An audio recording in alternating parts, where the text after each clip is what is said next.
AutoCAD is the world's most well-known computer-aided design or CAD application, providing a highly usable interface for architects, designers, and engineers to develop their ideas in both 2D and 3D. Not only does AutoCAD allow you to visualize your designs, but it also allows you to communicate your design intent by plotting your drawings to both paper and electronic formats. My name is Sean Bryant. I've been using AutoCAD for over 35 years. I'm also an Autodesk certified instructor and an Autodesk Expert Elite. In this course, we will go through the essential methodologies and techniques of AutoCAD to help you become a seasoned AutoCAD user. So let's get started and dive into AutoCAD, shall we? So what are the advantages of AutoCAD? It is the world's most well-known computer-aided design application, or CAD application for short. Full AutoCAD supports 2D and 3D design with many industry file formats. It's subscription-based, suiting both financial and operational requirements.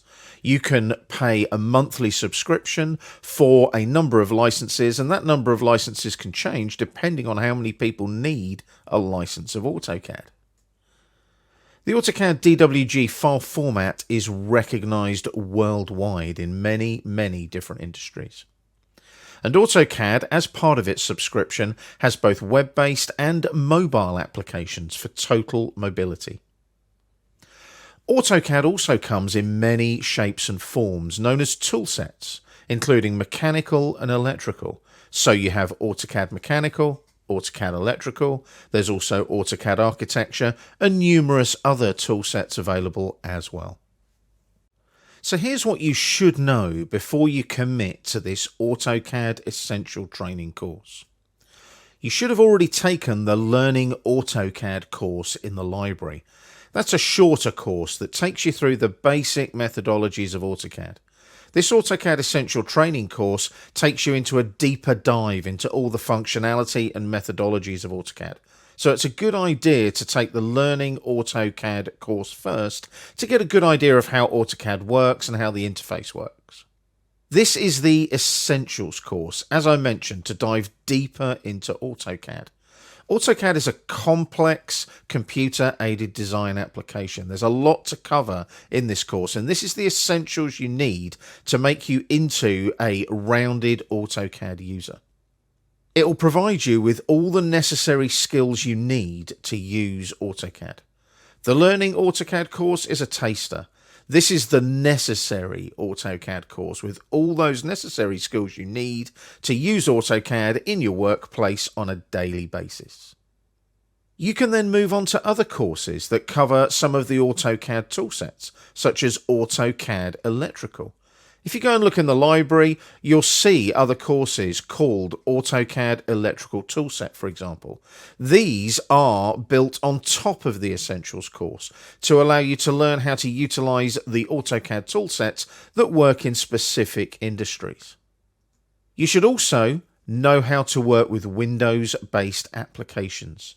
This particular AutoCAD Essentials course is using AutoCAD for Windows. There is also an AutoCAD for Mac course in the library. This one, though, is AutoCAD for Windows. Be aware of that. And you should know your operating system as well. In this case, as I mentioned, Microsoft's Windows OS. But you should know how to navigate Microsoft Windows so that you can work with that Windows interface and utilize AutoCAD in that Windows interface as well. Exercise files are available for you to follow along with this AutoCAD Essential Training course. When using the exercise files, all associated exercise files can be downloaded from the library. They download as a zip file and you can save them to whatever location you choose. All of the AutoCAD DWG files in those exercise files are saved back into a 2013 DWG file format. There's a reason for this. It means that any version of AutoCAD from AutoCAD 2013 upwards can read those DWG files. So you don't have to be running the latest and greatest AutoCAD to take this course. It is recorded using the latest version of the software, but it means that you can use an older version of the software to follow along as well if you haven't upgraded your software yet. I will let you know what particular file you need to use for each video in each chapter, and I'll do this so that you know which file to find in your download from the library to use and follow along with the videos. Store the exercise files in a known location and make sure you unzip them as well, and then they're all in a known location, easy to find, easy to access. And a little trick: have the exercise file open before starting the content of the video. Now, I mention the file at the beginning of each video, so find the file, pause the video, then get started on the content of the video and the learning enclosed in that particular video in the chapter. There are further AutoCAD courses in the library that you can take. However, make sure that you've taken the prerequisite courses first. This is the Learning AutoCAD course and this course, the AutoCAD Essential Training course. AutoCAD has 7 specialized toolsets, including electrical, mechanical, and architecture.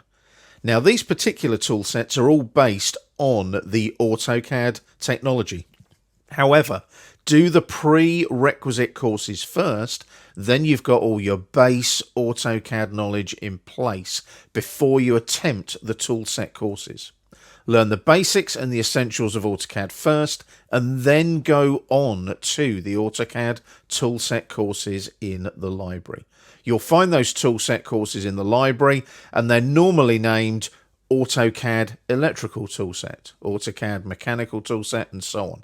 You'll find those in the library, but please make sure that you take the Learning AutoCAD and the AutoCAD Essential Training first. Otherwise, you'll find the toolset courses won't do what you want them to do. You won't understand the basic AutoCAD methodologies that you need in place before you take the toolset courses. In this AutoCAD Essential Training course, we're going to take you through lots of different aspects of the AutoCAD interface. Now, obviously, we've got a drawing open here, as you can see, in the latest version of AutoCAD, which is AutoCAD 2025. And you can see the drawing is open. It's a floor plan. We've got dimensions, grid lines, there's some chairs, some desks, and so on. Don't worry about the content of the drawing right now.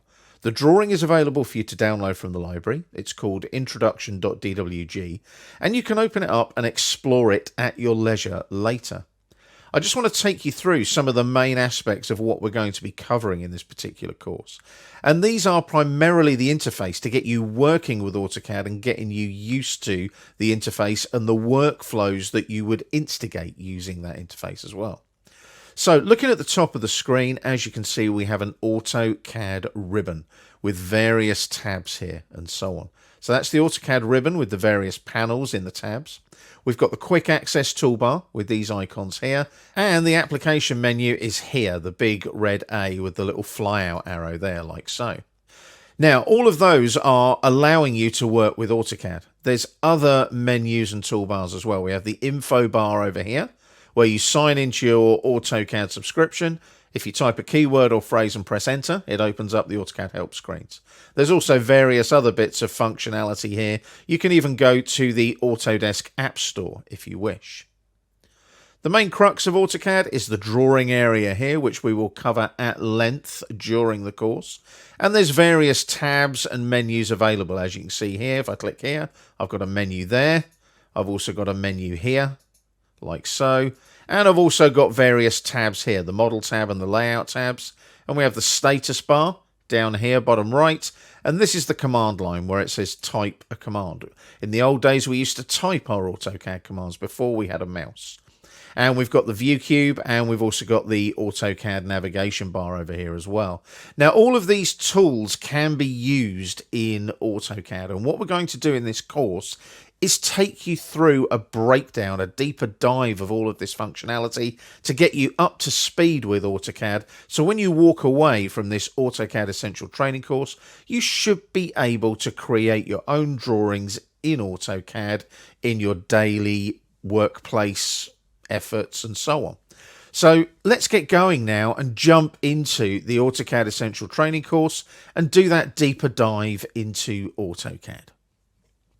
In this chapter, we're going to take a good look at the AutoCAD interface. And for that reason, we have a drawing file for you to use throughout the chapter. It's called interface.dwg.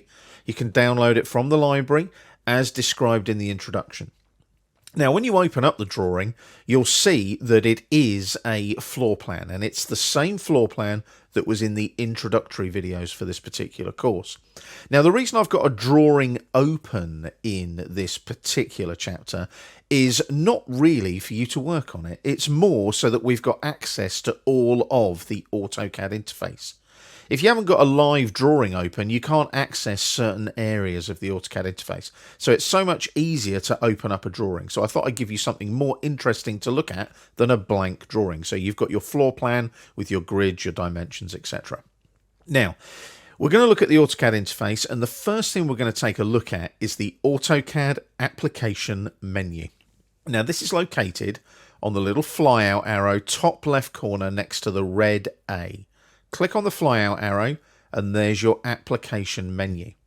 Now, it's a fairly simple menu to use in AutoCAD, but all Autodesk applications have an application menu similar in format to this. Now, right at the top of the application menu, you can search commands. So if you type in a command and press enter, it'll open up the AutoCAD help screens and allow you to locate a command that you might need some help with. You've got a couple of little icons here. As you can see, if I hover over that, recent documents or open documents. If I click on open documents, you'll see the only open file we have is the interface.dwg file. If I click back, those are the documents that I've opened recently. Now, looking at that documents list, I can look at it by ordered list, access date, size or type. I tend to prefer ordered list, which is the default. Notice here as well, I can have small icons, large icons. I can even have small images if I want to, as you can see. I tend to prefer the small icons like that with the little ordered list. Now, that yellow and blue icon is the icon for an AutoCAD DWG file, just so you know. Now, you'll also notice there's a little pin symbol when I hover over the files in the list. If I click on that pin, that will pin that file open and keep it in the list. Because obviously this list is going to change as you open up more drawings in AutoCAD. It's just a recent list of files. So if that's now pinned, that interface.dwg file like that, that will always appear in the list. It's a really useful tool if you're working regularly with the same drawing in a project, for example. Saves you having to go and find that drawing in the folders within Windows. I'll just unpin it again, like so, and as you can see, it's now unpinned. Now, if we take a look at the list on the left-hand side, these are all the different commands and functionality of our application menu.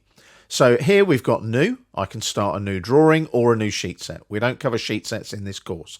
We will, however, be looking at lots of drawings.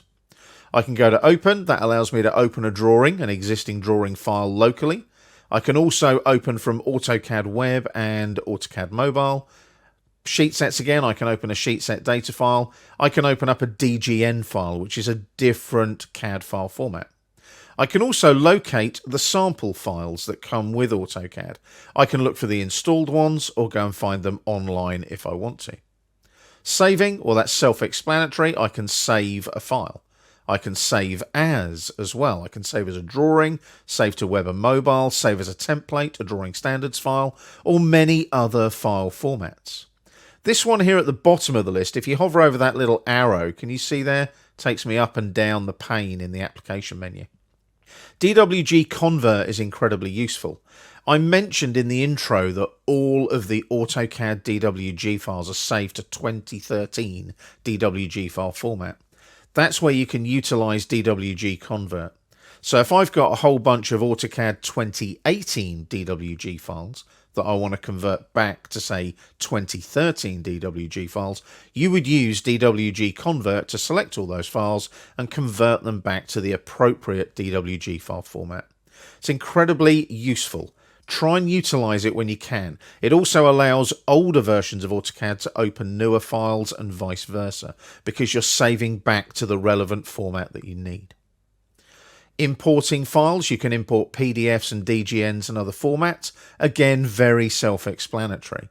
And I can export out to various file formats.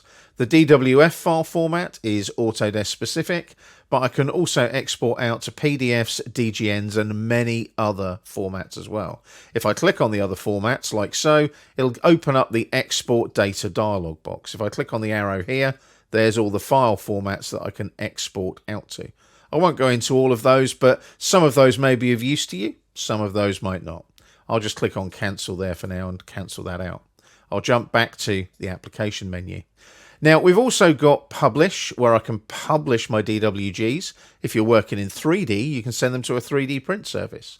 I can archive, I can electronically transmit a package of drawings, I can email a drawing, I can share a view of a drawing in the Shared Views function of AutoCAD, and I can also share the drawing in its entirety. And when I share a drawing using that little aeroplane symbol there, it'll allow me to share that drawing via AutoCAD Web, which is the web-based part of your AutoCAD subscription. If I want to print drawings, I've got plot, batch plot, multiple drawings. I can preview the plots. I can view the plot and publish details and look at log files. I can set up page setups. I can set up 3D prints, and I can manage any plotters I might be using or any plot styles. And I can edit my plot style tables if I need to as well, so that elements in my AutoCAD drawing plot a certain way, a certain line type, a certain color. Drawing utilities are incredibly useful in the application menu.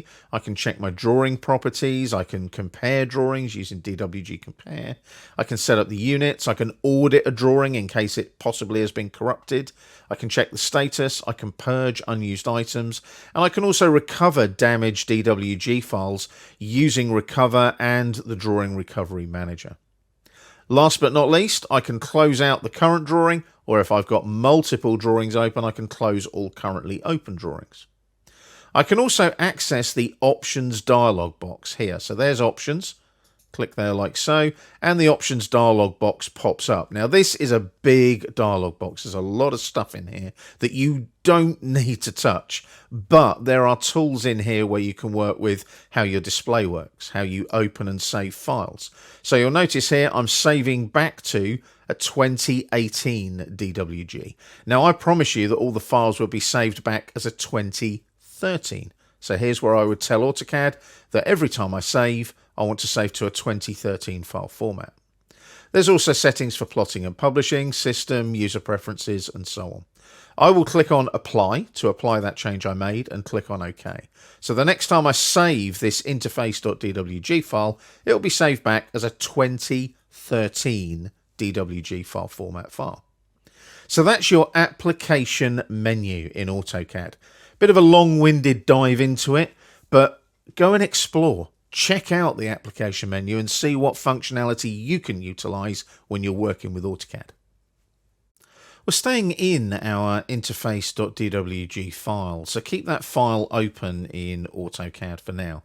As I mentioned in the previous video, we've got a live AutoCAD drawing open, which means we've got access to all of the menus and tools and things in the AutoCAD interface. It just makes life that little bit easier.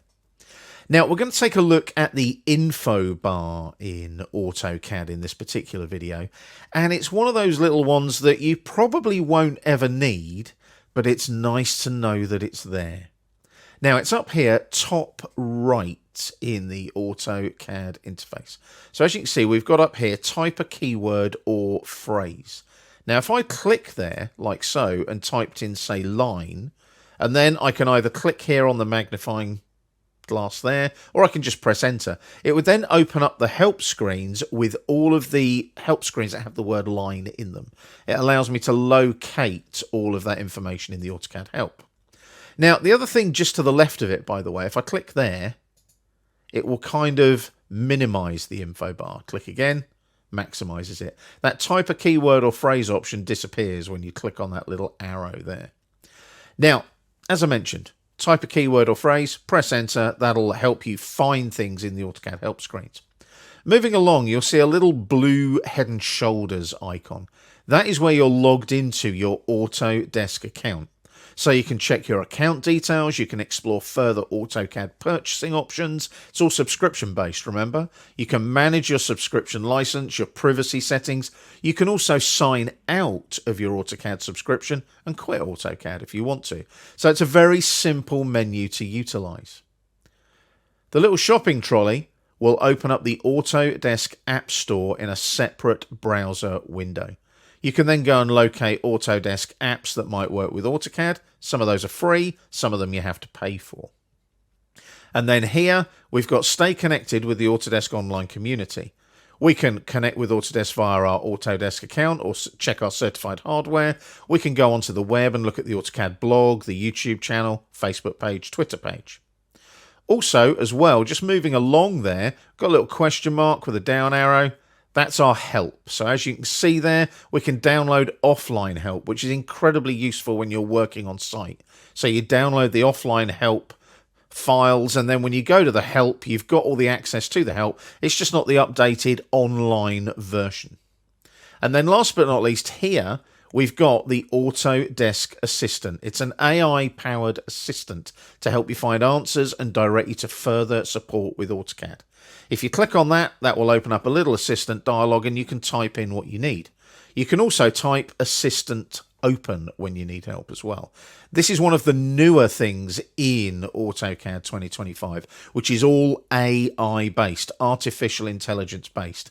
It's an incredibly useful little tool, so check it out when you've got a moment and perhaps have a look and see how the Autodesk Assistant can help you. As per the previous video in this chapter, we're keeping the interface.dwg file open in AutoCAD. Now in this video, we're going to check out the Quick Access Toolbar, or QAT for short. It's over in the top left part of your AutoCAD screen. So previously we looked at the application menu with the red A and the flyout here. What we're going to do is move along from here and look at these icons here. This is the Quick Access Toolbar. So you'll notice here I can open up a new blank drawing file, I can open up an existing drawing file, I can save a current drawing, or I can save as with a different file name. Now something that made me smile recently is save and save as still have the little 3.5-inch diskette icon, which is kind of null and void nowadays. A lot of the time we're saving to our machine, we're saving to devices, we're saving to the cloud. We don't save to disk anymore, but traditionally that little disk icon represents saving or save as for your files. Moving along, we can open from web and mobile. With your AutoCAD subscription, you get some web and mobile cloud space. You can save your drawings there and open them from the cloud as well. And that's the save to web and mobile icon right there. We can also plot our drawings to a plotter, a printer, or an electronic file, such as a PDF. And we've also got the traditional undo and redo there as well. Now, these are incredibly useful. If I click on the down arrow, you'll notice there I can go back however many commands I've obviously committed to in this particular drawing. So if I did something like a move command or a pan command or something similar, let me just hit escape.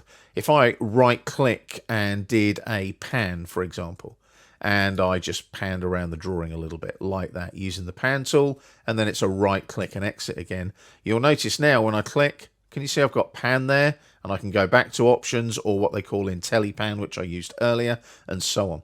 So I can undo a group of commands or just one command if I want to.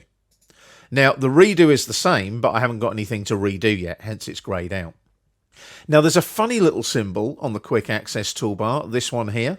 For those of you that remember tapes and CDs, it looks like an eject symbol. And if you click on it, it does kind of eject the customized Quick Access Toolbar menu. It's kind of clever. Now you'll notice on the customized Quick Access Toolbar menu, there's a group of commands that are ticked. Those are all the icons that are displayed currently on the Quick Access Toolbar. So if I selected layer from that list, I now get the layer drop down where I can look at all the layers in my AutoCAD drawing. So you can see there, it's just a layer drop down. I can go in, manipulate my layers in the drawing and so on. When I click on the arrow again, it goes back up into the quick access toolbar. Now, if I want to get rid of that again, I just click on the little, what I call eject symbol, click on layer again, and you'll see that layer drop down then disappears. So you can customize the QAT, the quick access toolbar, to your heart's content if you wish. You'll also notice as well, if I click on that drop down again, I can move the quick access toolbar around. I can access more commands, I can show the menu bar, and I can also show below the ribbon. Now, the menu bar is an old legacy tool in AutoCAD. Show menu bar, and you can see there now I've got File, Edit, View, Insert, and so on. This is what we used to have in older versions of AutoCAD before we had the ribbon. So if I click on Format, can you see there? I'm getting all the drop-down menus that I would have had in older versions of AutoCAD. So if I click on that little fly out there again, and I can hide the menu bar like so, can you see it disappears again? The other thing I can do is I can move the quick access toolbar below the ribbon. There it is there, like that. Click on the fly out again, move it above the ribbon. So I can relocate it if I want to tweak the interface a little bit. And last but not least, you've got a share tool. Now that share tool is where you can share a drawing, the current version of the drawing, using AutoCAD Web, that other part of your AutoCAD subscription. That will also include any external reference files that are linked to this particular DWG file. So you can see the quick access toolbar has a lot of functionality for something quite small and insignificant on your AutoCAD screen. Again, check it out. See whether you can set it up and set up tools and commands on there that you can utilize on a daily basis to your advantage when you're working with AutoCAD. We're staying in our interface.dwg file. And as you can see, nothing has changed from the previous video. What we're going to do, we're going to take a look at the AutoCAD ribbon and the AutoCAD ribbon panels in this particular video. Now, the ribbon is the big, long, thin part with all the icons on it at the top of your AutoCAD screen. Now, it's very typical now for a Windows-based application to have a ribbon with tabs and panels. If you work with Microsoft Office, for example, all of the Office applications now have this ribbon at the top of the screen. It's moved along from the menu bar that I showed you in the previous video for the quick access toolbar, where you click on something like File or Insert and a big long menu bar appears. So we don't do that anymore. It's all based on the ribbon. So let's take a look at this ribbon in AutoCAD. Now, if you're running regular AutoCAD, not AutoCAD LT, by the way, that's kind of the cut down version of AutoCAD that only does 2D drafting. Full AutoCAD has this particular ribbon configuration. You'll find with LT it's a little bit shorter. Some of the tabs aren't there. Now, if I click on Insert, if I click on Annotate, it takes me to different parts of the ribbon to do different things. So, for example, if I went to Output, all about printing, plotting, exporting to file types. If I went to Insert, it's all about putting blocks and references and importing files into AutoCAD. Just go back to the Home tab on the ribbon for now. That's where you'll spend the majority of your time when you're working in AutoCAD, because you've got panels like Draw, Modify, Annotation, Layers, and so on. And they are the fundamental bedrocks of AutoCAD. Now, as you see, each tab has different panels on the ribbon. We're going to utilize the Draw panel over here. Now, there's various tools on a panel. Notice the word Draw with the flyout menu. If I click there, that expands to other icons in the Draw panel, and I can just pin those open. Then they stay open and don't fly back into the ribbon. So I've got more Draw icons than you might realize. Now, I'll unpin that, and it goes back into the ribbon, like so. Now, you've also got flyouts available on the panel itself. So if I click on the flyout for circle, there's all different types of circles. If I click on the flyout for arc, there's all different types of arcs. If I go up here to rectangle and click on the flyout there, I've got rectangle and polygon, for example. So there's different flyouts that do different things on an AutoCAD panel. That basically covers the panels with the flyouts and so on. You'll also notice when you hover over them, they highlight. Can you see that there? Now, if I jump into the Annotate tab on the ribbon, you've got an extra little one here, like so. So this is the text panel on the Annotate tab on the ribbon. If I click there, that will open up the text style dialog box, allowing me to set up new text styles. I'll click on Cancel and go back to the Home tab on the ribbon. In the Annotation flyout here, if I pin that open, I can also get to text style here as well. So if I click on that one with the A with the paintbrush, there's the same dialog box. I'll click on Cancel again and just unpin that, and it flies back into the ribbon again. So you can see there's lots of different ways to get to the same commands using different panels, different tabs on the ribbon. Now, last but not least, one of the really cool things that I love about the AutoCAD ribbon is a thing that I've nicknamed sticky panels. If you hover over the Draw panel here on the title bar, see it highlights a darker grey, click and drag, and you can drag that panel into the drawing area. Release the mouse button, and it places it in the drawing area. Now, if you're running a dual monitor or triple monitor environment, you can drag that little panel anywhere you need it to be. So it can be quite useful. And the reason it's useful is I might want to work in the Annotate tab, but I need my draw tools. So now they're sitting there in the drawing area on the sticky panel. Kind of helpful because I can just get to those draw tools real quick. Now, that's great, but how do I get that back to where I want it to go? Hover over the panel, and you'll see on the edges, you get these little kind of bars up here. There's a little T-shaped symbol. Return panel to ribbon. Now, if you look at the ribbon, I'm in the Annotate tab. You'd think it would go to the Annotate tab. Click on Return Panels to Ribbon. Where's the Draw panel gone? If I go back to the Home tab, the configuration of AutoCAD has put it automatically back on the Home tab on the ribbon. There's the Draw panel again. So those sticky panels are a really useful little way of just dragging a few panels that you use regularly onto the screen rather than being restricted by the configuration of the ribbon in AutoCAD.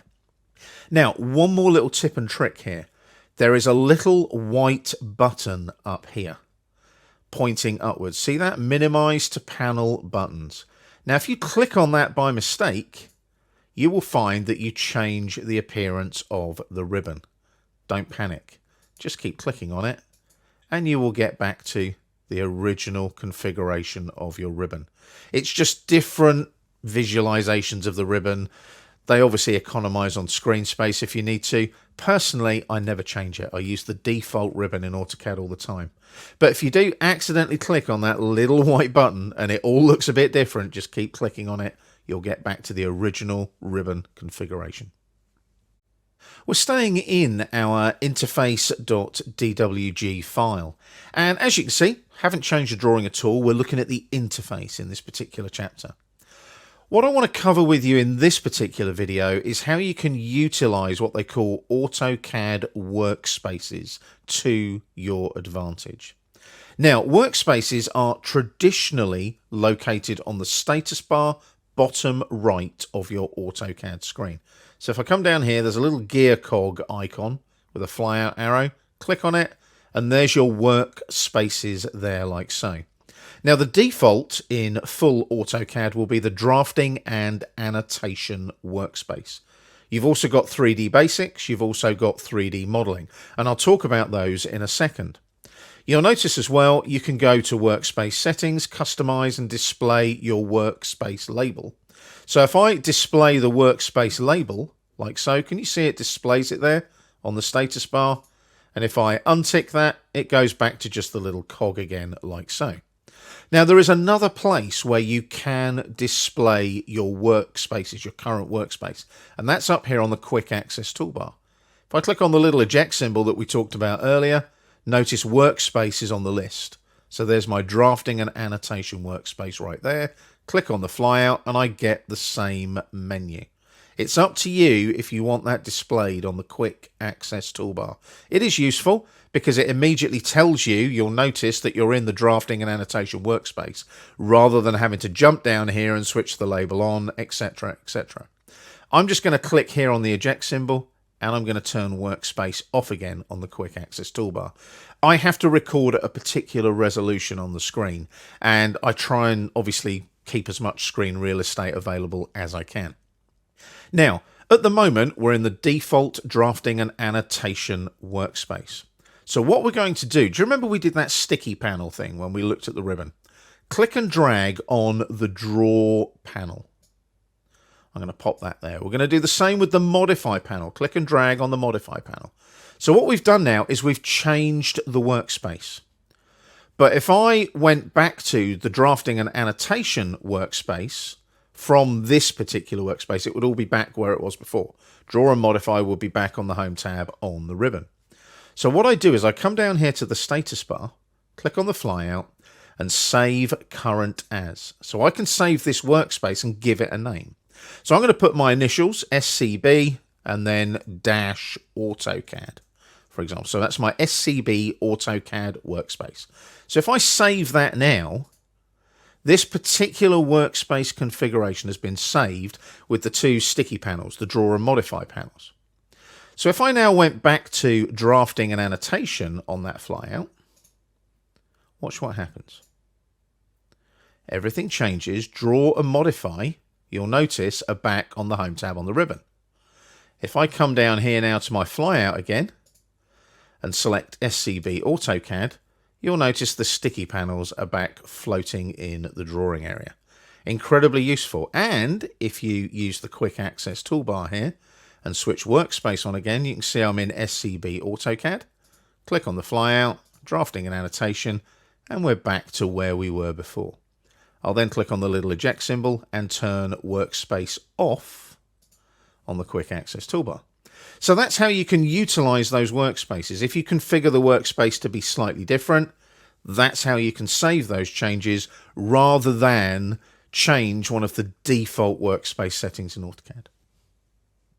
We're staying in our interface.dwg file, and in this video we're going to take a look at dialog boxes and palettes and how we utilize those in AutoCAD. Now, dialog boxes have been around for a long time. Dialog boxes are basically input boxes that you have in a Windows-based application. Now, a typical dialog box would be the text style dialog box in AutoCAD. So go to the Home tab on the ribbon, go to the annotation flyout here, like so, click on it and select the A with the paintbrush there, that little icon there. That will open up a text style dialog box. And as you can see there, you've got various inputs that you can utilize to set up, manage and manipulate your text styles. So you can see at the moment the current text style is standard. So what I can do here is I can change the settings of that standard text style. I can change the font by going to the drop down menu, like so. I can change the font style. If it was a true type font, let's say we go for something like Verdana. Let's change it to that. Notice you can change the font style in the drop down. For example, I can make it annotative by clicking on the little tick box, what they call the radio button there, and I can change the height by inputting a value. I can have other tick boxes, other values, and so on. I can also set this as the current text style, or I can click on it, open up another dialog box. You can see I've changed that current style. Do I want to save the changes? No. And then it will prompt me for the new text style name. I'll just cancel that for the moment. Now, as you can see, that's a dialog box with the title bar at the top and the little icon there, top left. And I can apply those changes, cancel those changes. I can even click on help if I want to, and it'll open up the help screens about text styles. But I can't change much with the dialog. I can drag it around and so on, and that's about it. I can't dock it anywhere. I can move it to a different screen if I had a separate screen, but that's about it. So that's how a dialog box works. You can also resize them. You can drag along the edges like that if you need to, at the bottom, like so. But they always have a minimum size. So if I click on the diagonal, can you see there? I can drag that out, but it'll always go to a default size, like so. So I'll click on cancel. That's your dialog boxes in AutoCAD. What about a palette? Now, a palette is very different. A palette is AutoCAD specific. It's not Windows specific. And that's where it gets a bit interesting. Now, you might think that I'm waxing lyrical just about dialog boxes and palettes, but these are your day-to-day interface tools, and you'll be using them on a daily basis. And I want to make sure that we cover all the intricacies of dialog boxes and palettes. Staying in the Home tab on the ribbon, go to the Layers panel and click on Layer Properties. That will open up the Layer Properties Manager palette. Now, as you can see, lots more tools available. I've got all my settings for the Layer Properties Manager here. I can change all the settings for the palette in there. I can search for a layer. Got a search tool. I can invert my selection here if I want to. I've got a little drop-down menu for different configurations of my layers. I've also got my little toolbar here that allows me to work and configure those layers. But let's just get back to the palette itself. I can click and drag like I can a dialog box. I can go to the default minimum size. There it is. Hover over the corner again. Get that little diagonal arrow appearing and click and drag, and I can make it bigger again. I can also drag up and down, just like you can a dialog box. So if I hover, sorry, that's clicked into the drawing there. Let me just click away and hit escape a couple of times. And then what we'll do is we'll just hover there. Can you see the little arrows appear? Click and drag like so. Sometimes you'll find that AutoCAD does an autosave behind a palette or a dialog box, and you just have to hit escape a couple of times because AutoCAD thinks you're doing something away from the palette or the dialog box. Now, there's also these tools here. You'll notice a palette has a vertical title bar, and you've got some little tools on it here. Now, these are common to all of the palettes. So if I click there and go to Properties, I can move it, size it, close it. I can dock it. I can anchor it left or right on the screen. I can switch the auto hide on, which means basically it only shows the title bar. When I hover over it, it appears again. Click on the properties, switch off the auto hide, and now it's back on all the time. Now, the other setting I can set when I click on those properties is transparency. So I can change the transparency of the palette. You can't do that with a dialog box. So as you can see, I can make it very clear where you can hardly see it, or it can be solid.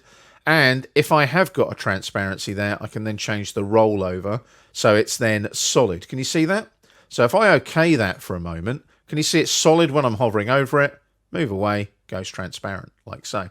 So I can change those properties very quickly and easily. What I am going to do is set that back to solid, and click on OK. And then it's back to the where it was before. So you see there are some subtle differences there between dialog boxes and palettes. You'll be using them all the time. Use the settings to your advantage in your interface. If you want that auto hide on with your palette, switch it on. All that kind of stuff, transparency, etc. I'm now going to close the Layer Properties Manager, and that's very quick and easy. I can click on the cross there, or you'll notice the icon is highlighted in the Layers panel. If I click on it again, just switches it off again, like so. So palettes, when they're on, will highlight blue in the ribbon. And if you go to the View tab, you'll notice there's lots of different palettes here that we can be using. So you've got Properties, Blocks, Count, and so on. And you'll notice we've got various ones here, Design Center, Layer Properties. If I do that, can you see it's blue there? Click there on the Palettes panel, switches it off again. There's also function keys in AutoCAD that allow you to do that. I can't remember all of those. I tend to use the ribbon now.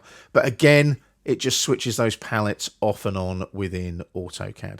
Make sure you go back to the Home tab, and that's your dialog boxes and palettes covered. Once again, we're staying in our interface.dwg file. We're going to take a look at the command line or command input in AutoCAD. Now, traditionally, way back when I first started using AutoCAD, this was the only input method in AutoCAD. We didn't have a ribbon. We didn't have icons. We didn't even have windows. I started on an MS-DOS version of AutoCAD, where the Windows interface, the Windows operating system, hadn't even been invented yet. So down here, you'll see you've got your command line right here. Type a command. So if I click in that there and type something like line, for example, notice it highlights when you move away, it de-highlights. So if I type in line, I'll get what is called a suggestion menu. So it's now saying to me, oh, there's all these different functions in AutoCAD that have the word line in them. Right at the top there, you've got the line command, like so. So I'll click on line, takes me into the drawing area, specify first point. If I click once, move the mouse, click again, move the mouse, click again, and just press enter to finish. I've drawn a couple of line segments using the line command. Now, the good thing about that is if I want to check what I've done in that drawing, I can click on this arrow here, over here to the right-hand end of the command line. And you can see, look, there is my line command. There's an autosave that happened previously, and I can check the history within the drawing. I just click on the arrow again, takes that back into the command line. Now, there are some little bits of functionality here. If I click on this little arrow here, you'll notice there's the recent commands. So that's my recent commands on that little fly out there, for example. Now, if I hit escape, that'll obviously disappear.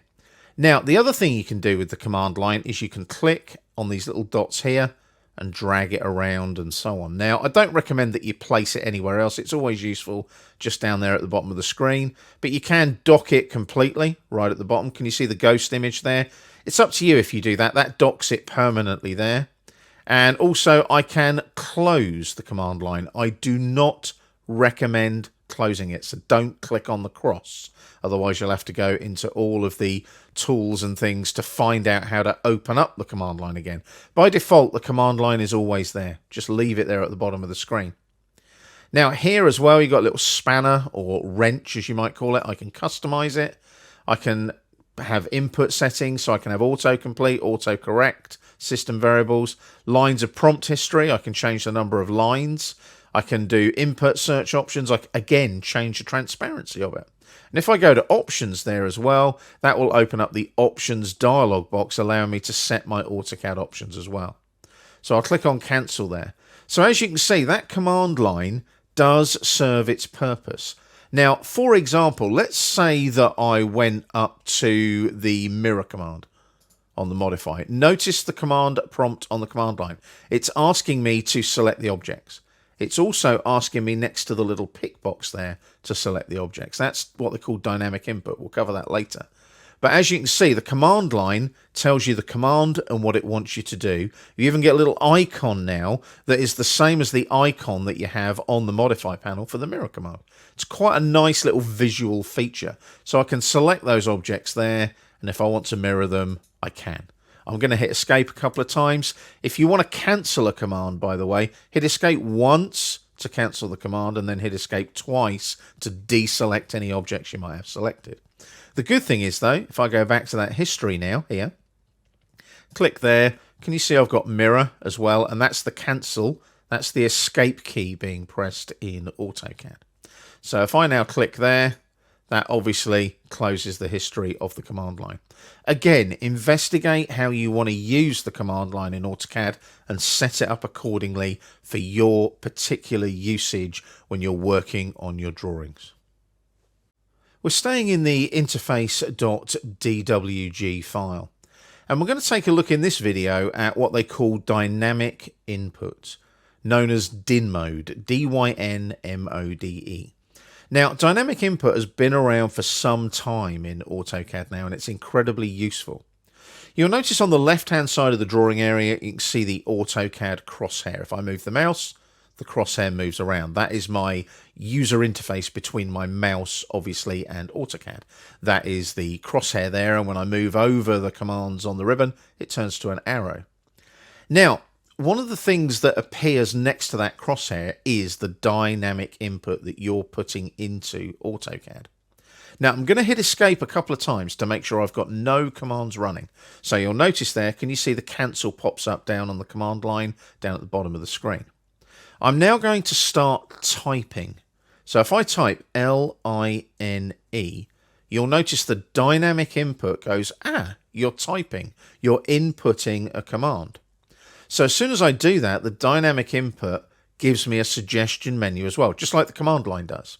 So it's showing me all the commands now that are available with the word line in them. And I can slide up and down this little slider bar, and there's quite a lot with the word line in them. So I can go and select that command now, click on line there, and just like I did from the command line in the previous video, click, drag the line, click, drag the line, click, and I'll just press enter to finish. You can also right click and select enter on the shortcut menu to close out the line command. So that's a quick and easy way, and I always compare it to watching a foreign language movie. Instead of looking down at the command line at the bottom of the screen at the subtitles all the time, you're actually looking at what you're doing and what's happening on the screen at that given point in time. So that dynamic input is incredibly useful. Now, it's not just picking a point on the screen to draw a line either. If I right click now and repeat that line command, can you see it there on the shortcut menu? Notice when I pick the first point and then drag, can you see it's also giving me the angle of the line and the length of the line. So I can now type in a length of the line. Let's type in, say, 9,000. Can you see that in the input box? If I press the tab key on the keyboard, I can then tab to the angle, type in 45, press enter to finish, and that's my line, 9,000 long at 45 degrees. Press enter again to finish the line command, and I've done that line exactly to the variables I want it using dynamic input. Now that dynamic input is always on by default in a new install of AutoCAD. And my suggestion is get used to it. It's one of the best ways of navigating input using the AutoCAD interface. It's great. And what I love about it is it always picks up when you start typing. So if I type polyline now, notice it's picked up the polyline command and also the polyline edit command there. Now that's on my suggestion menu. It knows that that polyline command is the p-line command. And if I'd typed combine polylines, that would take me into the p-edit, the polyline edit command. I'll just hit escape a couple of times. Obviously that'll disappear. But that dynamic input, that DIN mode, is incredibly useful. Now, you'll notice down on the status bar over on the right here, you've got various little blue icons on. Now, one of the weird things with AutoCAD is dynamic input is not on by default. So in the next video, I'm going to show you how to use your status bar to your advantage. And what we'll do is we'll make sure that the settings for dynamic input are displayed on the status bar. We're staying in our interface.dwg file, and in this particular video, I'm going to show you how to utilize the status bar to your advantage when you're working in AutoCAD. Now, I mentioned this a little bit in the previous video when we were talking about dynamic input. Now, dynamic input is always switched on in a default installation of AutoCAD, but you can't control the settings because the dynamic input icon is not switched on the status bar bottom right of your AutoCAD screen. So how can you switch settings on and off on your status bar and use it to your advantage in AutoCAD? Very quick and easy. Go right down to the bottom right corner and you'll see what is called the hamburger icon, which is 3 little horizontal lines, just there. Hover over it, it says customization. Click on it and you'll notice now lots of different tools available on that menu on the right hand side of the screen. Now we're going to switch some of those settings on so that we can use AutoCAD and its status bar to our advantage. So if you go to the top, click on coordinates. We're going to switch that on. Coming down, there's dynamic input. We'll switch the dynamic input icon on as well. We're also going to switch on line weight. And as we come down, you'll see there's lots of other ones available as well. Things like units, quick properties, and so on. What it might be worth doing is switching on our units as well. And that will also display on the status bar. When you're done, just click on the little hamburger icon again, like so. Now you'll notice the status bar has now changed. There are more icons on the status bar, more settings. So there's our unit settings just here where it says decimal. Click there. There's all our different unit displays that we can use in our AutoCAD drawing. Make sure it is set to decimal.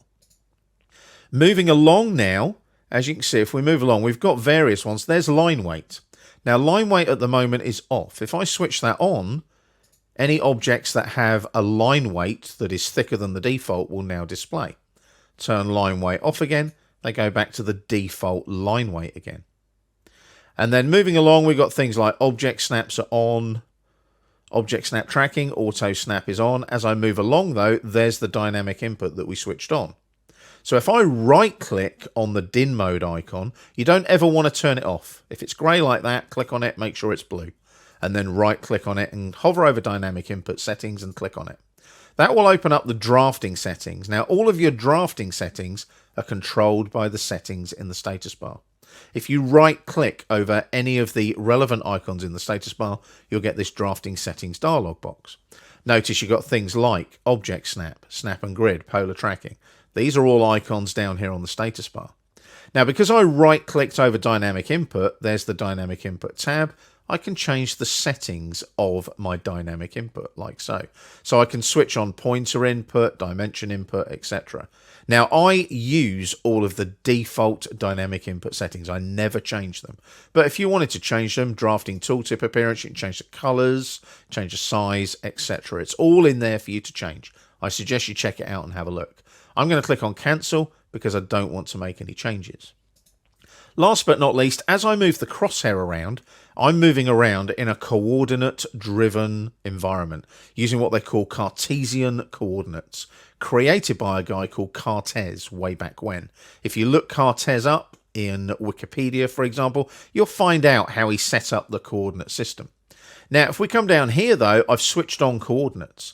So as I move my mouse around, it's letting me know what the coordinates of that cursor are in the drawing area. Because model space is a coordinate-driven space, and it's based on the origin of 0, 0, and x and y, and so on. So as you can see there, when I move that crosshair around, it's giving me a coordinate readout as well. Now, if I right-click on those coordinates, you'll notice I can go to specific, geographic, absolute, or relative, depending on how I'm working with those coordinates. They're all grayed out at the moment because I'm just using a standard model and it's set to metric, and that's basically it. We're just using a specific setting within our AutoCAD drawing. But you can see there how that status bar can really be utilized to your advantage with different settings, different icons, and so on. Once again, we're staying in the interface.dwg file. We're going to take a quick look at how we work with our Autodesk account. Now, I mentioned this previously in other videos, and AutoCAD is now a subscription-based application. You have to have an Autodesk account to use AutoCAD. Now, when you first open up your AutoCAD installation, it will prompt you to open up your Autodesk account and sign in using your password. Then it basically goes and looks at your Autodesk account and checks in the cloud whether you are assigned an AutoCAD license. If you are, AutoCAD opens up and off you go drafting in AutoCAD.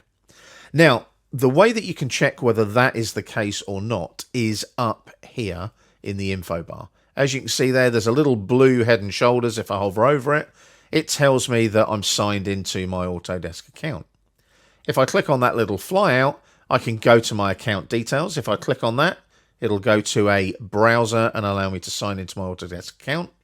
I can explore any purchasing options I may have. I can also manage this particular license. Now, bear in mind, this particular license is installed on this particular PC. I can manage the license and install it on a different machine, maybe a laptop, if I'm going out on site for a period of time. I can also manage my privacy settings, which is where you might be sending data to Autodesk. And I can also just sign out of this particular session of AutoCAD and quit it. And when I'm signed out, that allows me to use my, in essence, roaming license of AutoCAD elsewhere on a different machine. Now, that's the mundane bit out of the way where I talk about that particular drop-down menu. Because you have an Autodesk account, it means you have AutoCAD web and mobile folders. You also have access to AutoCAD on the web via a browser. You also have access to AutoCAD mobile, which can be installed on a phone or a tablet, for example. And when you sign in using your Autodesk account, you can get access to those applications as well.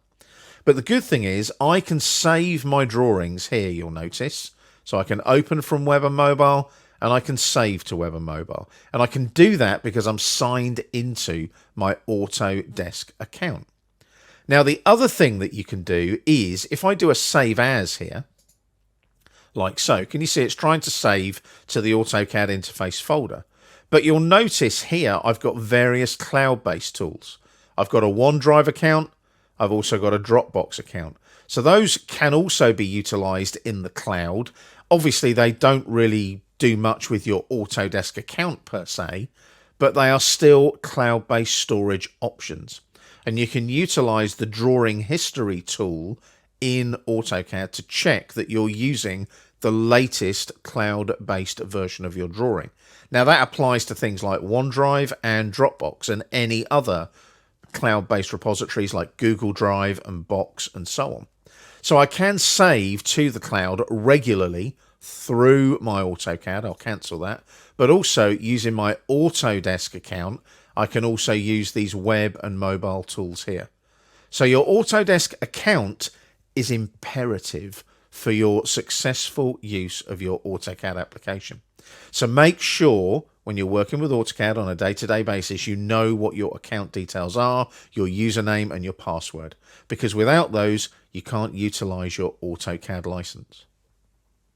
Once again, we're staying in the interface.dwg file, and we've got some really cool navigation interface tools in the newer versions of AutoCAD. Now, bear in mind, these tools are only available in the 2024 and 2025 versions of AutoCAD, but they're incredibly useful. And what they allow you to do is navigate AutoCAD a little bit quicker, a little bit more effectively. It saves you a few mouse clicks here and there. And for me, when I'm using AutoCAD all the time, reducing that number of mouse clicks to do something is always a good option. Now, when you're running AutoCAD 2024 or AutoCAD 2025, you'll notice up here, just underneath the ribbon, top left, there's a little, what they call hamburger icon, the 3 horizontal bars. If I click on that, it allows me to move between the drawings. Obviously, I've only got the one open right now, which is the interface drawing. But you'll notice there when I hover over it, I can go to the Model tab, I can go to the ISO A1 Landscape tab or the Layout 2 tab. ISO A1 Landscape and Layout 2 are layout tabs, but it allows me to go to those if I want to. I can also open a new drawing, like that, just by clicking on the plus sign. That'll open up a new blank drawing. It is unitless, that one, by the way. If I click on New, I can go and use a specific AutoCAD template. I can open an existing file, save all the drawings I've got open, or close all the drawings I've got open. Just a useful little drop-down menu. Now, you've got the equivalent down here at the bottom left as well. If I click here, this is a bit of a bigger one, and it gives me some tools where I can create a new layout tab, create a new drawing from a template, go to my page setup manager, which we'll cover later, select all the layouts, which is cool. I can select all of them. I can then publish those selected layouts using the tools to publish and plot drawings. I can dock it above the status bar or in line with the status bar. So if I dock above, what does that do? Can you see there? I've now got the ability to have a lot more tabs along here above my status bar. If I click again and go in line with the status bar, can you see I've only got that finite bit of space there for my tabs? Click on the menu again, and you'll notice there I can go to the Model tab, ISO A1 Landscape tab, like that. Click on it again. I can go to the Layout 2 tab, like so. Now, we haven't set up any title blocks or anything, but you get the idea. I can jump in and out of different sheets with different title blocks. I can also just go and click on the Model tab. That'll take me back to the Model tab where we were before. Now, these might seem like really insignificant little menus, but they just allow you to navigate that little bit quicker when you're performing a specific AutoCAD function. So up here, it's all about your drawings, like so, new drawing, open, save, etc. And down at the bottom here, it's all about navigating your tabs and your page setups and your plotting within an existing drawing that you've got open. Incredibly useful little menus that are in the 2024 and 2025 versions of AutoCAD. We're starting another chapter now, and we're going to take a look at units and options in AutoCAD. Your units are a fundamental part of working in your AutoCAD drawings, and we need to make sure that you understand that concept and how those units are displayed in AutoCAD. So we've got a new drawing for you. It's called units and options.dwg, and we'll use that for this particular video. There are a few drawings for this particular chapter, and obviously I'll advise you which drawing you should be using. So we've got units and options.dwg open in AutoCAD, and you should be at the moment in the Model tab down here, bottom left. And you can see it's the floor plan that we've used previously with the grids, the dimensions, the desks, the chairs, etc. Now, units, like I said, are really, really important in AutoCAD. Now, there are ways and means that you can look at these units and check the units in your drawings. Now, when we were looking at the status bar, what we did was we set up this decimal setting here, like so. So these are our unit displays, so to speak, and each one of those displays a different type of unit in AutoCAD. But how do we set all of that up? Well, I'm just going to click away from that now in the drawing area, and what I'm going to do, I've got dynamic input on, so I can type now the command that I want AutoCAD to use, and it's the quickest way, I think, personally. You can also get to the units in your settings in your application menu, but you've got to go to the application menu and drill down and find the units command. The quickest way is just simply to type units like that. And that will come up in the dynamic input. You can see it's at the top there of the suggestion menu. So you can click on units in the suggestion menu or just press enter. That will open up your drawing units dialog box. Now there's a lot of numbers here. Don't panic about them. I'm going to go through each of the settings and just explain how it all works. For ease of use throughout this course, we'll be working in metric millimeters unless specified otherwise. So in this particular case, for length, I would be using decimal. And you can see there's those settings there that I showed you down on the status bar. So we would use the decimal setting. I'll cover the other settings in a minute. We've got a precision there of 2 decimal places. You can go up to 8 decimal places. It depends on the environment in which you're working. If you're developing precise mechanical parts, you might go to more decimal places. In my case, I'm working in metric millimeters, and my personal preference, I don't know why when you're working in metric millimeters because they are quite small, I set it to 2 decimal places. Now, it's up to you what you do with that. That's my personal preference. And when it comes to angles, I'm going to work in decimal degrees rather than any of the other settings. Again, I'll talk about those in a moment. And we've got a precision there, again, to 8 decimal places. Now, this little tick box, the clockwise tick box, is really important because by default, AutoCAD works counterclockwise when you're measuring angles.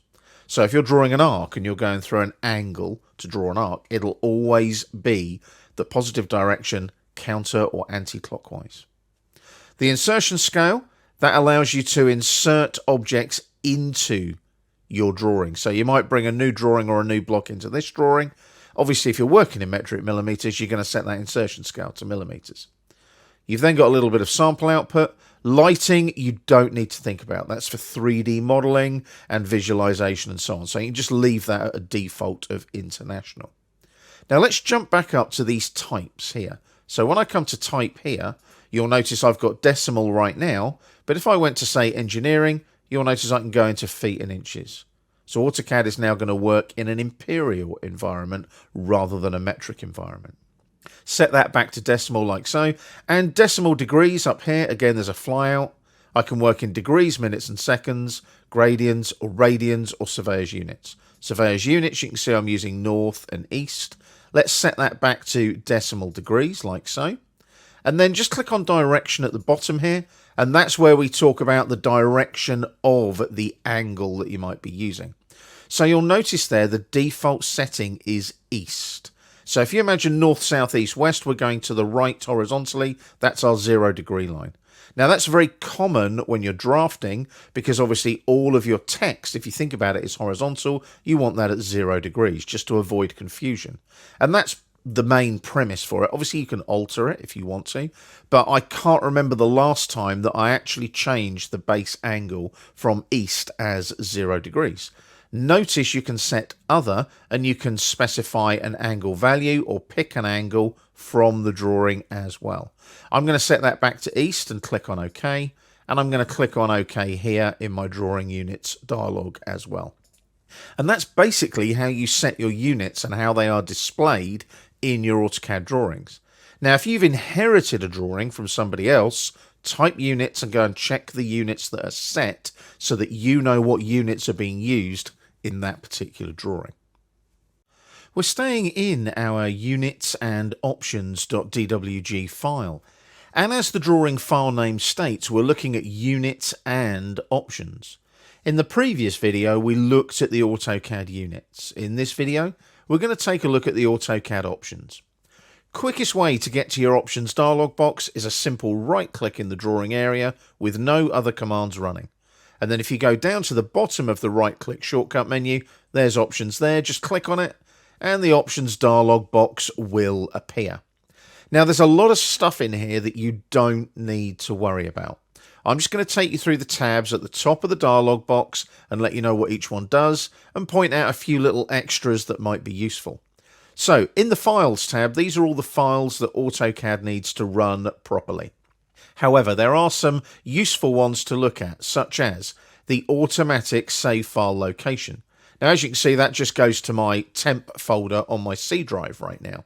But you might want that to go to a project folder, a cloud-based folder. You simply select it, browse to where you want to go, and off you go, really. That's basically it with that one. We go to the Display tab. Notice I'm using the dark color theme. There is also a light color theme available. And you can change the colors of pretty much any object or setting in the interface. Things like your crosshairs, your background, and so on. Now, I'm not going to make any changes there, but if you do, notice you can restore the current element. So if I change the color of the uniform background, I can restore it back to its original settings there. I'm going to click on cancel because I don't want to make any changes. Open and save. As you can see, there's the file save options there.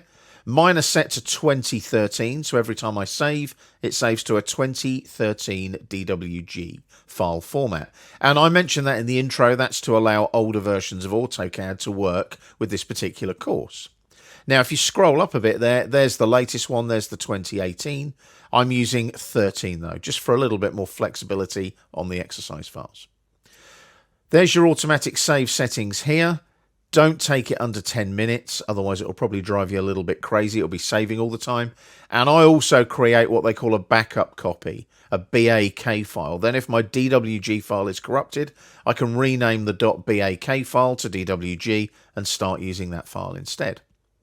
Plotting and publishing is self-explanatory. It's all of your plotting settings. Your system settings, things such as your graphics card are controlled here.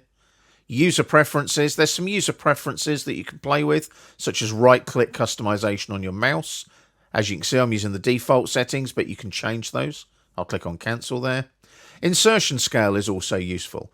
If you're working with a different unit drawing, let's say inches, for example, that would be your source drawing here. So you'd go and find inches, like so. And then when you bring anything in from that inches drawing into your target drawing, AutoCAD will scale it up to millimeters. It's very useful when you're using AutoCAD blocks, which we do cover later on in the course. I'll set that back to millimeters just to be on the safe side for the moment though. Drafting, we've got various settings there, like our auto snap settings for snapping to things, our auto snap marker size, and our aperture size on our crosshair, for example, on the screen. 3D modeling, we don't actually cover that in this particular course, but as you can see, there's a whole group of settings for that too. When we're selecting objects, we can change our pick box size, our grip size when we get the little blue grips pop up when we select objects. And profiles, you can set different profiles for different things in your AutoCAD settings.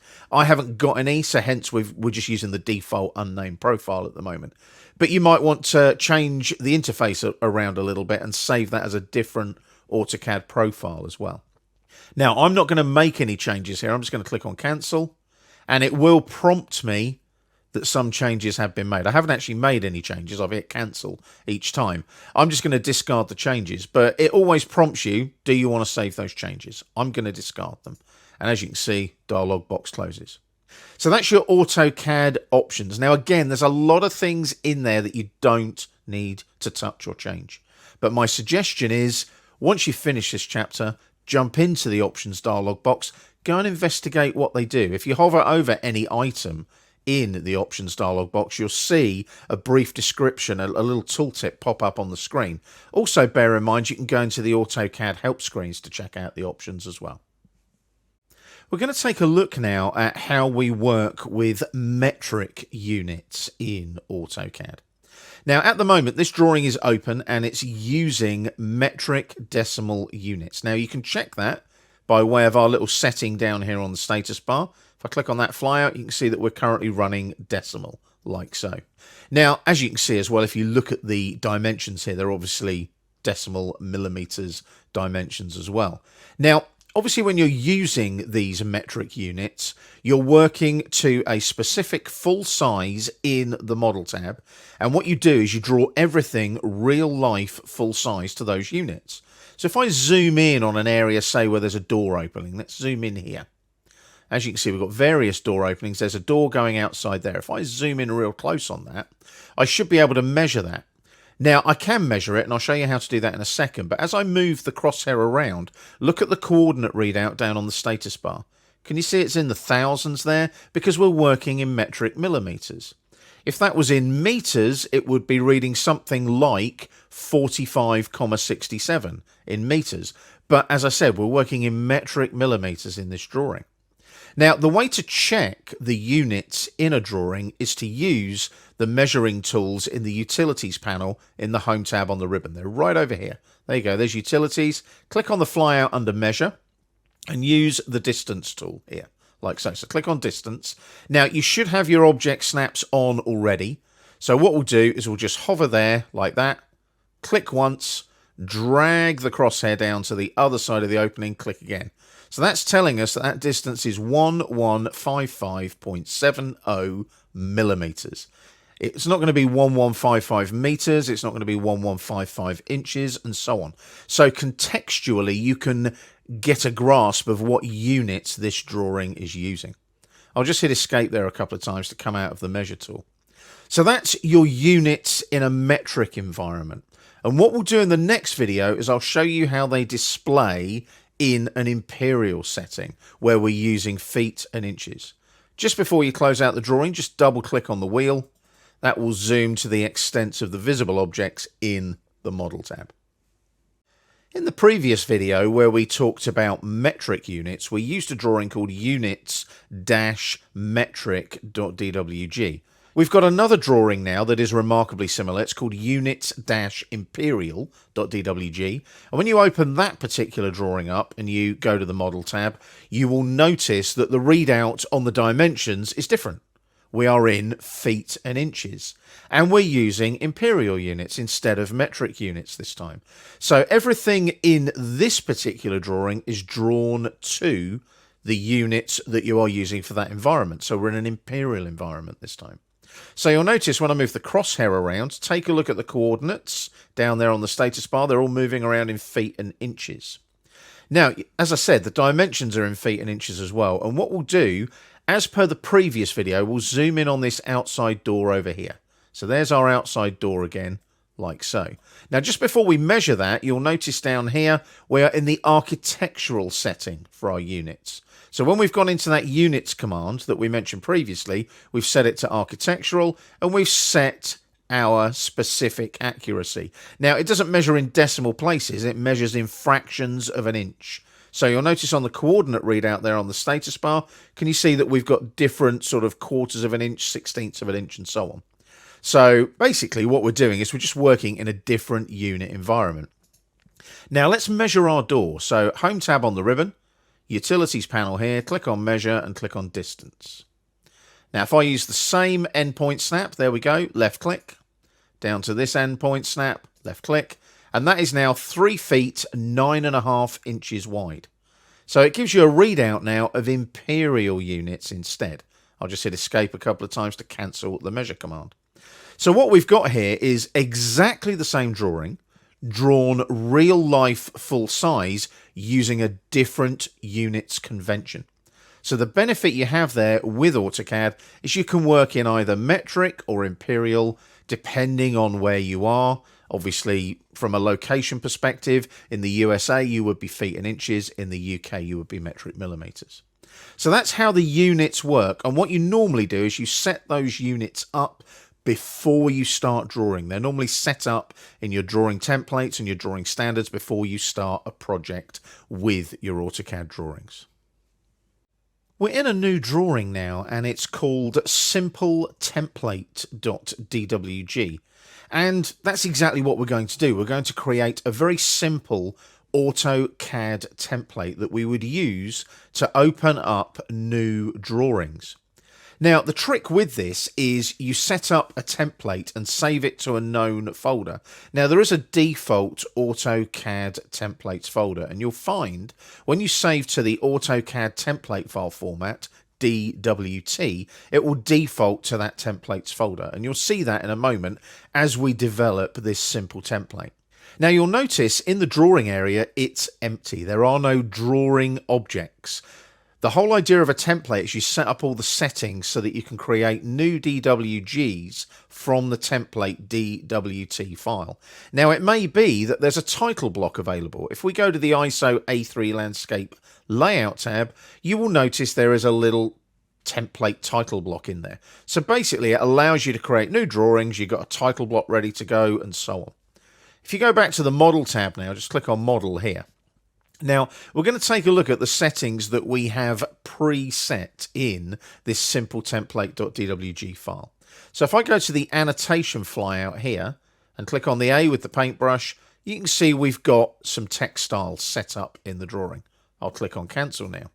If I click on that flyout again and go to Dimensions, you'll notice we've got some default dimension styles available as well. I'll close that too. If I go to the layer drop down here, you'll notice we've got various layers available that are all part of the template and will become part of the drawing when you create a new drawing from that template. If I go to the layer properties here as well, there they are there. You can see objects is the current layer with the tick next to it. So basically when you open up a new drawing from this template, objects will be the current drafting layer. Viewports layer is set to not to plot when you create viewports in your layout tabs. And again, we'll cover that later on in the course. So if I now close the layer properties manager, what I'll do now is I'll do a save as and save this as a DWT file. So what I'll do now is I'll go up here to save as, like so. And as you can see, they're DWG files at the moment. But down here, I can change the file type to a DWT. So there's our template folder. Can you see it defaults to the template folder? And we've got some default ones in there already. AutoCAD ISO is the default metric template. AutoCAD ISO 3D is the default metric 3D template. Notice AutoCAD and AutoCAD 3D, they are the defaults for imperial units. If you use an AutoCAD LT, by the way, AutoCAD ISO would become ACLT ISO, and ACLT ISO 3D, and so on. Same with AutoCAD DWT would be ACLT.dwt, and you'd have ACLT 3D as well. So they do change, and that depends on which version of AutoCAD you're using. Now, we're just going to create a new one here. Now, we saw the title block was an ISO A3, so I'm just going to call this an ISO A3 metric, like so. And it was in a landscape format, so we'll put landscape in there, just so we know the orientation of the template file. So, we've got all that in there. We click on Save. We now get prompted for a description. Now, I'm just going to call this again ISO A3 metric dash landscape again. Bit boring, I know, but it's just quick and easy. You can call it what you like, obviously. Measurement is metric, obviously. If you go to English, that will go to imperial units. We want metric in this particular case. So I click on OK, and you'll see sort of a little flash happen. And then what will happen, you'll notice now, can you see the File tab there? It says ISO A3 metric landscape.dwt. And you'll see at the top of the screen there as well, in the title bar, it's also a DWT file. Now what I'm going to do, I'm going to close that file. Click on the little cross there on the File tab. That disappears. You go back to your AutoCAD Start tab. Now, you can use the new here or the new up here on the Quick Access toolbar. Either way, it will create a blank drawing file. And as soon as it does that, it'll take you to the template folder where we've just saved our template, and there's our ISO A3 metric landscape DWT. So I click on Open now, and that'll open up a new drawing file. Notice it's called Drawing 1. See the File tab? See it in the title bar? But if I look at things like the layers, they've all loaded up in this DWG file from the DWT file. So that template file now can be used over and over again to generate as many drawings as you like. One quick check as well, click on the ISO A3 landscape tab here, and you can see our title block has come through from the template as well. So we go back to the model tab, and we're ready to start drawing in our new DWG file where we've just utilized our template that we saved. We're starting a new chapter now where we're going to take a look at how you navigate drawings using the AutoCAD interface. We've got a new drawing for you. It's called 00 ground floor plan.dwg, and as usual you can download it from the library to follow along with the videos in this chapter.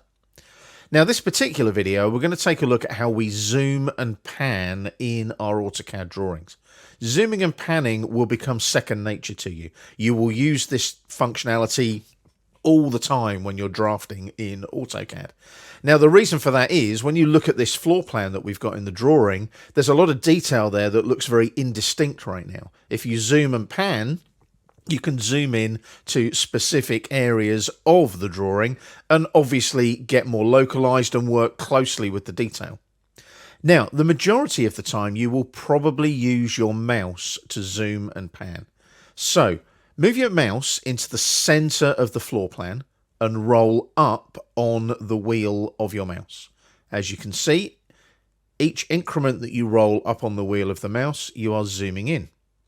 Roll back on the wheel and you're zooming out again. Keep rolling back until the floor plan becomes very tiny, like that. And then just double click on the wheel of the mouse as if it was a button. You'll notice it zooms back to the visible extents of the drawn objects in the model space. That's how you zoom using your mouse in AutoCAD. Just use that wheel. The good thing is if you position the crosshair at the center of the area you want to zoom to, let's go for the conference table here, roll up on the wheel, can you see it's using the crosshair as the center of the zoom? Roll back on the wheel and so on. I'll just double click on the wheel to zoom extents again. You can also utilize the mouse wheel to pan in your drawing as well. If you hold down the mouse wheel, you'll see this weird little hand symbol appear. And then as you move around, can you see, it's like you're holding onto the drawing and moving your hand around, and that's panning. And it's really useful when combined with the zoom. So if I zoom in on this table and then hold down the wheel, can you see I'm panning around, but it's much, much more highly magnified. Incredibly useful to see the detail in your AutoCAD drawings. I'll just double click on the wheel again and we zoom to the extents again. Now, there is another way of zooming and panning. It's called real-time zoom and real-time pan. To do that, just make sure you've got no commands running and right-click on the mouse, and you'll see pan and zoom appear there on the right-click shortcut menu. Click on pan. You'll notice now the hand is there, but it's open.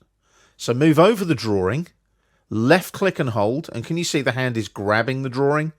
And you're now panning as if you were when you were using the mouse wheel, but now it's the left-hand mouse button. Release the left-hand mouse button, hand opens again, and you stop panning. But you are still in real-time pan mode. So if you now right-click, you get a context-sensitive menu. So you'll notice there we've got zoom. We don't need to worry about 3D orbit. We're not in 3D, but let's click on zoom. You'll now get a little magnifying glass. Position the magnifying glass over an area in the drawing you want to zoom into. And then left click, hold the button down and move up. You zoom in. Release the mouse button. You're still in zoom, real-time zoom. So hold down the left-hand mouse button again and move downwards and you zoom out. Can you see the positive and the negative next to the magnifying glass as you move the mouse up and down? Now, I can right-click again now to go back to that context-sensitive menu. You'll notice I've got Zoom Window, Zoom Original, and Zoom Extents. Let's click on Zoom Window. I get a funny little magnifying glass now with a little window shape next to it. Click, hold down the mouse button, drag, and an area will appear. When you release that mouse button, it zooms to the area that you've just specified.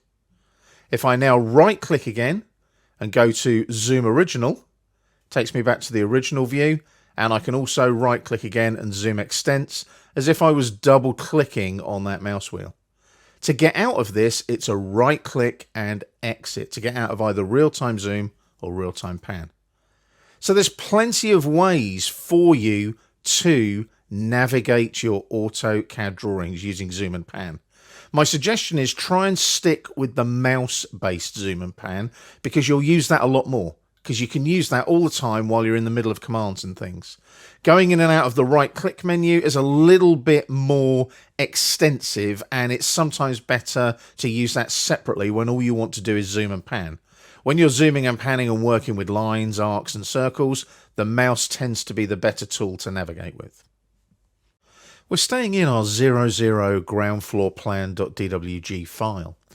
And we're going to take a look in this video at what they call model space and paper space in AutoCAD.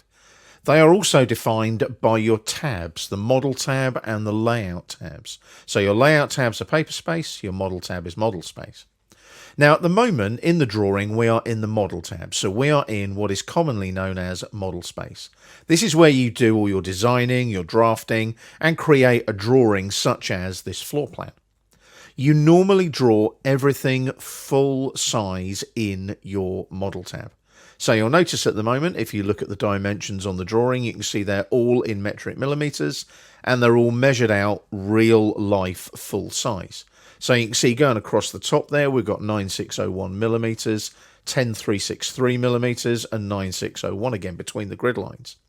Now, if I go and measure anything such as a door opening, that would also be in context with those dimensions between the grids. Also, it's a good bit of CAD practice. Whenever you get a drawing from somebody else, go and measure a distance on that drawing in the model tab so that you know what units you're working in.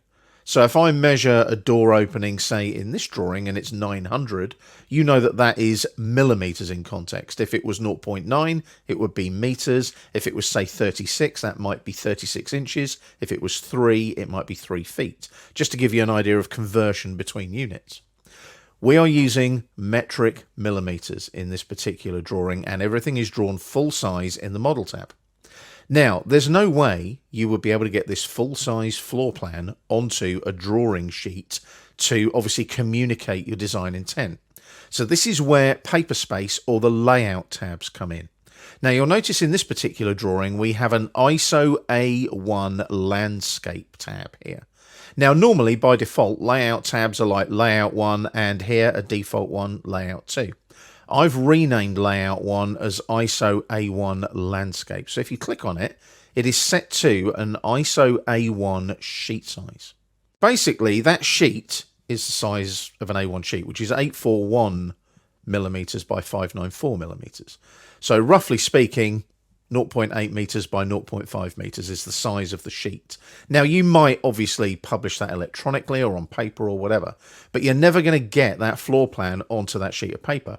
So in your layout tabs, your paper space, you use what they call scaled viewports. So you'll notice this grey box here is a viewport. If I hover over it, it's at a standard scale of 1 to 100. So basically everything inside that viewport is what is in the model tab, but it's 100th of its original size. If I double click inside the viewport, you'll notice it goes a bolder kind of grey, and you'll notice now that we've got all the functionality that we would normally have in model space. We've got the view cube, navigation bar, and you'll notice the crosshair appears.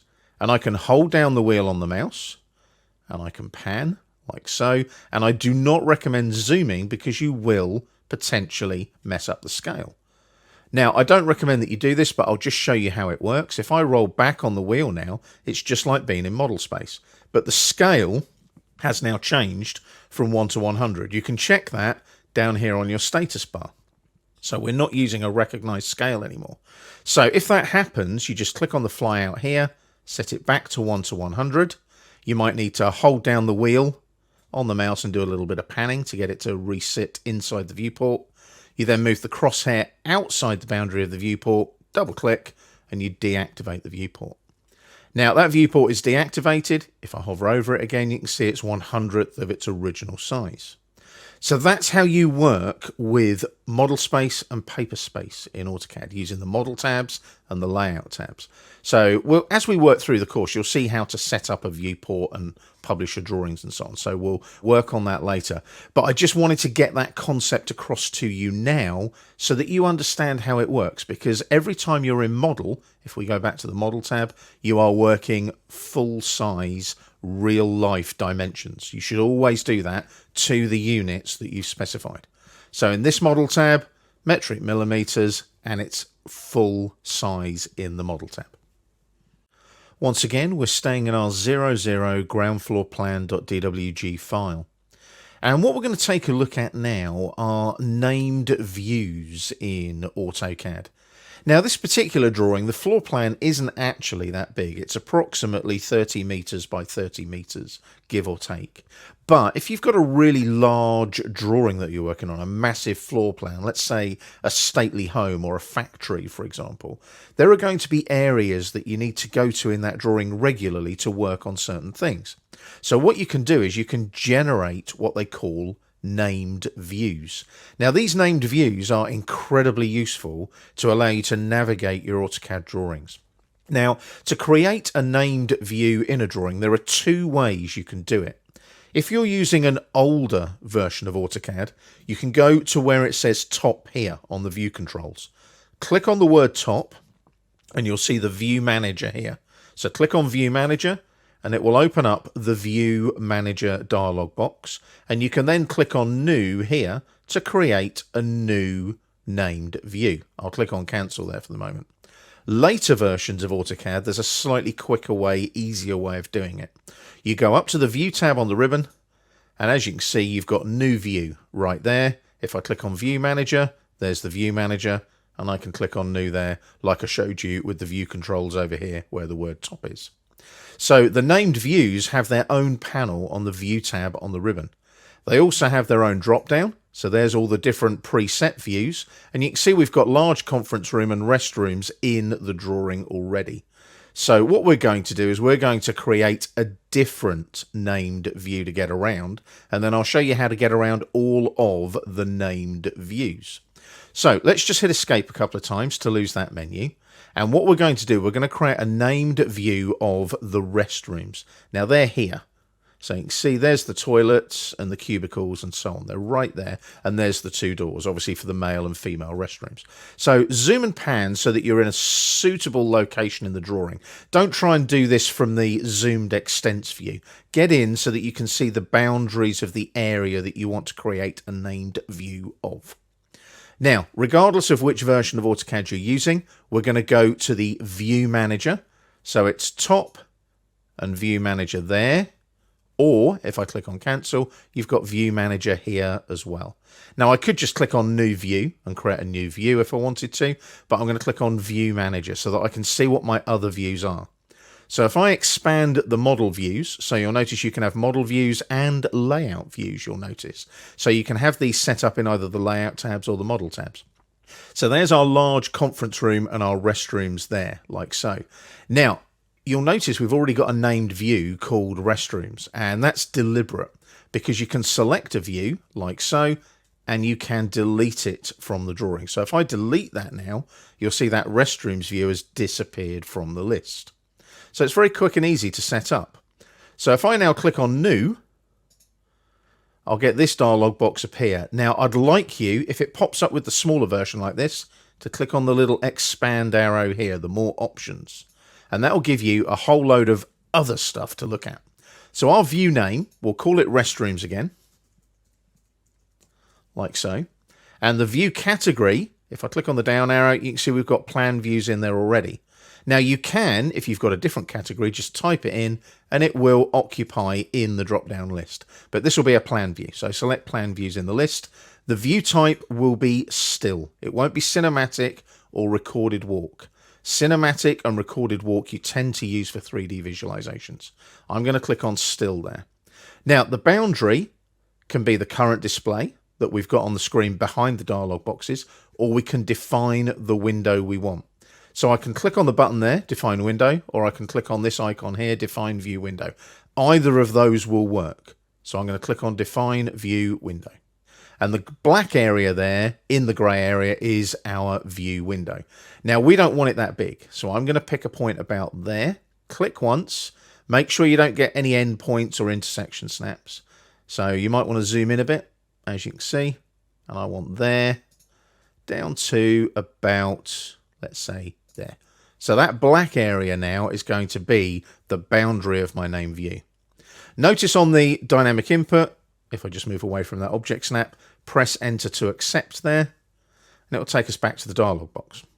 Now, the reason I got you to expand the dialog is in the view properties tab here, you can save a layer snapshot with the view. So whatever your layers are set to right now, it will save those settings with that view. So when you go to that named view, it will also go to those layer settings as well. It's a really good way of remembering the layer properties of that view. So you just tick that box. I'm going to click on OK now. And you'll see we've got our restrooms in the list. And you can move around this list left and right. And obviously if it gets really big, you can go up and down as well using the slider bars. So there's our restrooms view, like so. Now I'm going to apply that. And then I'm just going to click on OK. And that dialog box will disappear. We're now going to double click on the wheel of the mouse to zoom to the extents of the visible drawn objects. Now, like I said, there are two ways to get to the view manager. There are also two ways to get to the named views. If I go to the drop down menu here on the named views panel on the view tab on the ribbon, there's large conference room, restrooms. If I click on restrooms, it zooms me into our name view restrooms. If I click on the drop down again, large conference room, it pops me over to the large conference room. I can then just double click on the wheel to zoom extents again. Now, this doesn't stop you using your mouse to zoom in and out, like I've shown you previously, but the named views allow you to go to a specifically named area in your drawing. If you're using older versions of AutoCAD, you click on the top here in the view controls, and you notice there, custom model views. There's large conference room.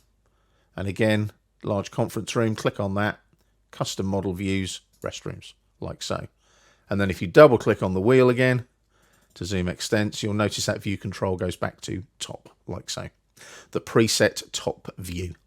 So as you can see there, those named views are an incredibly useful way of getting around large area drawings when you've got lots of things going on in your model tab and your layout tabs in your AutoCAD drawings. Once again, we're in our 00 ground floor plan.dwg file. And what we're going to do this time is look at a setting that doesn't really relate to navigating per se, but what it does allow you to do is it allows you to utilize the right click on your mouse a little bit slicker and quicker, basically. So make sure that you've got no commands running, right click and go to your options on the shortcut menu as we've looked at previously. And then we're going to look at the User Preferences tab in the Options dialog box.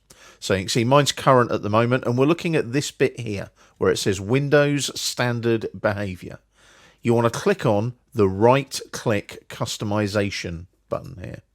Now, the default settings are that the time-sensitive right-click is off. Now, this depends on whether you like this particular piece of functionality or not. I don't use it because I'm a bit old school and I've been using AutoCAD for a long time, 35 years this year, in fact. So I don't tend to use this, but a lot of people who are very much more mouse driven in their workflows really like this piece of functionality. So if I turn on that time sensitive right click, that is now a quick right click for enter, as if I pressed enter on the keyboard, but also a longer click to display the shortcut menu. So I've got a longer click duration of 250 milliseconds.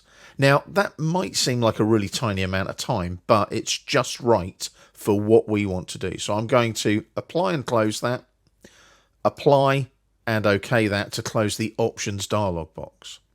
So let's go to the Home tab on the ribbon, and we're just going to draw some lines.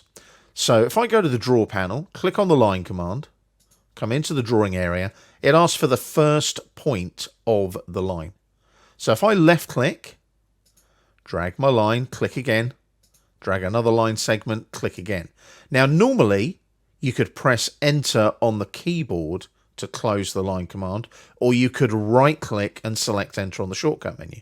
If I right click really quickly now, it just acts like I've pressed the enter key on the keyboard, which is incredibly useful when you're doing lots of line work like that.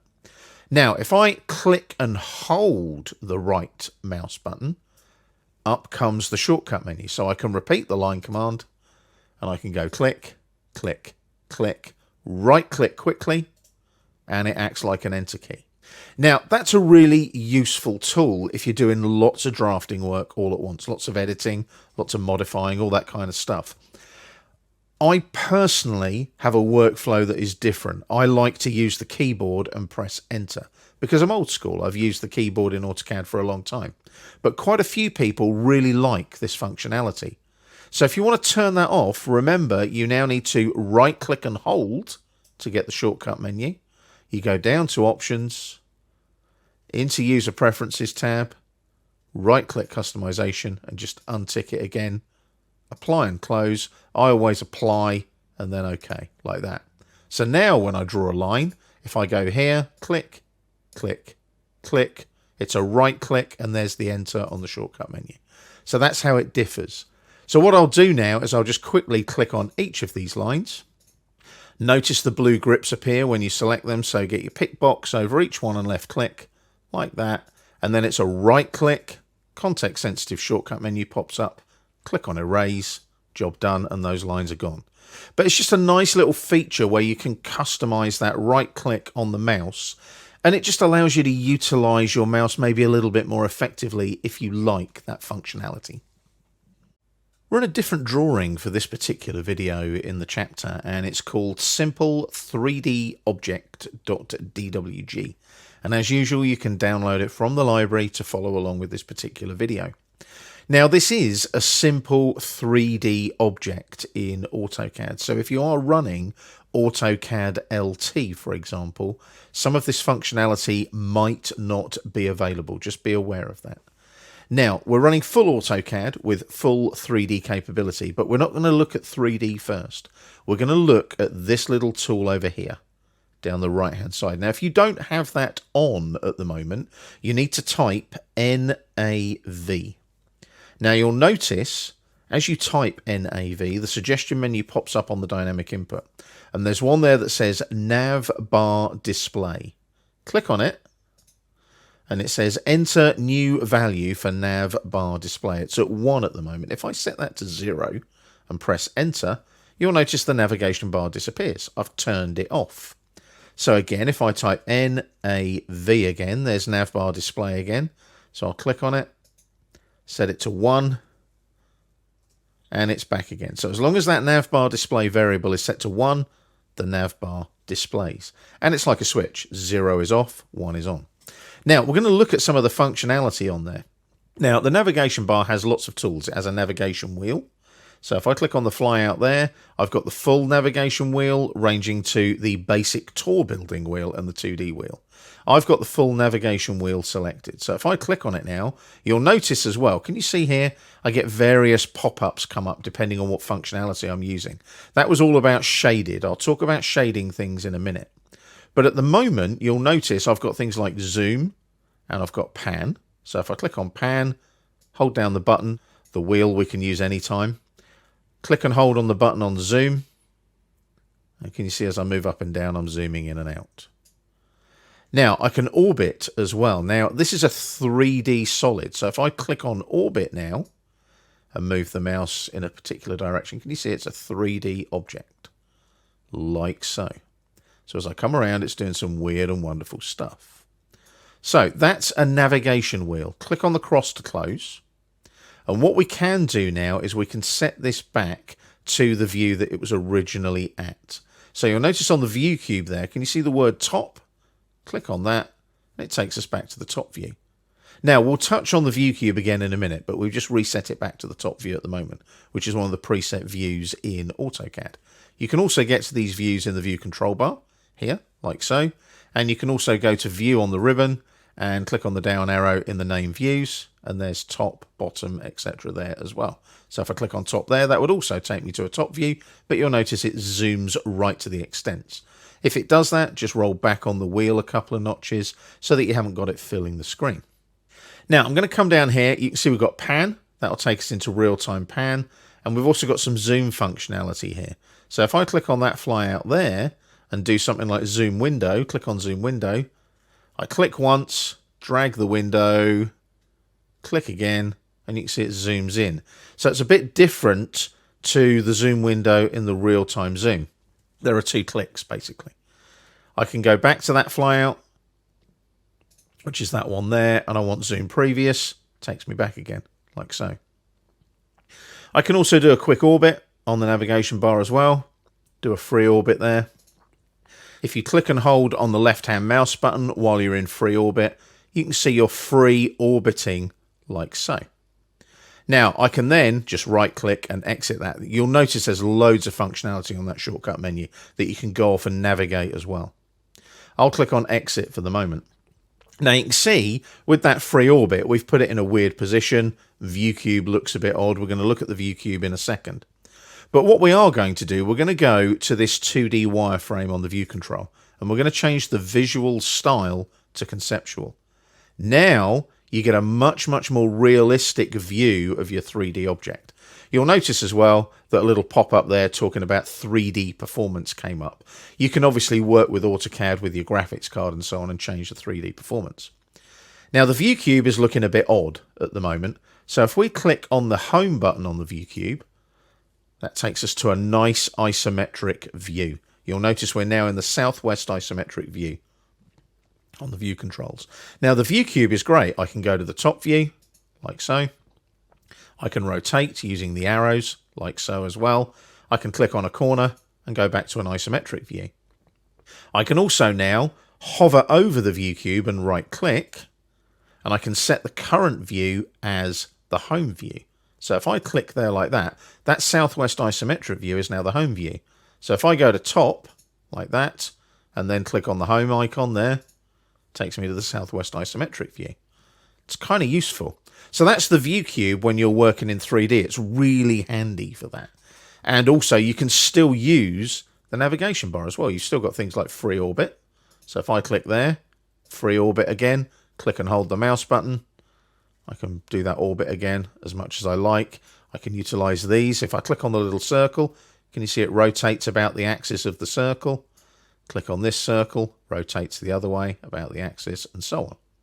Right click, exit the free orbit, and I can come back here. There's the top just there. Can you just see it there? There's the top view. Rotate again with the view cube back to the north at the top, and we're back to where we were before. If I now go to visual style and go 2D wireframe, we're back to the beginning. So that's utilizing your view cube and your navigation bar, and also touching a little bit on 3D in AutoCAD. We're starting a new chapter now, and we're going to take a look at how we draw accurately in your AutoCAD drawings. So for that reason, we've got a new drawing for you. You can download it from the library. It's called drawingaccurately.dwg. When you open up the file and go into the Model tab, you will notice that the drawing is blank, but you can see a grid on the screen. If you can't see that grid on the screen, it's this little icon here on the status bar. See, the grid's on and the grid's off, like that. And also in the Layers panel on the Home tab on the ribbon, just go to the drop down and click on the word Objects to make Objects the current drafting layer.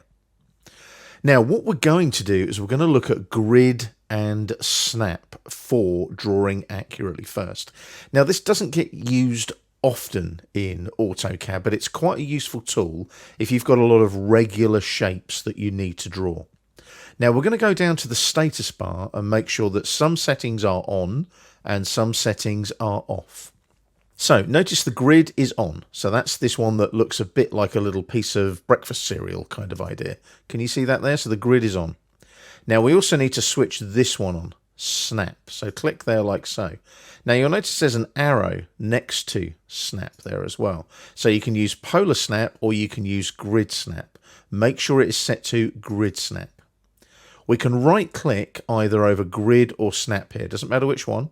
Right click and go to the settings option. And that'll open up the dialog box called Drafting Settings. And you are now in the Snap and Grid tab of the Drafting Settings dialog box. Now, you want to make sure that all of the settings look as they do on the screen right now. So Snap should be ticked, Grid should be ticked. Snap X and Y spacing should be set to 50. Grid X and Y should be set to 50. And there should be a major line every 5. Make sure that grid snap is on with rectangular snap, and you can ignore the grid behavior. Just make sure that those two are ticked, and then everything will work fine. Notice you can specify equal X and Y spacing for the snaps. So if you put X in, obviously Y will be 50, if you see what I mean. X is 50, Y is 50. You can just tab between all these input boxes in the dialog box. So when I click on OK now, that means that my snap and my grid are set to spacings of 50. So I've got a 50 spacing there. Now, before we do anything else, make sure that dynamic input stays on. But this one here, polar tracking, we can turn that off. And we'll turn off our object snap tracking and our object snap. So we don't need them because we will be snapping to the grid instead. This is that grid that you can see on the screen at the moment. So we're just going to draw a simple rectangle using 4 line segments. So we're going to go to the Home tab on the ribbon, Draw panel, click on the line command and come into the drawing area. As you move, can you see it's kind of bouncing around? So each grid square is actually 50, but as you zoom in, watch what happens. Can you see there's a spacing like so? So can you see that? It gets bigger and bigger as you go around like that. Now if I click there on one point and move along, can you see that's 50, 50, 50, 50, 50. So that's the grid. So make sure you zoom in to see the grid. So if I move along 5 squares, 50 times 5 is 250. I left click to finish the line segment, and there's my line 250 long. If I now come upwards, can you see 3 squares is 150?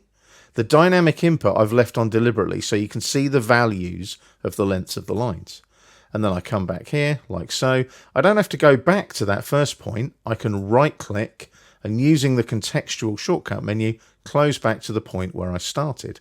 So there's my 250 by 150 rectangle using the grid and snap settings. That's how quick and easy it is.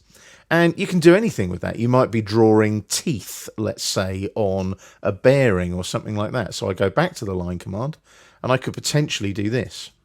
So as I come along, I can use a diagonal as well. And there's my teeth, let's say on a gear or a bearing, like so. And when I get to that point, I'll just press enter to finish. There we go. There's some teeth on, let's say, a worm gear or something like that. Now, obviously, this is a fairly basic method of drafting and it can create some basic shapes. Another typical one might be you've got flowcharts to draw. Really useful if you use those regular shapes on the grid and snap to the grid to draw your flowchart symbols. Now, there's a lot of ways and means of working with this, but you can use circles and arcs as well. So if I go to a circle command, let's do center radius. If I pick that intersection of the grids there and come out, as I come out, can you see each grid square is making the radius bigger? It's very, very simple. It's a very useful tool for what I call regular drafting shapes. And I've used it for countless flowcharts in my career to date. So that's snap and grid using the tools in AutoCAD to make sure that you snap to that grid and draw those regular shapes. We're staying in our drawingaccurately.dwg file. And this time we're going to take a look at how we would normally create entities and objects in our AutoCAD drawings. We wouldn't tend to draw regularly with snap and grid like we did in the previous video. We would tend to use things like coordinate entry and something else we're going to look at, direct distance entry as well. Now, we're just going to do a little bit of housekeeping before we start using the coordinates in our AutoCAD drawings. First thing we're going to do is we're going to turn off snap and grid down here. So there's snap and grid, turn them off. they go grey on the status bar. Select the circle that you would have perhaps drawn earlier, and then right-click and erase on the shortcut menu. Now, we're going to draw a small circle on the end of this line here. So we're going to go up to the draw panel, click on the flyout, center radius for the circle, just pick a point on the end of that line. Now, at the moment, it's not snapping to it. That's because we need to come down here, we need to switch our polar, auto snap, and object snap back on. Then if I hover there, can you see we get an endpoint? Left click. Just drag the circle out a little bit to about there, click there like that. There's our circle in place. Now the lines we don't need. So click on each line. You can do it individually like that. It won't take long. Just a quick click on each line. And once you've got them all selected, make sure the circle isn't selected. It's a right click and erase again like we did previously. Now we're going to utilize the center of that circle for some coordinate entry to create a rectangle like this with 4 lines, but using coordinates only. So before we do anything else, we need to make sure that the center object snap is on. So we come down to the status bar, click on this flyout arrow here next to object snap, and we want endpoint, put midpoint on as well, and we want center, intersection, and extension. Make sure those 5 snaps are ticked. So whenever you snap to an endpoint, midpoint, center, intersection, or extension, they will always display when you're working in the drawing. Now just click away from that in the drawing area, that menu will disappear. Make sure you're on the objects layer again in the layers panel, like so, and then go back to the line command, like you did in the previous video. And we're going to hover over the center of the circle, see it pop up, there you go, center snap, left click. Now you can see our line is now moving freely. Grid and snap, you're kind of tied to those snaps on the grid. Now we're working in a much freer environment where we can potentially use the dynamic input there to put a distance and an angle in. But we're not going to do that. We're going to type the @ symbol. So I'm going to type @ like so. Can you see that appears on the dynamic input entry like so? And we need that to be 250 long along the x-axis, but 0 going vertically on the y-axis. So we're going to type in 250, comma 0. Now that line will now go to the right because it's positive, and it will be horizontal because the y value is 0. Press enter, even though the line looks a bit weird, and you'll see there's your 250 long line. And now we're ready to come off of that segment there. Now we're going to do the same again, but we're going to use the y-axis instead of the x-axis. So this time it's an @ symbol again.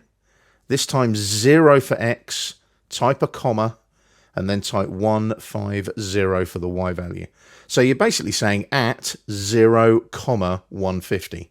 Press enter to confirm, and there's your vertical line.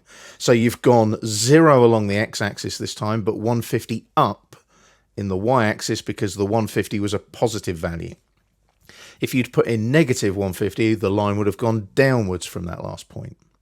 So again, we've got to go to the left this time. So the x value will now be negative. So it's going to be @ again, but minus 250, going to the left, negative x, comma 0 in the y-axis. Press enter, and there we go. Can you see that's gone to the left? And now I can right click and use that shortcut menu to click on close to go to the first point. And there you go. We've created the same rectangle, but using coordinate entry instead. So when you're using that @ symbol, that is a relative to last point. It's a relative coordinate. If you were using hashtags in front of those coordinate values, that would be an absolute coordinate relative to x and y equals 0 at the origin. If you look in the bottom left corner of your drawing, can you see x and y with the little square around it? That's indicating that the origin is down there somewhere. What we've done is we've gone from the center of the circle relative to the center of the circle using the @ symbol. Absolute coordinates, it's a hashtag. Relative coordinates, it's an @ symbol.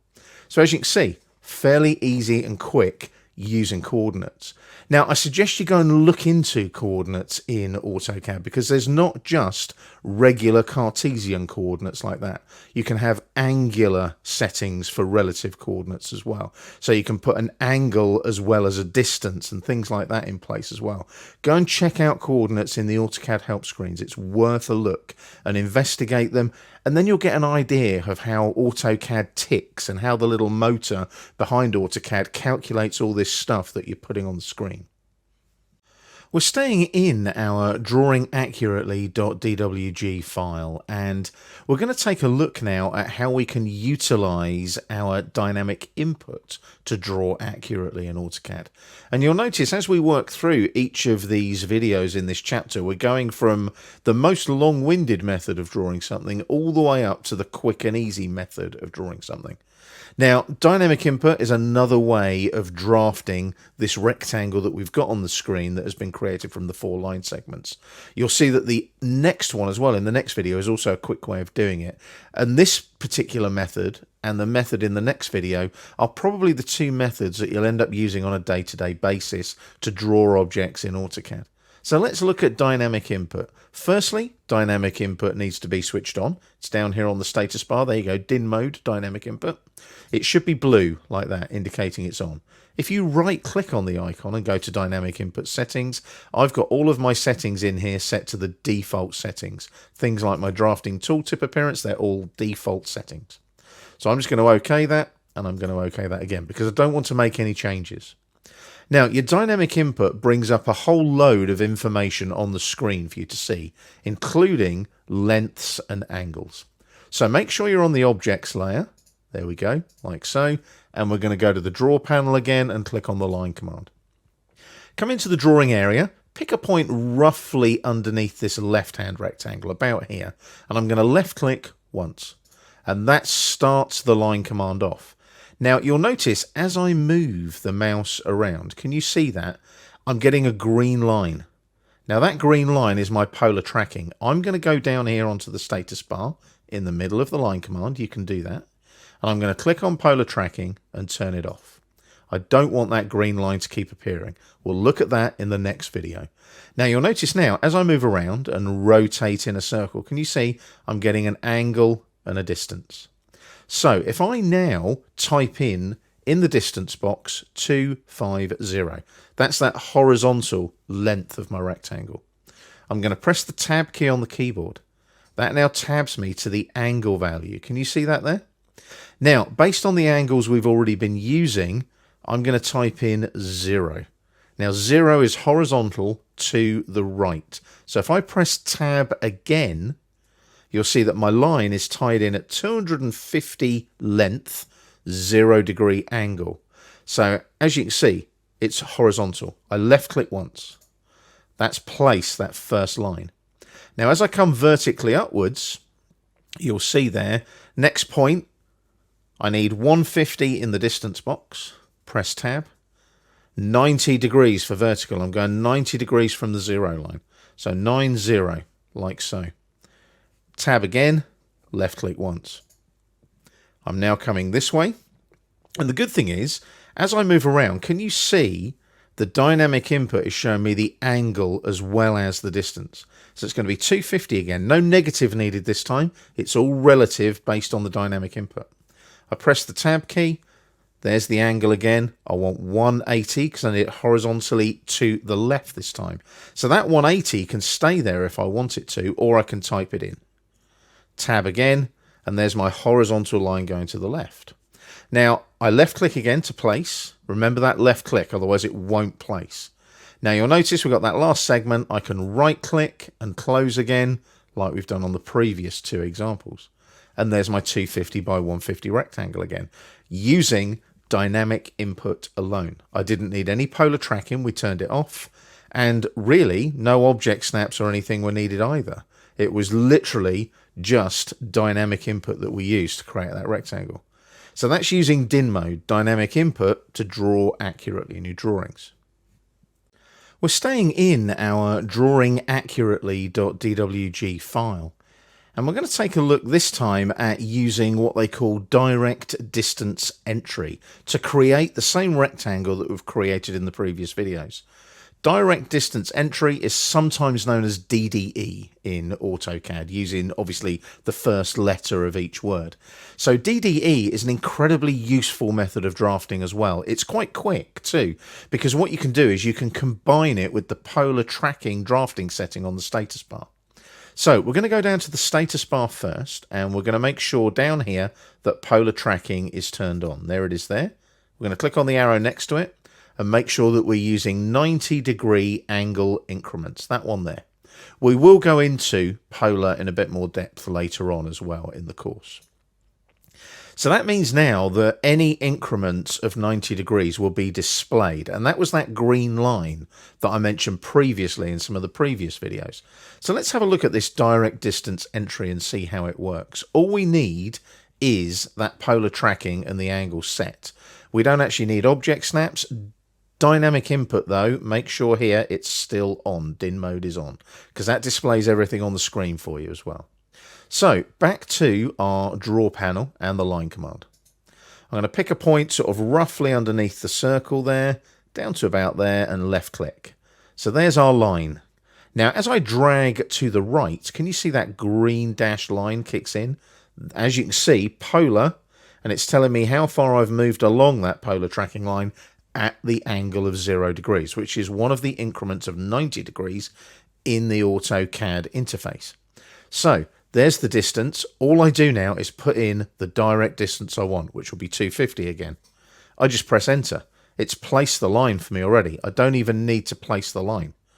AutoCAD knows that that is 250 long at 0 degrees. So if I now move my mouse so that the line is vertical, I get a vertical polar tracking line, and again, direct distance entry. There's the distance, 169.4345. I type 150 in that box, and I just press enter once. Done. Line segment drawn. And then I move this way to the left. You'll see the 180 polar tracking kick in, so I type 250, direct distance entry again, press enter, and I'm done. Right click, close on the shortcut menu like we've done previously. That's the quickest method of drawing in AutoCAD, utilizing the polar tracking, utilizing the direct distance entry, and combining that with the dynamic input. So top left rectangle took quite a long time, top right rectangle, little less time, bottom left rectangle, even less time, and then the quickest is dynamic input, direct distance entry with polar tracking switched on. You can see how quick that was. I don't even have to click on that second point of the line. I just press enter to confirm the distance. We're starting another chapter now, and we're going to start taking a look at creating some basic simple geometry in an AutoCAD drawing. Now we've got a new drawing for you. It's groundfloorplan.dwg. So that's GND floorplan.dwg. You can download it from the library to follow along with the videos in this particular chapter. As you can see, it's the floor plan that we've used previously. We're going to zoom in on this area here. You can see there's two little circular tables. Zoom in a bit there and pan upwards so that you're looking at this sector between the grid lines. I'm going to go in one more notch on the zoom so that you can see what I'm doing nice and clearly. Notice you are in this area here where there's furniture. You should therefore be using a furniture layer. Now there's one here, A700M FFE. That is the layer that you should be on when you open up the drawing and you're in the model tab down here on the left. Now just make sure that you are using that FFE layer like that. It's that one there, A700M FFE. Just make sure that's the current drafting layer, and then you match all the rest of the furniture in the drawing. Now we're going to create a simple rectangle using the rectangle command first. Now I know we haven't really touched on the rectangle command, but it's very quick and easy to do. So home tab on the ribbon, into the draw panel, and in the draw panel, top right of the panel, there's a little flyout there. Select rectangle on that flyout. It will prompt you for the first corner point of your rectangle. I'm going to pick a point about there and left click. Drag upwards to the right, and you can see it's basically forming a rectangle using the opposing diagonal corner, like so. Now, this particular table is going to be 3,500 millimeters by 2,500 millimeters. So I can type there 3500, again, that direct distance entry, press tab, you get the other vertical distance of the rectangle, that's going to be 2500. Press tab again, that locks those in like so, and then just left click. Your rectangle is drawn at those particular sizes. Now, that's our rectangle, so now we need to start thinking about utilizing object snaps, OSnap, and what they call object snap tracking, which is now known as AutoSnap. Now, these are down here on the status bar. So there's object snap tracking, AutoSnap. It's very simple. It's either on or off. Make sure it's blue for on. There's our object snaps there. Again, make sure they're on and blue. Click on the little arrow here, and you want to make sure that these 5 object snaps are ticked. Endpoint, midpoint, center, intersection, and extension. We will be utilizing those as we go through the OSnap and the AutoSnap in this particular video. So make sure they're there. Just click away from the menu, it'll disappear. Now, what we're going to do is we're going to utilize a line and some object snaps to draw a circle in the center of our rectangular table first. Now, just before we do that, you might want to make sure that this is on, your polar tracking as well. I use it all the time. Just make sure that polar tracking is on. Click on the little fly out there. Make sure it's at 90 degrees. It should be anyway, because we haven't changed it since the last time we used it. But just click on 90 there and make sure it's on 90. We're going to draw a line now. You've done that previously. So draw panel, click on the line command, and we're going to use object snaps. So we're going to go object snap on this endpoint snap. See it there? When you hover over the corner, endpoint appears, left click. That's your object snap from that corner. We're now going to go down to this corner, and again, you'll get another endpoint snap. Left click, and there's your line. Just press enter to finish. You don't need to draw anything apart from that diagonal line. That's it. Now, we're going to draw a circle now. So we go up to the draw panel again. Click on the circle flyout and select center radius. Come into the drawing area, hover over your diagonal line. There's your midpoint snap. As soon as you see it appear, left click. And then as you drag outwards, there's the radius of the circle. So what we'll do a 900 radius circle. Type 900 in the box, press enter, and there's our circle of 900 radius. Now that diagonal line is sacrificial. So what you would do now is select it, right click, erase it. Now we've had to add extra geometry to draw that circle. But using the AutoSnap, the object snap tracking in AutoCAD, you can do that in a very different way. So click on the circle, select it, you'll see the grips appear, right click and erase the circle on the shortcut menu. Let's do it a different way. Let's go to that circle command again. Click on the flyout and select center radius. Now you're thinking, hang on a minute, how do I pick a center point in the center of that rectangle? How do I get that? Well, you need to make sure down here that your auto snap, your object snap tracking is on, and it is, and we know that the midpoint snap is working because we've already used it. Now, you've got to remember not to click when I tell you. Hover over the midpoint here. When the midpoint snap appears, do not click. As you move away, you'll see a little sort of cross appear. Can you see the little green cross? That's known as a blip. Go up here, hover over this midpoint, and then as you move away again, you'll see another little blip. Can you see those two little green crosses? As you move around and get to the center of the rectangle, those two little crosses draw two polar tracking lines that intersect. That is your auto snap, your object snap tracking. When you see them intersect like that, left click. You are now dead center of the rectangle. And as you come out, you can type in your 900 for your radius again, and you've got exactly the same circle. So what you've done there with the object snap tracking is hovered over 2 points to let AutoCAD know that your object snap tracking off of those 2 points. And basically it shows you where the two lines that drawn through those points intersect. That's known as object snap tracking or auto snap. It's very quick and easy, isn't it? It's very useful. And you can have up to 7 object snap tracking points. So select your circle again. right click and erase it again. There's one more clever little method of object snaps that you can use to place that circle dead center of that rectangle. AutoCAD has a geometric center object snap. Now I haven't switched that on in our little snap list down here. If you click here, you can see there's geometric center, but I haven't ticked it and I don't want you to tick it. So click away from the menu and that will disappear. I want to show you what is called snap overrides. So we're going to go back up to the draw panel, click on the circle flyout and select center radius and come into the drawing area. Now it says center point for circle. Hold down the shift key on your keyboard and right click. That will bring up your snap overrides. Then you select geometric center on the menu that appears. As you hover over the rectangle, you'll see a funny little circle with a star in it. That is your geometric center of the rectangle. Left click. And as you can see, it's placed it exactly in the geometric center of the rectangle.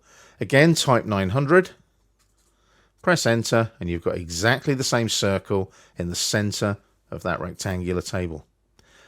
Lots of different methods of drawing exactly the same thing, but you'll notice that things like your object snap tracking and your geometric center can be incredibly useful and save you having to draw extra geometry to create other bits of geometry in your drawings. We're staying in our ground floor plan.dwg file, and we're going to take a look now at Polar and Ortho. Now, Polar we've already touched on a little bit, and Ortho is what they call orthographic projection, and it locks you down to the X and Y axes for drafting. Now, we've got our little table here that we created with the rectangle and the circle. We're going to replicate that, but in a different part of the drawing. So zoom out slightly and pan across. You'll see there's a nice big area to the left of where our table is here. So we're going to utilize this area here next. And we're going to take a look at drawing the same size table, but using Polar and then using Ortho. And then I'm going to jump back into Polar and show you a neat little feature in Polar that allows you to use individual angles with your Polar tracking.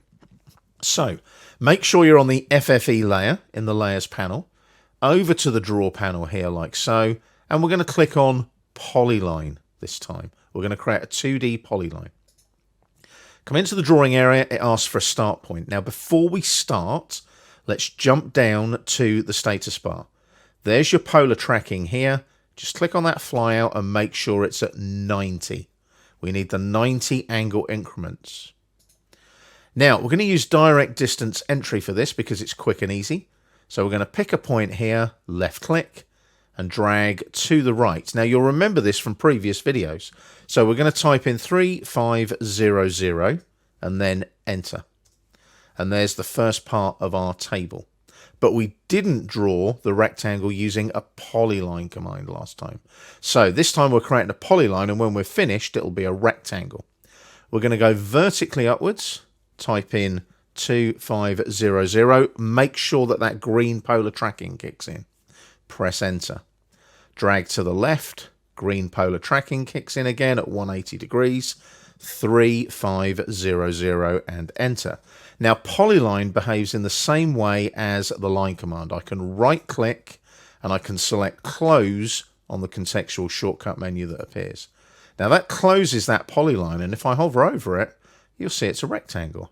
As you can see, it's a rectangular polyline. Now over here, you drew this with the rectangle command, but it's also a polyline. It's just a rectangular polyline utilizing 4 segments with 90-degree corners, hence a rectangle. So that's using Polar to create our rectangular polyline. What I'd like you to do now is select the rectangle you've just drawn, right click and erase it. And you're thinking, why is he erasing what we've just drawn? Because I want to show you a different way of creating exactly the same rectangle, but using Ortho instead of Polar. Come down to the status bar. There's Polar tracking there. Ortho is this one. It's a little right angle symbol. Click on it and you'll notice that Polar automatically turns off. You cannot run Polar at the same time as ortho and vice versa. So we've got ortho switched on now. Let's go back to that polyline command here on the draw panel. I'll pick a similar point as last time for the start point, left click. Now as I drag, you'll notice I can only go horizontally and vertically. Notice I cannot go off at any other angle. That's orthogonal projection. You can only do horizontal or vertical, X and Y axes. So this is actually quite a good method of drawing regular shapes. So as I drag now to the right, I can type in 3500, direct distance entry again, but I can only go horizontally. So when I press enter, it's got to be a horizontal line. I now go vertically upwards, 2500, enter. I come back along to the left, 3500, enter. And again, it's just a right click and a close on the shortcut menu. We've got exactly the same rectangular polyline. Hover over it. It's a closed polyline. There we go. But I've used a totally different method to draw it. So you can use polar, which gives you a lot more flexibility with angles.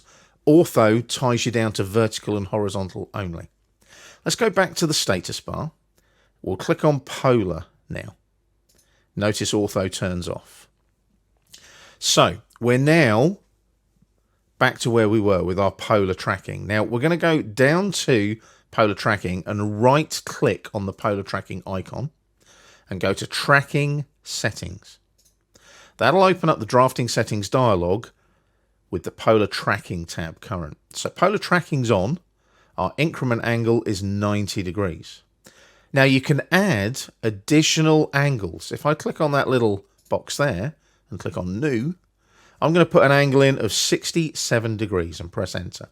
Now this is a one-off. It'll only work with 67 degrees, not multiples of 67 degrees. So any of these here on the increment angles, it will be multiples of these angles. This one, it will be the one incidence of 67 degrees, that one there. Click on OK. And now, if I go to the line command, and I use this endpoint snap here and left click, there's my line. Now, polar tracking kicks in when I go horizontally. Can you see that? Multiples of 90 degrees. But as I come up a little bit, watch that angle on the dynamic input. When I get near 67, there you go, there's my 67 degree there. As I move away, it then goes back to the 90. So if I go to 67 again and say I want a line that's, I don't know, 1500, and I press enter to confirm, and then enter again, that line there is 1500 long, and it's 67 degrees from the horizontal, rotating counterclockwise, because counterclockwise is the default angle direction in AutoCAD. So you can have individual angles in that polar tracking, which is what makes it so much more versatile than, say, orthographic, the ortho, the orthogonal setting. Ortho is great for regular shapes.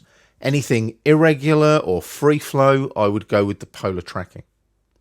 Jump back down to your polar tracking, right click, go to tracking settings. Just click here on your 67 and hit delete.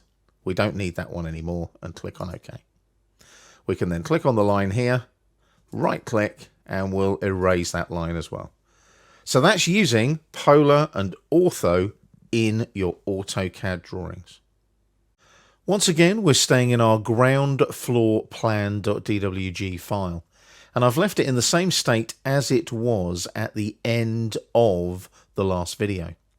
Now what we are going to do is we're going to look at lines, circles and arcs in this particular video. Not in that order, but obviously we'll see how that goes. But I'm going to double click first on the wheel to zoom extents. And you'll notice there's a door opening over here on the right hand side of the building.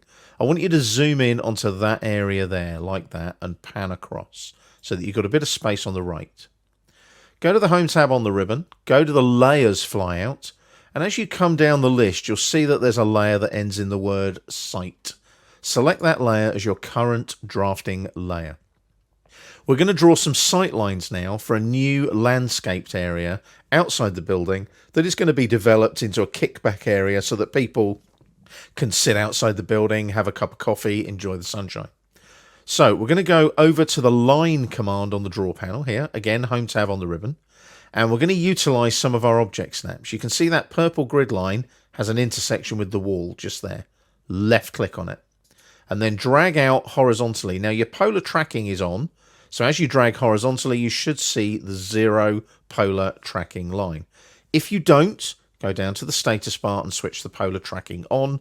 Make sure it's using those 90-degree increments. I'm going to type in a distance of 15000, 15,000 millimeters, which equates to 15 meters.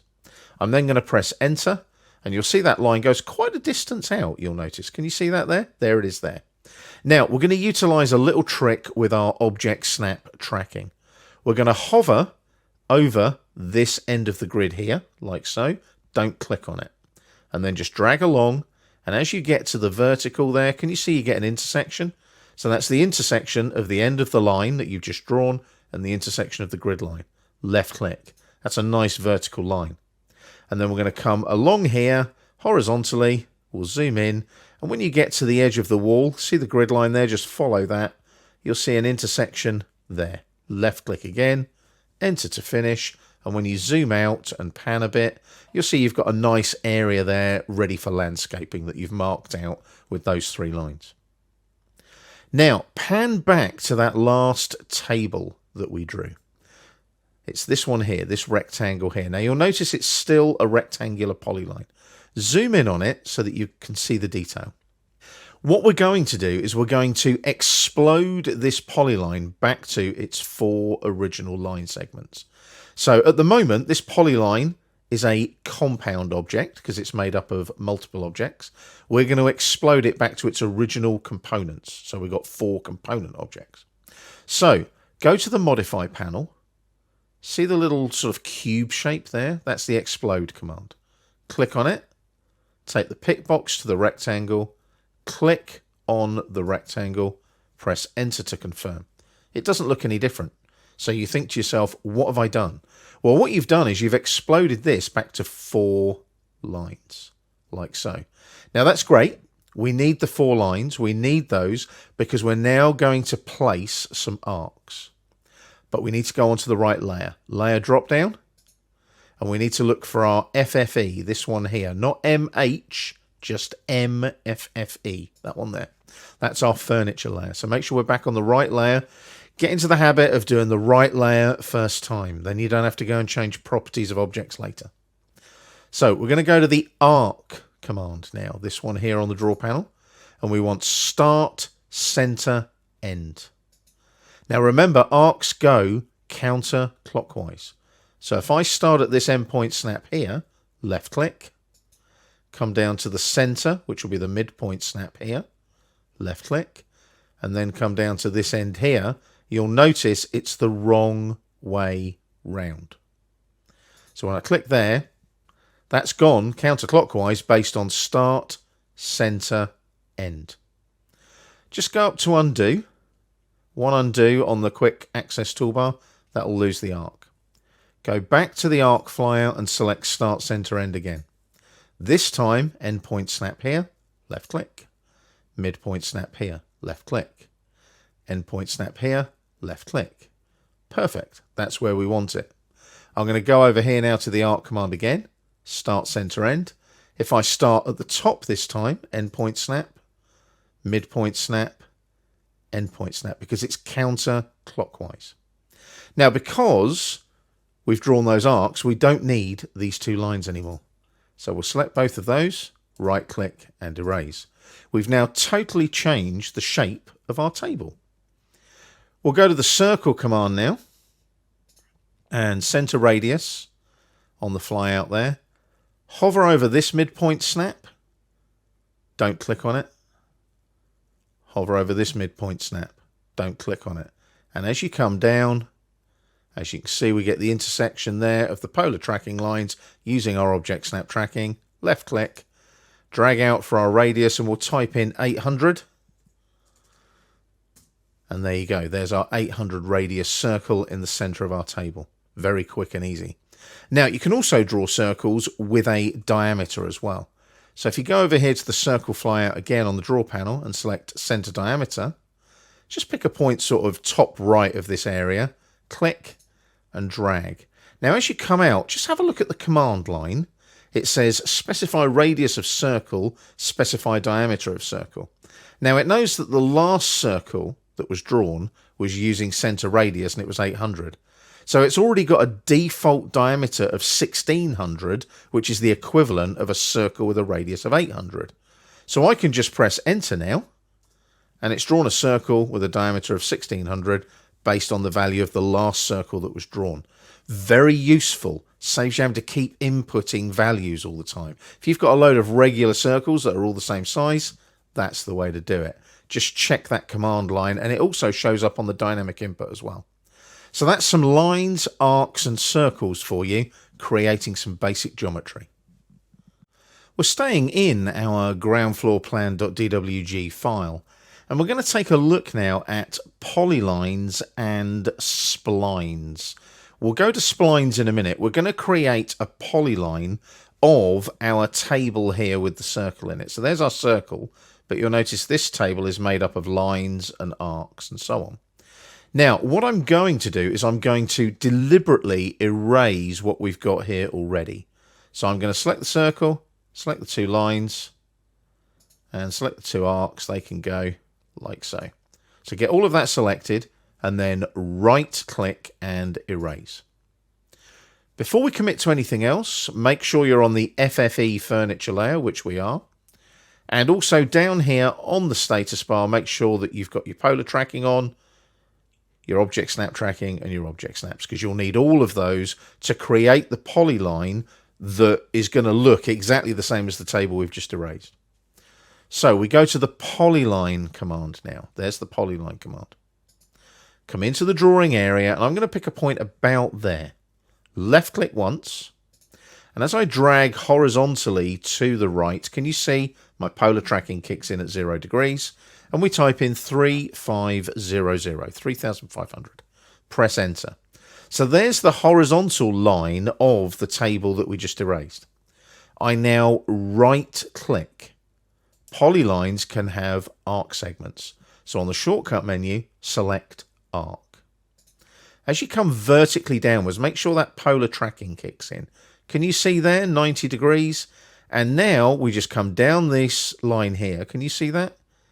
And I want to come down 2,500. In essence, the diameter of that arc. Press enter. And there's your arc there, like so.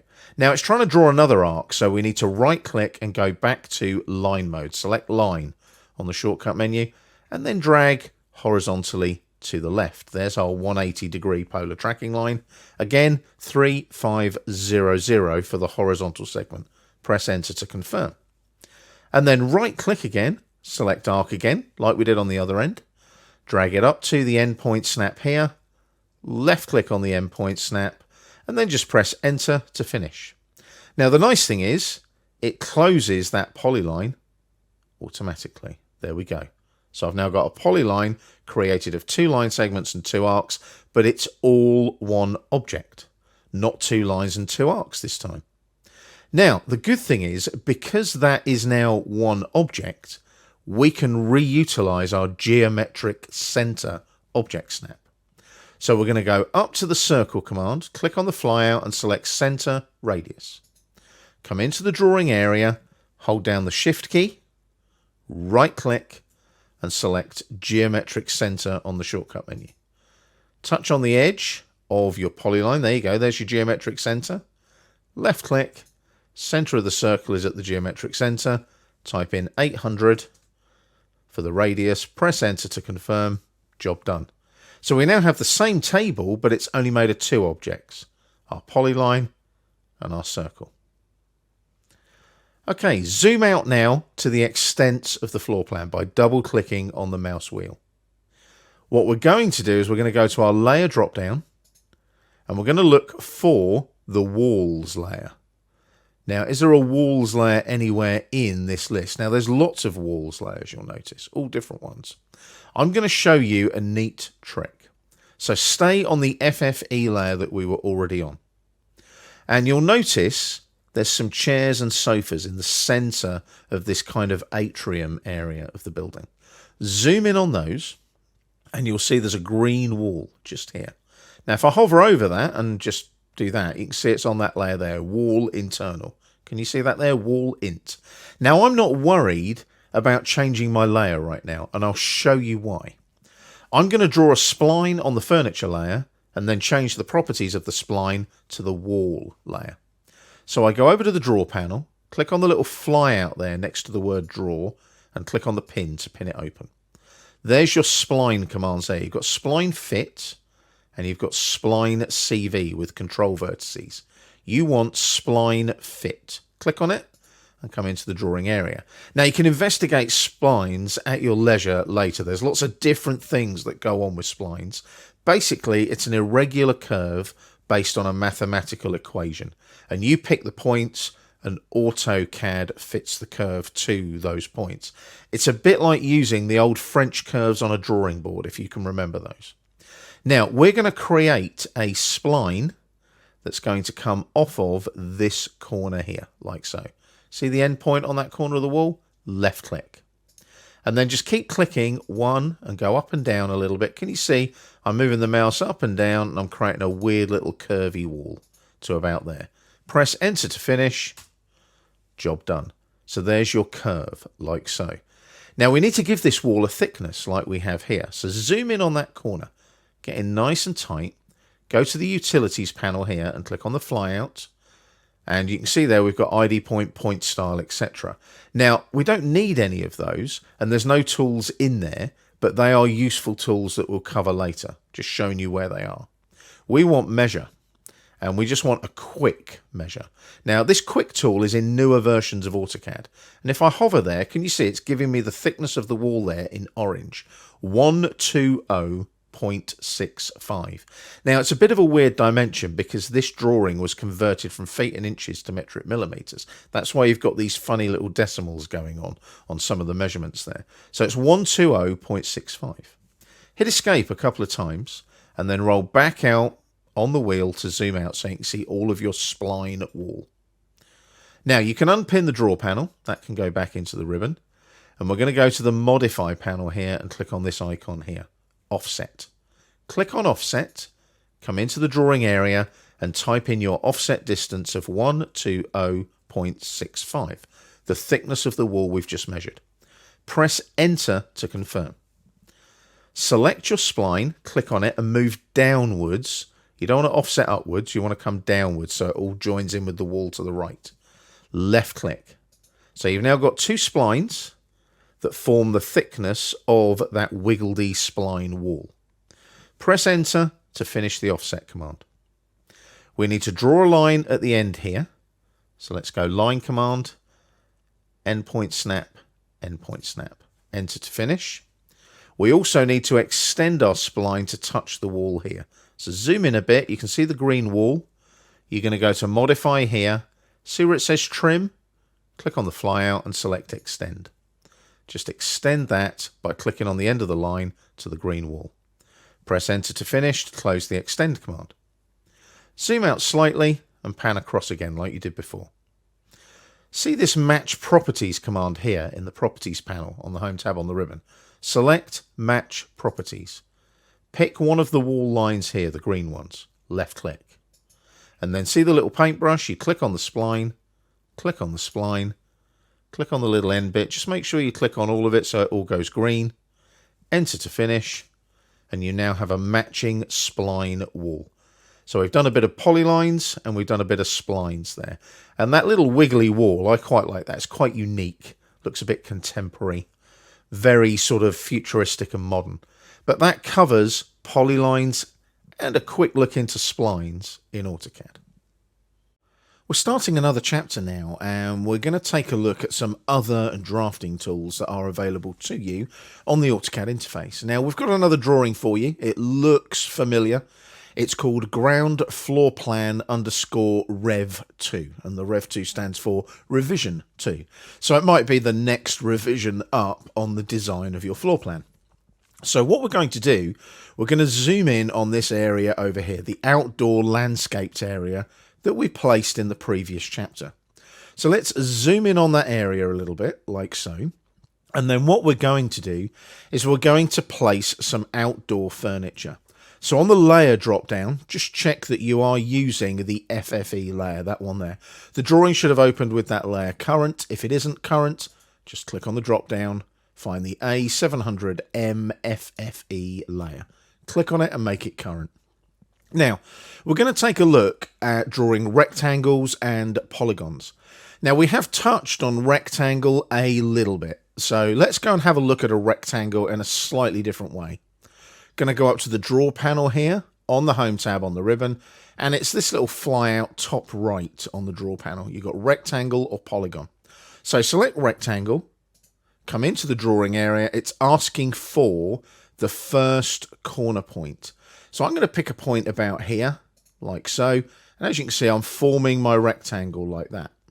Now, you'll notice I've got some options down there on the command line. If I right click, they also pop up on the shortcut menu. I'd like you to select dimensions, this one here. Now, it's asking for the length of the rectangle. Now, the length is going to be 3500, 3,500 millimeters. Press enter. And the width is going to be 2,000 millimeters. Press enter. So there's your rectangle, but as you rotate now, can you see you can now rotate it around that original point that you clicked, which is great for orientation in a drawing if you need to specify it. So we're going to place it here, sort of top right. If you look as you go round, top right, just left click once, job done. There's our rectangular outdoor table, 3,500 by 2,000 millimeters. Very quick and easy. We're going to draw a circle now. So again, draw panel, click on the circle flyout, center radius, come over here to the top right corner of the landscaped area, pick a point. It doesn't have to be exact, and left click. And then as you drag outwards, we're going to type in 2,000 and press enter for the radius. Now, we're not going to keep the circle. The circle is there as a guide for our polygon that we're going to place. So what we do now, draw panel again, same flyout as rectangle, but we select polygon. Into the drawing area, number of sides by default is 4. You can start at 3. You can't go below 3. Think about that for a moment. Two-sided polygon wouldn't quite work. Now we're going to go for 8 sides. We want an octagonal outdoor table. So type in 8, press enter to confirm, and it now asks for the center of the polygon. Make sure your object snaps are on. Go and touch on the edge of the circle. You'll see the center snap appear. Now you'll notice you don't have to go to the center of the circle to get the center snap current. Notice my crosshair is just touching the circle. You can move into the center and click if you want to, but you don't need to. Left click, and you'll see now that you get some options for your polygon. So you've got inscribed in the circle or circumscribed about the circle. Inscribed will be inside the circumference of the circle. Circumscribed will be outside the circle. We want it outside the circle, so I'm going to click on circumscribed. I'm going to come up here, and you'll see my polar tracking kicks in. And when I get that intersection there, just left click, and there's our octagonal outdoor table. The circle isn't needed anymore, so I just click on the circle, right click, erase on the shortcut menu, and there's our octagonal outdoor table. So there's 2 different polylines there. They're closed polylines. If you hover over them, that one is one object and it's a polyline. It's an octagonal polyline. This one's a rectangular polyline. But you've used the rectangle command and the polygon command to create them. We're staying in our ground floor plan _ rev2.dwg file. And as you can see, I've left it in the same place as it was at the end of the last video. We're going to do a little bit of housekeeping first, and then we're going to take a look at points and donuts in AutoCAD. Now, don't get too excited. You don't need to order in coffee for the AutoCAD donuts. They are a geometric shape, not actually donuts that you can eat. But what we're going to do, we're going to move our octagonal table first. Just click on it. You'll see it go blue with the grips. Right-click on the mouse and select Move on the contextual shortcut menu. Click on Move. I'm going to pick this corner here, that endpoint snap there, left click, and as you can see I can move it now, pop it over here somewhere, left click again. So it's just underneath the rectangular table. Now, the reason I'm doing that is we're going to put some bike bays in the landscaped area so that people can cycle to work. So we're going to create a couple of new layers first before we look at the AutoCAD points command. So we go to layer properties, like so, and we click on new. So that's that little one here. Can you see the little star on it? Little yellow star, new layer. Now the first new layer is going to be called bike bays, like so. And we're going to give it the color magenta. So click where it says white, and magenta is down here. There you go, color 6, that one there. And you'll see the color come up as magenta. Click on OK. So there's bike bays. We're going to create another new layer now. And this time it will be bike bays. So make sure you type it correctly. And then a dash, and then SO for setting out, and then points, like so. So we've got bike bays and bike bay dash SO points. Press enter to confirm. You'll notice it takes on board the same color as the previous layer you created. So we need to make the bike bays SO points the current drafting layer. If you just select it and it's highlighted like that, you can click on the little green tick there. Bike bays SO points is now the current layer. Close the layer properties manager. We now need to go and choose a point style. Now the quickest way to do this is to go to the Home tab on the ribbon, up to the Utilities panel, and select Point Style. It's just there on the drop down. And it'll open up the Point Style dialog box. Now if you look, the default point style is a tiny little dot.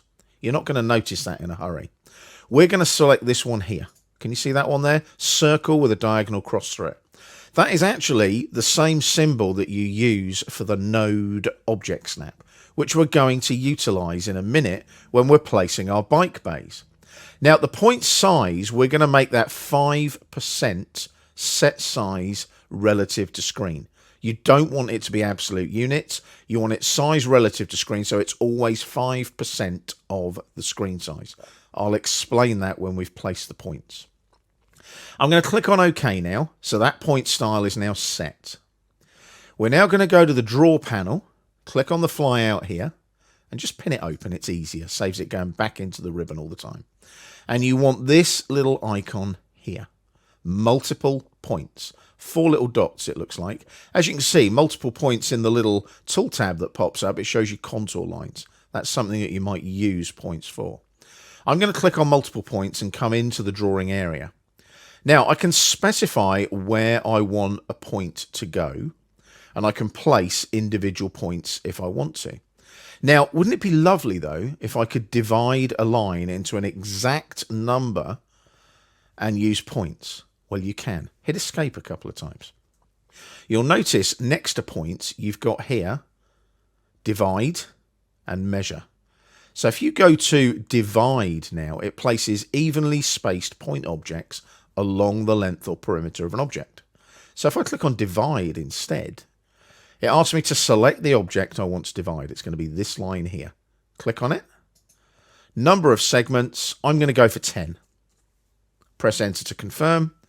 And there's our points. Notice they're using the point style that we've just set. Now, you'll notice the command is closed as well. Now, if I zoom out, notice they get smaller. If I do a regen by typing REGEN and press enter, they resize to 5% of the screen size each time. Now, if I zoom back in again, they're a bit big. So what I can do is regen again. You can also save the drawing. That regenerates the drawing as well. And there you go, back to 5% of screen size again. So what we'll do now, we'll go to our layer drop down and select bike bays as the current drafting layer. Just click on bike bays. And then we're going to draw a line. So we'll click on a line here like so. And we need that node snap. You notice we're not snapping to node right now. So down to your object snaps. Flyout pops up. Select node. We can turn it off again in a minute. Node is now on. Go and click in the drawing area once, not twice. Otherwise you'll draw the line in the wrong place. Click on the node. There's the node snap. Drag that outwards like so. And you want to drag that out by 3 meters. So that's going to be 3,000 millimeters. Press enter. Enter again to finish. And then what we can do now is we can copy these down to each point. So we select the line, right click, copy selection. use the node snap or the endpoint of that line. And because node is switched on, I can just keep clicking. Just copies away quite happily down to each node because the node snap is on. When you're done, press enter to finish, and then go down to your object snaps and make sure that you turn node off again. Otherwise you'll be snapping to nodes all over the place. Now, the nodes are quite obvious in the drawing. Now, what we want to do there is we want to turn those points off. So bike bays is the current drafting layer at the minute. So if we just go to the drop down and bike bays SO points, if we click on the little sun symbol, that'll freeze that layer. Click back in the drawing, you see the setting out points have gone. If I want them to come back, I can just click on the snowflake and they come back again, like so.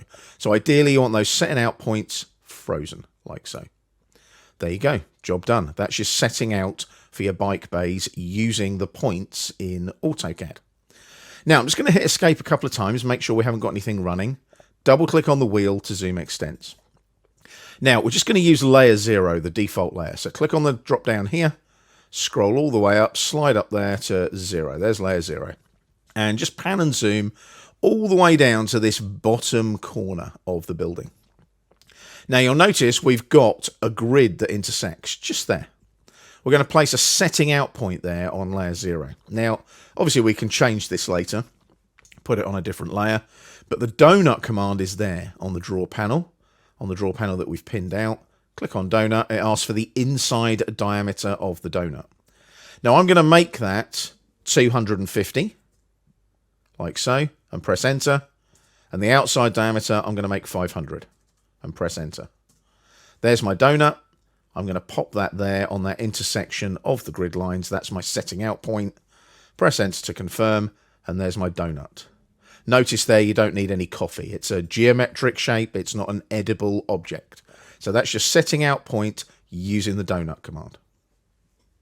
We're in a new drawing now for this particular video, and the drawing is called cylinder.dwg.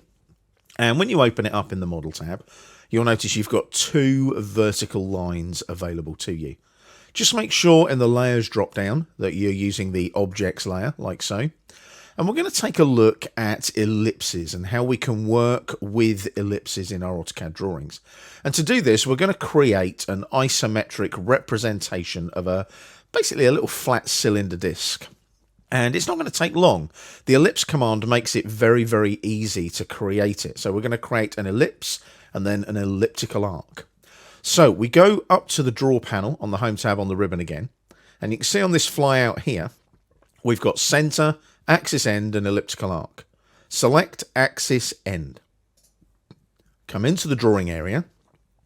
Can you see you're being prompted now for an axis endpoint?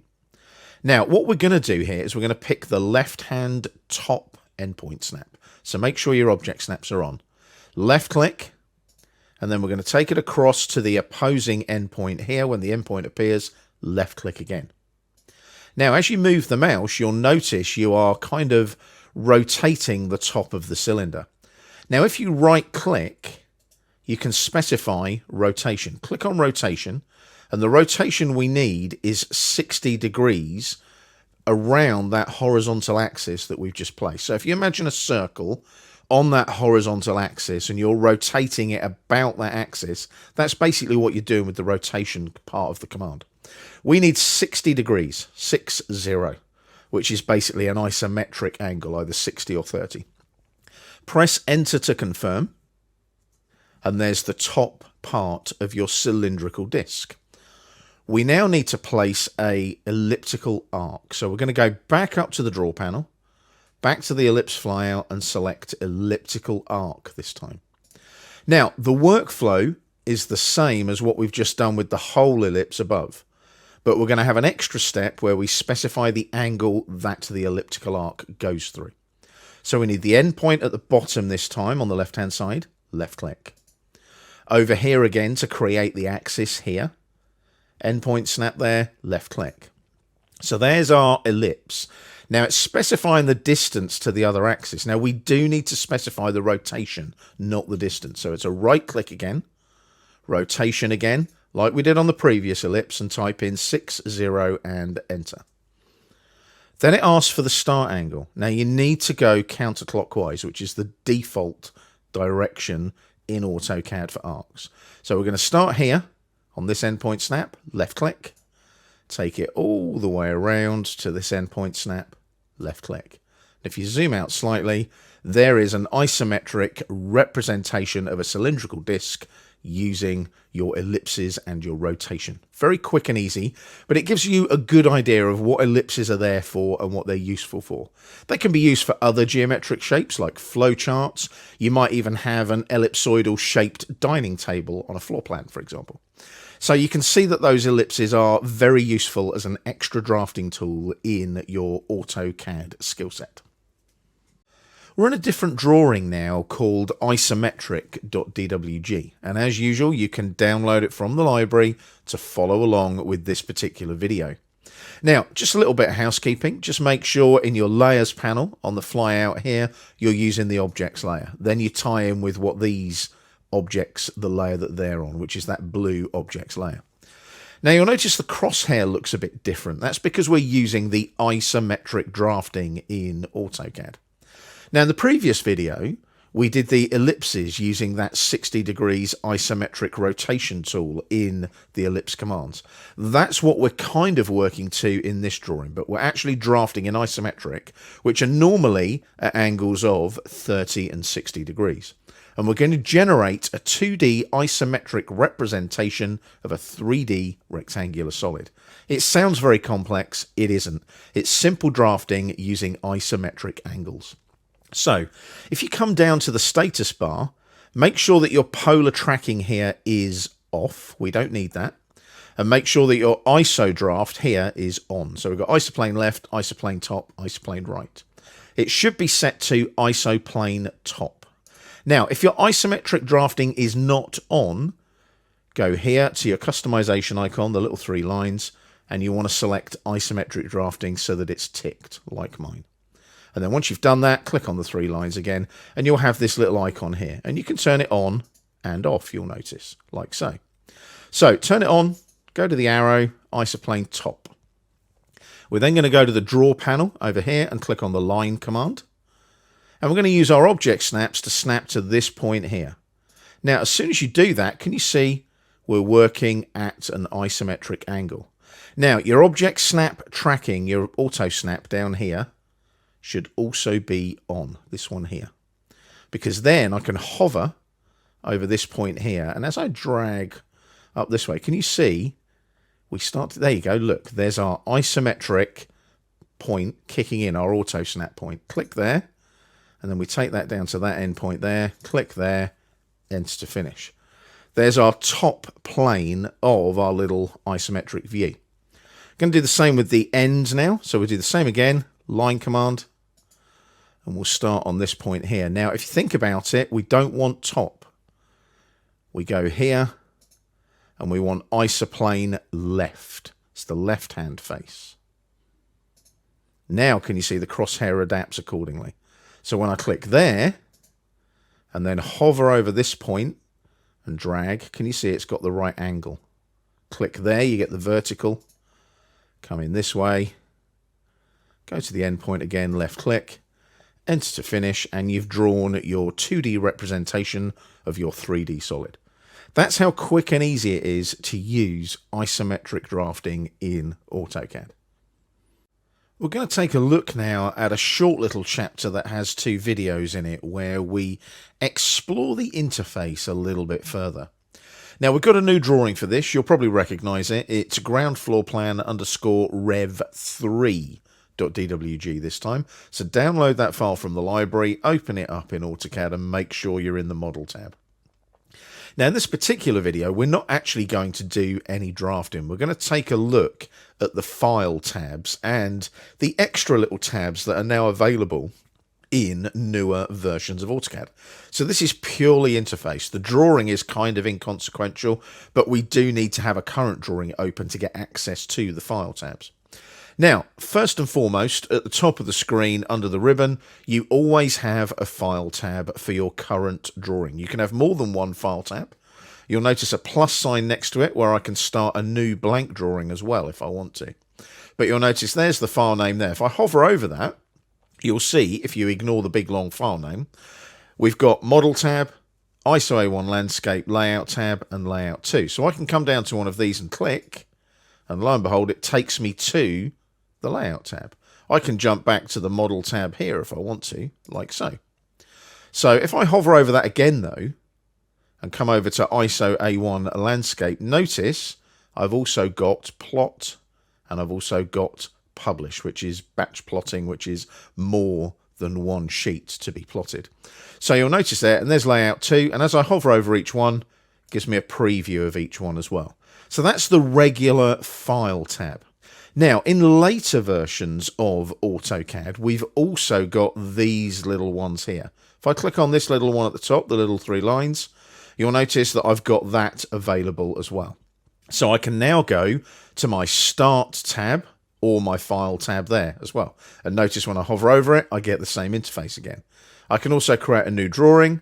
I can click on New File, open a file, save all the drawings I've got open, close all of the drawings I've got open.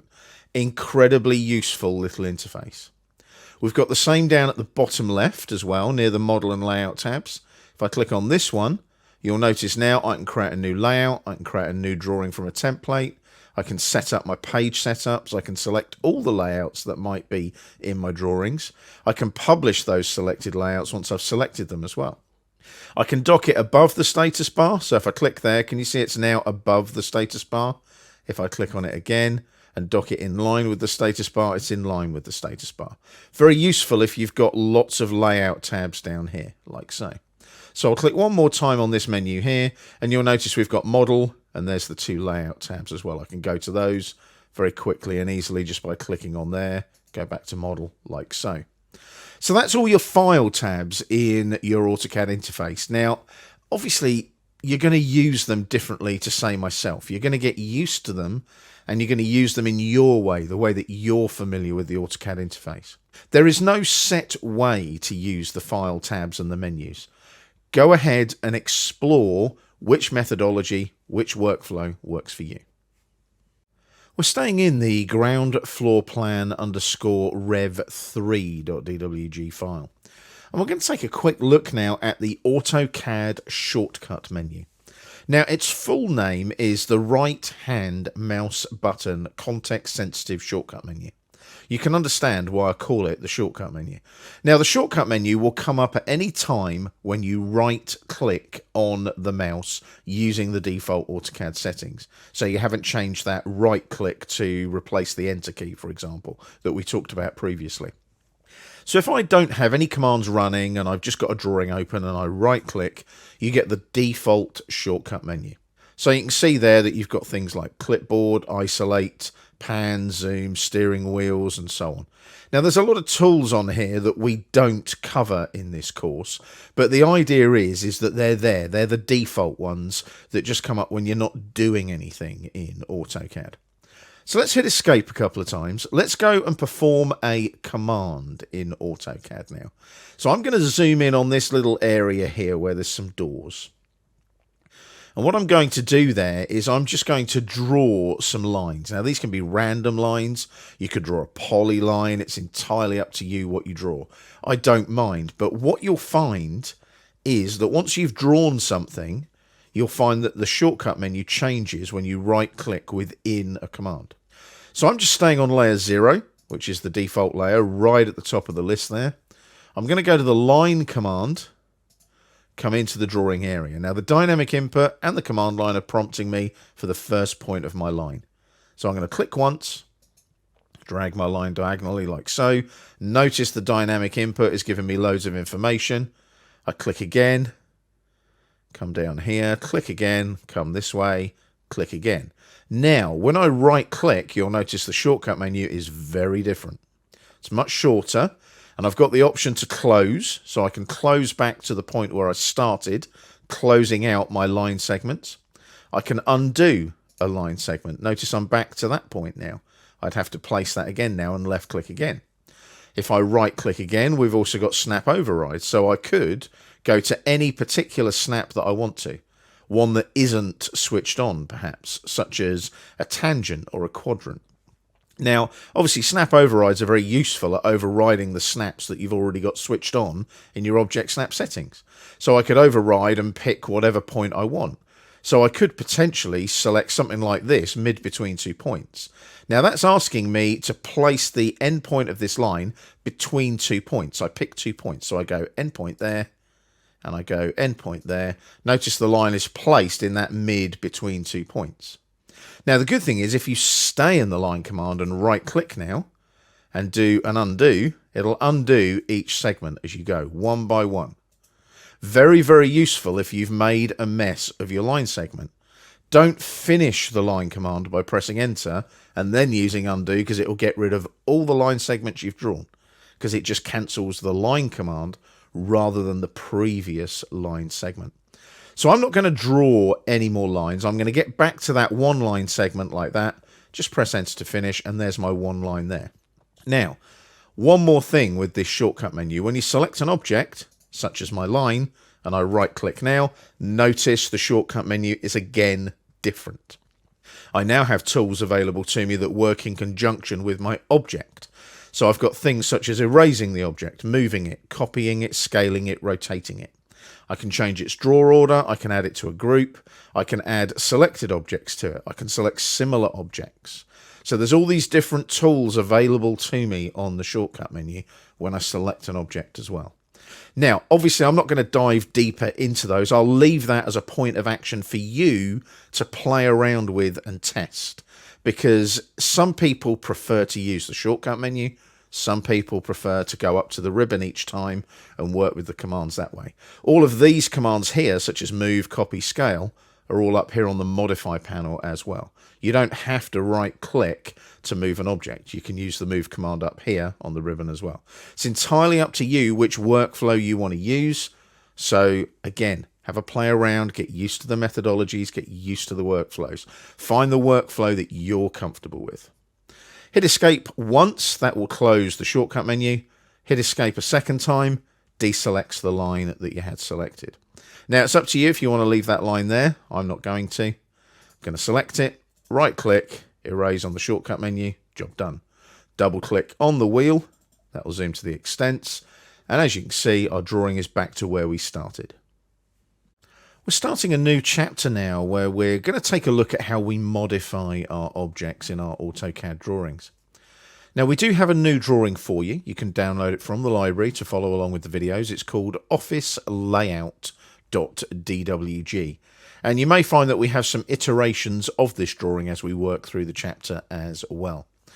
Now, we've got some objects in the drawing for you. So you'll notice we've got some walls and a door. We've also got here a desk, a pot plant, a somewhat dated computer, and a chair. Now, these are all on their appropriate layers already, so you don't need to worry about layers. They're also AutoCAD blocks, so if you select one of them, it's all one object. We'll get onto blocks later. Just hit escape a couple of times if you have selected one of those objects. Now, we're going to look at how we select objects. Now, watch what I do here. If I select the desk and click on it, it goes blue with its grip. Select the plant, goes blue with its grip, computer and chair.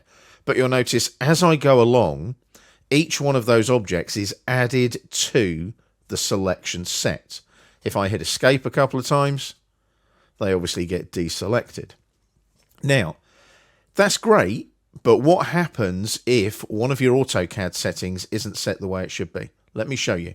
If I right click, nothing selected, no commands running, and go to Options, and in the Options dialog box, go to the Selection tab.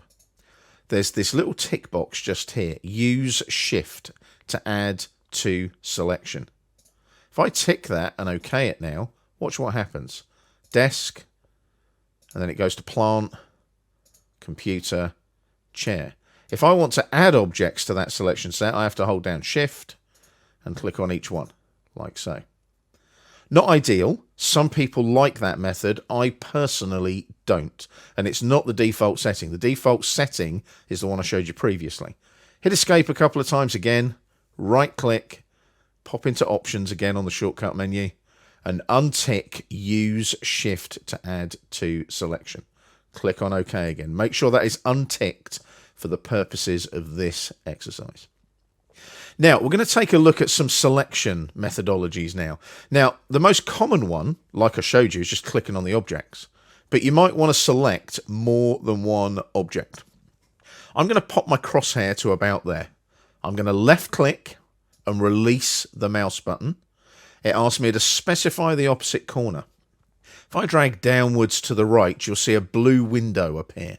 And as I go over the objects, you'll see them highlight. So I've got all of the objects inside that blue window. It's known as a window selection. If I left click on the opposite corner, all of the objects are selected. Hit escape a couple of times. Objects are deselected. Put the crosshair on the opposing top corner to the right. Left click. And now drag downwards to the left. As you cross each of the objects, can you see they highlight? I don't actually need to have all of the objects encompassed by this new green window with a dashed outline. This is known as a crossing window. So objects within the window and objects that are crossed by the window will get selected. So notice there, I haven't actually encompassed any of the objects in the window, but if I left click again, they're all selected because they were all crossed by the window. I'll just hit escape a couple of times just to deselect again. Now, there is a very weird little function in newer versions of AutoCAD that when it first came out, it used to drive me a little bit on the crazy side. Because what you can also do is if I come up here where we did the window selection and click and hold the mouse button down and then I drag, can you see I create this really weird blue shape? It's known as the lasso option. So as you can see, I'm drawing a blue window lasso selection. When I release the mouse button, the objects within that shape are selected. So that's a left click and a hold. If I hit escape a couple of times, if I do it the other way, go from the right, left click and drag, can you see now I've got the same crossing option. So if I go through the objects like that, can you see? And release the mouse button, you'll notice there that they're all selected again in the same crossing methodology as the crossing window. So it's a left click and release for the window options, and it's a left click and hold for the lasso options. Hit escape a couple of times just to deselect. Last but not least, right click again and go to options. Go to the selection tab and you'll notice that there is a allow press and drag for lasso option right there. So if I untick that, that will turn that lasso option off if you don't like it. I'm just going to leave it on because it is a default setting now in the later versions of AutoCAD. And I have to say it doesn't bother me as much as it used to. It used to really confuse me when I either left clicked and released or left click and dragged. So I'm just going to OK that and leave everything as it is. But there's some selection methods in AutoCAD for you to use as you work through this chapter. We're staying in our office layout.dwg file. And we're going to take a look at the move and copy functionality within AutoCAD. Now, like I've said to you before, anything on that right-click shortcut menu is also available up here on the Modify panel. It is, however, quicker to right-click and use the shortcut menu. So if I select my desk, like so, and then I right-click and I select Move, I'm now asked for a base point where I move from. So I'm going to click here on that endpoint snap there, left click, I'm going to pop it over here to that endpoint snap on the end of the wall, left click. As you can see, it's moved. Now, what I can also do is copy that desk. So if I select that desk again and right click again on the shortcut menu, select Copy Selection. So I'll go for that corner of the desk again, make sure you get the right object snap. Make sure you get the desk and not the wall. And then we'll pop that into this little cubicle here. Now, if you need to zoom in to get that endpoint in the corner, do so. Click there, enter to finish, and then just zoom out again so that you can see what you're doing. Now, what we can also do is move our little plant here. So let's click on that plant. And again, select it, right-click, move. I'm just going to pick that point in the center of the plant. You may find it's an intersection snap. Left-click. And I'm going to pop that there, like so. I'm going to select it again, right click, copy selection. Again, go for the intersection in the center, left click, and I'm going to pop another one, say there, like that. And then enter to finish. So that's some copying of the plant done as well. Now we're going to do 2 more quick moves. We're going to select the computer, right click, move, use the midpoint snap there on the top of the computer. That's going to go over here on this desk, like that. Select the chair, right click, move, go for the midpoint there again on the chair, pop it into that cubicle there, left click again. So as you can see, move and copy are very quick and easy. They are modify commands that you will be using all the time when you're working in AutoCAD. That's why they're so quick and easy to use, because it's a quick few clicks to modify your drawing to suit your requirements. We're staying in our office layout.dwg file, and as you can see, everything is in the same state as it was at the end of the last video. We're going to start tidying up the office layout now by using rotate and scale. Again, these are 2 commands that are available on the modify panel up here, but they're also available on the right click shortcut menu as well. Now we're going to zoom in on this cubicle here first, like so. So let's zoom in a bit. And you'll notice that the computer and the chair aren't really oriented to the desk very well. So what we're going to do, we're going to select the chair, just click on it once and you'll see that grip appear as well. We then right click and you'll see rotate on the shortcut menu. Pick a point roughly in the center of the seat of the chair and left click. Now, as you rotate, can you see the chair is rotating about that point you've just selected? So we're going to specify a rotation angle now of 45 degrees and press enter. And you'll notice the chair is now facing completely the wrong way. That's because it's rotated counterclockwise. That's the default in AutoCAD. We need it to go the other way. So we need it to go clockwise, which means it needs to be a negative value. So let's undo that. We'll go to undo, select the chair again, right click, rotate, pick that point in the center of the seat, and this time set a rotation angle of negative 45, which means it will rotate in a clockwise direction. Press enter, job done. Now what you can do there is click on the chair, maybe click on that little grip there, and as you move using the grip you can just put it a little bit closer to the desk. Make sure you hit escape a couple of times to deselect it once you've moved it with that grip. So when that grip appears when you select the chair, click on the grip, move the chair, and then obviously move away from the chair after you've clicked for the new position. Hit escape a couple of times. Let's do the same with our good old-fashioned computer here. As you can see, it's got one of those old-fashioned CRT monitors and a base unit. Now, I'm going to show you a slightly different way to rotate this time. We're going to go down to our polar tracking. You can see my polar tracking isn't on right now, so I'll switch it on. Click on the flyout arrow, and I'm going to select the 45-degree angle increments. Now, basically, AutoCAD will prompt me at any incident of 45 degrees. So I'm going to select the computer, right-click again, and I'm going to go to rotate, like so. I'm going to pick that midpoint on the back of the monitor there. And then as I rotate now, can you see AutoCAD is letting me know each 45-degree angle increment by placing a polar tracking line. So can you see there, as I go upwards to the left, the computer is now facing the right way. So I can click anywhere on that polar tracking line and my computer is in place. It's slightly off center, so just click on it. You might want to click on the grip again and just move that slightly like so. There you go, it's roughly centralized. Hit escape a couple of times to deselect it. So that's using our rotate tools to get everything looking the way it should. We're going to copy this plant here. Select the plant, right click and copy selection like we did previously, and use the intersection snap that appears in the center of the plant. Now we're going to place it on the left-hand side of the desk here. Just hover over this midpoint, like so, and hover over this midpoint here. They don't look that easy to see because it's all green, but then as you drag to the center, can you see you get the intersection of the polar tracking lines? When you see them like that, left-click. Enter to finish the copy command. Now, as you can see, your plant is a bit too big for your desk, so we need to scale it. We're going to make it smaller. So I'm going to select the plant, right-click, go to scale, and again we'll use the base point, the intersection in the middle of the plant. And then as you move the mouse now, can you see, you can move it manually using the mouse, make it bigger or smaller, or it prompts you for a scale factor. I'm going to type in 0.5.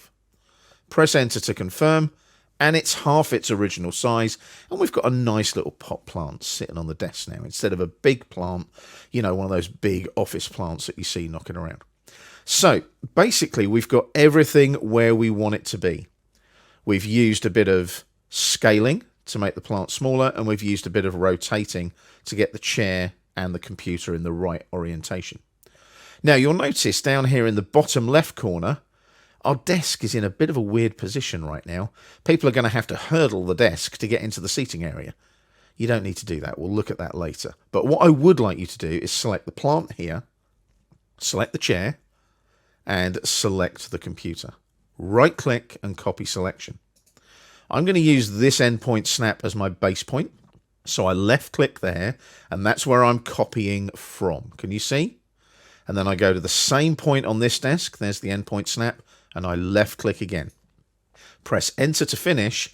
Can you see now how things like copy make your life so much easier? I've just copied plant, chair, computer in a few clicks. I don't have to draw them again. I just copy them or move them accordingly.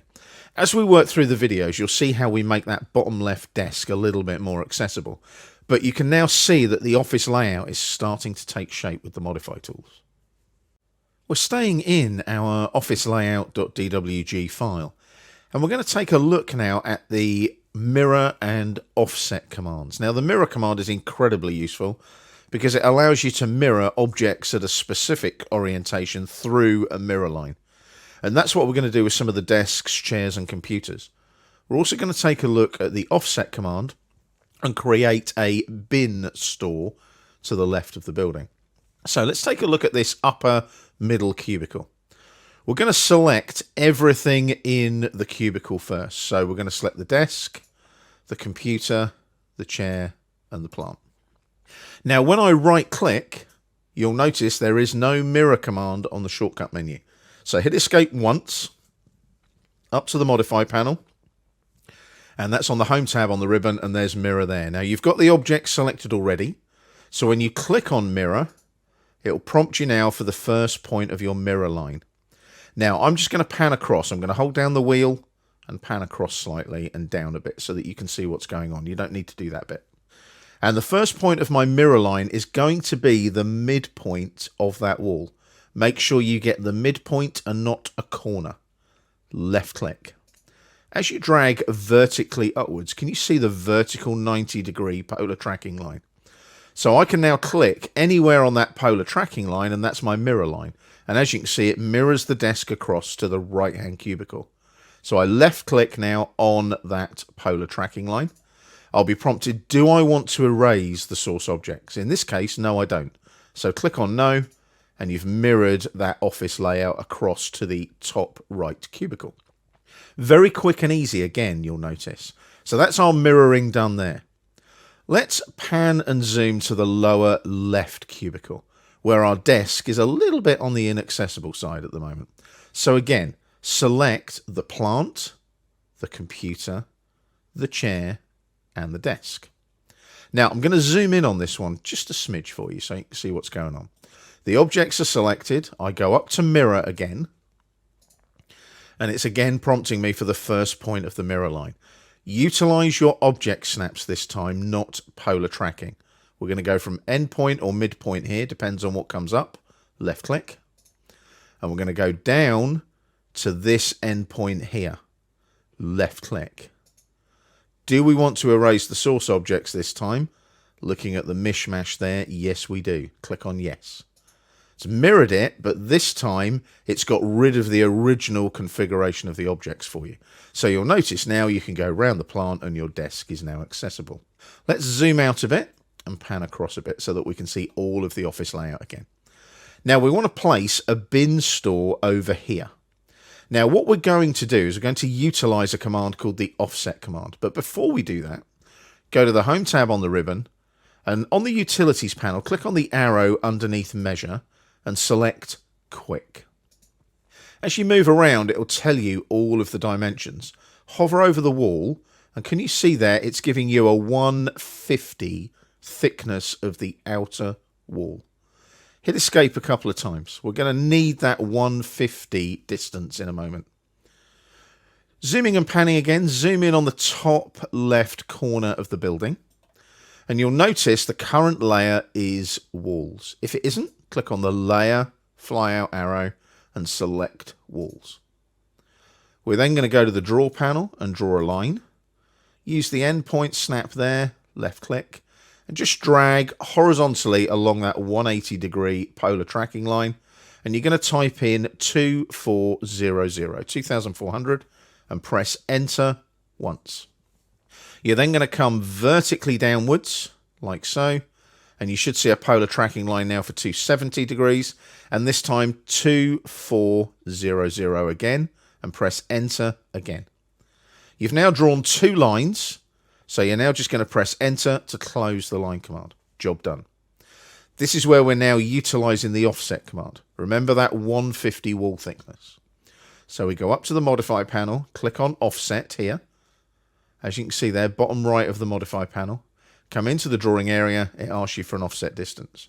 150, our wall thickness. Press enter. Now, this is a little bit of sleight of hand with your mouse clicking. Be careful with this one. So I'm going to hover over this line here and click on it. And then as I move the mouse, I can either offset above or below.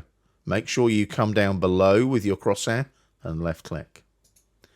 Select the vertical line. And again, you can move left or right. Make sure you drag the mouse to the right and left click. Enter to finish the offset command. So now you've offset by that 150 to keep your wall thicknesses consistent. It's not as tidy as we'd like it to be, so we're going to go up to the line command, and we're going to select endpoint to endpoint, and enter to finish, just to close out that wall end here. And you'll notice the lines cross on this corner here. So we're going to go up to the modify panel one more time, and there's a little fly out here that says trim or extend. Click on trim, and you're just clicking on the bits of the lines that you don't want. So you want that one there, left click, you'll see a little red cross, left click again, enter to finish, and then double click on the wheel to zoom extents, and then roll back a notch on the wheel so you get an overall view of your recently revised office layout. So as you can see, the furniture is starting to look good, and utilizing that offset command, we've got a bin store over there on the left on the outside of the building. We're staying in our office layout.dwg file, and we're going to be taking a look at the break and join commands in this particular part of the course. Now, before we do that though, I've noticed a little error in the drawing. And these things happen from time to time. You'll notice down here that if you hover over this arc, and also this line here, they are on the walls layer. They should be on the doors layer. So let's click on the arc, click on the line, go up to our layer drop down here, select doors, and that'll put them on the right layer. Hit escape a couple of times to deselect, and you'll see they're now on the green doors layer. Now, the reason I've updated the door is somebody in their wisdom has decided they don't want the door this side of the building. They want it over here, where we've got our beautifully placed desk, but they also want the entrance exit here for easy access to the bin store, so the bins can be put out regularly for the bin men to collect. Now, we need to tidy up a bit if that's the case. Now, this isn't going to be too difficult to do. We've got the break and join commands, and we can also utilize mirror to make our lives a bit easier. So we'll select the chair, the desk, the computer, and the plant. Pop up to the modify panel and click on mirror. Now, remember, zoom in a bit if you need to, but you need that midpoint there. Left click. Drag horizontally to the left, outside of the building there. Can you see the polar tracking? It should be 180. Left click on the polar tracking line, and erase source objects? Yes, in this case. When you zoom out now, can you see our desk has moved into this bigger space here? So it could potentially be almost an executive office. Now, you might want to move the big plant as well. So click on the big plant. You can just click on the grip there. See the grip? Hover over it, click on it. pop it up there in the corner of the office, click again, make sure you hit escape a couple of times if you are moving things using grips. So there we go. The space is now clear for the door over here. Now we're going to zoom in really, really closely on the door first of all. So zoom in like so. Now, you'll notice that we've got two lines that form the door opening, and we've got obviously the line and the arc that form the door. Now, zoom back out again. The reason we need to zoom back out again is you'll notice we've got a hatch pattern that kind of, if we start breaking and joining the wall, that hatch pattern's going to get a bit screwy, isn't it? So what we're going to do, first of all, we're going to hover over the hatch pattern and click on it to select it. And you'll notice it's got a centroid grip there, like so. But you'll also notice, if you go to the Home tab on the ribbon, you can ignore the hatch editor. We'll look at hatch later. Click on the Home tab on the ribbon. You'll see that the hatch is also on the walls layer. So we need to go to the drop down and select hatching and put it on the right layer. You can now click on the blue grip in the center of the hatch, left click on it, and just drag the hatching over here to the right somewhere and click again. Not worried about where it goes. Hit escape a couple of times just to deselect it. So now the hatching is out of the way. We can rehatch later. So we now need to select all of the objects that form our door. So I'm going to do a bit of zooming trickery here and get it so that we can see the bottom face along here of our building. And then I'm going to put my crosshair about there and left click and release. And as I come down with my blue window selection, can you see only the objects inside the blue window are being selected?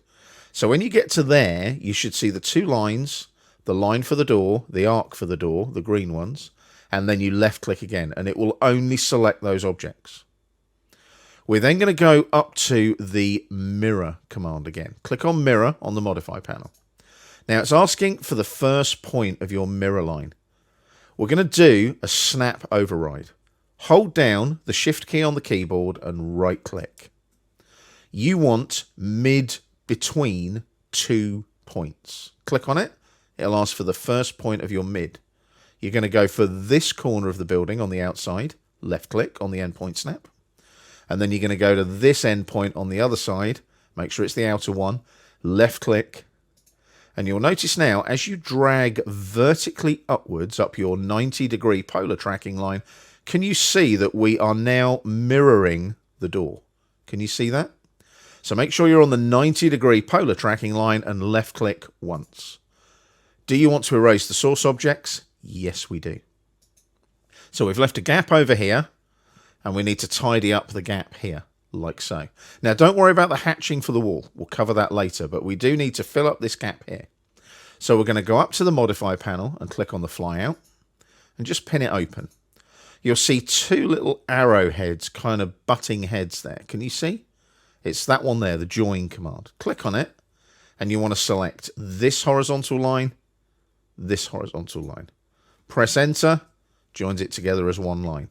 You can then just right click, repeat join on the shortcut menu, do the same again. This line. Because they're collinear, press enter to finish, they will join nice and neatly. So you'll notice now that is one line and that is one line. What we're going to do now is we're going to zoom in on the new door position, and we're going to utilize some break tools. Now, the break tools, again, are on the pinned out modify panel. You've got this one here, break, where it breaks the selected object between 2 points and removes the bit in between the 2 points. And you've got break at point as well. So we're going to do the one with the little 2 blue bits on it, break. Click on it, select the lower horizontal line to break. Now, you'll notice it's trying to break where I clicked on the line.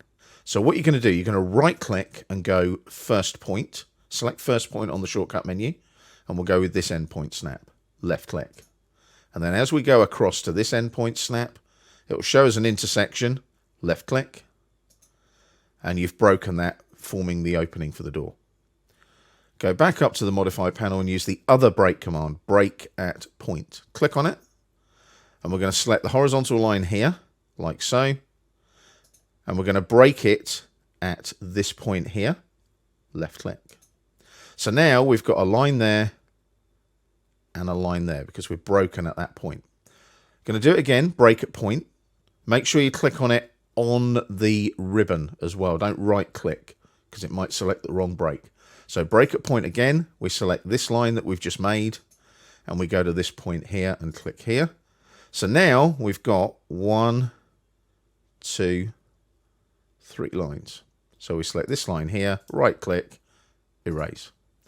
Zoom out a bit and pan a bit, and you'll see now that our door is nicely positioned and the wall has been closed at the other end. You can unpin the modify panel, job done. So as you can see now, our office is starting to take shape. We're staying in our office layout.dwg file, and I've left it in the same state it was at the end of the last video. So you can see that our hatch pattern is sitting completely out of place at the moment for the walls, but we've got everything set up. Remember, we used break and join to reposition our door for our office so that there was easy access to the bin store on the left-hand side of the building. Now, we're going to take a look at grips and grip editing in a moment, but let's tidy up that hatch pattern. It kind of gets in the way. So what we need to do there is we need to hatch the wall. Now, we can zoom in on the office itself. We don't need all of the hatch pattern showing, but you need to be able to get your crosshair inside the lines of the wall like that. Now, we're going to go to the hatch command. It's on the draw panel on the home tab on the ribbon. So we're going to click on hatch, like so. Now, it prompts you to pick an internal point. You can ignore everything else at the moment because we'll look at hatching later. But we do need to pick an internal point. But before we do that, we're going to match properties up here. Click on the flyout, and we're going to use the source hatch origin. Okay, click there, and we're going to select this hatch here. Click on it, and now it'll ask us to pick the internal point again. Get inside your walls, and you'll see a preview of your hatch. Left click. Enter to finish. Job done. Don't worry if it does some weird things and shows hatching in weird places. As long as you don't click anywhere else apart from inside that wall boundary, after you press enter, it will place the hatch. This hatch on the right, just click on it, right click, and erase. You might get a warning about non-associative hatch boundaries. Top right there, you can ignore that. Click on erase like so. So there's our hatch back in place. We're going to zoom in on the top right corner, the 2 cubicles here, like so. And what I'm going to do, I'm going to select all of these objects here like that. So chair, computer, desk, plant. Right click and erase. I'm going to show you how to place them using grips instead of the traditional mirror command. Now, grips can be used for lots of editing, but I'm just going to show you some of the tools within the grip editing. So we select our plant, our computer, our chair, and our desk. Now, you'll notice each of those has a grip. You're going to select the top right grip of the desk. Left click on it. Now, as soon as you do that, you'll notice you can move things around. Don't worry about that. Just right click. And notice now you've got some tools there where you can work with your grips on the shortcut menu. Now, we need to mirror, first of all. And then notice you can mirror now from that grip. It looks a bit weird. Don't worry. Right click again. You're also going to need to select copy, because it won't copy. It will take that other desk away otherwise. So it's a right click and copy. And then right click again and select base point for your mirror. You're going to use the midpoint snap like you would have done with the traditional mirror command and click and come up your vertical polar tracking line. See the 90-degree line? Make sure you're on the tracking line. Left click. Now, notice it's asking you to mirror again. Can you see I'm moving around and obviously it's asking you to mirror again. Press enter to finish. Otherwise, you'll be mirroring images on top of images, objects on top of objects. Notice the left-hand objects are still selected. Hit escape a couple of times to deselect. So as you can see, those grip edit tools can be quite useful as well. I'll leave it with you to investigate those in your office layout. Play around with those with your objects. Each one of your objects, your chair, your computer, your plant, your desk, have individual grips. Take one of those objects, such as the desk, click on the grip and see what the editing tools do. It's quite interesting how they work slightly differently to the traditional modify tools. We're starting a new drawing now in the chapter, and the new drawing is called office layout _2.dwg. And as usual, you can download it from the library to follow along with the video. Now, as you can see, it is our office layout, but it's been made a little bit more sophisticated as compared to the last video. We've got some new bits and pieces in there. The bin store has been finished, and we've got some hard standing and landscaping to the right of the building. Now, in this particular video, we're going to take a look at the boundary command. Now, you'll find the boundary command over here on the draw panel on the home tab on the ribbon. It's near the hatch command. So there's boundary there. That's the one we're going to be using. Now, just before we get into that, we need to do a bit of zooming. So hit escape a couple of times and pan and zoom to the right-hand side of the building. Now, you need to be able to see these three green rectangles, like so. Now, these three green rectangles encompass a space where we want to put some hard standing, and these are our landscaped areas. So there'll be a little hard standing area here. So if you want to zoom in nice and tight on that little area there, that's where we're going to be working in this particular video. Now, one more little bit of housekeeping. On the layer drop down, make sure you're using the hard standing layer. So click on hard standing, then that's the current layer. We're then going to go up to the draw panel, click on the flyout and select boundary. Now, as soon as we do that, you'll notice that it prompts you for boundary creation in the dialog box. Now, you can pick points, as you can see, and it's utilizing what they call island detection. Now, you want that because it's going to find that little island, that little space inside those three green rectangles that we looked at a moment ago. Now, the object type will be a polyline. You don't need to worry about regions. It will be a polyline. Boundary set, obviously current viewport and new, you can ignore. We don't need to worry about those at all. We're not creating boundary sets today. So we click on OK, like so. And now it will prompt you to pick an internal point. So you're going into this little square area here. Left click once, your boundary will appear. Press enter to finish. And there's our boundary. Can you see it there? There we go. And that's on the hard standing layer.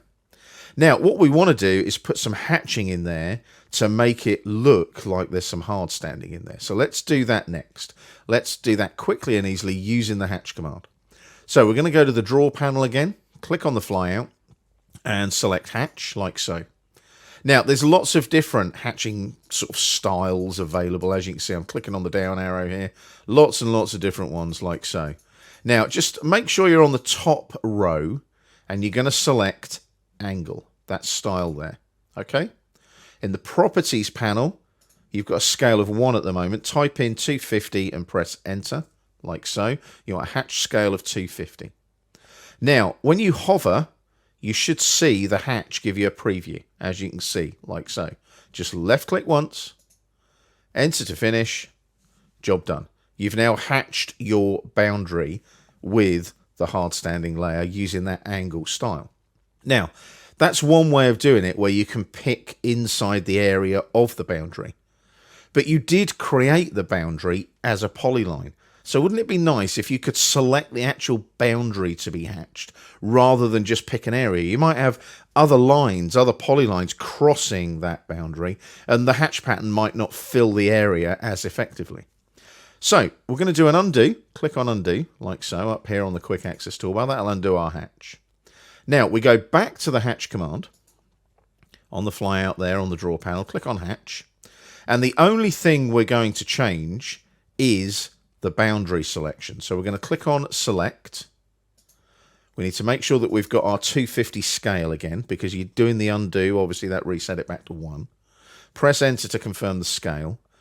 Hover, and you'll notice you don't get a preview this time because it's asking for you to select the object. Click on the boundary you created and you'll notice there that the hatch pattern is totally different. Don't worry about that. You can right click, undo, change it to angle, click on the boundary, press enter to finish, job done. As you can see, that right click and undo is incredibly useful, especially when you're in the middle of a hatch command like that. Like with the line command, when you can undo each line segment, you can also undo a hatch pattern if it's the wrong style, as you could see there. So that's our hatching using a boundary in our drawing. Now, we do cover hatching in a bit more depth later on, but that's basically how you hatch using a boundary that you've created using the boundary command. Just double click on the wheel now to zoom to the extent of the drawing and roll back a notch as well, and you'll see all the lines and everything else, and you can see your hard standing looking nice in that yellow color on the right hand side. We're staying in our office layout _2.dwg file. And I've left it in the same state as it was at the end of the last video when we placed the hard standing, utilizing our boundary tools and a little bit of the hatch command. We're going to zoom in now on these desks here in the reception area. So best way to do this, get your crosshair just over the chair and roll up on the wheel. That will zoom you nicely in to those two desks. We're going to take a little look at the fillet and the chamfer commands. Now, at the moment, these two desks are represented by regular rectangles, rectangular polylines, as you can see, one object on the layer furniture. If you hover, it'll let you know that it's a polyline and it's on the layer furniture, which is great. Now, what we want to do is enhance these desks by adding some fillets to one desk and some chamfers to the other desk. Now, fillet and chamfer are on the Modify panel on the Home tab on the ribbon. So we go up to the Modify panel, and there's fillet and chamfer on that little fly out there. We've got fillet, chamfer, blend curves. You want fillet. Click on fillet and come into the drawing area. Now I'm going to right click now, because what you should do first of all is set your radius, because by default, if you're first using the fillet command in an AutoCAD session, it will set it to 0, which will leave a right angle corner, which you've already got. So we go to radius first. It'll prompt you for a radius value. Ignore the 45. That's where I've been testing fillets and chamfers and things. You're going to want a 150 radius on your fillet. Press enter to confirm. It's now prompting you to select the first object that you want to fillet. Right click again though. If you select multiple, it means you can go on and keep filleting. If you don't use that option, it'll only do the one fillet, and then you've got to go back to the fillet command and start again. So I'm now going to select my first object, that line there, left click, horizontal line there, left click. I'm in multiple mode, so that line there, left click, that line there, left click. As long as you select two lines at differing angles, you will get that fillet. So you'll notice there we've got some nice filleted corners to that front desk now. It looks nice. Now, I can just press enter now to finish. Job done. Now, you will have noticed when we did those fillets, it utilized the line segments in the polyline as if they were individual lines. Does that mean that it's exploded the polyline? Not at all. It is still a polyline. All it does there is it highlights the segment of the polyline that you're using to create the fillet. It does that with the chamfer command as well. Talking of the chamfer command, up to the Modify panel now. Click on the flyout where it says fillet, and we'll select chamfer on the little menu. Now, you get the same prompt, select first line, but there are some settings, like with fillet, that you need to set first. Right click, and you'll see various options available on the shortcut menu. There are two methods of chamfering. You've got distance, where the angle of the chamfer is defined by two distances. You've also got the angle method, where it's a distance and an angle that define the chamfer. And then you've got the method option here that allows you basically to define whether you're using distance or angle method. We're going to use distance, so click on distance on the shortcut menu. Your first chamfer distance will be 150, like the fillet on the other desk that we worked on earlier. Press enter, and it will now ask for the second chamfer distance. Note it defaults to 150. Assuming a 45-degree chamfer, which is great because that's what we need. So we just press enter to confirm that 150 again. Right click again. Remember, multiple, so that we can do more than one chamfer. Otherwise, we've got to go back in and check all those settings all over again. So I'm going to use this line here, left click. Same workflow as the fillet, this line here, left click. Same again, horizontal, left click, vertical, left click. Enter to finish, and if you hover over this one, again, it is still a closed polyline. So that's how you can utilize fillet and chamfer to enhance your desks in your office layout. We're staying in our office layout _2.dwg file. We're going to take a look now at the divide and measure tools that are available to us in AutoCAD. Now, a couple of bits of housekeeping. Go up to the draw panel, click on the flyout arrow, and just pin open the extended draw panel there like so. And then on the layer drop down, go to your layers, and I need you to select the nodes layer as the current drafting layer. Last but not least, we're going to go over to the utilities panel, click on the flyout and select point style.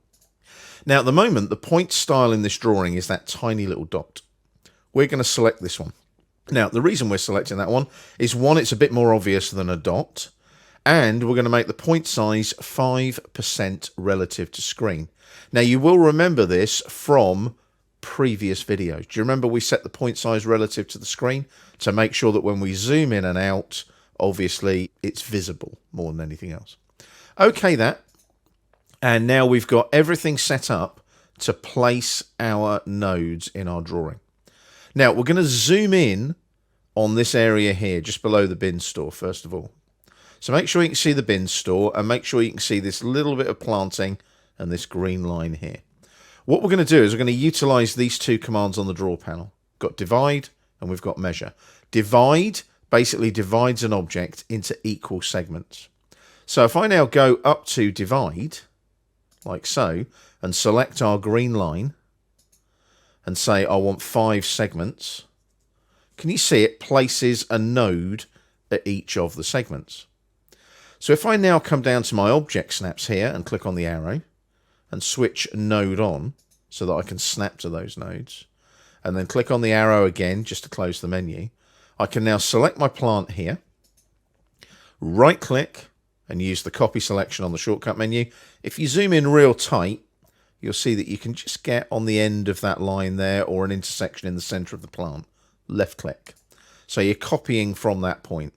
Now if you zoom out again, pan again, you can then snap to each node, clicking away quite happily, press enter to finish, and you've now got 5 little bushes, little plants to kind of camouflage the bin store at the side of the building. Now you can still see the nodes there behind the plants. We'll cover that in a moment. Just zoom out a bit now and pan across. Now you'll notice there's a slightly bigger plant over here. Now we're going to use this command this time. We're going to use the measure tool. So click on measure and come into the drawing area. Now, like with divide, we're selecting the object to measure, but we are defining a specific length to measure along the object. So you need to make sure that, one, you know the distance, which I do, and secondly, you select the right end of the object to measure from. Now, I know that this line will go exactly into 1000 millimeter increments because I've measured it.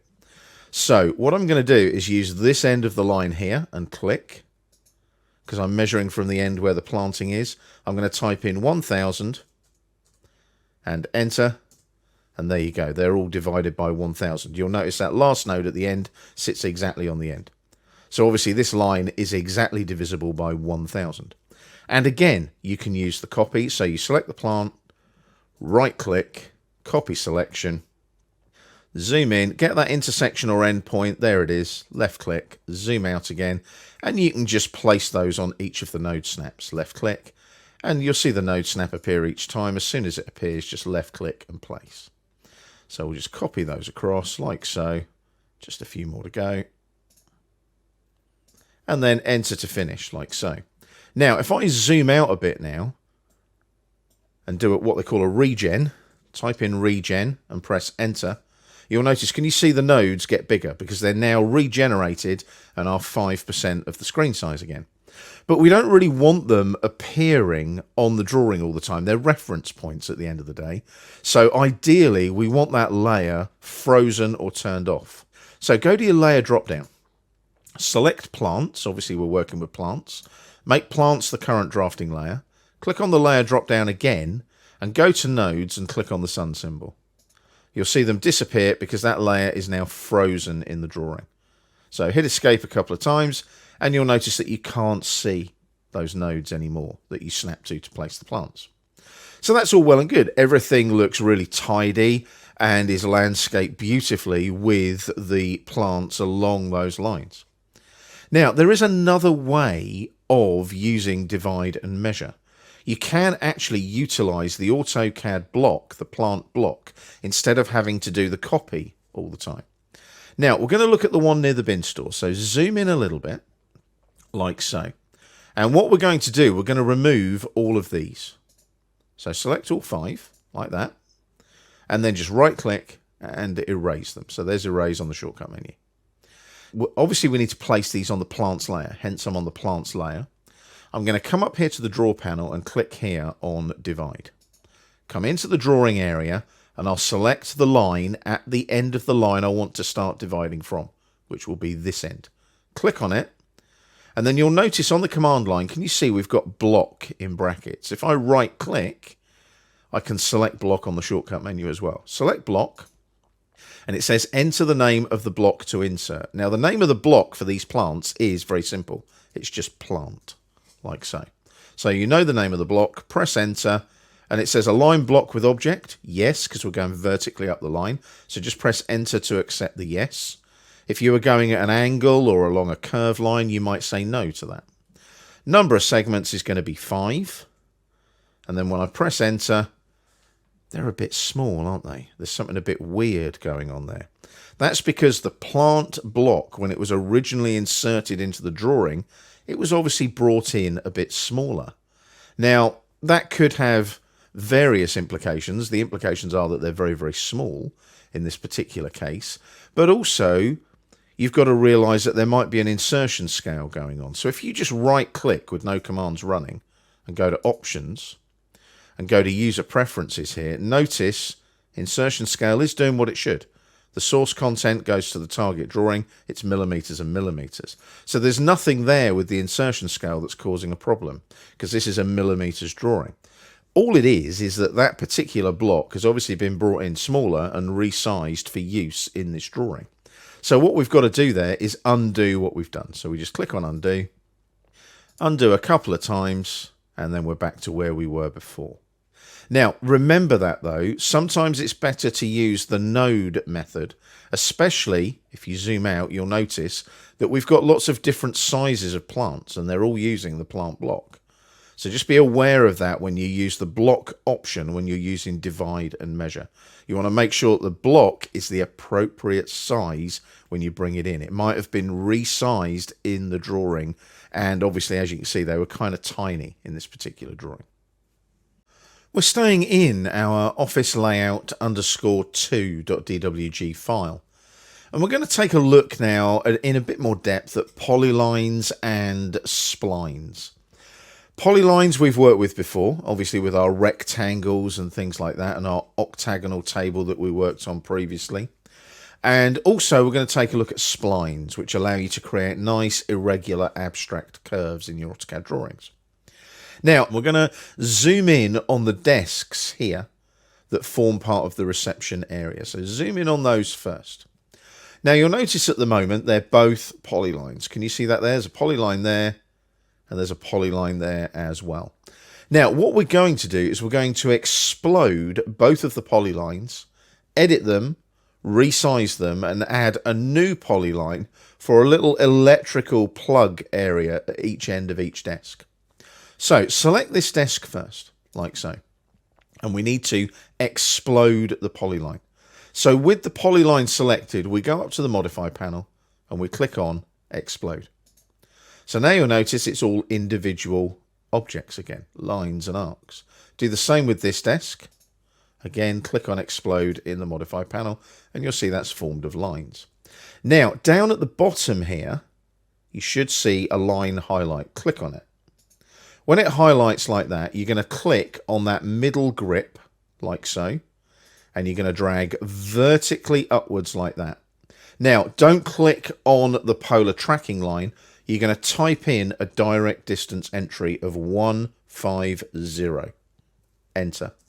And you'll notice that moves it up. Can you see that? So that line has moved up.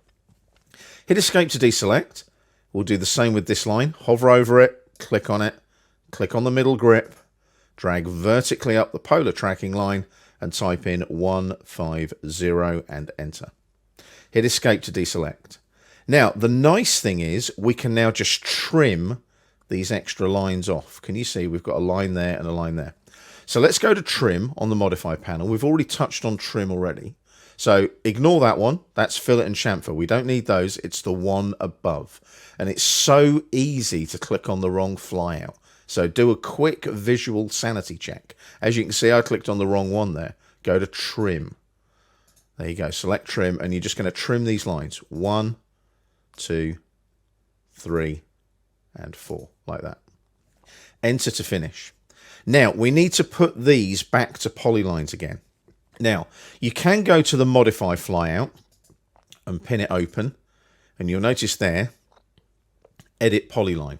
Now, the keyboard shortcut for edit polyline is P-edit. You can also just type PE. So just unpin the modify panel again and type PE. And can you see it comes up on the suggestion menu on the dynamic input? Press enter and select polyline. Now, you're going to select any line or arc segment of the desk. I'm going to go for that arc there. Do I want to turn that individual arc segment into a polyline? Yes, you press enter for the Y for yes. You then select join on the menu that appears.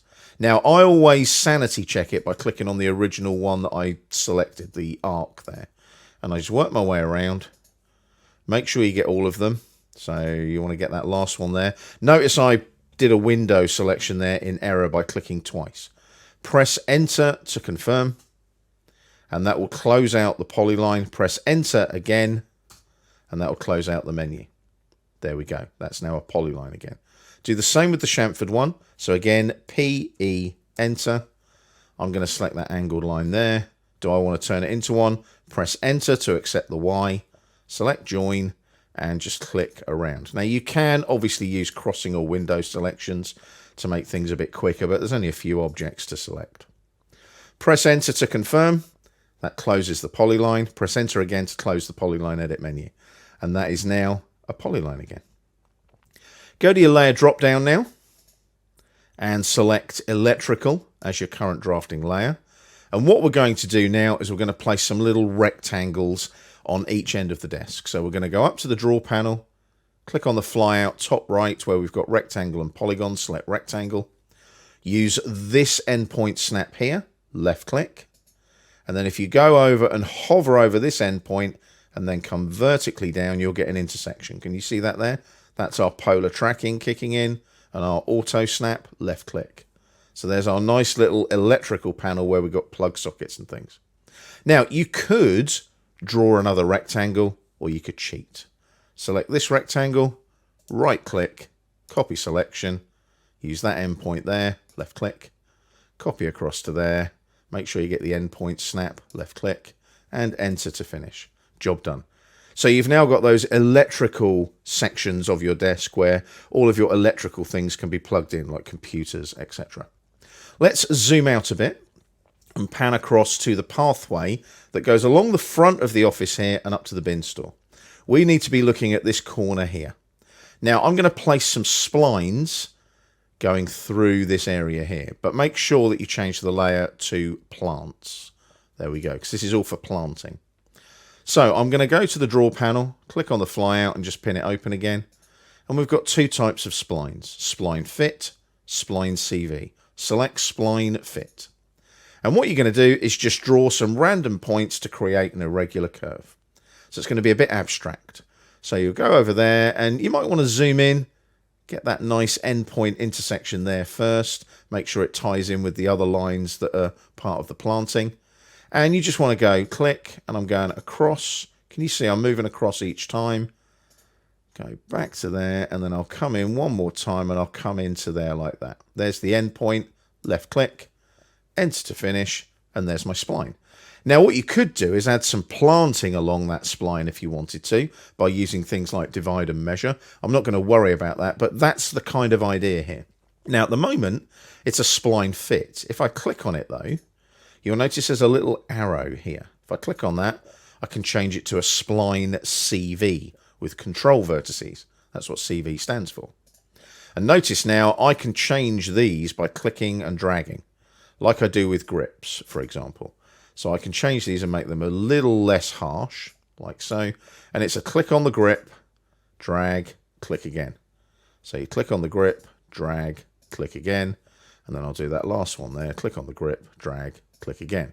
And when you're done, you can just hit escape a couple of times. And there's your spline placed in its nice abstract curvy way, just to kind of close out that pathway like so on your office layout.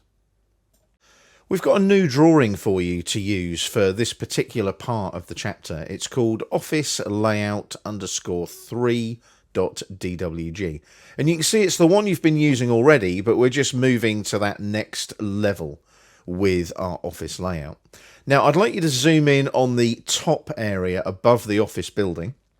So we're looking here, and you should be able to see this particular spline, all of these lines here, the circle, and you can ignore the planting at the moment. We'll cover that in one of the other videos. We're going to be taking a look at the trim and extend commands in a bit more depth. Now, we need to extend our decking here. This is going to go over to the spline here. And we need to trim our decking away from the circle here as well.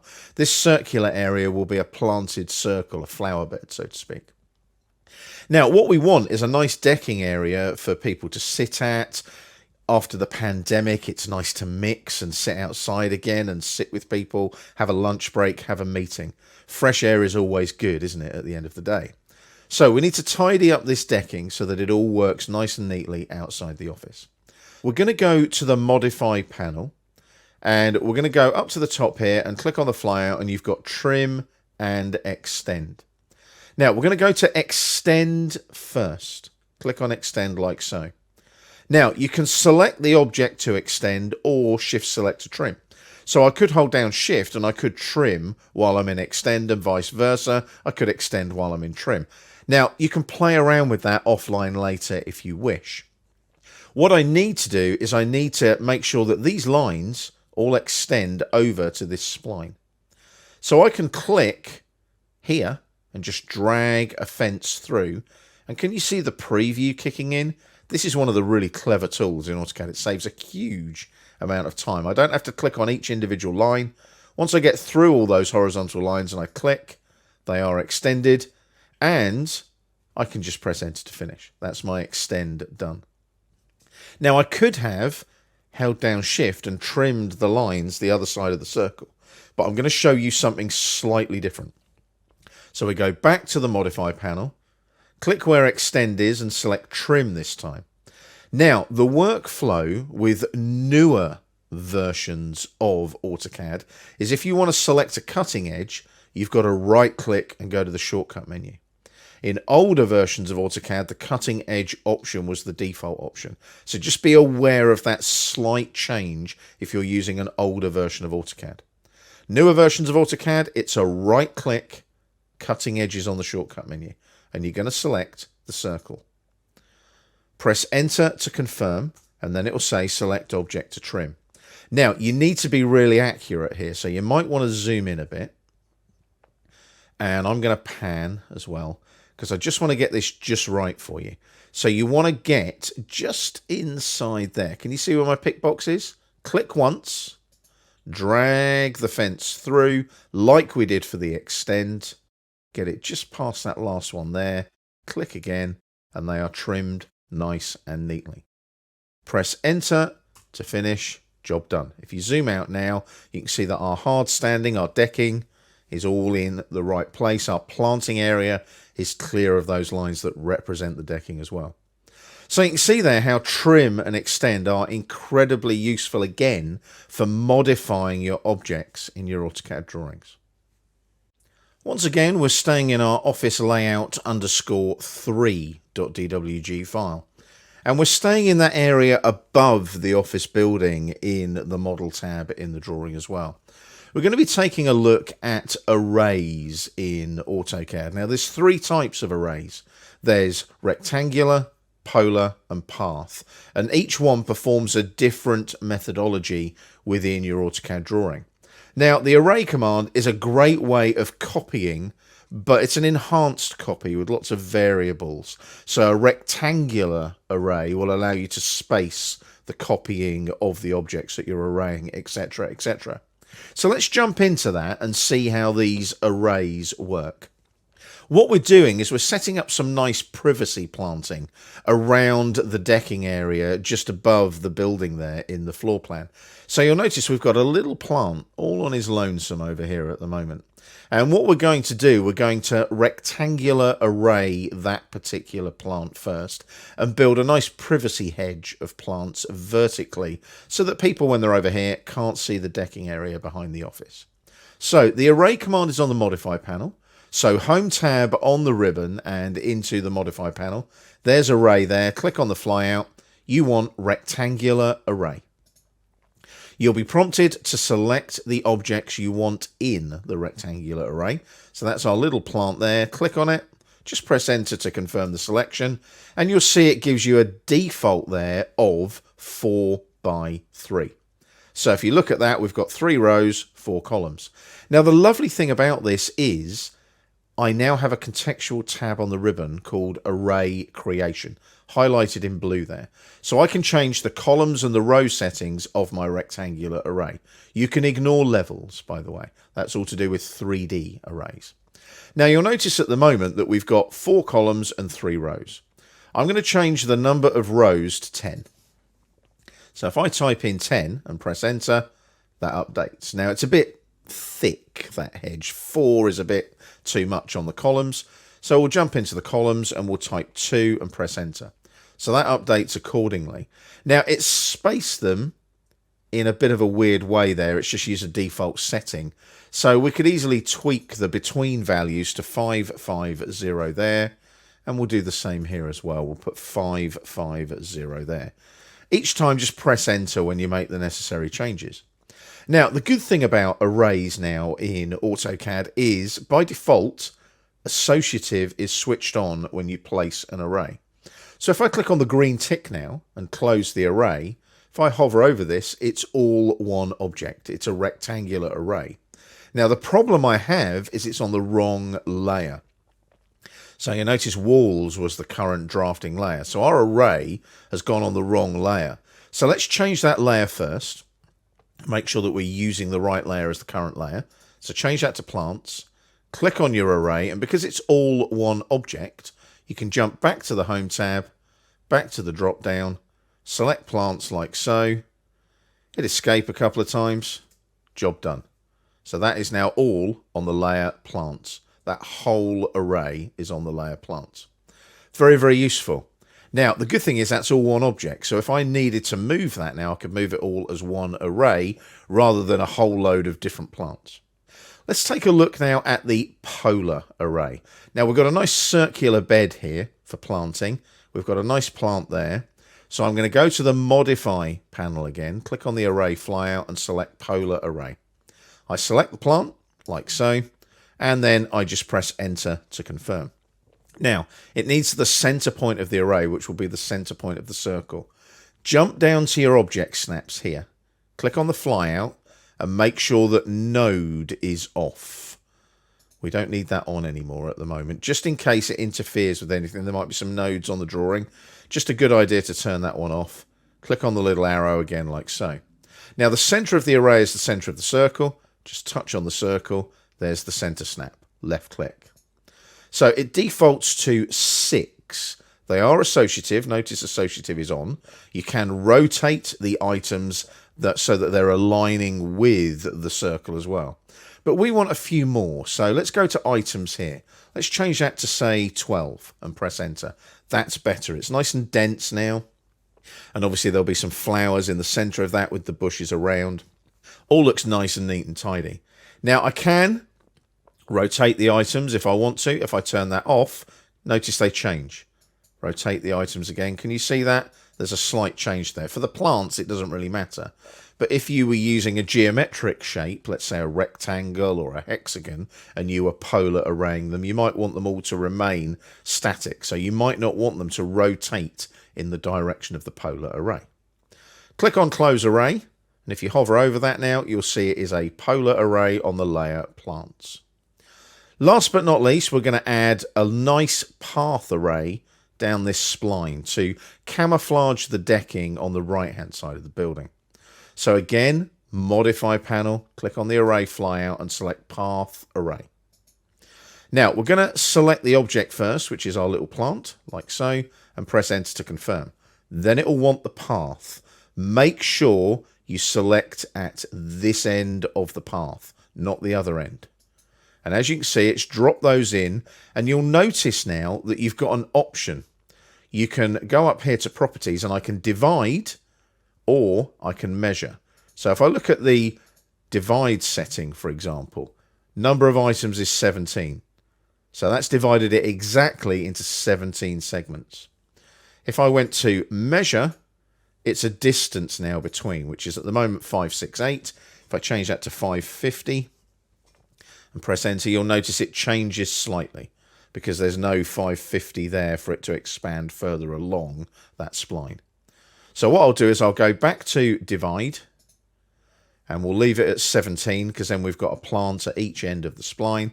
Close the array, and if we hover over that one, you'll see it's a path array again on the layer plants.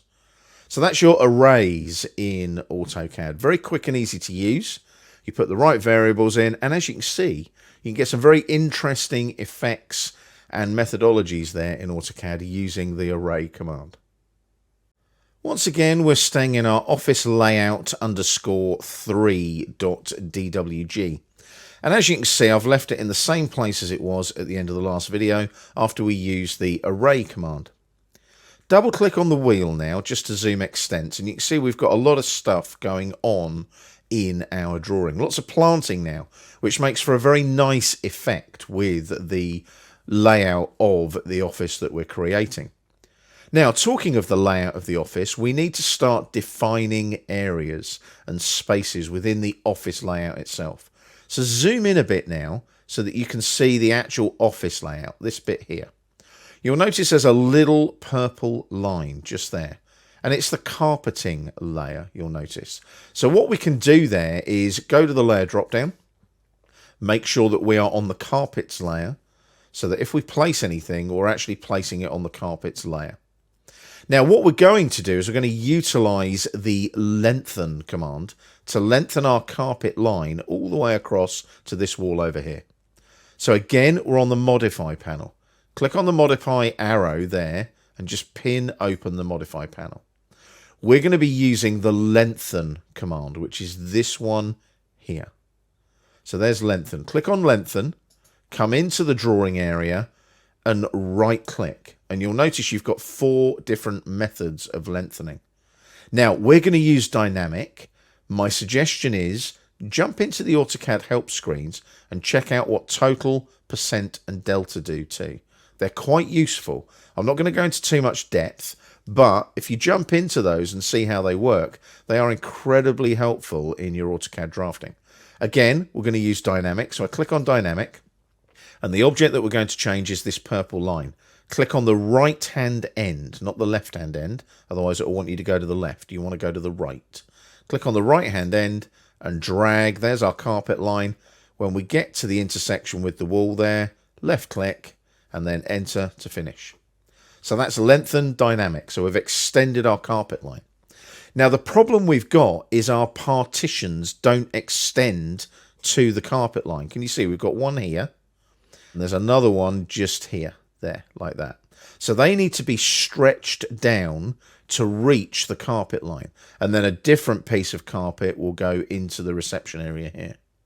So to do this, ideally zoom in so that you can see the end of the wall like that. And then we're going to use the stretch command. You can unpin the modify panel. Stretch is just here, you'll notice on the ribbon. So there's stretch there. Click on stretch. Come into the drawing area, and at the select objects prompt, you can type W for window selection or C for crossing selection. Now, here's the rub. Stretch only allows you to utilize a crossing selection. You cannot use a window selection. So that means it needs to be the green window selection with the dashed outline, remember? Now, one of the quickest ways of getting this to work is if you type C at the select objects prompt for crossing and press enter, it will now always be a crossing window or crossing polygon. So if I click there, doesn't matter if I go left to right or right to left. As you can see, can you see there? That's a crossing selection. It's green and dashed. So get it around the end of the little partition wall and click. And you'll notice that partition wall is highlighted. Press enter to confirm the selection. Get to your midpoint snap there, left click on it, and just stretch it down to the carpet line. Click like so, and when you zoom out, you'll notice that is stretched nicely down to the carpet line. Now, we're going to zoom in on the other partition wall. Now, there's a lot more objects here. Now, it doesn't matter if you select the wrong objects. I'll show you how. So, again, we're going to go to the stretch command on the modify panel. C for crossing again, and enter.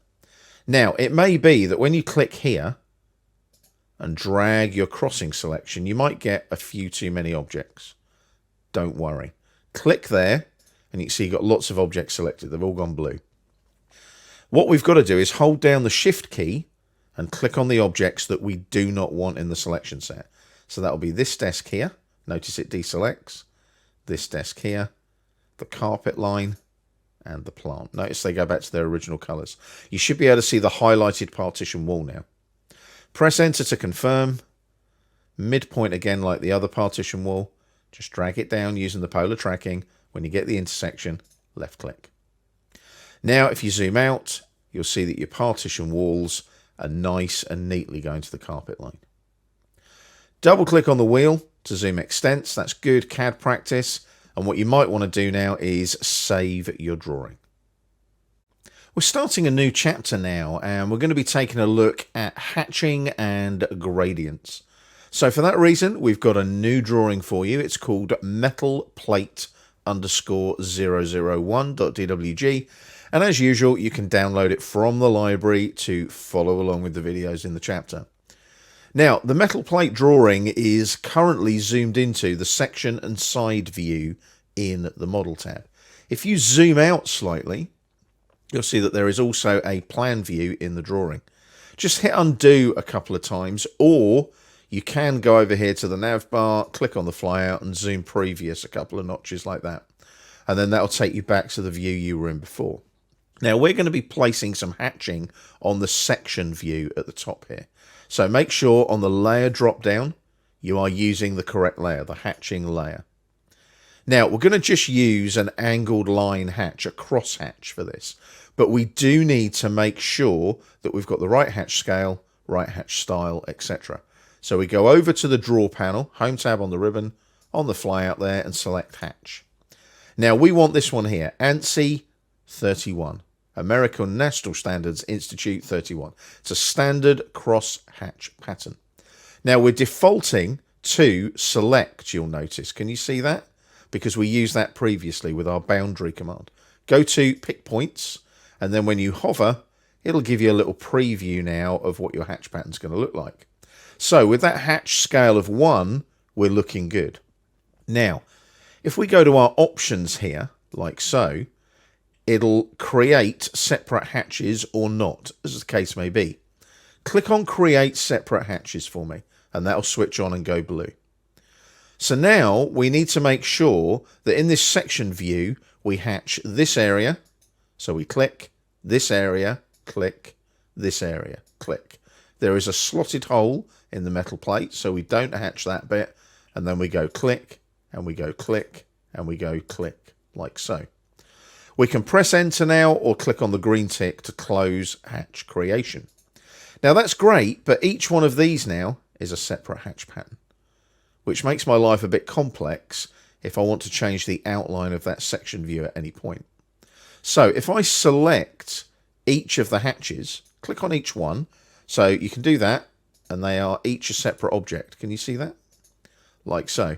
Now, as soon as you do that, you'll notice that we're back in the hatch editor again on the ribbon, like we were a moment ago when we placed the hatch. If I go to options now, notice separate hatches is grayed out. I cannot change that setting.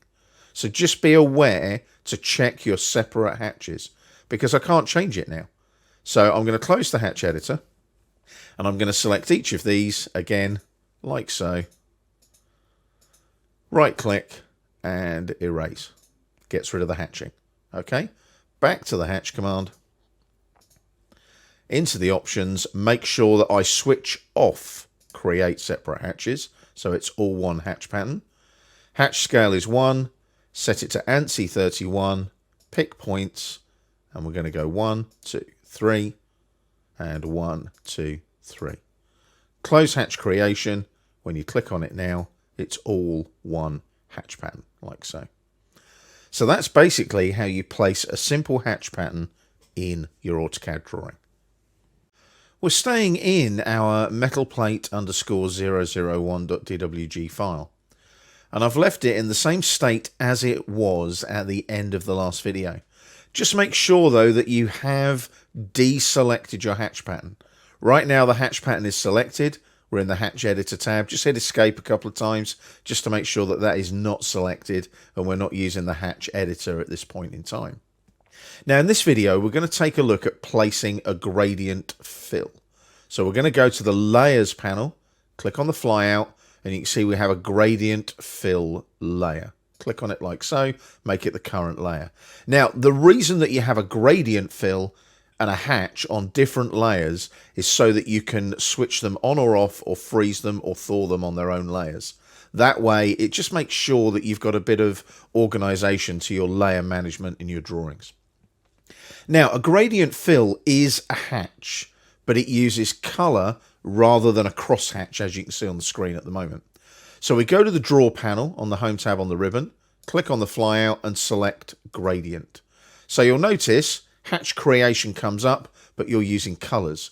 You're just using a different type of hatch. So you'll notice now gradient is here. If I went back to say pattern, that should look familiar based on the previous video. So it's just taking you to the gradient setting instead. Now you'll notice we want our gradient fill going horizontally along that section view. So at the moment they're all vertical, like so. We're going to be using GR linear, but it's vertical. So I'm going to change the angle in here to 90 degrees. Type in 90, press enter, and can you see they all kind of kick in and go horizontal. Now you can use the linear one, or you can use what I call the cylindrical one. The linear one is quite nice because it highlights going down the section. So I'm going to stick with GR linear. I'm going to change the colors though. They're a little bit garish, aren't they? So I'm going to click on blue and I'm going to go with a nice palish grey, and then click on yellow, and then I'll go with a nice palish blue to give a nice metallic kind of hint to our metal plate. Now, here's the thing. You now place your gradient fill using exactly the same workflow as you would a hatch pattern. So make sure you use pick points. Click on pick points in the boundaries panel on the left. And remember, options, do not create separate hatches. Make sure that is off, which it is at the moment.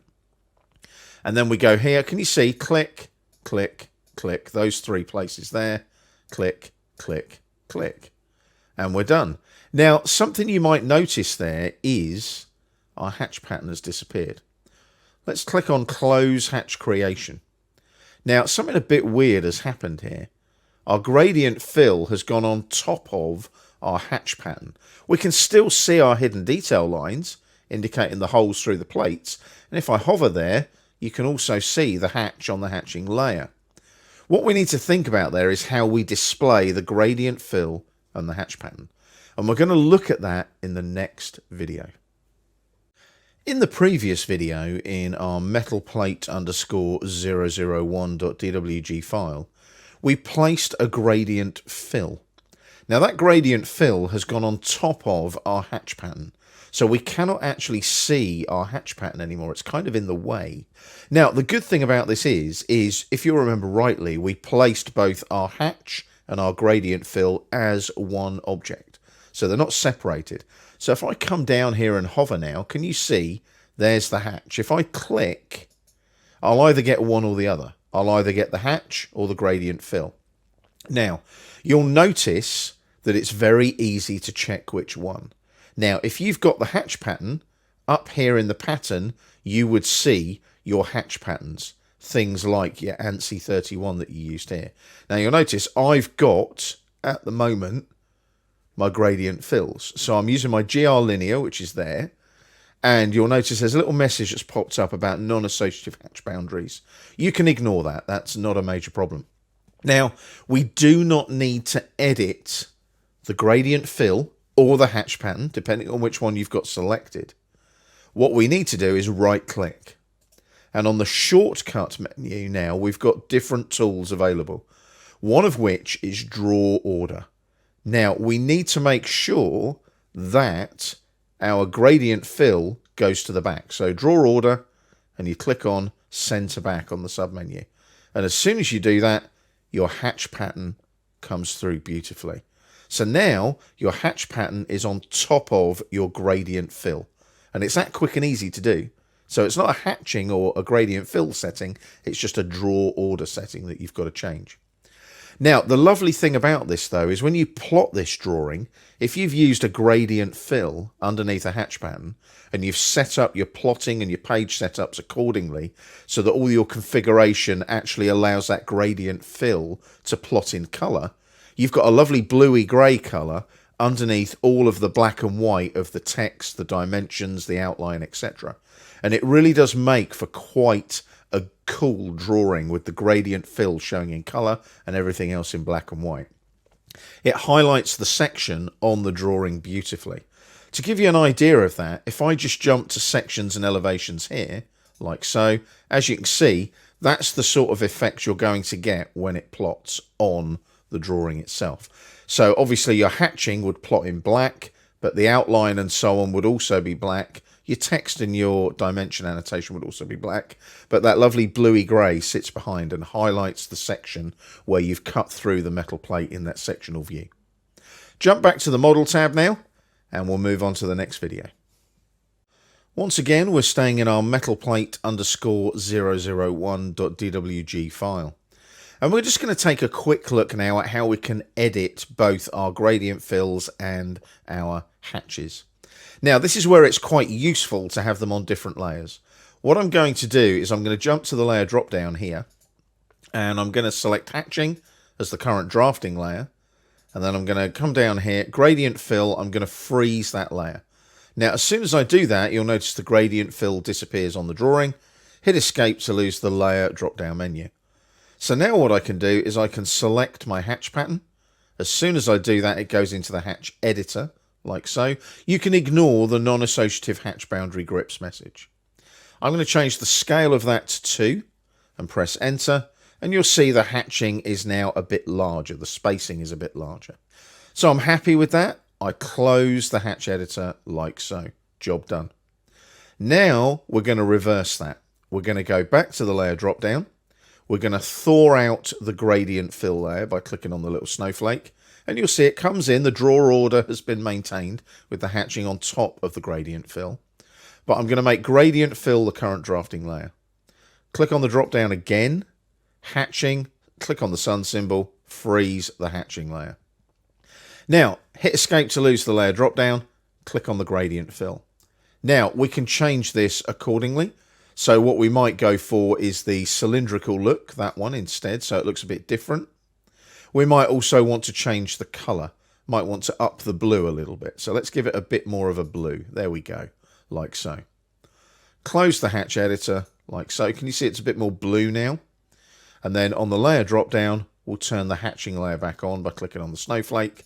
That comes back again, and it looks subtly different. Hit escape a couple of times to lose the layer drop down. But using those 2 different layers and freezing and thawing the layers makes for quick and easy editing of your hatch patterns and your gradient fills. So always try and put them on 2 different layers. It just makes your life that little bit easier. We're starting a new chapter now, and we're going to take a look at how we annotate our designs. We've got a new drawing for you to use. It's called metalplate _002.dwg. And you can download that from the library to follow along with the videos in this chapter. Now, in this particular video, we're going to take a look at creating some text styles first. Now you can have as many text styles as you like in an AutoCAD drawing, but obviously be sensible. Just have the optimum amount you need. You don't need hundreds, for example. Now there's two ways to generate text styles. I can go to the annotation panel here on the home tab on the ribbon. I can pin that open like that, and it's this A here with the paintbrush, that one there. That will open up the text style dialog box. I'll just cancel that and unpin that. I can also go to the annotate tab on the ribbon. There's the text panel, and there's a little arrow there as well. Text style. There you go. Same dialog box. So I'm going to cancel that. I'm going to go back to the home tab and use the annotation flyout for the moment, because we're going to be looking at things like text styles, dimension styles, etc. So I'll just pin that open for the moment. Click on the flyout, pin it open so it doesn't disappear back into the ribbon. I then click on the A with the paintbrush, and that will open up the text style dialog box. Now, there's a lot of information in here. Some of it you don't need, some of it you do. But we're going to create two new text styles. I'm going to click on title layout 10mm. Now, the reason I'm going to do that is when I click on new, it will then adopt the properties of that style. So I click on new, and there's the style name there. Now, the first one we're going to create is our notes style. So NOTES, give it a name. Then I put an underscore and then layout. So I would use this one in the layout tabs. Underscore again, it's a metric millimeters drawing, so it's 3.5 millimeters. I click on OK, and there's my new notes layout 3.5 millimeters. Now we need to update some of the fonts, the font styles and things. Now you'll notice the TT. That means it's a true type Windows font, the Calibri font. So that means we can have a font style. I'm going to make it regular. Notice the preview changes. And it needs to be 3.5 here with the height, like that. Now, we don't actually need any effects. We don't need it upside down. We don't need it backwards. But obviously, there's a time and a place for all of those. So just make sure they're unticked. Click on Apply. And then leave that as it is. And then click on New again. This time we're going to create a labels text style. So it's LABELS underscore and then model, MODEL, for the model tab. This particular text style will be for the labels in the model tab. Then another underscore, and the height will be 15 millimeters this time, like so. Click on OK. Select labels model 15 millimeters. It's Calibri. Change that to bold. We want it to stand out a bit more because it's been used for labels. And we'll change the height to 15 millimeters. Again, we don't need the effects, so make sure that they are unticked, and we don't need a width factor or a oblique angle either. Click on Apply, and then what we're going to do, we're going to select Labels, Model 15 millimeters. Click on Set Current to make it the current text style. You'll see that changes up there in the dialog box, and then click on Close. You'll notice in the annotation flyout now, Labels Model 15 millimeters is the current text style. Now you can click on this flyout arrow here and select whichever text style you want to use at any time. So just make sure that you have got Labels Model 15 millimeters set as your current text style. We're staying in our metal plate underscore 002.dwg file. And now that we've created our text styles, we're going to utilize some different types of text in the drawing. We're going to place some labels in the model tab, and we're going to place some notes in one of the layout tabs. Now, before we do that, a little bit of housekeeping. Jump to your layers panel on the home tab on the ribbon, and make sure you go to the layer drop down, and you want to be using the text layer as your current layer. Always try and make sure that you're using the right layer when you place objects in your drawings. It saves time later. We're going to zoom in on the right-hand end of the sectional view and the side view here. So you want to get in nice and tight like that and pan across like that. Now, we've got the labels model 15 millimeter as the current text style there. So we're going to click on the text flyout here and select single line text. Come into the drawing area, and then we're going to right click and select justify. Now, there's lots of different justifications for single line text, left, center, right, and so on. You then get to these weird ones with abbreviations like TL, TC, and so on. If I say that TL is top left, TC is top center, and so on, you start to get the idea of what they are. Now, we need the middle left, which is going to be ML, that one there. So it's going to be in the middle on the left. So I want that one there. So we want the middle left point of the text. And I'm going to select that midpoint snap there. Make sure your object snaps are on. Now, as you move away, you'll be prompted for the rotation angle of your text. We need it to be 0, which is the default horizontal. We're using default settings in AutoCAD. So just press enter to accept the 0. And you'll see a flashing cursor appear. Can you see that there? On the edge of the sectional view. So what we're going to type there is section view. Like that. And then we're going to press enter once. AutoCAD will assume that we want to create another single line text object. We don't. Just press enter to close out the single line text command. Now, at the moment, that text is a bit close to that section view. So what you can do is just click on the text, and you'll notice now you've got the default left grip, that one, but you've got your middle left grip as well. Click on the middle left grip, drag to the right, and using your polar tracking, can you see we're at a 0 degree polar tracking angle? We can use direct distance entry to type in 25 and then press enter. And you'll see that moves the section view text 25 millimeters to the right. Hit escape a couple of times just to deselect the text. Now, the other really good thing is you can copy bits of text. So if I select my section view text, can you see it highlights when I move over it? Click on it once, right click, and we'll use copy selection on the shortcut menu. And then what we'll do is the base point will not be on the text. Use the bottom right corner of the section view and go to the bottom right corner of the side view. As you can see, it copies neatly. Press enter to close out the copy command. Now, that lower view is not a section view, it's a side view.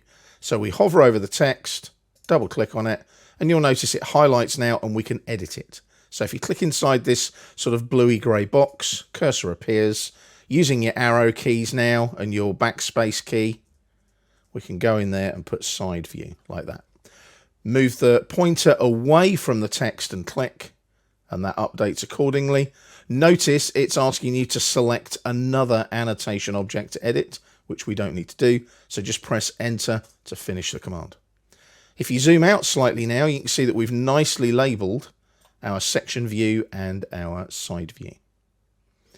What we're going to do now is we're going to do another copy, but we're going to put it onto the plan view below. So there's our side view text. Click on it once, and we're going to basically click on that grip just there, the middle left grip, left click.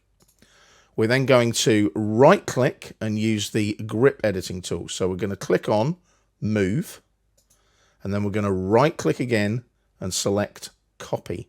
Make sure you do that second right click with the copy, otherwise your original side view text will not stay there. Pan up a little bit and just pop that side view text underneath the plan view and click. You'll see it appear there. As you move away, just hit enter to close out the copy move on the grips, and hit escape a couple of times to make sure you deselect that side view text up here. Now we're going to zoom in on the plan view now, and we're going to select the side view text here, and we're going to right click and go to properties. That will open up the properties palette here. Now I'm just going to make this a little bit bigger for you so that you can see what's going on. There we go. Now the side view text is a text object, but the good thing is I can do lots of editing in this text area of the properties palette. I can change the justification.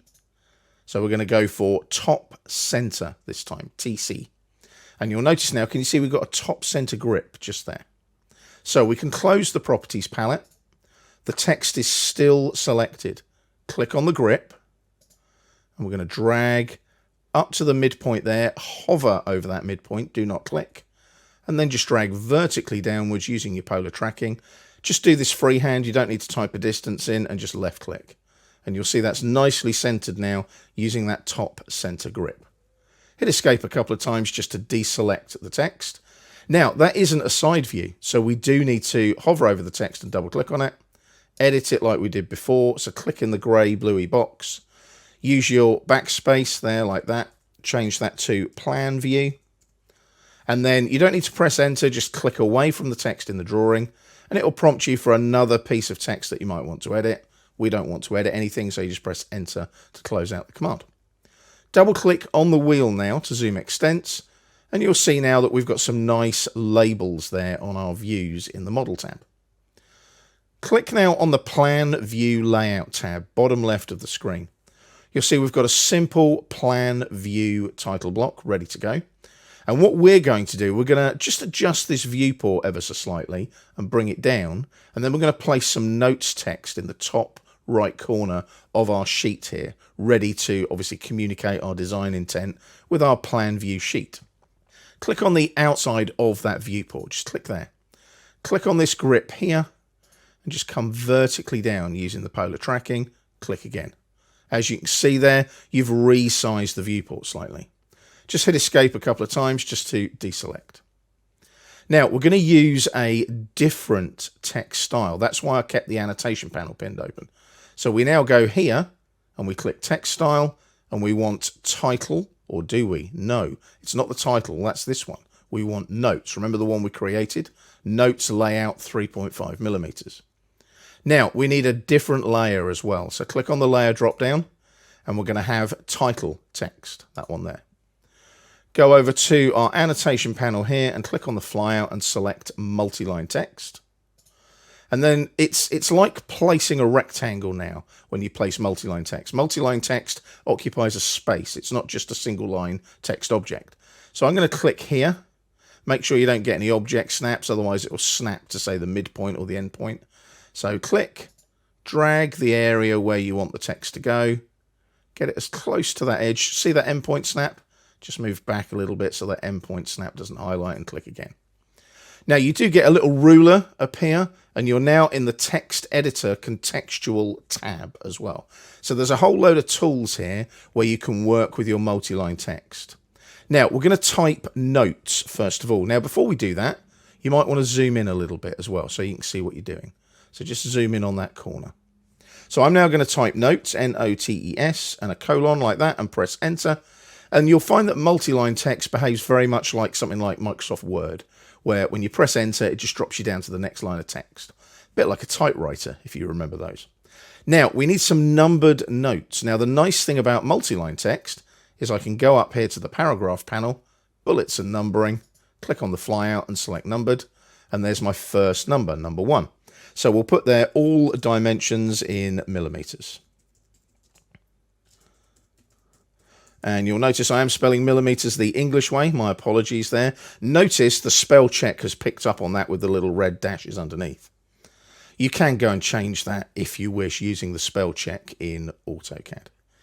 And then we'll do another one where we'll say do not dimension from the drawing. Like so. So there's our multi-line text. And again, just like single line text, you can move away, just click, and there's our notes there. Now, if you click on multi-line text, can you see these little grip arrows? They change the column width, can you see? And you can make it bigger and smaller. So you click and drag and click again, and it just resizes. This grip here, the square one, click on it, and you can move your text along a little bit and move it around if you want to, like that. Hit escape a couple of times just to deselect the multi-line text.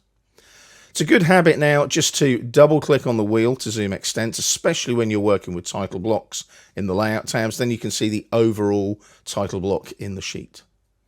We'll jump back now to the model tab and we'll start looking at other methods of annotation in our AutoCAD drawings. Once again, we're staying in our metal plate _ 002.dwg file. We're going to take a look now at developing a dimension style for use with our dimension annotation. Make sure you're in the model tab, and just a little bit of housekeeping, just go to the layers drop down and you'll see that there's a dimensions layer available. Just make sure that's your current layer in AutoCAD as well. And like we did with text styles, we're going to stay in the home tab on the ribbon and expand the annotation flyout here and pin it open. Now, as per previously with the text styles, you can go to the Annotate tab And you'll notice there's the dimensions panel. You can also click on this arrow here. That will open up the dimension style manager as well. I'm going to work from the home tab, annotation flyout, and pin it open. Now you'll notice at the moment the current dimension style is annotative. We'll get onto annotative later. What we do need to click on is this little icon here, dimension style. Looks like a dimension with a paintbrush on it. Click on it and it will open up the dimension style manager. Now we need a new dimension style, so we're going to click on new. Now the new style name is going to be very basic. I'm going to call it training _ ANNO in caps. Now the reason that I'm putting the anno there is it's annotative. So we're going to start with the annotative style, use that as our template, tick the annotative box there, and we're going to use it for all dimension types. Now you can create dimension styles for specific dimension types. Just make sure that is set to all dimensions. Click on continue, and that will now open up the new dimension style dialog box, and there's our training anno name at the top. Now we need to work across all of these tabs, okay? Now there's a lot in here. Some of it you do need, some of it you don't. I'm going to give you basically Sean's ideal default dimension style. Now we will use some of the settings, but not all of them. So we'll create a nice optimized dimension style that you can then reuse later on and create other dimension styles from it. So dimension lines. Dimension lines are the line between the two arrowheads on the preview. Now we want to make sure that all of these are set to by layer, because then everything adopts to the properties of the dimensions layer that you're using. And that's really helpful because obviously then you've only got to go and change the properties of the layer, not the properties of 250 dimensions, for example. Baseline spacing, we'll set that to 10 millimeters. Extension lines are these little vertical lines here that extend to the geometry, and then obviously you can see you've got the dimension line between the extension lines. Again, set all these to by layer. It's a lot easier later on down the line. So I'll make sure that they're all by layer. We can extend beyond the dim lines. That's where the extension line goes past that little arrowhead. I normally set that to 2.5 millimeters. And the offset from origin is the little distance between the extension line and the geometry. I normally set that to 4 millimeters. If I just press tab after typing in 4, can you see that little gap there is now 4 millimeters when we're placing our dimensions? We're going to go to symbols and arrows now. You'll see that we're using the default closed field arrowheads. That's fine. I would suggest though, with your leaders, maybe go for something like a dot, so that you can distinguish dimensions from leader lines. Arrow size, I'm going to go for 3.5 millimeters. Center marks, I normally set that to none now, because we do actually have center marks and center lines as AutoCAD objects in later versions of AutoCAD. There's an arc length dimension. You can have an arc length symbol. I normally leave that as preceding the dimension text. All the other settings you can leave as they are, and you can investigate those later. I'll go to the text tab now. Now this is where it gets interesting. We can set a specific text style for our dimensions. So if I go to the drop down here, you'll notice we have DIMS model. Now that was saved in the drawing for you to use. It's a default text style, and you'll notice, can you see, it's got all the settings in the preview there that you need. Text color, again, by layer. You can have a fill color. Notice I've got a yellow fill color. It's up to you if you want to use that. I normally set that to none. Text height, I'm going to change that to 3.5 as well to match my arrowheads. You can put a frame around the text if you wish. Notice the preview updates. I'll take that off again. Text placement vertically above the dimension line. Horizontally centered on the dimension line. The view direction should be left to right. If you set it right to left, it looks a bit weird, but sometimes on specific types of drawings that is used. Left to right is what we need. We need the offset from the dimension line. Make that 1.5 millimeters in this case. And then you've got 3 different alignments for your dimension text. You can have them all horizontal, like so. You can have them aligned with your dimension line, which is probably the better one because it's a bit more economical on spacing. ISO standard, anything that is a radius or a diameter will have that little horizontal sort of crank to the dimension there. I'm going to go with aligned with dimension line. It's just the most economical for placing dimensions. The fit tab, you shouldn't need to touch anything. The only thing you need to check is that it is annotative and it's ticked. And that should be ticked anyway because you set annotative when you started creating the style. Primary units. Now you'll notice our unit format is decimal. And at the moment, you can see that we've got 14.1128.07. Now, I'm going to change this because all of our dimensions are exact. So we could go all the way to 8 decimal places, which looks a bit messy, but we're going to go for just that, like that. We just want regular dimensions. Now, the decimal separator becomes inconsequential, but you've got 3 options: period, comma, space. Period is in essence a decimal place, but because Autodesk are an American company, it's called a period, not a decimal place. Comma tends to be more European, and space tends to be manufacturing a lot of the time. So just make sure that's set to period in case you do use a decimal place. So if we went back to 0.0 there, can you see we've got a decimal place? I'm going to set that back to no decimal places for the precision setting. You can add prefixes and suffixes if you wish, but be careful. Obviously, all these dimensions are in millimeters. So if you put a suffix there of mm for millimeters, I'll just press tab. Notice that's great, but then you've got 60 degrees millimeters. Doesn't quite work. So just be aware of that. That's good when you're creating dimension styles for specific dimension types. Scale factor will be 1. Zero suppression, well, we don't need to worry about that. We won't have any zero suppression, but if you've got anything trailing after the decimal place, you can set that there like so. Decimal degrees, again, I've set that to a precision of no decimal places for now. Now, ideally, you should really maybe go for 1 decimal place, just in case. Now, the reason that that is 60 degrees there is if I switch the trailing off, can you see it's 60.0? Trailing 0 switches off like so with the 0 suppression. Now, alternate units we're not going to use, but you could use them. If I display alternate units and change that to, say, architectural stacked, can you see there now? I've got the metric dimension and in brackets, I've got the architectural stacked dimension, which is in feet and inches. We're not going to use alternate units, so make sure that's unticked. Tolerances, we're not going to use any. But as you can see, there's various settings. I could go for deviation there. Can you see we've then got plus and minus values? So we can have an upper value and a lower value and a scaling, etc., etc. Make sure that is set to none. Tolerances tend to be used for cutting lists and cutting out metal or wood, for example. So once you've got all of that set up, you can click on OK. Takes you back to your Dimension Style Manager. Select Training Anno. Click on Set Current to make it the current dimension style and close, and you'll see that Training Anno is now your current dimension style.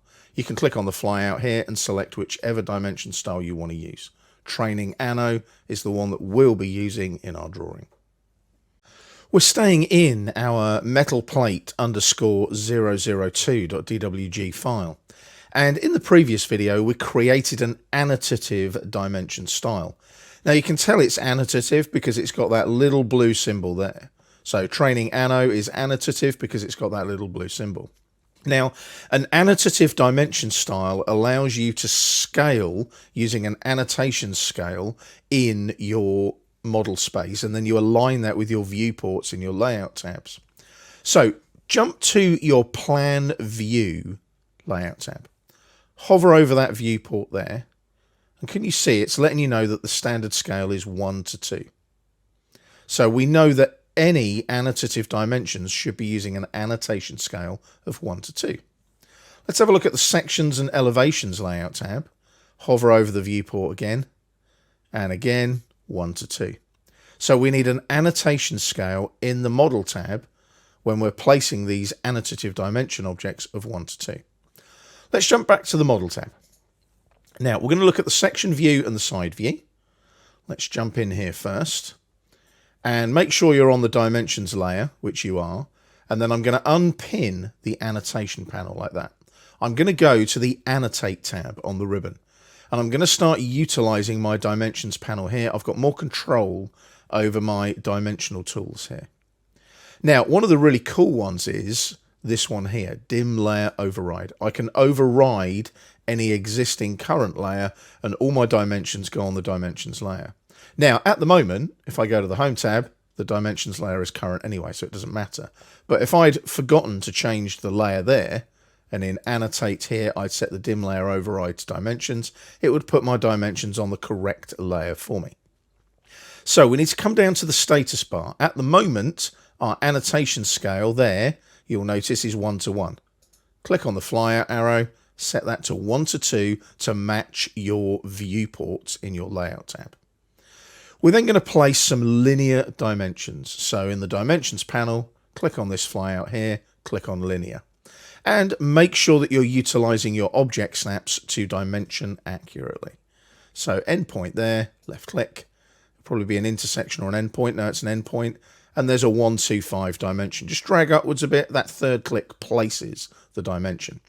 Now, the good thing is I can right click, repeat dim linear there, and I can utilize that right click because I'm doing all the same dimensions. And another little trick, line up on that arrowhead there and get the endpoint snap, and then they all align as well.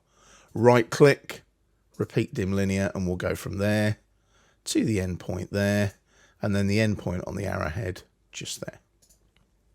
So there's some dimensions in place. Now, the reason I've placed those dimensions is we're dimensioning from the edge to the edge of the slotted hole, and the same on the other side.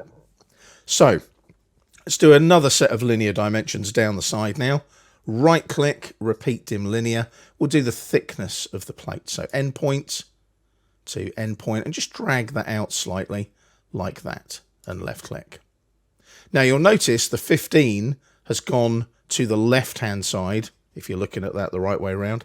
And that's purely because I've selected basically one point to another point. Let's do that again. Right click, repeat dim linear. Let's go the other way, top to bottom. And can you see that? It's lining in. I'll get the endpoint there like so. So they're both 15 each. And that's because I've gone top to bottom endpoint each time. If I'd gone the other way, bottom to top, that 15 there would be on top of that 15 there, and it wouldn't look as good. Now, I don't need to worry about this whole length along the side view, because what I will probably do, and let's do it now while we've got the time, is I'd probably do right click, repeat dim linear, and I'd go endpoint to endpoint and just drag that upwards like so. There's our overall length of our metal plate. Now I'm just going to place a couple more dimensions now. I'm going to do a radius on, let's say, one of our circles here. So there's a radius there, radius 30. And if you want to zoom in a bit, it's always a good idea just so you can see what you're doing. So I'll do another radius now off of the slotted hole there. There's a radius 25. You could do a linear on that slotted hole, going from the center line endpoint like that. Get the endpoint snap, drag upwards a little bit, and there's a 200 there, for example. Now, obviously, I'll let you go off and play around with these dimensions. Make sure you investigate each of the dimension types and see what they do. Now, because we've set that annotation scale down here at 1 to 2, that should mean that our dimensions will appear in our viewports. So if I go to the Plan View Layout tab, there's our dimensions there. The problem we do have is our overall dimension, we can't see it. So we click on the viewport, click on the grip. We can go up and above our text if we need to, like that, and click. And there's our 500. Just be aware that that text is not in the viewport. It's on top of the viewport in the Layout tab. Hit Escape a couple of times to deselect the viewport. Let's have a look at the sections and elevations. They're all displaying nicely as well. Now, I'm going to show you one more little thing here. I'm going to go back to the Model tab. And what I'll do now is I'm going to select this radius 25 here. And I'm going to right-click and go to Properties on the shortcut menu. And you'll notice it's got an annotative scale of 1 to 2. If I click there and click on this little box here and add a scale of 1 to 1 and delete the scale of 1 to 2 and OK that, notice it changes in size in the model space. I'll close the Properties palette, hit Escape a couple of times to deselect that dimension. If I now go to the Plan View, notice it's disappeared. because it's not using the right annotation scale. So if I go back to model now, select it again, right click, I can use this method here, annotative object scale, add delete scales. I'll add the 1 to 2 again, and I'll delete the 1 to 1. Notice it gets bigger, goes back to its normal size again. When I go back to the plan view, it appears again. So as long as you've got the right annotation scale in the model space when you're placing your dimensions, and that tallies up with your viewport scale in your layout tab, those annotative dimensions will display when they're using an annotative dimension style. We're staying in our metalplate_002.dwg file. And we're going to take a look now at a slightly older command in AutoCAD. It's called Quick Leader, or Q Leader for short. And you'll remember when we created our annotative dimension style, we decided on an arrowhead for our leaders that was a dot. Well, that's the dot that we're going to use on the Quick Leader command. We also have, you'll notice on the Annotate tab on the ribbon, we've got a Leaders panel. These are multi-leaders. We'll cover those later. But we're just going to place a simple quick leader up here on the section view. So zoom in nice and tight on the section view, and that's in the Model tab. So we're going to type Q Leader. There's no icon for quick leader. You have to type it. So there's Q Leader. Press enter, and it will prompt you for the first leader point. Get your crosshair in between the edges of the metal plate. So you want to go in there like that, and left click. And then as you drag outwards, can you see you're dragging a leader line out, left click again, and then just drag horizontally and left click again. You'll then be prompted for your text width. So you can actually specify a space, a width of the text for the quick leader. Just press enter to accept 0. We don't need to worry about that. And we're going to enter the first line of our annotation text, which will be multi-line text, I hasten to add. So we're going to type there, slotted, like so. And then press enter for the next line of text, and then whole. Make sure you don't put a capital letter on the whole bit, by the way, like that. Press enter again, and then it asks for another line of text, so you just press enter to close it out. And there's your slotted whole quick leader. That's how quick and easy it is. That is utilizing your dimension style, and it's utilizing, as you can see, the dot that comes out of that dimension style as well. It is annotative. If you hover over it, can you see you've got the annotative symbol? Same with your other annotative dimensions. Now you'll notice there's only one annotative symbol on these dimensions because you're only using one annotation scale. If you see two symbols on the crosshair there, it's using more than one annotation scale on an annotative object. But if we jump to our sections and elevations layout tab, there's our slotted whole text right there. So that's using the appropriate annotation scale because it's appearing in our 1 to 2 viewport here. So if you hover over that, remember, there's our viewport scale of 1 to 2. Back to the model tab, and we're still using our annotation scale here of 1 to 2. Just double click on the wheel now to zoom extents and zoom in on the plan view. Now what we're going to do now is we're going to place another Q leader. So we're going to type Q leader. You can just right click, go to recent input. There's Q leader in the list, select Q leader, and it's asking for your first leader point. Now you'll notice there's an OR there, first leader point OR. If you right click and go to settings on the shortcut menu, you can change the settings of your leader if you wish. So annotation type is mtext. It could be a block reference. It could be a tolerance. It could even be an object. It prompts for the width. You can always left justify, and you can frame the text as well. That's the one thing I'm going to change. I'm then going to OK that. My first leader point will be here. Left click, drag that out a little bit to there, left click. Horizontally using polar tracking, left click. Now this time, when it asks for the text width, just press enter again to accept the 0. And I'm going to do this all on one line. So I'm going to go slotted whole like that, all one line. Enter once, enter twice, and you'll see slotted whole is now framed using a slightly different setting in the Q leader command. If we go to the plan view layout tab, There's our slotted hole there, like so. So if I click in the model tab again, obviously you can investigate that a bit more, play around with your Q leader settings and see how you get along with them. Once again, we're staying in our metalplate_002.dwg file. We're going to take a look now at creating a simple table style. Now, tables are a great way of putting data and tabulation into your AutoCAD drawings. And we're going to create a simple table style for our hole types in our metal plate. You can see that we've got a slotted hole. You can see that we've got obviously some regular circular holes in our metal plate as well. Just make sure you're in the model tab for the moment, and make sure you're in the annotate tab on the ribbon as well. So here's tables here. There's the tables panel. Click on the little arrow there like so. Table style.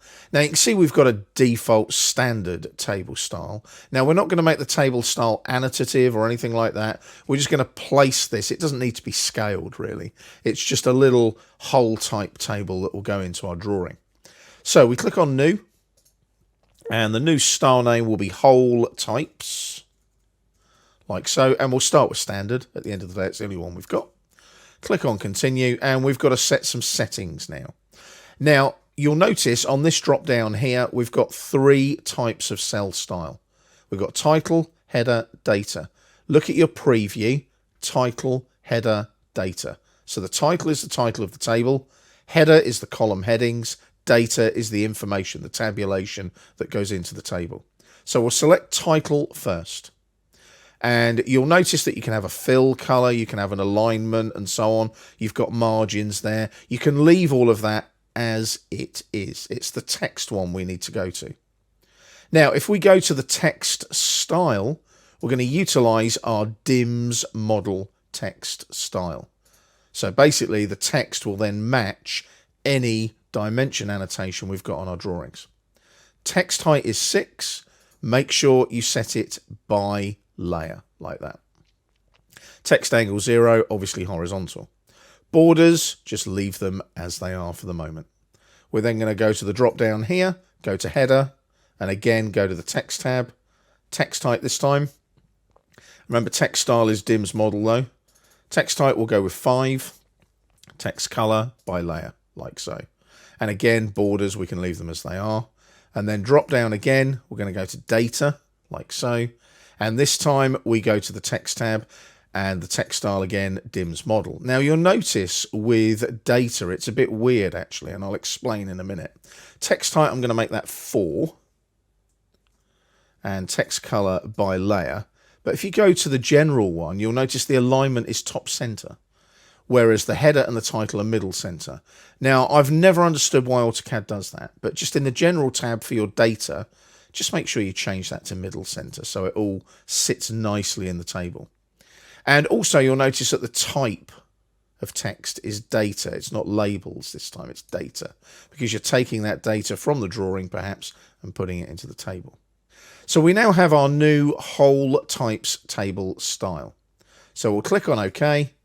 There's hole types, select it, set it as the current style by clicking on set current and close. And you'll notice now in the tables panel, hole types is our current table style. There's only 2 to choose from, hole types or standard. Make sure you select hole types. In the next video, we'll place our hole types table and I'll show you how to occupy the table with data. We're staying in our metalplate_002.dwg file. And we're going to create a simple table utilizing our hole types table style that we created in the previous video. So staying in the annotate tab on the ribbon, hole types is here. There's our hole types there. Can you see that we've selected that as our table style? You're then going to click on the table command here in the tables panel. Now, as soon as you do that, you'll see that you've got the insert table dialog box. Now, one of the craziest things about this dialog box is you can turn the preview on and off. I have never ever understood that one. Surely you always want to see your preview to make sure it's doing what it should before you place the table in the drawing. Now, the table style is hole types, obviously.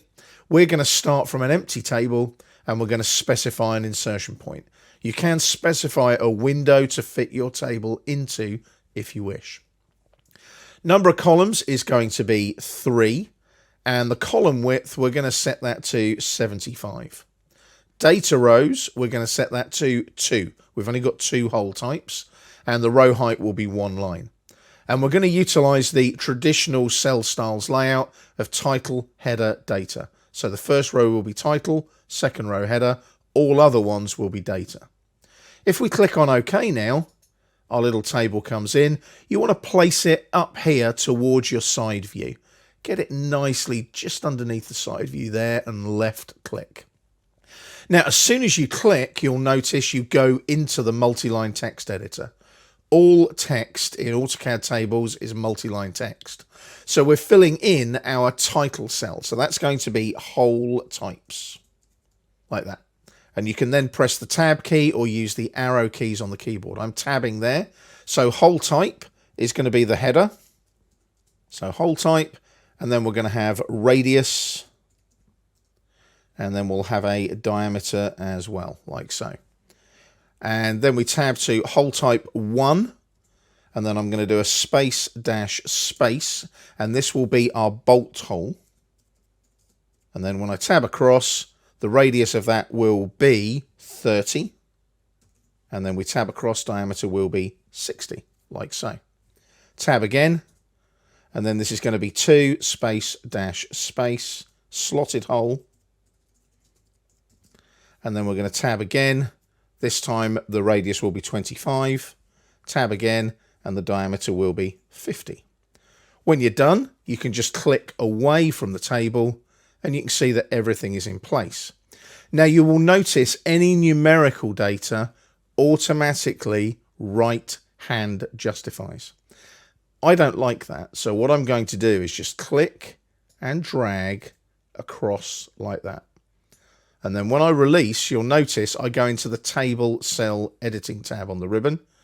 I can then change that justification. So can you see it's going to top right? I want that to go to middle center. Click away from the table or hit escape a couple of times. Either one works. And as you can see now, we've got our hole types. Bolt hole, slotted hole with our radii and our diameters. If you zoom out a little, you can see here, there's our radius 30, radius 25. Obviously, diameters are going to be twice that. And the good thing is we've got a hole type 1 and a hole type 2. If we jump to our sections and elevations layout tab now, you can see that our table displays nicely in there like so. And it's all nice and legible, easy to read. And it's a nice, simple table using a fairly simple table style. Double click on the wheel to zoom to the extents of the layout. Good CAD practice to do that. And jump back into the model tab. And again, double click on the wheel to zoom extents. We're staying in our metal plate _002.dwg file. And we're going to take a look now at creating a multi-leader style. Now this is different to the quick leader that we used earlier. Multi-leaders are very much like dimensions and have their own style, and they're set up in a similar way to a dimension style as well. Now we're staying in the annotate tab on the ribbon because you've got all of your multi-leader tools here in the leaders panel. And if I click on the little arrow here, you'll see that we've already got various multi-leader styles available. What I'd like you to do is select the training anno style. Now you'll notice it's got the little blue annotative symbol next to it. So it means that you can make a multi-leader style annotative. Now that's incredibly useful because that means that obviously you can apply annotation scales to your multi-leaders. Now training anno is there. We're not going to create a new style. We're going to click on modify like so. Now it's a bit like the dimension style dialog box that we used previously. We've got leader format, leader structure, and content. Now I'm going to go to leader format first. A lot of this is very self-explanatory, especially if you've already created a dimension style.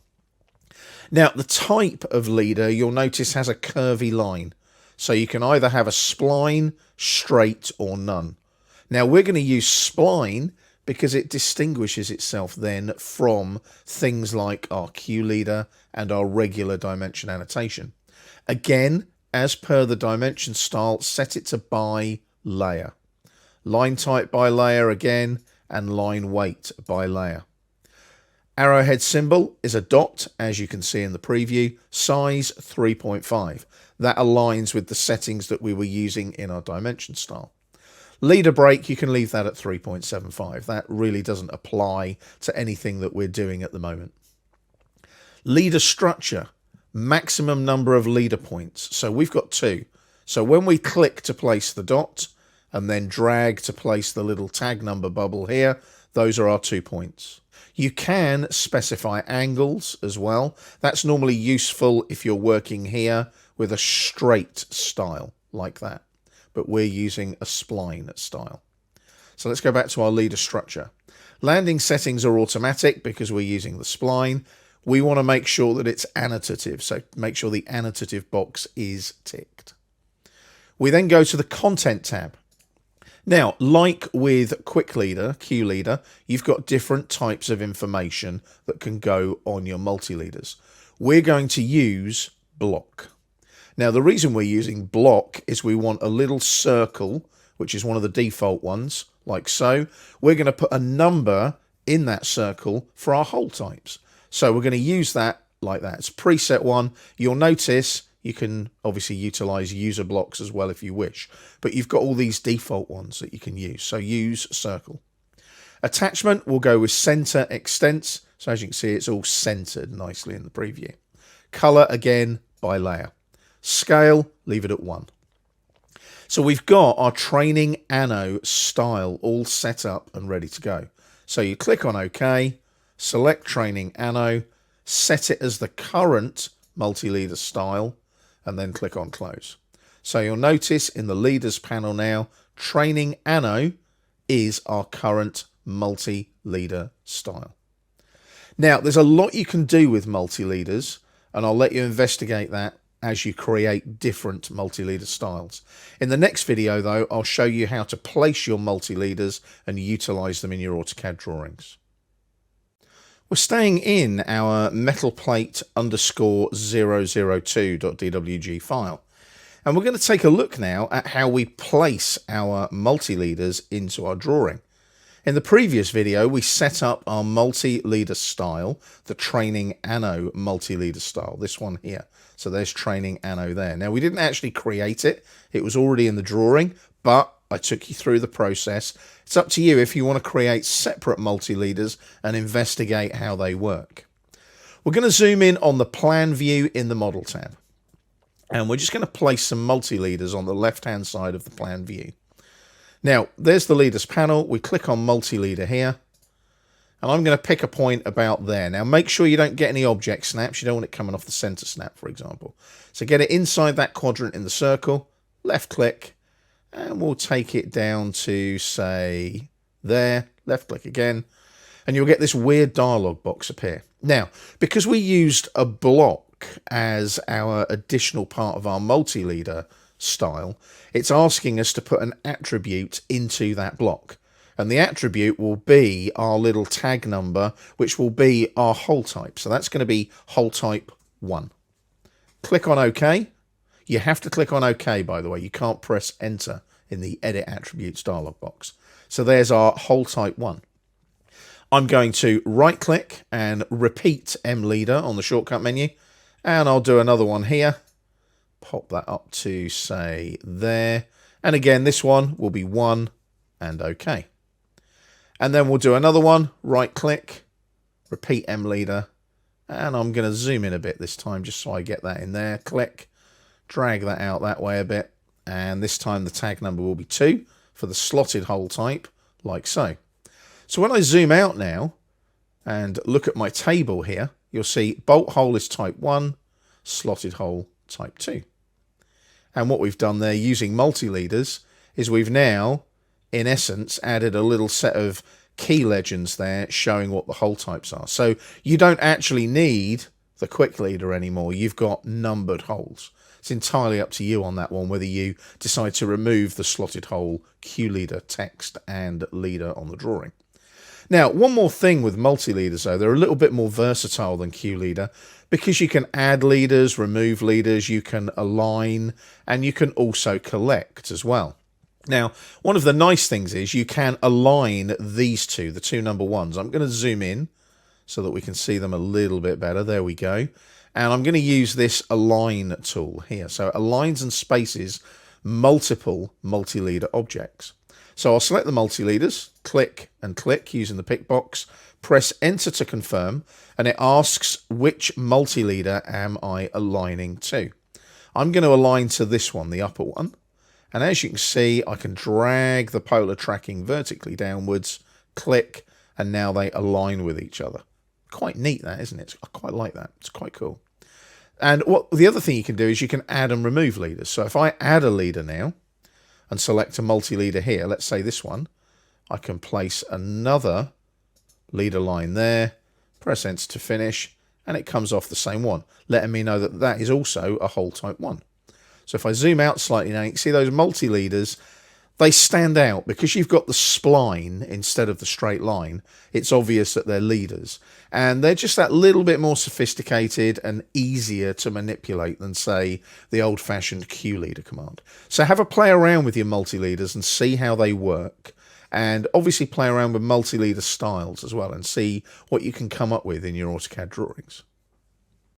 In the last video of this chapter, we've got a different drawing for you. It's ground floor plan _ rev4.dwg.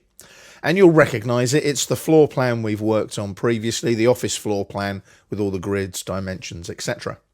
Now, we need to zoom in on one of the little rooms in the floor plan. It's over here in the top left area. If you zoom in real close, you're looking for room EL4. So there's room EL4 there, like so.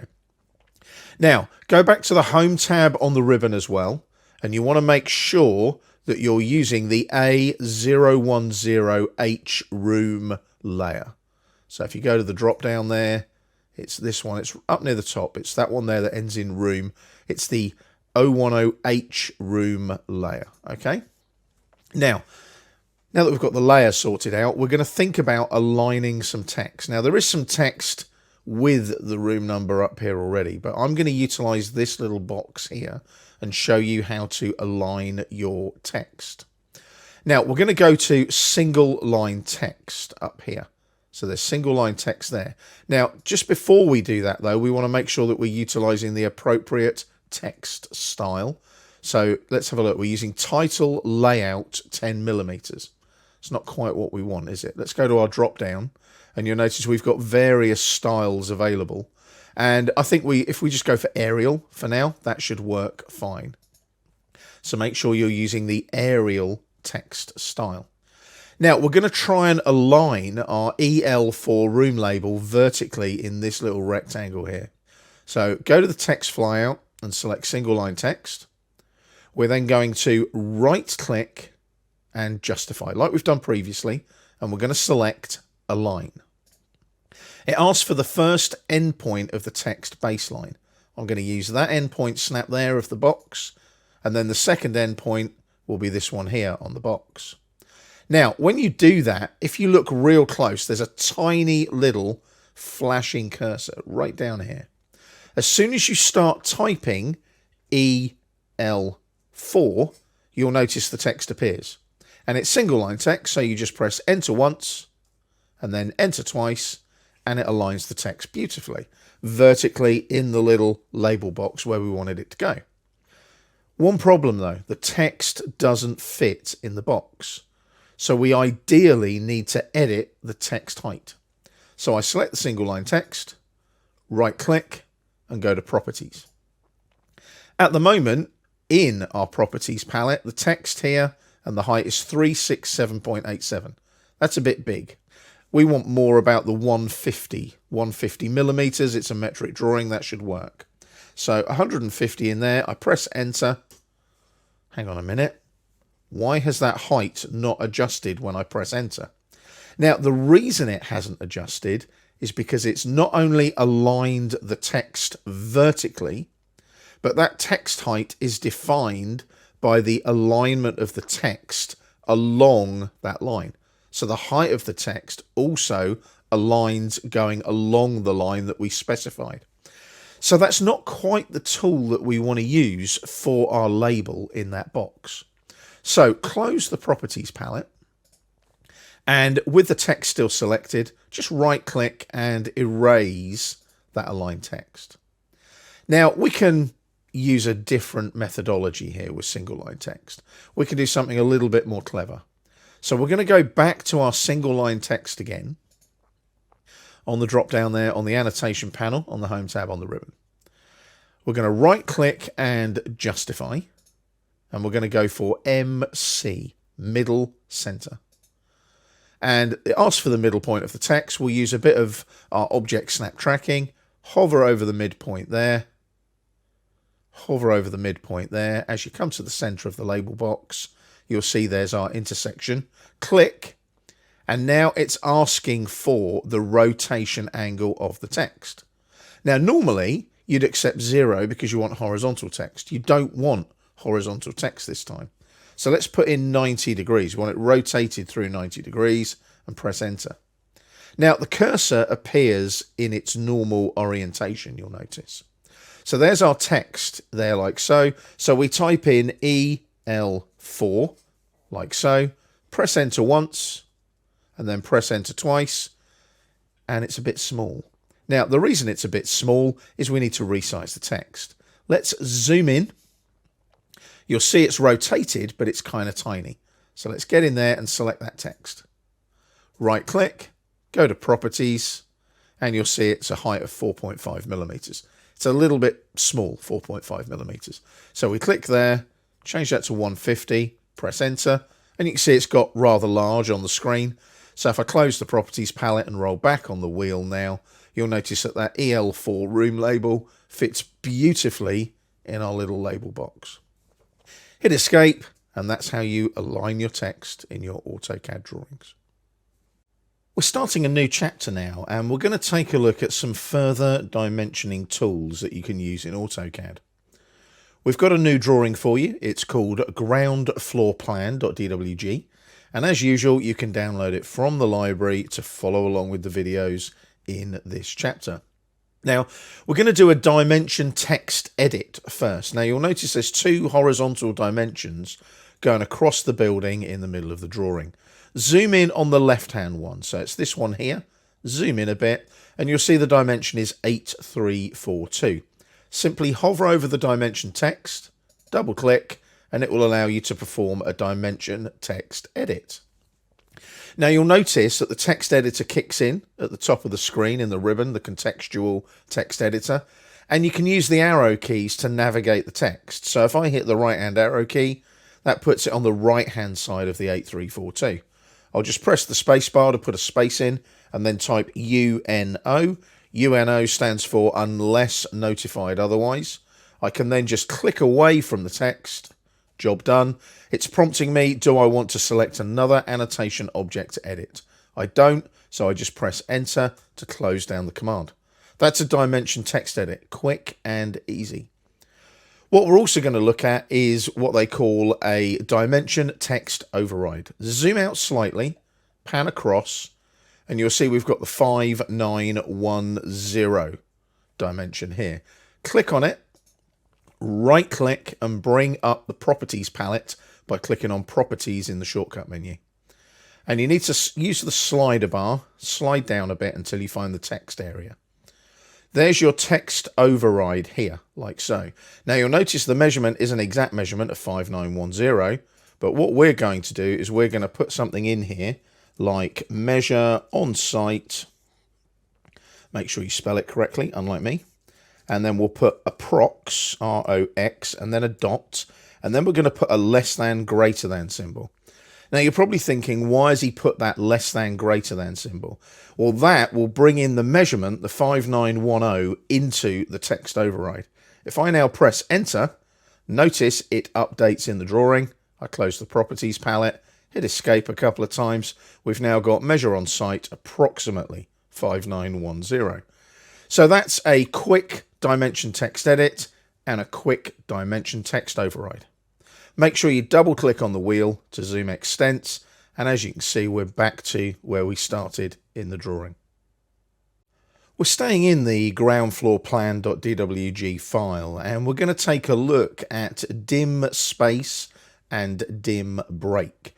They allow you to space and break dimensions in your AutoCAD drawings. They're quick and easily found on the Annotate tab on the ribbon. So there's dimension break there on the dimensions panel, and there is adjust space or dim space right there as well. If you zoom in on the lower left corner of the drawing and pan upwards a little bit, you can see there's some dimensions here that aren't beautifully spaced. 6420, 7501, 14701. The spacing is a little bit off there and needs tidying up. So we're going to go to the dimensions panel, click on this one here, dim space, adjust space, and it's asking for a base dimension. That's going to be the 6420 dimension. Then the dimensions to space are the 7501. Now you don't have to click on the dimension text, you can click on the dimension line, like that.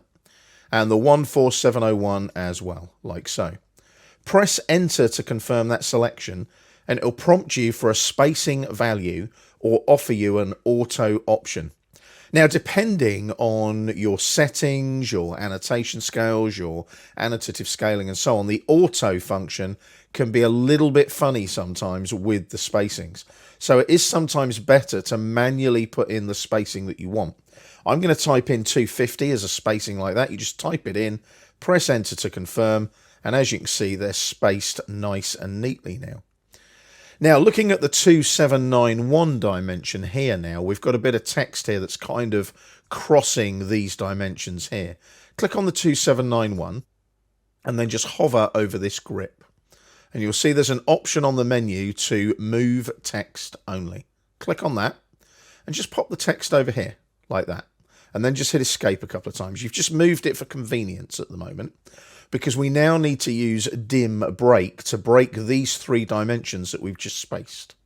So we go up to dim break here now. There it is there, break or dim break. And it asks you to select the dimension to add or remove the break from. I'm going to select this dimension here. And then the object to break the dimension is the 2791 dimension. As you can see, it's added a nice little break. Press enter to confirm that to close out the command. Right click. On the shortcut menu, repeat dim break. You're now going to select this dimension, the 7501 dimension, and you're going to break it again with the 2791 dimension, like that. Press enter to confirm. Right click, repeat dim break again, select the 14701 dimension, and then break it with the 2791 dimension. Once you've done that, you can see they're all broken neatly like so. Press enter to confirm. Select your 2791 again. Hover over the grip again, and on the menu, move text only again, like we did before, and you can now reposition that dim text in a sensible place. About there is fine. Hit escape a couple of times to deselect. So you can see now that that looks so much neater in your AutoCAD drawing, just using dim space and dim break. They're very, very useful commands when you're tidying up dimension annotation on your drawings. We're staying in our groundfloorplan.dwg file, and we're going to take a look at baseline and continue. Now, these are tools that allow you to create a group of baseline dimensions or a group of continuous dimensions. They're on the Annotate tab on the ribbon, on the Dimensions panel here. Click on this flyout here. There's Continue, there's Baseline. Now, before we start using Continue and Baseline, we need to place a linear dimension. Now, you'll notice the architectural millimeters dimension style is annotative. Just make sure that your annotation scale down here in the Model tab is set to 1 to 30 so that all your dimensions appear consistent in the drawing. I'm going to pan down like that and zoom in a bit. Now, you want to be able to see this corner of the building, this corner of the building. I'm going to go up here now to the Dimensions panel, click on the flyout and select Linear Dimension. And I'm going to go from endpoint snap there to endpoint snap there. Bring my linear dimension up a little and click there like that. Now I go to the Continue and Baseline flyout here and select Continue. And you'll notice it goes straight from that last linear dimension placed. So I can now just use the endpoint snaps on all of these walls and all of these openings and just work my way across. It's very quick and easy. And then when I get to the end there like that, I press enter. It asks me if I want to do a continued dimension anywhere else. I don't. I press enter to close the continue command. That's how quick and easy it is. And these are all individual dimensions as well. So you could delete them if you don't need them, change them if you want to edit them, and so on. Zoom out slightly and pan upwards. And what you want to zoom into now is this side of the building. Now, I haven't got much screen real estate here because of the resolution that I record on when I'm creating the videos. But we need to add, on this little bit here, a linear dimension. So we go back to the linear flyout here. There's linear.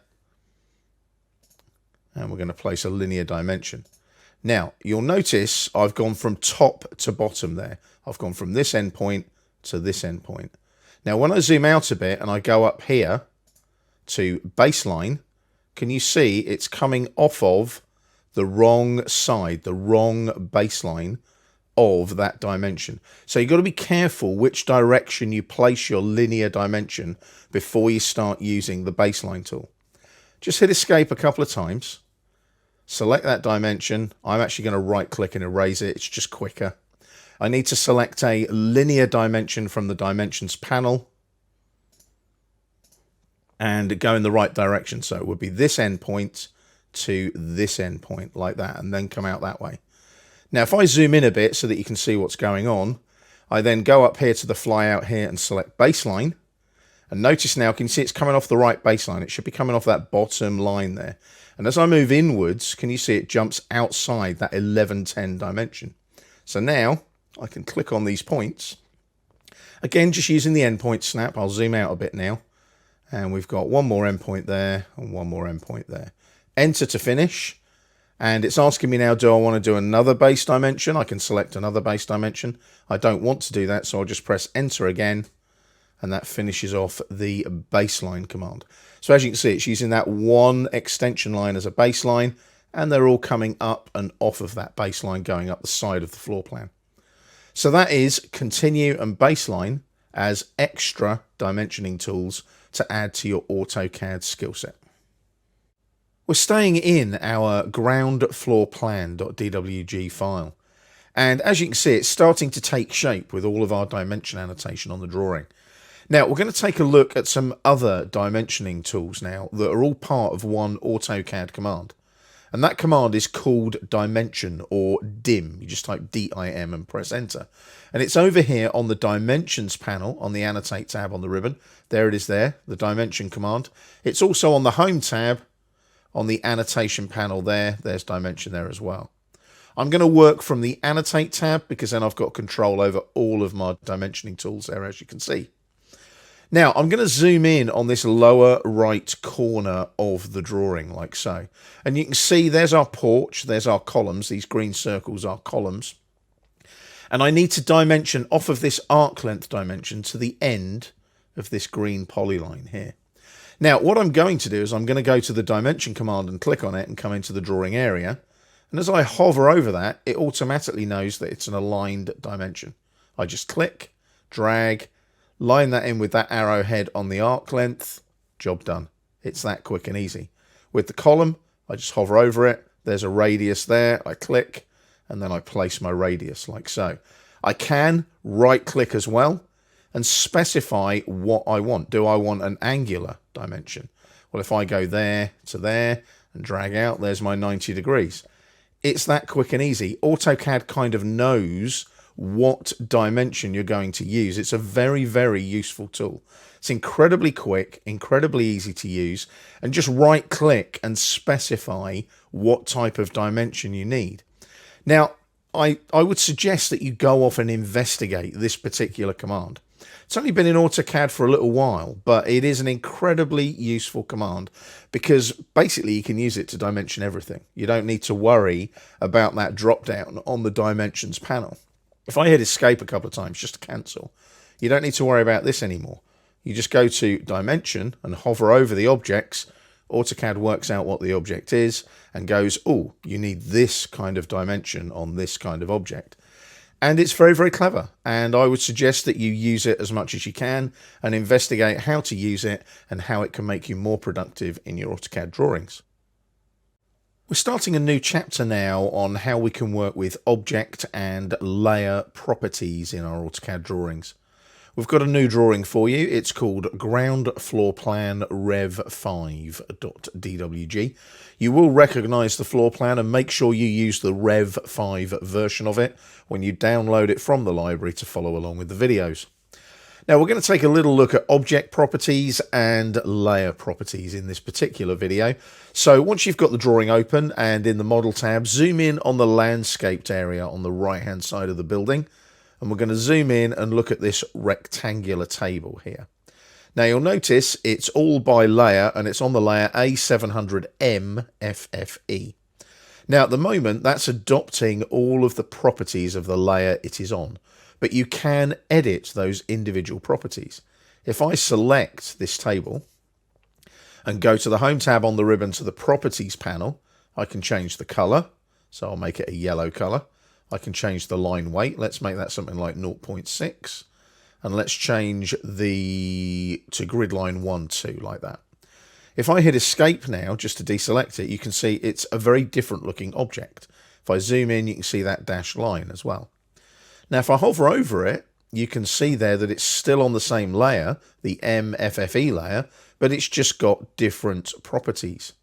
Now, the line weight is thicker. So if I switch line weight on here, down on the status bar, can you see it's much bolder? Because it's using that 0.60 line weight. I'll turn the line weight off on the status bar. And what I'll do now is I'll select the rectangle again, and we'll set all of these back to by layer, like so. Slide up on the slider bar there to by layer, and again by layer for the line type as well. Hit Escape there just to deselect, and it's back to the way it was before. Now something you can do with regard to layer properties is if you've got a group of objects all on the one layer and they're all set to by layer, that means that if you change the layer property, all of the objects will change. Now, you'll remember this rectangular table is on the A700M FFE layer. So if I go to the layer drop-down, and let's find our A700M FFE layer, there it is.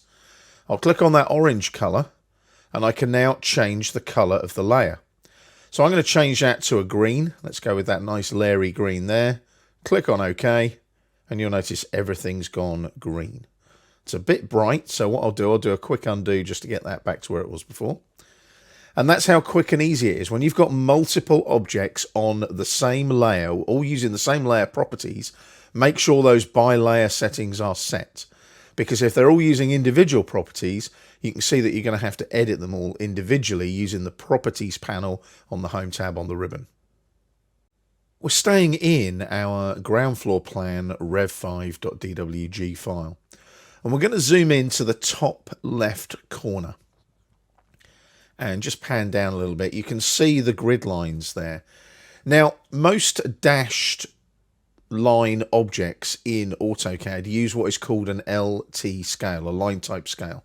Now, if I hover over one of these grid lines, like so, can you see it's on the grid layer, Z030M grid, but the line type has its own individual line type. Grid line 1, 2 there.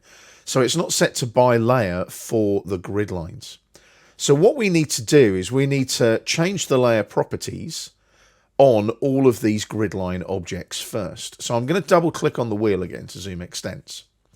I'm going to select one of the grid lines and then I'm going to right click and use select similar on the shortcut menu. It then selects all of the grid lines because they're all similar objects.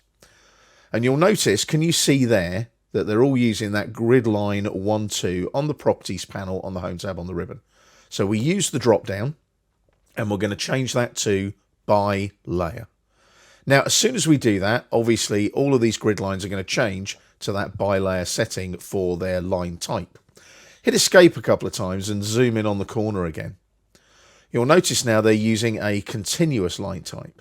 Now, there's a reason for that. If we go to our layer properties on the Layers panel, and we scroll down and find our grid lines layer, there it is there, Z030M grid, you'll see they're using a continuous line type.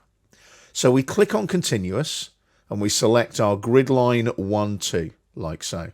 We click on OK, and that now changes the layer property of all of the grid lines.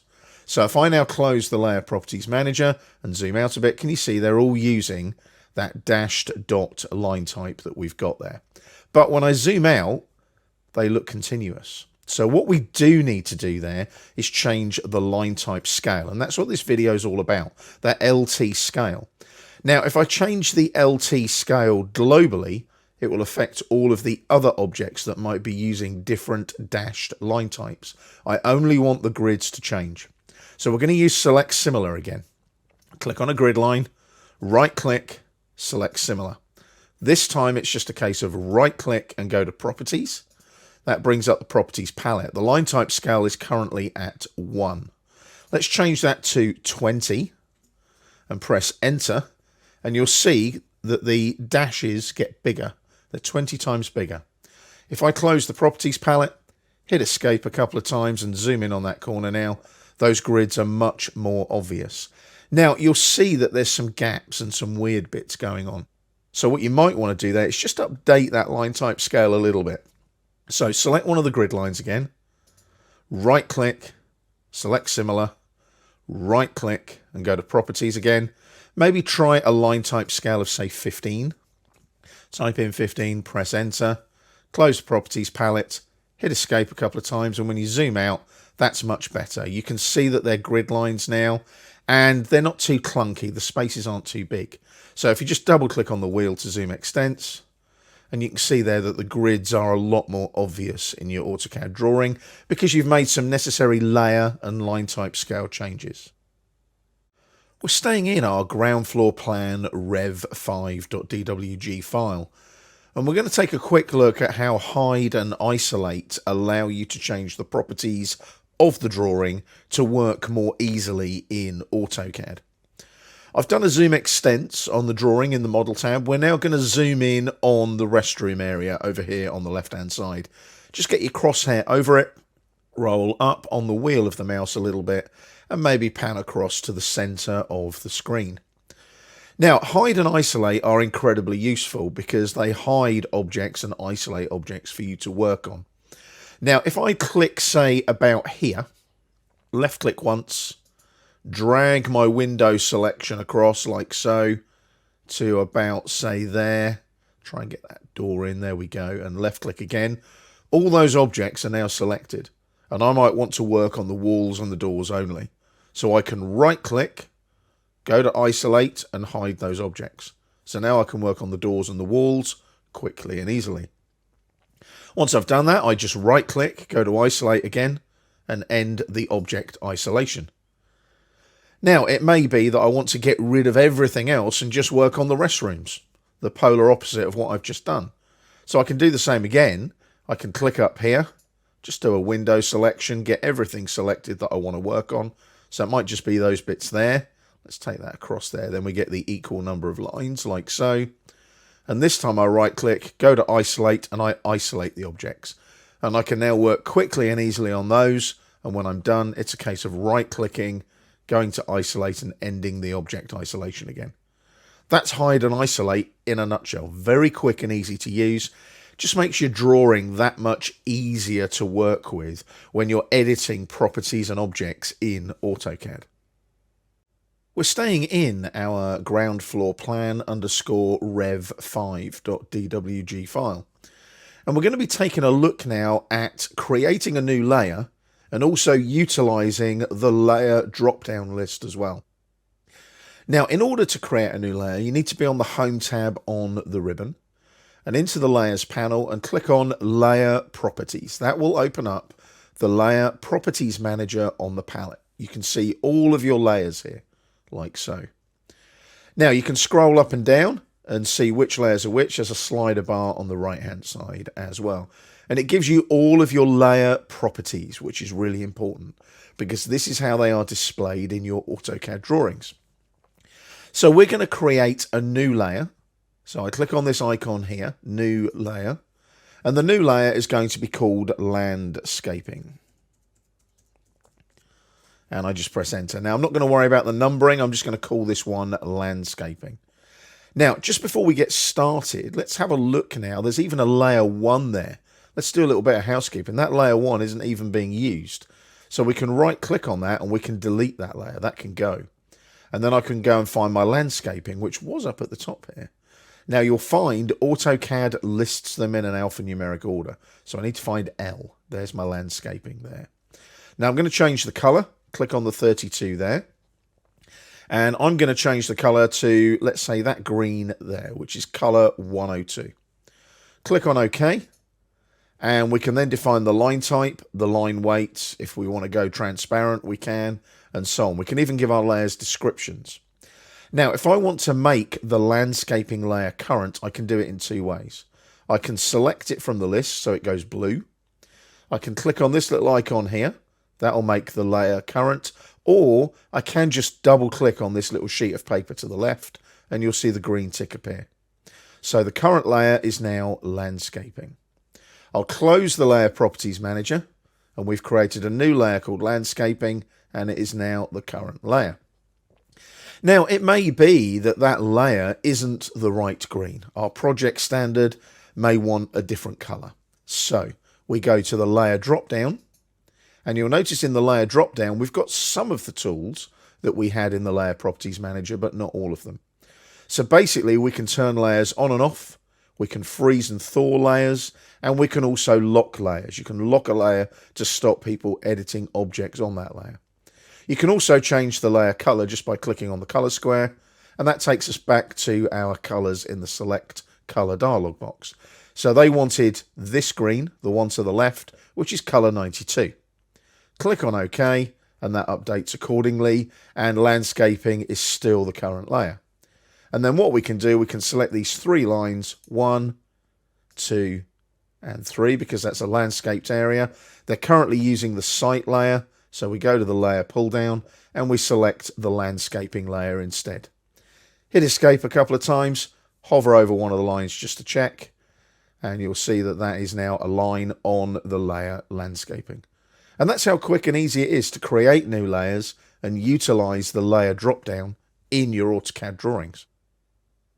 We're staying in our ground floor plan rev5.dwg, and what we're going to do is we're going to take a look at some of the other layer tools that are available to you in AutoCAD.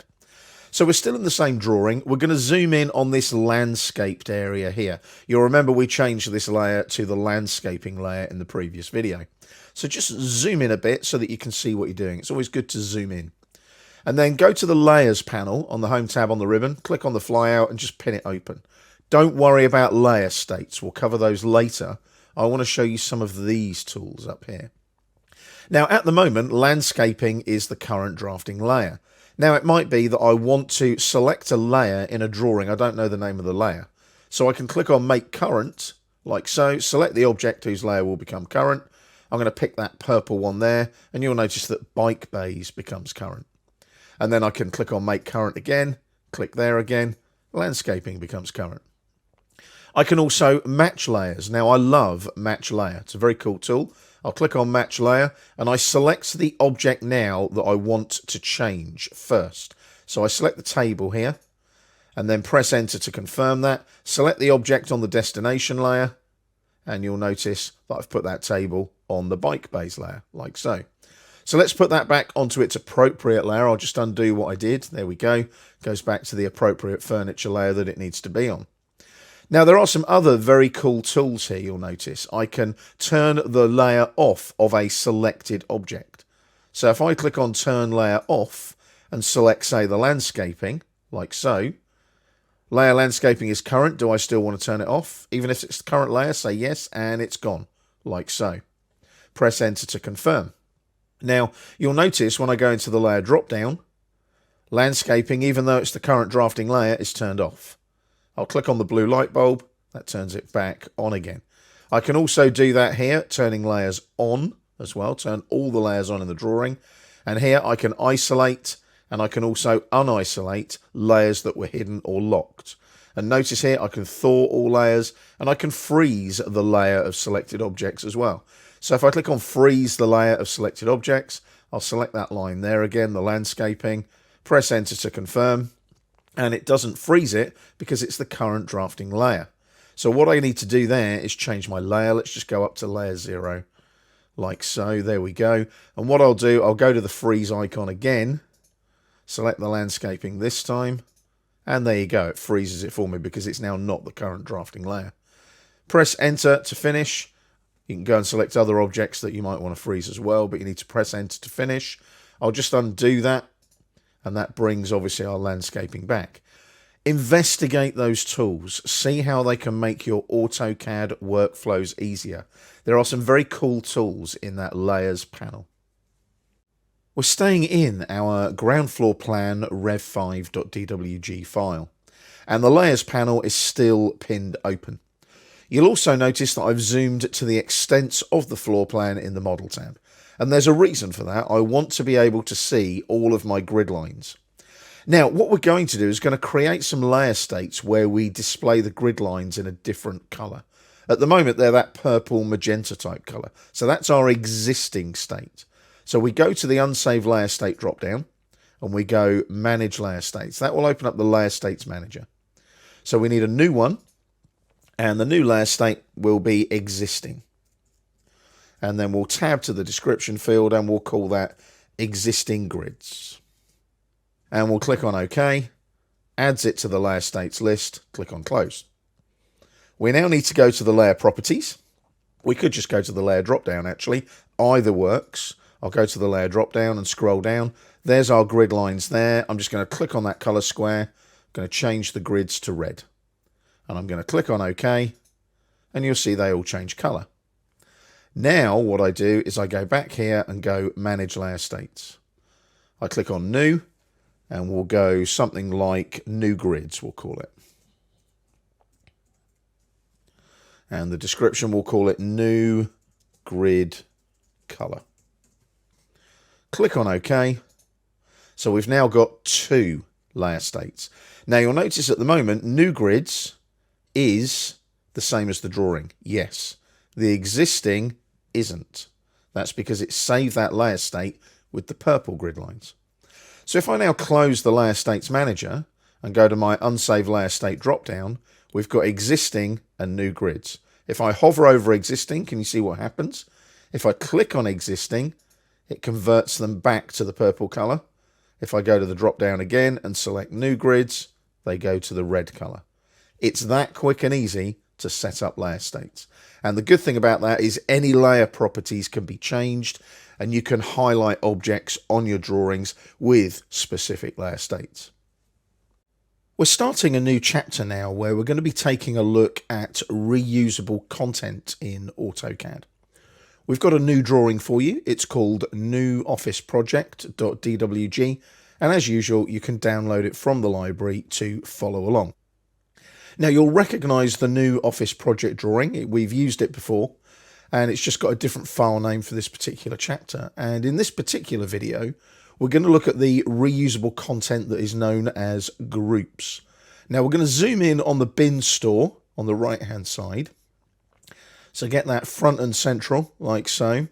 And then the groups panel is on the home tab on the ribbon. Click on the flyout for groups and just pin it open like we've done previously. Now the group bounding box is on. Make sure it's always on, then you can identify your group easily. I'm going to go to the group manager icon there and click on it. And as you can see, we have no groups at the moment. It's always good to give your group a name rather than having an unnamed group. You can include unnamed groups, but always give it a name first. So the group name will be bins in this case. I click on new here where I create the group and make it selectable so that you can select the group in the drawing. So I click on new, and I'm going to do a little click here, release the mouse button, do a crossing selection over those bins like that, and click again and press enter to confirm. So all of our bins are now part of that bins group, and yes, they are selectable. So if I now click on OK and hover over these bins and click, can you see there's our bounding box with a grip in the center, and there's our group of bins. Easy to manipulate, copy, move, etc. Now there are some very other cool tools with groups as well. I'll just hit escape to deselect the group. Now you can just delete the group if you don't want it, but you can also use a group edit. So if I click on group edit now and select the group first, click on it, there we go. I've got the option now to add more objects, remove objects, or rename the group. If I remove objects and click on some polylines like this, there you go, those two polylines and those two polylines there, press enter to confirm, and now you'll notice the group is smaller because I've removed these and these are now just standard polylines. I'll just hit escape there to deselect the group. Now, the good thing is you can remove that group completely by going to this icon here. So you explode or ungroup a group. So I click on this icon, click on the group, and that is now exploded back to its original objects. Always check in the group manager though that you have lost the group. Make sure it's gone. And then OK that, close the object grouping dialog, the group manager, and we're back to where we were before. But you can see how groups are incredibly useful to group objects together, to manipulate them and perhaps edit them in an AutoCAD drawing. We're staying in our new office project.dwg file. And we're going to take a look at how we create a simple block in AutoCAD and also insert that simple block in AutoCAD. Now, blocks in AutoCAD can be made up from one object or multiple objects in AutoCAD as well, and they allow you to quickly manipulate and reuse content in your drawings. Now, you can see I've done a zoom extents on the new Office Project drawing in the Model tab in AutoCAD. Using a little bit of panning and zooming, we're going to zoom into this larger office space. Now, you'll notice at the moment the desk, the chair, the computer, and the plant are all individual AutoCAD blocks. So what you can do is you can make a block of blocks, and the blocks within that block are known as nested blocks. So what we're going to do, we're going to go to the layer properties here first. So there's layer properties on the layers panel on the home tab on the ribbon. We're going to click here and create a new layer, and we're going to call it workstations. Press enter once you've typed in the name. Click on the color here, and where it says color at the bottom of the dialog, we're going to set that to color 210 and click on OK. So you can see workstations are 210, they're a magenta type color, and the line type should be continuous, line weight should be default. Double click on the little sheet of paper next to the word workstations, and that makes workstations the current layer. I'm going to show you a little trick now where you can convert your blocks and they will come in on the current drafting layer. Let's close the Layer Properties Manager. Now I'm going to select all of these blocks here like so. So a little crossing selection like that. And then we're going to go up to the layer drop down and we're going to put them all on layer 0 like so. Now they might not change color. Hit escape a couple of times, you can see they haven't. But if you hover over them, they're all layer 0 now. Notice that, okay? Now, we need to go to the Insert tab on the ribbon, and we're going to go to the Block Definition panel here, and we need, on this flyout, Create Block. So when we click on that, we get the Block Definition dialog box, and we need to give the block a name. Now, the block is going to be called Workstation, surprisingly enough. Like so, we need to specify a base point. So we click on the pick point icon and it takes us into the drawing. Just use that bottom left corner of the desk. Try and get the endpoint snap if you can. You can see there's no way I could have guessed that X or Y value. Now we need to select the objects that are going to form our new block. So we click on Select Objects. We want the desk, the computer, the chair, and the plant. Press enter to confirm that, and you'll see a little preview up here now. Now we've got 3 options for our objects. We can retain, we can convert to block, or we can delete. Select delete. The behavior, it will not be annotative. We're not creating annotative blocks at this point. We do want to scale uniformly though in the X and Y directions and allow exploding because you might want to explode it, make some subtle changes and create a slightly different workstation. You can also give it a text description if you like. The block unit will be millimeters because we're in a millimeters drawing, and make sure that Open in Block Editor is unticked. Click on OK, and everything disappears. Don't panic. What you've done there is deleted the objects that made up the block, but the block is still in the drawing. If you now go to the block panel on the Insert tab on the ribbon and click on the Insert flyout here, you'll notice if you scroll down, you have a workstation block. Click on it, come into the drawing area, and there's your block that you've just created with your nested blocks, your computer, your desk, etc. So we'll go down there to that little corner of the wall, make sure you get the end point, left click, and now if you hover over this, you'll see it's not only a block, but it's gone onto the current drafting layer, the workstations layer. And the reason for that is we put the original objects that were making up the block onto layer 0 before we created the block. We're staying in our new office project.dwg file. And we're going to take a look now at inserting blocks and redefining blocks in your AutoCAD drawings. As you can see, I've done a zoom extents on the drawing just purely so that we can see the overall view of the office project. Now you remember in the previous video, this is now a block. We're going to insert 2 more of those workstation blocks in these upper 2 right cubicles here. And we're going to change the configuration, and we're also going to redefine the block definition in the drawing.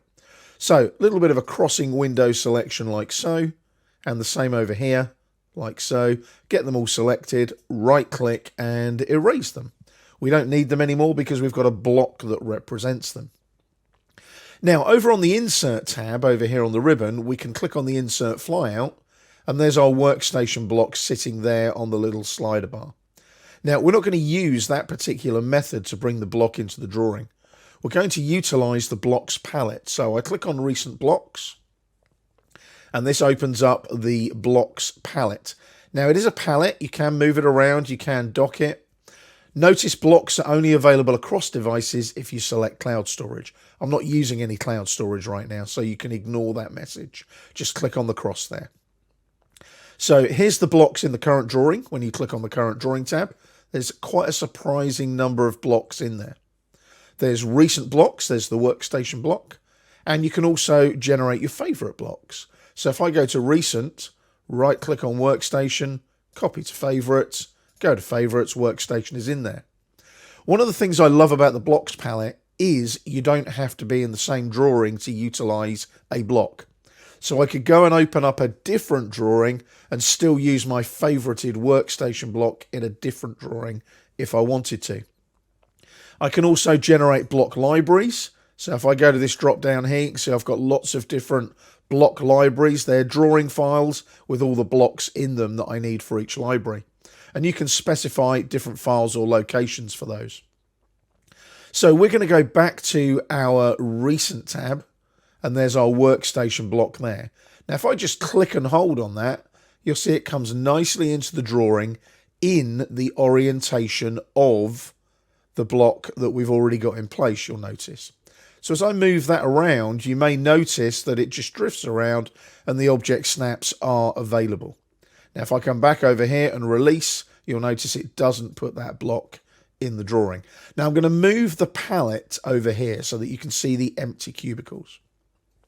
Now there's lots of different options here in the blocks palette. You can specify your insertion point, you can specify a scale, a rotation, and so on.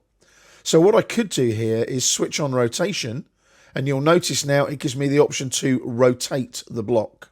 So if I now drag and do this, when I place the block like that, you'll notice it hasn't rotated at all. Now that might seem confusing. It is a little bit. Don't worry about it. Just undo it. And if I switch off rotation and specify an angle that I want it to come in on, this is where it gets a little bit clever. Click and drag, and it's now coming in at 45 degrees. So the rotation needs to be unticked. When you tick rotation, you're putting it in at the original rotation, just so you know. So I'll set that back to 0, which is what it was before. We've also got this auto placement switched on. Now with auto placement on, as I move around the drawing, you may sometimes see the block rotate round. Now it's not actually doing much at the minute. The auto placement isn't really doing a lot to the block. But some blocks can be set up where they auto place and rotate around to be placed in the drawing. I'm going to switch off auto placement as well. I don't want any of these settings on. I just want insertion point, nice and simple insertion into the drawing. So click and drag on the workstation block, and I'm going to pop it on that corner just there, like that. There we go. There's our block there, like that. Now you'll notice we're kind of blocking the cubicle. We have to jump over the desk, similar to the one we had previously, you may remember, in a previous video.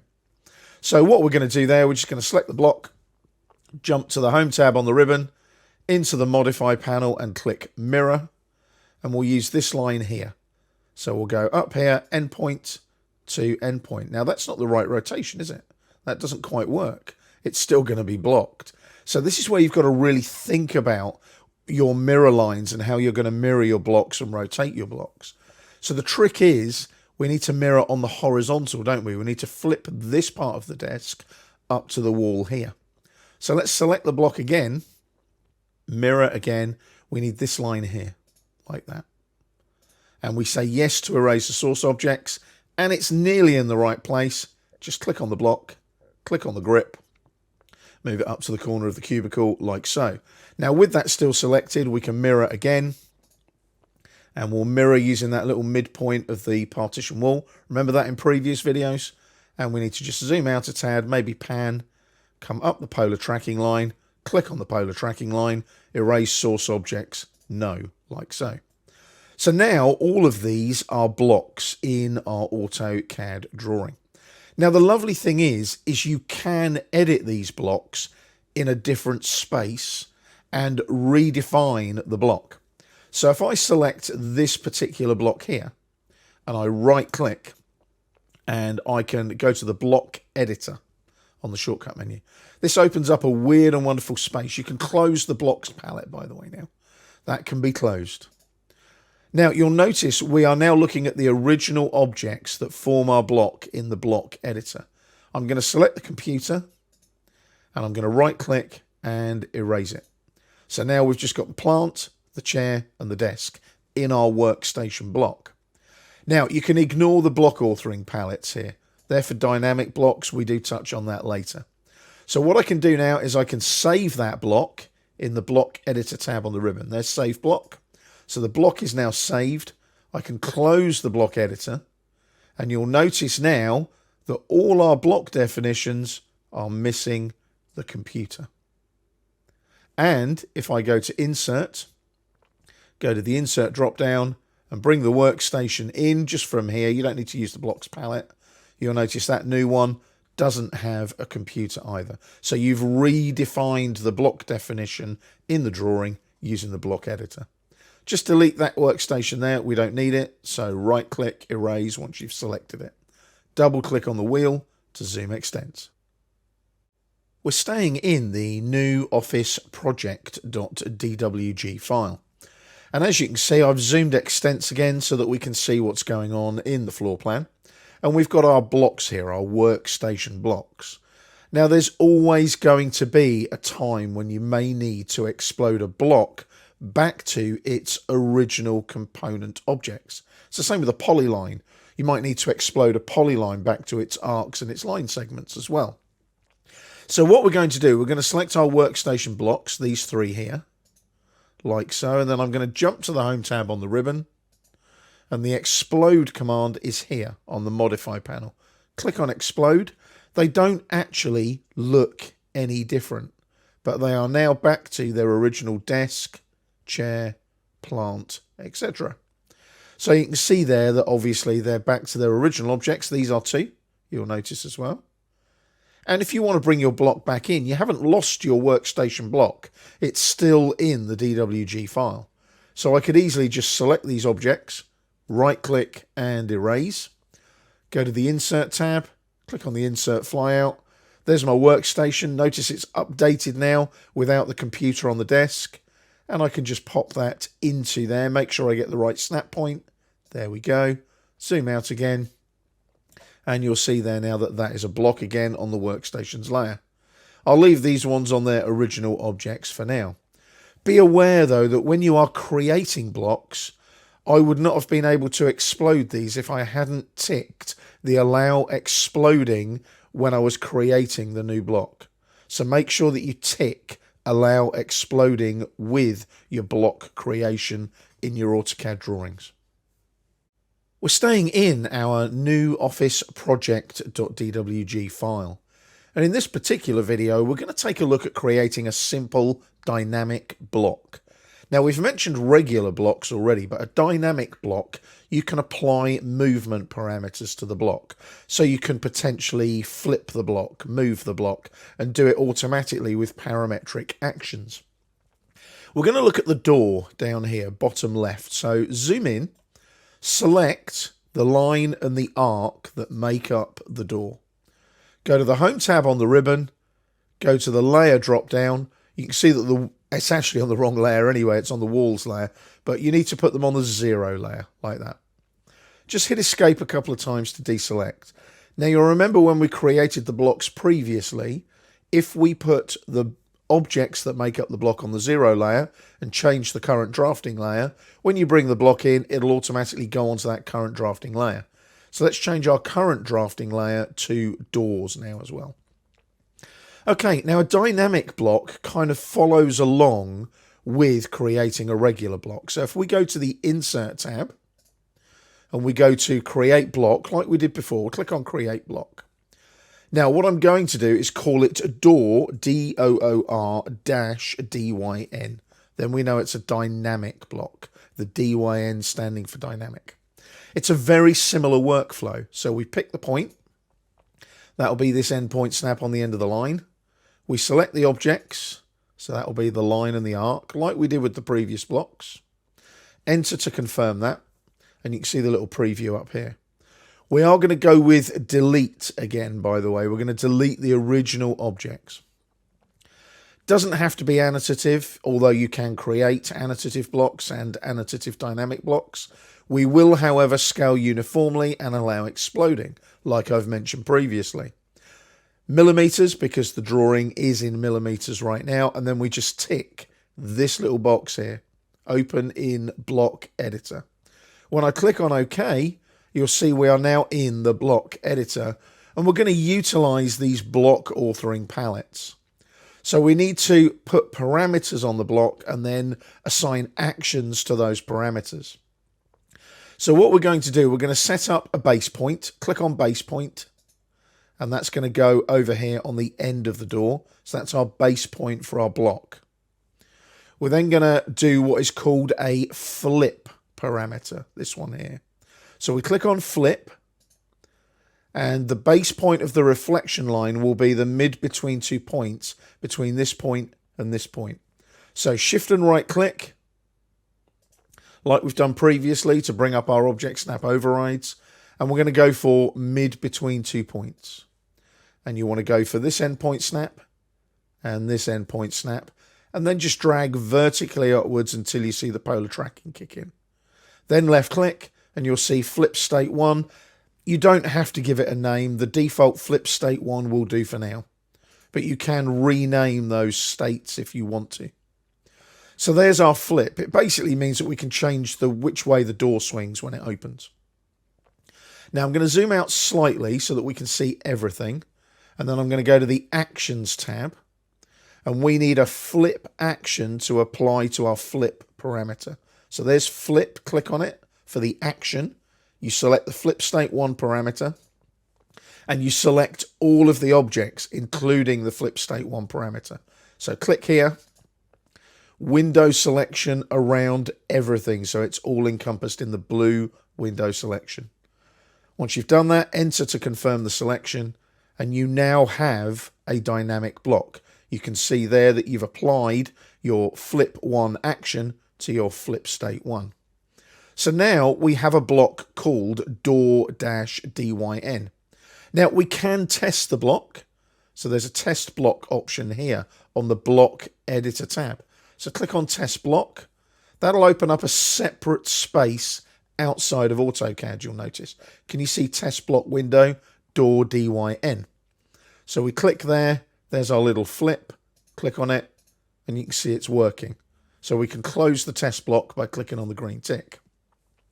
We now need to save the block like we've done previously. Remember, we took the PC off the desk. Save block like so. So that's done. Close the block editor and we're back in our drawing. Back to the Home tab on the ribbon. Remember that doors is the current drafting layer. So when we bring this block in now, it should remember to put the door onto the doors layer. We go to the Insert tab and we go to the Insert flyout. And if we scroll up a bit, we're looking for door DYN. There it is there. There's door DYN. So we'll click on it and we'll come into the drawing area. There's the base point, you'll notice. So we can put that on the endpoint snap there. Job done. When I select it though, we've got our little flip action and we've now got a dynamic block. It's a very basic dynamic block, but you can see it works well.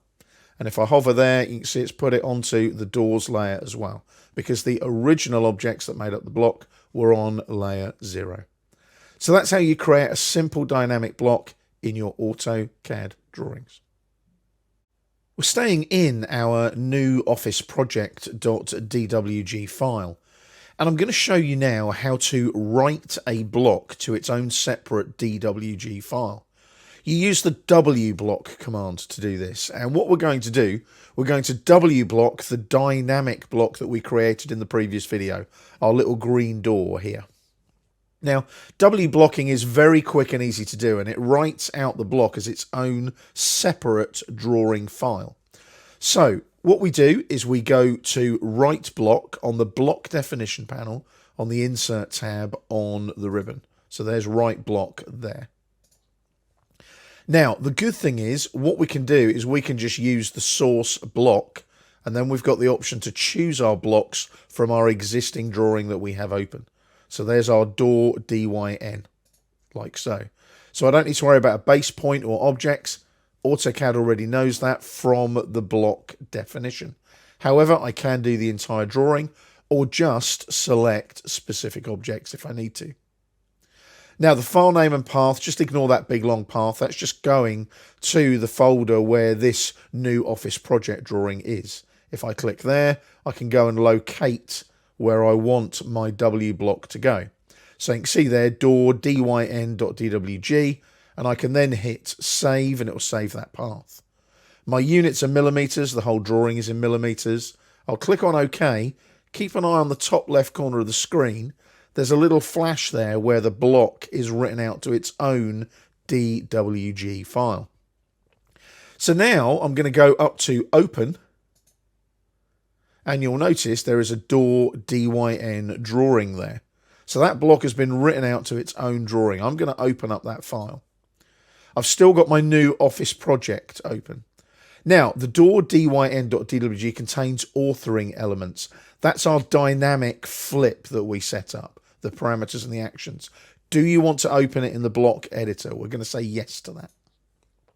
So we open it in the editor. Now, that's really cool because AutoCAD has realized, oh, hang on a minute, this is a dynamic block. Do you want to open it in the block editor? So I'm opening a drawing in the block editor rather than a block, if you get what I mean. It's a bit weird to think about, but this is a block that I've opened in the block editor that currently is a drawing. So what I'm going to do, I'm going to make one simple change here. I'm going to go to the Home tab on the ribbon, make sure that I'm still using layer 0, which I am, and then what I'm going to do is draw a line. And that line is going to go from that endpoint, make sure you get the endpoint snap, to that endpoint snap. Enter to finish. I'm going to select the arc and I'm going to delete the arc. So it's just a case of right click, erase. So all I've changed there is I've gone from an arc to a straight line for the door swing. Now the good thing is I can go back to the block editor. I can go back to test block. I'm now in the test area. Check the flip still works, which it doesn't. It's not flipping the way I want it to, which is a bit strange. But that's no problem because what I can do now is close the test block. And the trick here now is to remove this. So I'll just erase that like that. And what I'll do, I'll go to parameters and I'll put a new flip parameter in. Remember we did shift and right click for mid between 2 points. So I go endpoint, endpoint, like so. Up the polar tracking line and click. There's flip state 1. Go to the actions again, put the flip action in, select the parameter like we did previously, and then select all the objects. Make sure you get absolutely everything, like so, and then just press enter to confirm. Now we go back to the test block, and we just do a quick test, make sure that flip does what it should. Yes, it does, so I can close the test block. So that's all done. I can save the block, so I'll save that, close the block editor, save the changes to the current drawing. Now, this is interesting, because what it's letting me know is I'm saving the changes to the door DYN drawing. So I'm going to save the changes to the drawing. So if I pan across now, you'll notice that's gone, that drawing. And what I can do now is bring in the new dynamic block. Let's go and open up that door DYN though again, because it's just here. Now, open in block editor? No, not in this particular case. So what I can do is when I open up the drawing, you'll notice there, it's just lines. There's nothing in there that lets me know that that's a dynamic block. So it's really cool that AutoCAD has gone, hey, that's a dynamic block. Let's open up the block in the drawing. That's really important. So I'll just close that. I won't save any changes. Now we've got a block here, door DYN, and we've got a drawing, door DYN. Now I'm going to utilize an old-fashioned command. It's called classic insert. It's the old way of inserting blocks into your AutoCAD drawing. Classic insert is the old dialog box method.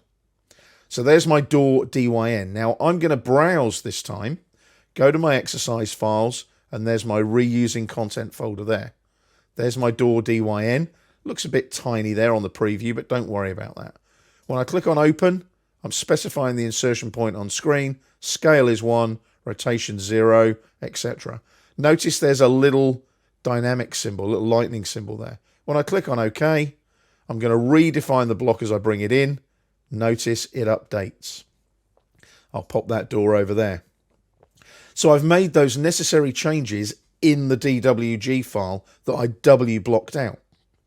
I've then brought in, using classic insert, the drawing with the same name as the existing dynamic block in the drawing.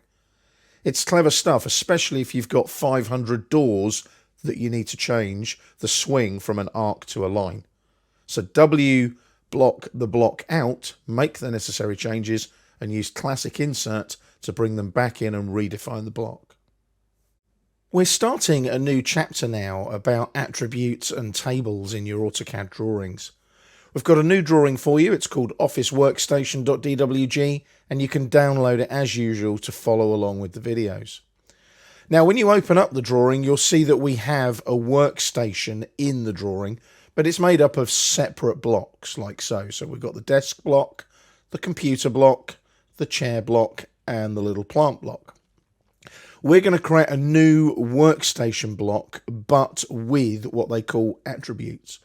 Attributes are basically data that you can apply to an AutoCAD block.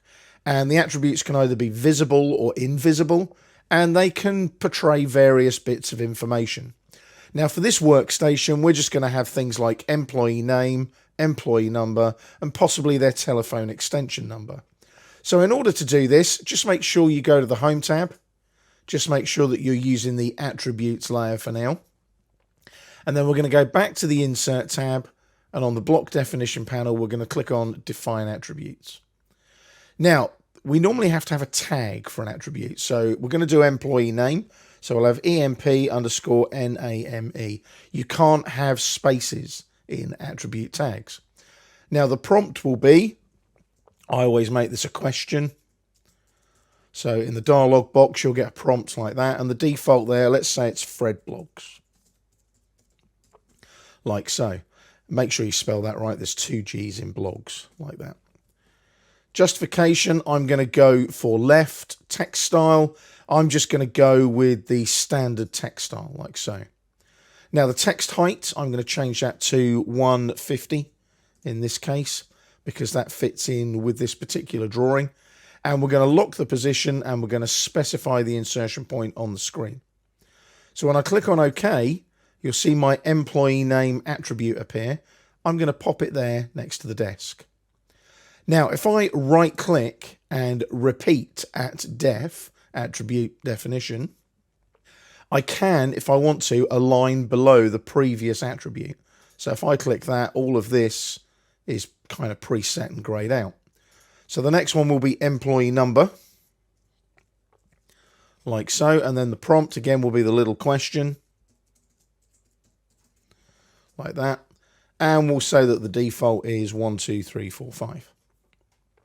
Again, I click on OK, and there's the employee number. Right click, repeat at def again, and the last one will be employee extension, so that'll be EMP_EXTN for employee extension, and we'll have employee extension question mark. Type in a default there, we'll say it's 999 for now. And again, I'll align that below the previous one and click on OK. So there's my 3 attributes ready to be made into a block. Now these are already blocks, the desk, etc. Don't worry about that, they'll just become nested objects in our workstation block. So we're going to go up to our block here. As you can see, we've got right block there, we did that earlier. Let's go back to create block on the flyout, and we'll call this workstation -ATTR for attributes. And we'll pick a point, and I'll pick a point on the corner there, and I'll select the objects. So let's select all of them. Remember, you get all of the desk bits and the attributes. Enter to confirm.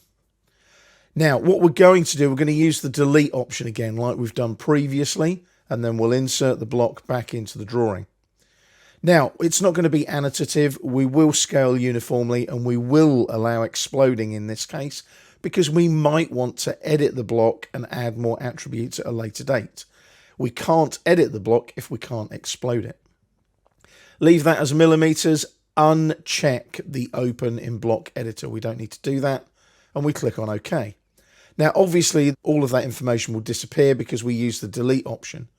I now go up to insert here, like so. And if I scroll down a bit, there's my workstation ATTR. If I click on that now and bring it in, you can see our Fred blogs and our 1, 2, 3, 4, 5 and our 999. If I click now to place that in the drawing, I get prompted to edit the attributes. Now, it'll ask you this every time you place a block with attributes because you might want to change them. Click on OK like so. Job done. Now, I can edit these attributes at any time using what they call the enhanced attribute editor, and we'll go into that in the next video. We're staying in our office workstation.dwg file, and you can see we've got our workstation attribute block still in place in the drawing.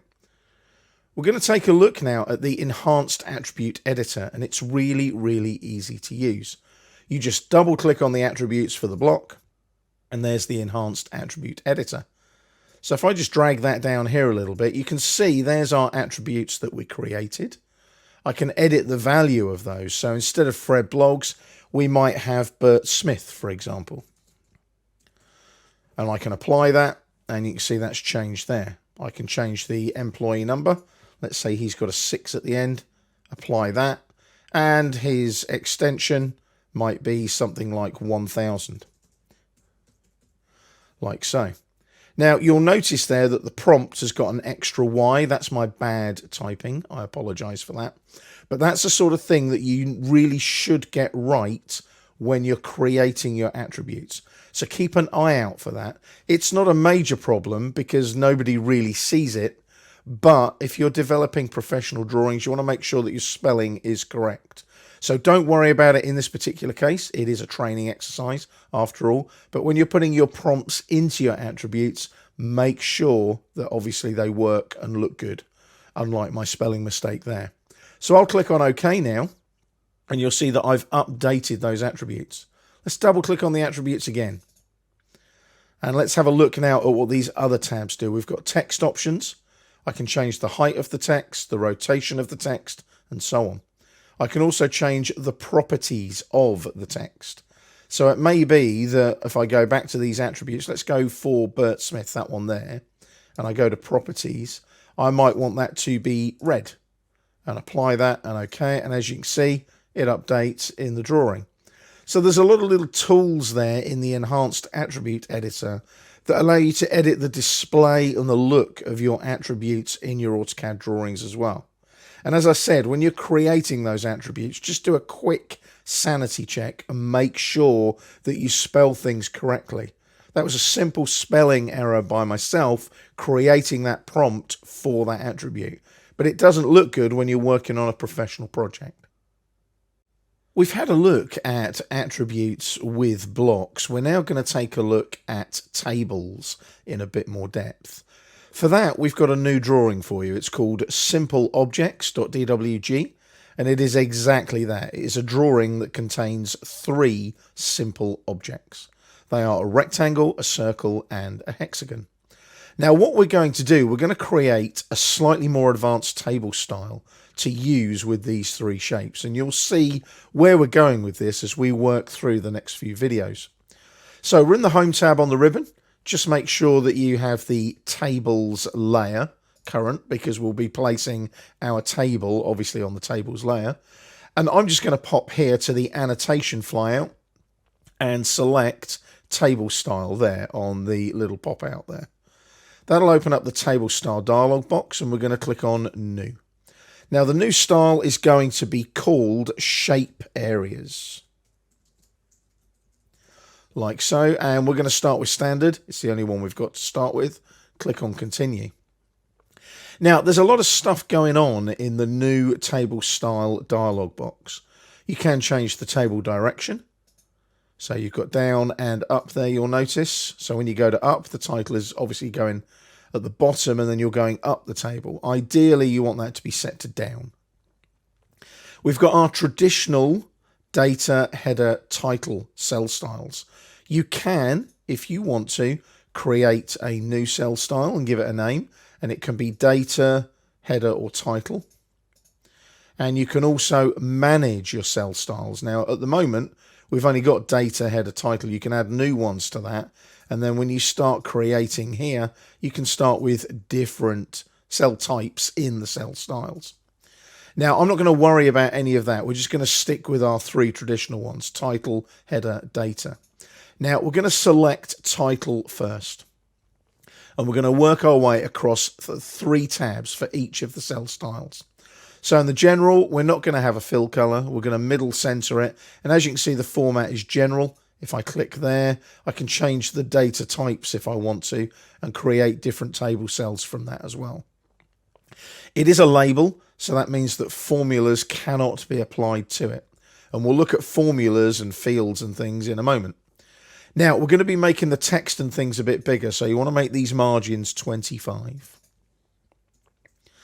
And then when we click on the text here, you'll notice it starts to look a bit weird on the preview. Don't worry about that.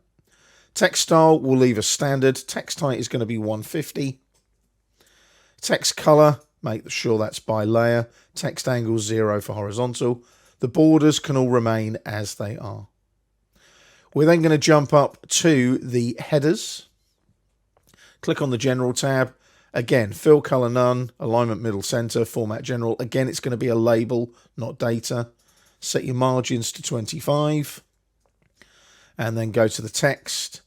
Text style standard. Text height will be 125 for the headers. Text color will also be by layer. Text angle 0 to keep it horizontal. Borders again can remain as they are. And then last but not least, we'll go to data, go to the general tab. And again, these properties will remain fill color none. We'll change the alignment. I prefer it middle center. And you'll notice it's still general, but the type is data. So you can use formulas on data. So again, we'll set the margins to 25 for each one. And then we'll jump across to text, standard text style, text height 100, text color by layer, text angle 0, borders remain the same. So now you can see we've got a reasonable table there. You can see it all looks good. That's all fine. So we can now OK that.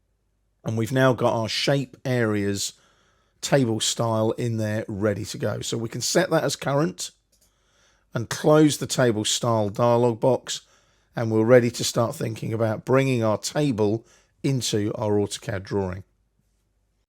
We're staying in our simple objects.dwg file, and in the previous video we set up our shape areas table style.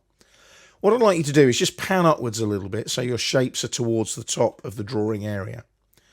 We're then going to utilize the table command here on the annotation panel on the home tab on the ribbon, and we're going to go into the insert table dialog box. We're using the shape areas table style. We're starting from an empty table. Now we could create a table from a data link, something like an Excel spreadsheet, or from object data in the drawing using data extraction. We're just going to start from an empty table. The preview, like I've said previously, I don't know why you can turn it off. Ideally you want it on all the time. And we're going to specify an insertion point. We're going to have 2 columns and the column width is going to be 750.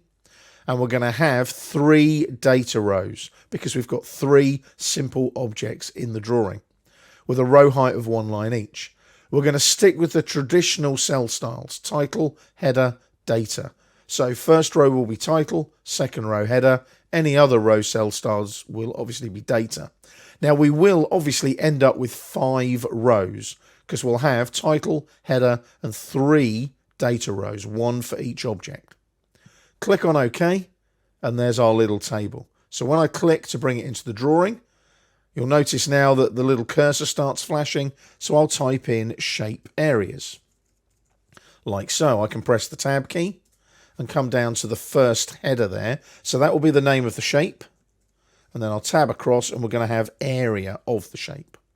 And if I tab there, we're just going to put the names of our shapes in there. So it'll be rectangle, like so. And I'll use the down arrow key, circle, down arrow key, and hexagon. Like so. Click away from the table, and we've got all that information in the table. Now, all of that at the moment is simple text information. Now, it may be that you want to tweak this slightly, and it may be that you want to make this look a bit better. So what you can do is design your table a little bit. Click on it and you'll notice you get various grips available. Hover over some of the grips. I can change the column width for area, like so. So I'll click and drag a bit, click again. Same for the shape, click, drag a bit, click again. And I can tweak the table accordingly. I don't have to stick to those settings when I brought the table into the drawing itself. Now, if I just hit escape a couple of times and click once in a cell, you'll notice I can change certain parts of that table cell. So you'll notice I can lock the cell, I can add blocks, I can add fields, I can link the cell to other information such as an Excel spreadsheet as well. Now, what I am going to do is just hit escape a couple of times and I'm going to select this row here like so. And what I'm going to do is insert a row below. Can you see there, insert below? Like so. And then I'm going to hit escape a couple of times. I'll pan up a little bit. I'm going to double click in the cell to add some text. And I'm going to put in there total in capitals. I'm going to try and fit area in there. It does make it drop down to the next line down. Just click away from the table. And what I'll do is I'll make that column a little bit wider, like so. There you go. Now the total area works like so. Just hit escape a couple of times to deselect the table. Now you might want to change the justification in that cell. So I'll click in there and I might want that to be middle right. So it tacks up against this one here so that I can show the total area in this box here. So I'll hit escape a couple of times there just to obviously finish what I'm doing. So we've now placed our nice shape areas table. We've got shape and area, we've got rectangle, circle, hexagon. Now it's up to you if you want to edit the text here and perhaps put these into capitals. They would probably look a bit better in capitals like that. I'll double click in that one and change that to capitals there as well. And click away. Then it kind of stands out a bit more, doesn't it, in the headers like so. And then what we're going to do in the next video is we're going to occupy the area column. And I'm going to show you how you can utilize fields and also a little bit of formulas in AutoCAD. We're staying in our simpleobjects.dwg file with our recently created table. We're now going to add some field data to our table, and then we're going to total up the areas of our three objects. So I'm going to double click in the cell that relates to the area of the rectangle. I'll double click like so. Now I've got the option of using the field command up here on the insert panel, or I can right click and I can also insert field on the shortcut menu. They both do the same. Now when you first use the field command, it all looks a bit weird. There's a lot of different fields available in an AutoCAD drawing. We're using objects, so we need to set our category to objects. Then it starts to get a bit more self-explanatory. We now need to go to object in the field name, like so, and we can use this little icon here to select the object. So we click there, click on the rectangle, and now we've got all the information about that rectangle. So there's the area there, and there's the area in millimeters. Now it's using the decimal format there and the current precision. I'm going to change that. We don't need any decimal places. So it's going to be 812,500. So I click on OK, and there's my 812,500 area. And we're going to repeat that now for the circle. So I'll double click again, and I'll go up to field this time here on the text editor on the ribbon, field. And luckily it remembers that we're using objects and objects, so I just need to click on select object and select the circle. And again, it's remembered the precision with no decimal places. So I can click on OK. Now you'll notice these areas have a background masking. That's to let you know that it's a field and not just a piece of text. They won't plot when you plot a drawing. And then we'll do, last but not least, double click in the hexagon cell, click on field again, and we'll select the hexagon. And again, you can see the preview, click on OK. Now I'm just going to click away from the table, and there's all our values set up there. Now it would be nice to have the total area of our three objects. So what I'm going to do now is click once in the total area cell. And you'll notice in the insert panel in the table cell tab, I've got formula. So I want sum. I want to add them up.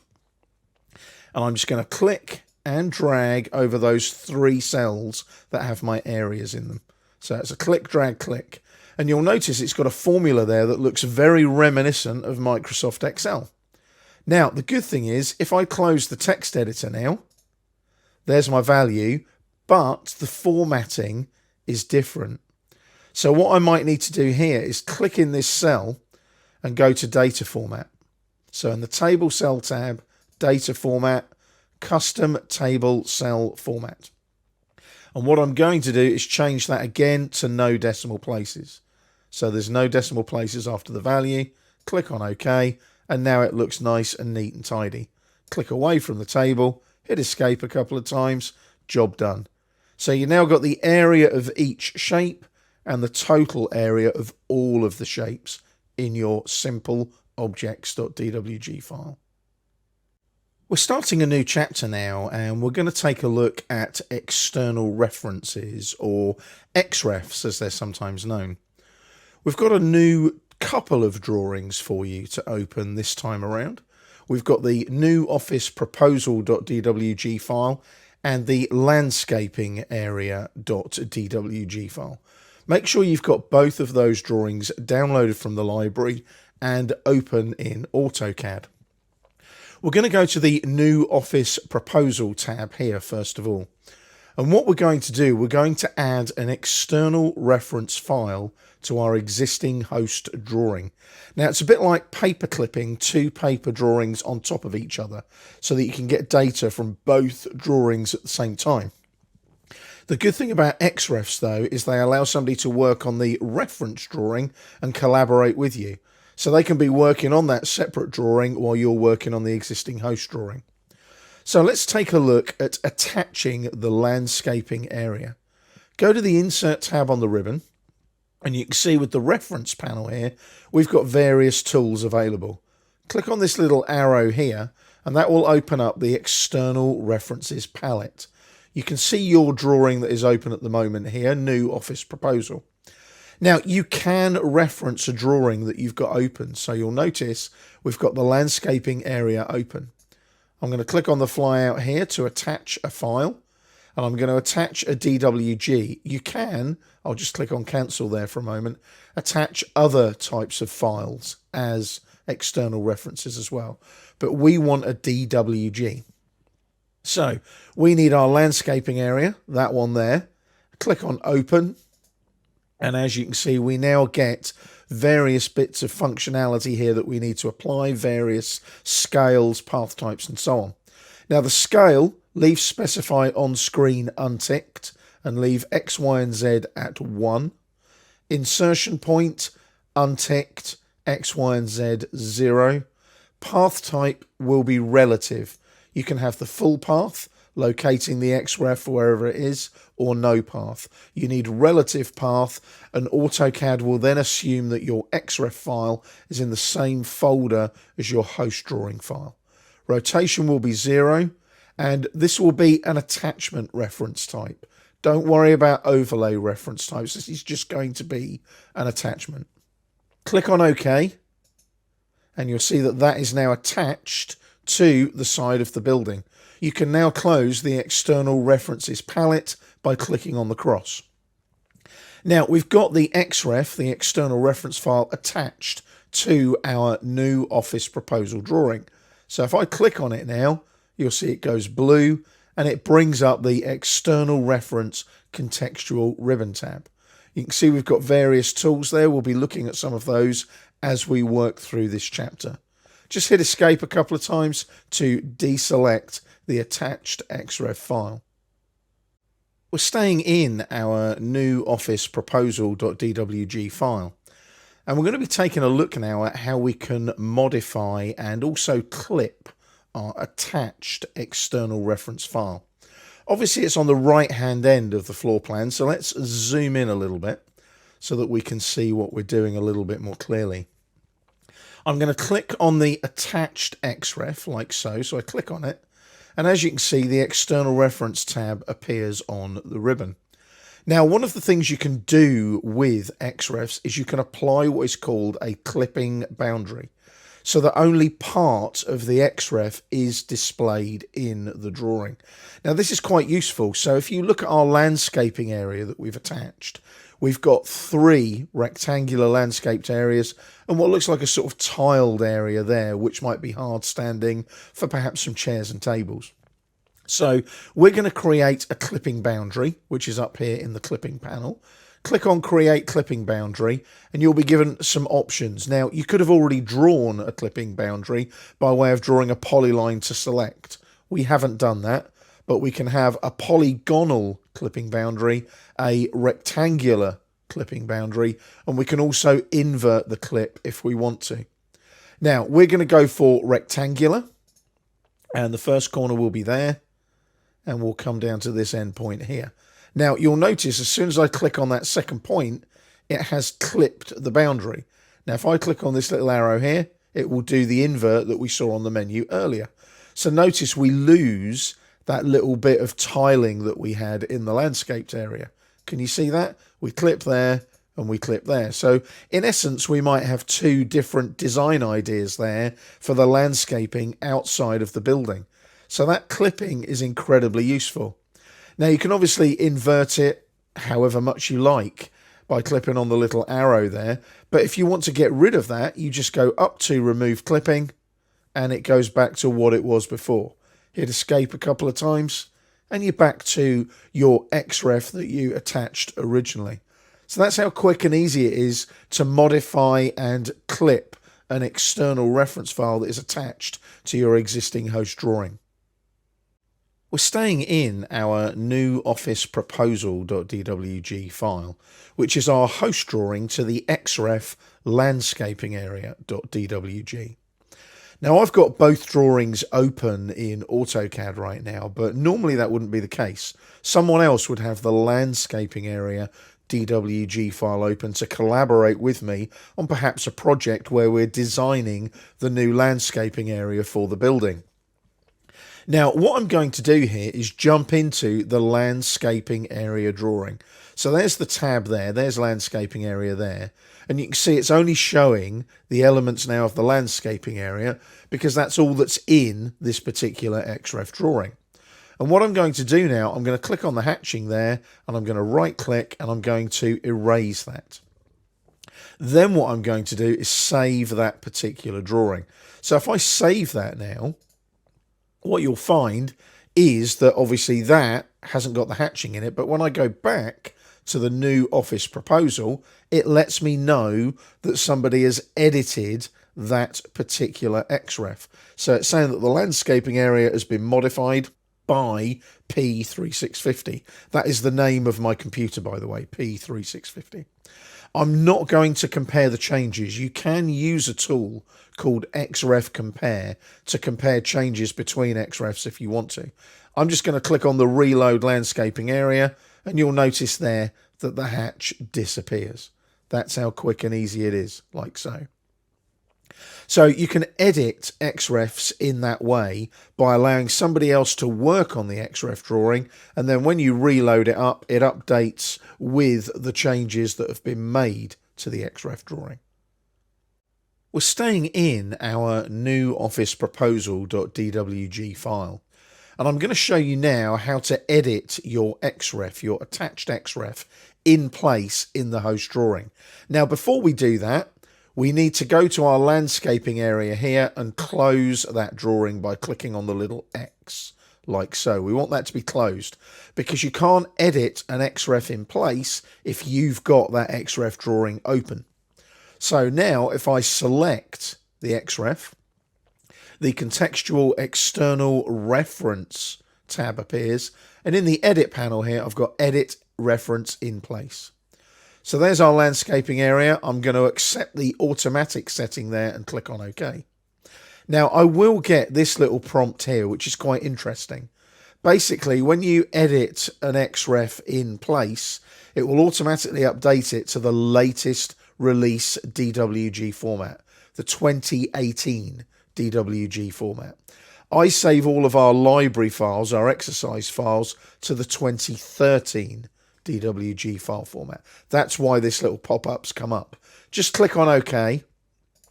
And basically what you will have to remember to do is go back and save the landscaping area drawing to the 2013 file format if you want to later. Now, I'm in the external reference tab on the ribbon. I've now got lots of different tools pop up. So I can save the changes, discard the changes, add to a working set, or remove from a working set. We're not going to worry too much about working sets. I'm just going to make a very, very simple change. I'm going to select that rectangle, right click, erase. Job done. And then I'm going to save those changes. So you'll notice the ribbon goes back to normal as soon as I do that. And I save the changes up here instead. Job done. All reference edits will be saved. Click on OK. And I've changed that particular reference file. Now, how do I check whether that's worked? Well, if I go to open now and open up my landscaping area DWG file, you'll notice that rectangle is missing from the actual XREF file as well. So you can see how quick and easy it is to edit an external reference file in place. Just make sure you haven't got it open, otherwise it won't let you edit it in place. So if I go back to the new Office Proposal tab, you'll see there that we've got our edited XREF displaying in our current host drawing. We're starting a new chapter now where we're going to take a look at working with viewports and look in a bit more depth at how we work with those viewports and our annotation. Now we've got a new drawing for you. It's called newmetalplate.dwg. And when you open it up, you should see the plan view of the metal plate in your model tab. Now we're looking at viewports, so ideally we should be going to the plan view layout tab. So let's click on plan view. And if we hover over our viewport here, you'll notice that it's a viewport at a standard scale of 1 to 2. Now, the problem with viewports is if they're not locked, somebody can come along, double click inside the viewport boundary and activate the viewport, and then roll back on the wheel and zoom out, for example, and they've now totally trashed that viewport scale. If you look down here on the status bar, you'll notice that we've got some weird numbers now for our viewport scale. Now I can fix this. I can click on the arrow and set it back to 1 to 2. I'll probably need to do a bit of panning now to get the plan view back in. There it is there. And then what I'll do is I'll double click outside the viewport boundary just to deactivate the viewport. Now I can lock my viewport very quickly and easily. So if I click on the edge of the viewport and then come down here to the status bar, can you see there's a little padlock there? Selected viewports at the moment are not locked. But if I click on that padlock, that viewport is now locked. If I hit escape a couple of times, double click inside the viewport boundary and roll back on the wheels as if I'm going to zoom, notice the viewport doesn't change. I can then double click outside the viewport to deactivate it, knowing that my viewport is locked. Let's check out the sections and elevations layout tab as well. There's a viewport in there too. So this viewport, if I hover over it, is a standard scale of 1 to 2 again. But if I click on the viewport and look at the status bar, you can see it's still unlocked. Now, with the viewport selected though, I can lock it in a different way. I can right click and go to display locked and say yes. That now locks the viewport. So if I select the viewport again, you'll notice the padlock is locked and blue on the status bar. That's how quick and easy it is to lock your viewports. And it's a really good habit to get into to avoid people trashing your viewport scales in your AutoCAD drawings. We're staying in our new metalplate.dwg file. We're going to take a look now at how we can freeze specific layers, but only in our layout viewports. Now you'll notice I've jumped back into the model tab of the drawing. Now the reason I've done that is I want you to be able to see that we've got all our center lines, all our dimensions and so on in the model tab. Let's go to the plan view layout tab now. Click on plan view, bottom left. And in our viewport, you can see that they are also displayed in the viewport. Now select the viewport because in the previous video, we locked it. We need to unlock our viewport. So we'll just click on the little blue padlock on the status bar to unlock it. Now we need to double click inside the viewport to activate it. So hit escape and double click inside the viewport. Remember the viewport is now unlocked, so don't zoom, otherwise you'll trash your viewport scale. So we're going to take a look now at the home tab on the ribbon and the layers panel. The viewport is active, so if I go to the layer drop down, we've got this whole new load of icons here. They look like a little square with a sun symbol on, and that's where I can freeze or thaw in the current viewport. So if I click on that one there for center lines, notice the center lines disappear in the viewport. If I do that for dimensions, they also disappear in the viewport. If I do that for text, they disappear in the viewport. So if I now hit escape a couple of times to lose the layer drop down and double click outside the viewport to deactivate it, and then select the viewport and remember to hit the padlock to lock it, you'll notice that all we've got is the outline of our plan view in the viewport. Hit escape a couple of times to deselect the viewport and then jump back to the model tab. Everything is still there in the model tab. You've only frozen those layers in the viewport.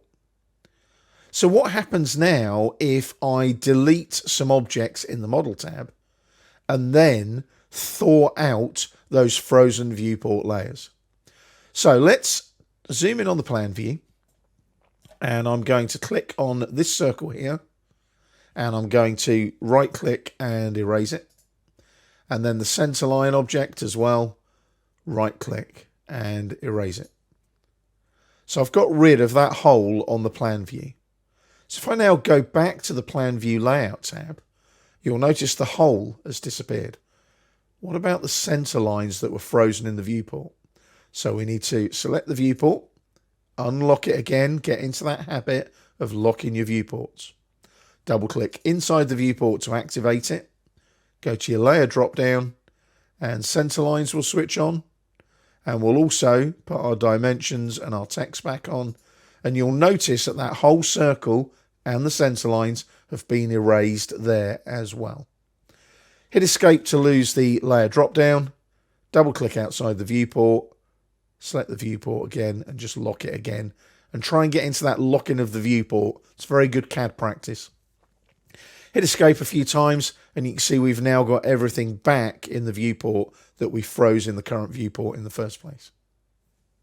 We're staying in our new metal plate.dwg file. And as you can see, we're back in the model tab again. And I'd like you to zoom up towards the end of your section view here, like so. So a little bit of zooming and panning so that you can see what's going on there. Make sure on the layer drop down that you're using your text layer as the current layer as well. Now we're going to take a look at utilizing an annotative text style. Now, before we do anything else, we're going to jump to the Sections and Elevations Layout tab. Hover over the edge of our viewport here and just check the scale of our viewport, which is 1:2.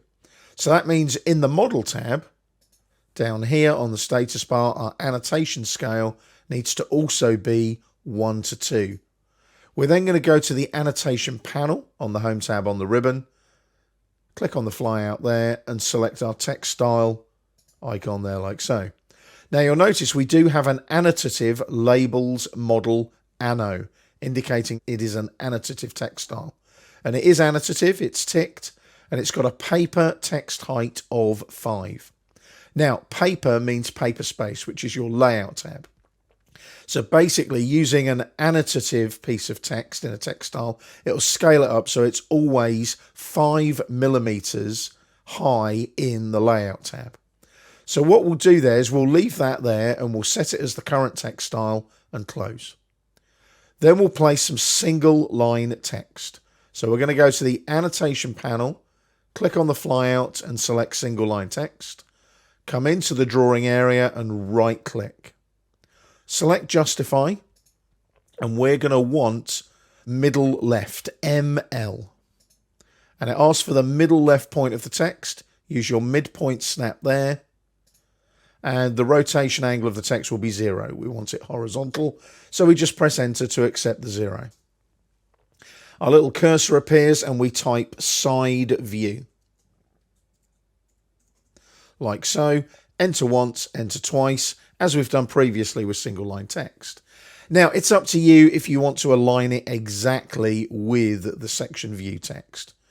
One of the ways that you could do this, just to cheat, is select this one, click on the grip there, move it back to that midpoint there, like that. Hit escape a couple of times, and then you can select both, click on one of the middle left grips and just drag that way like that. And you might think that they both move. Well, they're not going to, but what you can do is just select both of them, right click and move, pick a point, say there, and just move, say, I don't know, 20, direct distance entry and enter. And as you can see, they tidy up accordingly. Various different ways that you can do that. You can use object snap tracking as well, but utilize your object snaps and your grips so that they're aligned with each other like so.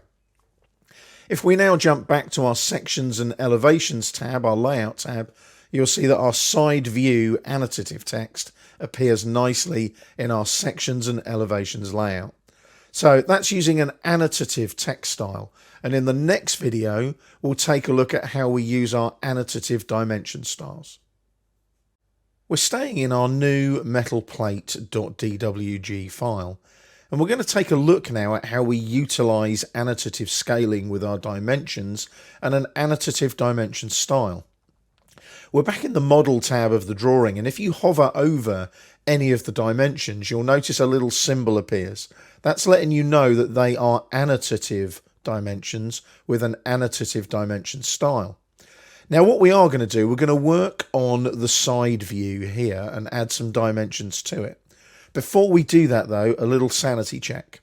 We're going to go to our Sections and Elevations Layout tab, hover over the edge of the viewport and just check what the viewport scale is. It's 1:2. We then go back to the Model tab, like so, and we make sure that our annotation scale here for our annotative dimensions is also 1:2. Let's zoom in on the section view and the side view. Get that nice and central on the screen like so. And I'm going to place some dimensions on the side view now, just to tidy up the sections and elevations. I'm just going to pan across to the right slightly because I want to work on this end of the section view and the side view. So we're going to go to the Annotate tab on the ribbon here. You'll notice I haven't even worried about the current layer. If I go to the Annotate tab on the ribbon in the Dimensions panel, I can use Dim Layer Override, and it doesn't matter what the current layer is. My dimensions will go on the dimensions layer using Dim Layer Override. I'm going to place some simple linear dimensions. So I go to the flyout and select linear, and I'm going to place a thickness of the plate here. So I'm going to go endpoint there, drag it out slightly. There's our 15 thickness of our metal plate. Let's put that on the section view as well. So I'll do another linear dimension, and I'll go this way this time, endpoint, endpoint, and we'll line it up nicely using the endpoint of the previous 15 dimension. Looks nice and neat and tidy. We'll put one more linear dimension along the whole length of the side view, endpoint to endpoint, and drag it down like so and click. You don't normally dimension these green dash lines because they're hidden detail. So it's good CAD practice not to dimension hidden detail. Now if I zoom out slightly, you can see that's all dimensioned up. And if I hover over the dimensions, can you see the new dimensions are also annotative because we're using that annotative dimension style. Now, if I go back to the sections and elevations, they all display nicely in the viewport because the viewport scale of 1 to 2 tallies up with the annotation scale we were using of 1 to 2. I'm going to go back to the model tab one more time, and I'm going to select the 3 new dimensions. So if I just click on each one, right click and go to properties, you can always check on the properties palette that your dim style is annotative because it's got the little symbol there. Annotative, yes. Annotative scale 1 to 2. You can also check by clicking there and clicking on the box whether they've got any other annotation object scales applied. We haven't, we've only got 1 to 2 in this case. I'll click on cancel and close the properties palette and hit escape a couple of times to deselect our dimensions. And that's how you utilize your annotative dimension styles with your viewports in your AutoCAD drawings. We're going to take a quick look now at revision clouds in the new metalplate.dwg file. At the moment, we're in the Model tab, which is where I prefer to place my revision clouds. Let's go to the Sections and Elevations Layout tab, and I'll show you why I don't like to put revision clouds in the Layout tabs. Now, just leave your layout on the text layer for now. That's fine for revision clouds. We could create a new layer if we wanted to. It's entirely up to you on that one. And the revision cloud command is over here on the draw panel, on the home tab on the ribbon. Just expand the draw panel, pin it open, and you'll find revision clouds are here. So you've got rectangular, polygonal, and freehand. We're going to go with a freehand revision cloud. Come into the drawing area and right click and go arc length on the shortcut menu. Now it's saying that there's an approximate arc length in the revision cloud of 38.036. I'm going to bring that down to 30 and press enter. And now it asks for the first point. So I'm going to pick a point about here. And as I drag now, you'll see it start. And I don't need to click. I just drag the freehand cloud around, moving the mouse slowly as I go. So as I do that, when I get towards the end, it will just close it for me. So there's my revision cloud. But let's say that I wanted to show this view in this viewport at a different scale. So if I select the viewport now, and then if I go down here to the little padlock like so, I've unlocked the viewport, double click inside the viewport. Let's change the scale. So if I change that scale to say 1 to 5, you'll notice the revision cloud is pretty much useless. So that's why I don't like putting revision clouds in the layout tabs. So what I'll do is I'll make that 1 to 2 again, bring that back to where it should be, double click outside the viewport and select the viewport, and make sure we padlock our viewport again like so. Hit escape a couple of times to deselect the viewport, select the revision cloud, and you can just right click and erase it like so. Let's jump back to the model tab and zoom in on the section view and the side view. Let's check out the other two types of revision clouds. So if we go to the flyout here on the draw panel, we've got rectangular, which is fairly self-explanatory. And again, I'm going to right click after I've clicked on the revision cloud command and go to arc length. So you'll see now that it's saying approximate length of arc 30. I'm going to make that a little bit bigger. I'm going to go for 40 this time. And basically I'm going to start clicking down here once, drag, as if I'm placing a rectangle up here once. So it's 2 clicks for a rectangular revision cloud. Very quick and easy. But sometimes they can look a bit funny at the corners. Now I'm going to select that revision cloud, right click and erase it. And the last one we're going to look at is polygonal. Now polygonal is quite cool because you can be a lot more exact with where your revision cloud goes. Now the arc length should be the same, but I'm going to right click and go to arc length again. It's still 40. That should be fine. Press enter to confirm. So now I'm going to start clicking. And as I keep clicking, you'll notice the polygonal revision cloud just appears around my shape of my views there. So I'm working around the section view. And as I keep coming out and keep clicking, it's starting to place it around the view. And you can be really exact. If you want to be economical on space, it's a really useful revision cloud tool. So when you get to a point where you're happy, press enter to confirm. Now that looks really nice, that one. It kind of goes round everything and is a similar shape to the section view and the side view. So if I jump back now to the sections and elevations layout tab, there's my revision cloud in my viewport. And the good thing is that revision cloud is in the model, so it won't be affected by any viewport changes.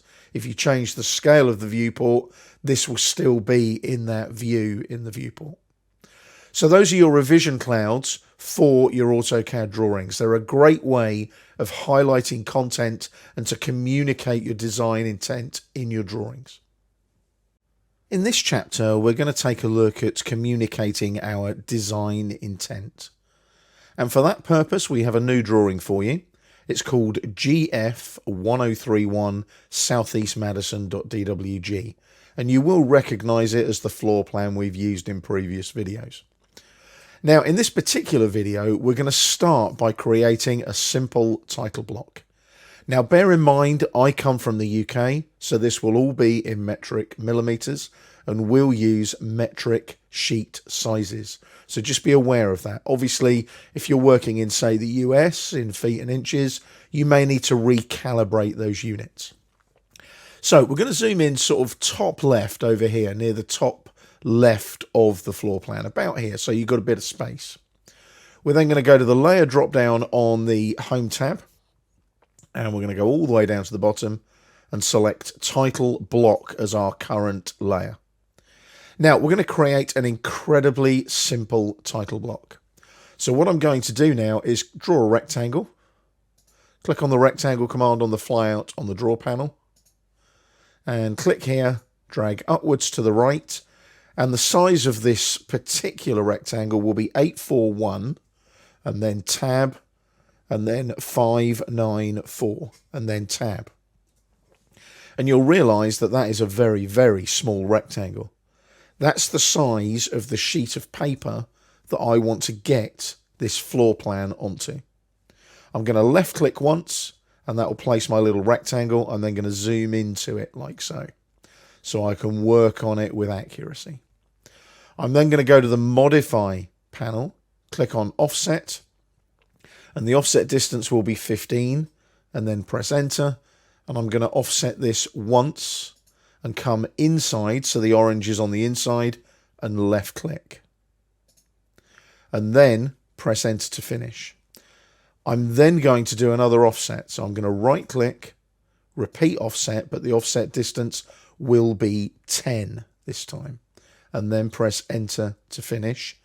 And then I select the inner rectangle I've already placed, move inside again so the orange is inside, and then again click once on the inside and press Enter to finish. Now it's beginning to look like a picture frame. What we need to do now is go to explode on the modify panel, and I'm going to select the two inner rectangles, these two here. Select them, press enter, they've now exploded. And I don't actually need this line and this line and this line from the inner rectangle. So I'm going to select them, right click and erase them. I'm then going to go back to offset and set an offset distance of 30 and press enter. And then the middle line at the bottom here, click on it, move upwards to offset, click again, and then enter to finish. I've done that deliberately because this line here now can be my baseline for my title block text. Now I'm going to go to the flyout here on the annotation panel, and I'm going to go to text style. Now we don't have any text styles set up for our title block. So I'm going to click on new, and the first style name will be title underscore layout underscore 10 millimeters. Click on OK. Font name here on the drop down, I'm going to use Calibri. Now there's a little trick here. If I press C on the keyboard, it takes me to the first one that begins with C. So I click on Calibri, and because it's a true type font, I want that to be bold italic. Height is going to be 10, so I type in 10 for the height. I don't need any effects. There's the preview, and click on Apply. Click on New again. We're going to create another text style called Notes underscore layout underscore 3.5 millimeters. Click on OK. Select Notes Layout 3.5. Stick with Calibri. It's going to be regular this time though. Not annotative. Height 3.5. And no effects again. Apply. Now we're going to select Title Layout 10 millimeters. Set Current and close. Zoom in now on the lower left corner of the title block. And what we're going to do, we're going to put some text there that says ground floor plan. We go up to the annotation panel on the home tab on the ribbon, click on the flyout, and you want single line text. We're going to specify the start point of the text as the end of the line that we left behind deliberately. So we click on the end point there, like so. Now, have you justified yet? If you haven't, don't click. Make sure you justify and it's going to the left. And then click on that endpoint snap. Rotation angle will be 0, so press enter to accept. You'll see the cursor appear there, and we're going to type in ground floor plan, like so. Press enter to finish, and then enter again to close out the single line text command. Pan across now to the other corner. Same again, single line text. Right click, justify, and this time select right on the list. And again, use the endpoint here on the line. Left click, come away from the point and press enter to accept the 0 rotation angle. And this time we'll just put something like LinkedIn Learning. It could be your name there if you wanted to take ownership of the drawing, for example. Enter once, enter twice. If we zoom out a bit now, it now looks like a simple title block. Click on that baseline that you used, right click and erase it. The text has its own object snaps. We're then going to zoom in on the top right corner. We're going to go to the annotation flyout and select our notes text style, which is there. So we want our notes layout 3.5 millimeters. There it is there. Click on the text flyout, multi-line text, click a point about here, drag it across for our notes column, click a point here. You'll see a little ruler appear and your text editor appear on the ribbon. If you want to zoom in on the text editor a bit, you can. I'm going to type in notes and then a colon and then press enter. Going to go up to the paragraph panel, bullets and numbering, and select numbered. I'm going to put all dimensions in millimeters. Notice I am spelling millimeters the UK way. Press enter. Number 2 note will be do not dimension from this drawing. You should never dimension from a drawing. You should always confirm the dimension on site or get a site agent to go out and confirm it for you. I'll click away from the multi-line text, and there's our notes there. I can click on them. I can perhaps make this a little bit shorter, the column width, like that. And then I'll click on this square grip here and just reposition my notes a bit up here somewhere, like that. Hit escape to deselect the multi-line text, zoom out a bit so that you can see your title block. And as you can see, you've now created a very simple title block that you would use now to communicate your design intent. Now, I have committed one basic error. I placed all of my text on the same layer as the title block. You'll notice the layers panel says title block. Select your bits of text. Go to the layer drop down. There is a layer called title text. Just put it on that layer and hit escape. Always good to have your title block text on a separate layer. We're staying in our GF 1031 Southeast Madison drawing, and we're going to take a look now at how we set up a page setup to communicate our design intent with our simple title block that we've already created. Now, the first thing we need to do is get the title block into the Layout tab. This is very quick and easy to do. Get your crosshair about there, left click and release the mouse button, drag your Windows selection over all of the title block and click again. Everything will be selected. Right click and on the shortcut menu, go to clipboard and you want to copy with base point. The base point will be this blue grip in the lower left corner, like that. Ignore the stretch vertex, add vertex, etc. Just left click once and you'll see that it specifies base point 9 found on the command line there. Hit escape a couple of times just to deselect that. We're now going to go over to the ISO A1 Landscape Layout tab. Zoom out a little so that you can see all of the sheet there. And right click again and go to clipboard and you want to paste it. So there's paste. Click on paste and there it is there like so.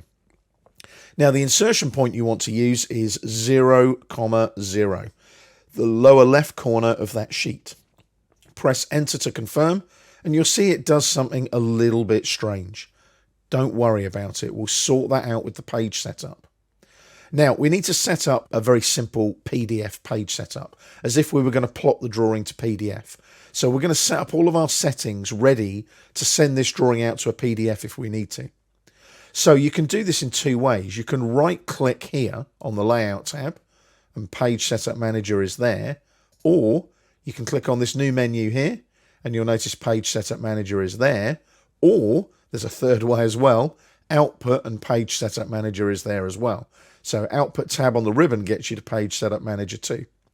I'm going to right click on the ISO A1 Landscape Layout tab and go to Page Setup Manager. Now you'll notice there's already an ISO A1 Landscape PDF high res in there. Select it, right click on it, delete it. We don't need it. That was one that I set up earlier to test what was going on. Now, we've got our ISO A1 landscape as our current layout. So we're going to create a new page setup. And the setup, we'll call it ISO A1 landscape PDF, something like that. It doesn't have to be the same as that. And then click on OK. Now, it's letting me know that it can't plot to a printer that cannot be found on my network. That might happen because it's looking for a printer to put into the page setup. We'll be changing that in a minute anyway, so that's okay. Now, there's our ISO A1 Landscape PDF page setup. What we're going to do here is we're going to go for high quality print AutoCAD PDF. So that printer message that came up is null and void because we're going out to a PDF. We're not actually going out to a physical printer that it can't find on the network. We now need to find our paper size. So if you scroll up or down using PDF, you get a lot of paper sizes, trust me. And we want something like the ISO A1 expand here. So that would work. A1, and you need 841 by 594. The longer length is the landscape. The one above, 594 by 841, is portrait. So you want 841 by 594. What to plot? We want to plot to extents. So you'll notice now we get these red bars indicating that the title block isn't fully on the sheet. We need to center the plot as well. So we're going to center it on the sheet. Plot style table, we're just going to use the default monochrome CTB. It's one of the default AutoCAD ones. If you want to create new plot style tables, you use this little icon here. Make sure you do not override your default ones though. Plot scale, we need to set this to 1:1 so that our A1 title block fits on our A1 sheet. And then just check the plot options. Everything should be fine. Just leave those 3 ticked. And you want to check your orientation, sanity check it. Make sure it is set to landscape with the A showing like so. Good thing about a page setup, I can preview it. So if I now click on preview, you'll notice now that the title block sits perfectly on the sheet. I can right click, exit the preview, and I can click on OK. So our ISO A1 landscape PDF is in place. Our current layout is ISO A1 landscape. If I double click on my new page setup, it will automatically apply that to the current layout. So if I now double click, you'll notice now my title block sits perfectly on my sheet. I'll click on close now, and we're ready to go to start adding viewports and scaling them to communicate our design intent. Take note that the outer rectangle that we initially created here is actually the edge of our sheet of paper in our layout tab. Hit escape to deselect it and just make sure that everything looks the way it should. We're staying in our GF1031 southeastmadison.dwg file. Now in the last video we created our page setup, got our title block neat and tidy on the sheet, and we've basically got a blank canvas to work to. What we need to start thinking about now though is placing scaled viewports onto our ISO A1 landscape sheet. Now to do that, let's go to our layers panel here and click on layer properties first. Now I'm just going to expand this a little bit here so you can see the names of the layers. If I come all the way down to the bottom here, can you see viewports? Notice it's got a little like no entry symbol, and that's a little toggle. It basically means that that layer will not plot if I plot the drawing. And you do not want your viewports to plot because they're basically areas on your sheet of differing scales, just as reference for you. You'll see them in the drawing, but you don't want them plotting. Double click on the little sheet of paper next to viewports to make it the current drafting layer. And then we'll close the layer properties manager. So we've got all that set up and ready to go. We're going to jump back to the model tab quickly. If I double click on the wheel to zoom extents now, just to give you an idea of scale, to give you a conception of scale, I've got to fit that floor plan onto that sheet there. That is my title block that is now in the layout tab. I'm going to zoom in on the title block again, click, release the mouse button, drag, click again. All those objects can be erased. Right click, erase on the shortcut menu, double click on the wheel again to zoom extents. Good CAD practice. Always zoom to extents when you go from one space to the other space. Let's go back to our ISO A1 landscape layout tab. Now we're already on the viewports layer, so we can start thinking about placing some viewports in our layout tab. Now, weirdly enough, there is also a layout tab now on the ribbon as well. Now this layout tab here is contextual, and it'll only come up when you're in one of the layout tabs down here bottom left. And you'll notice we have a layout viewports panel. Click on the flyout where it says rectangular, and you can have a rectangular, a polygonal, or object-based viewport. So you could draw a circle and make it a viewport if you wanted to. I'm going to use rectangular, and I'm going to come in. Don't snap exactly to the sheet edge like that. Come away a little bit. Left click, and just drag as if you're placing a selection window. And you want to get it to about there. And you'll notice now that it's given you a zoomed extents view of what is in the model tab.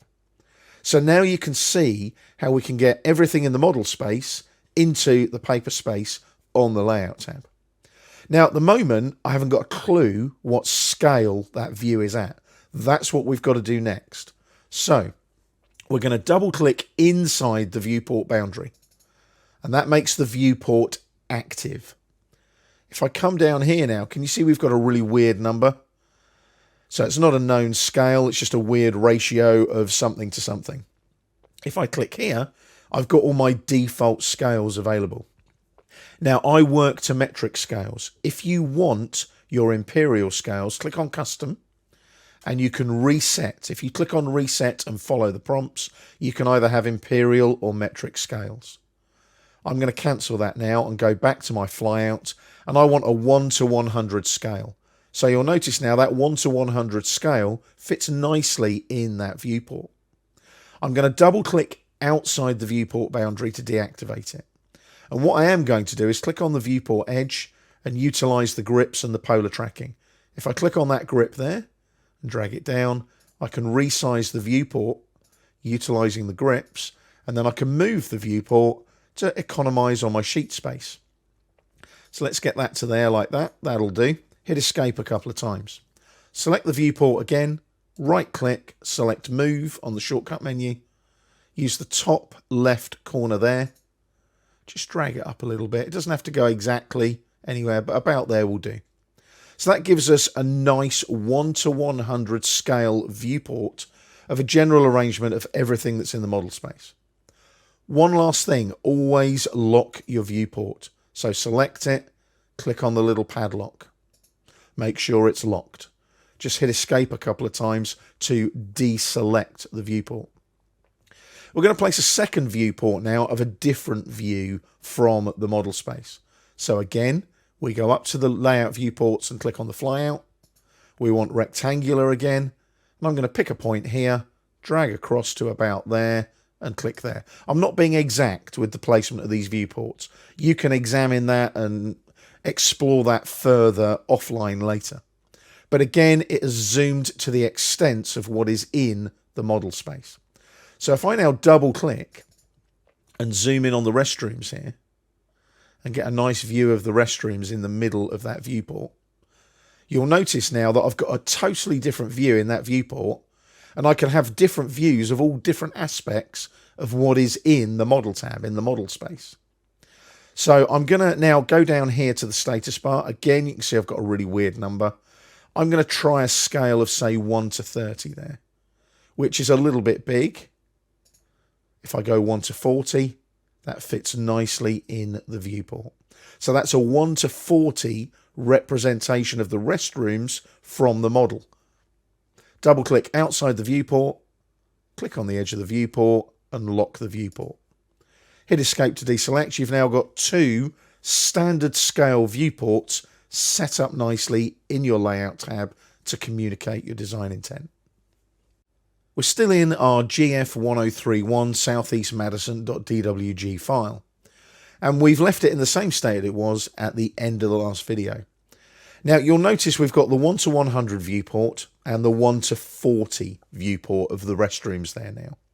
Now ideally I want all the dimension annotation in this particular layout on this sheet to be consistent, i.e. the text needs to be the same size and so on. This is where your annotative scaling comes in. So what we need to think about is annotative dimension style and annotation scale in the model tab. So let's jump back to the model tab now.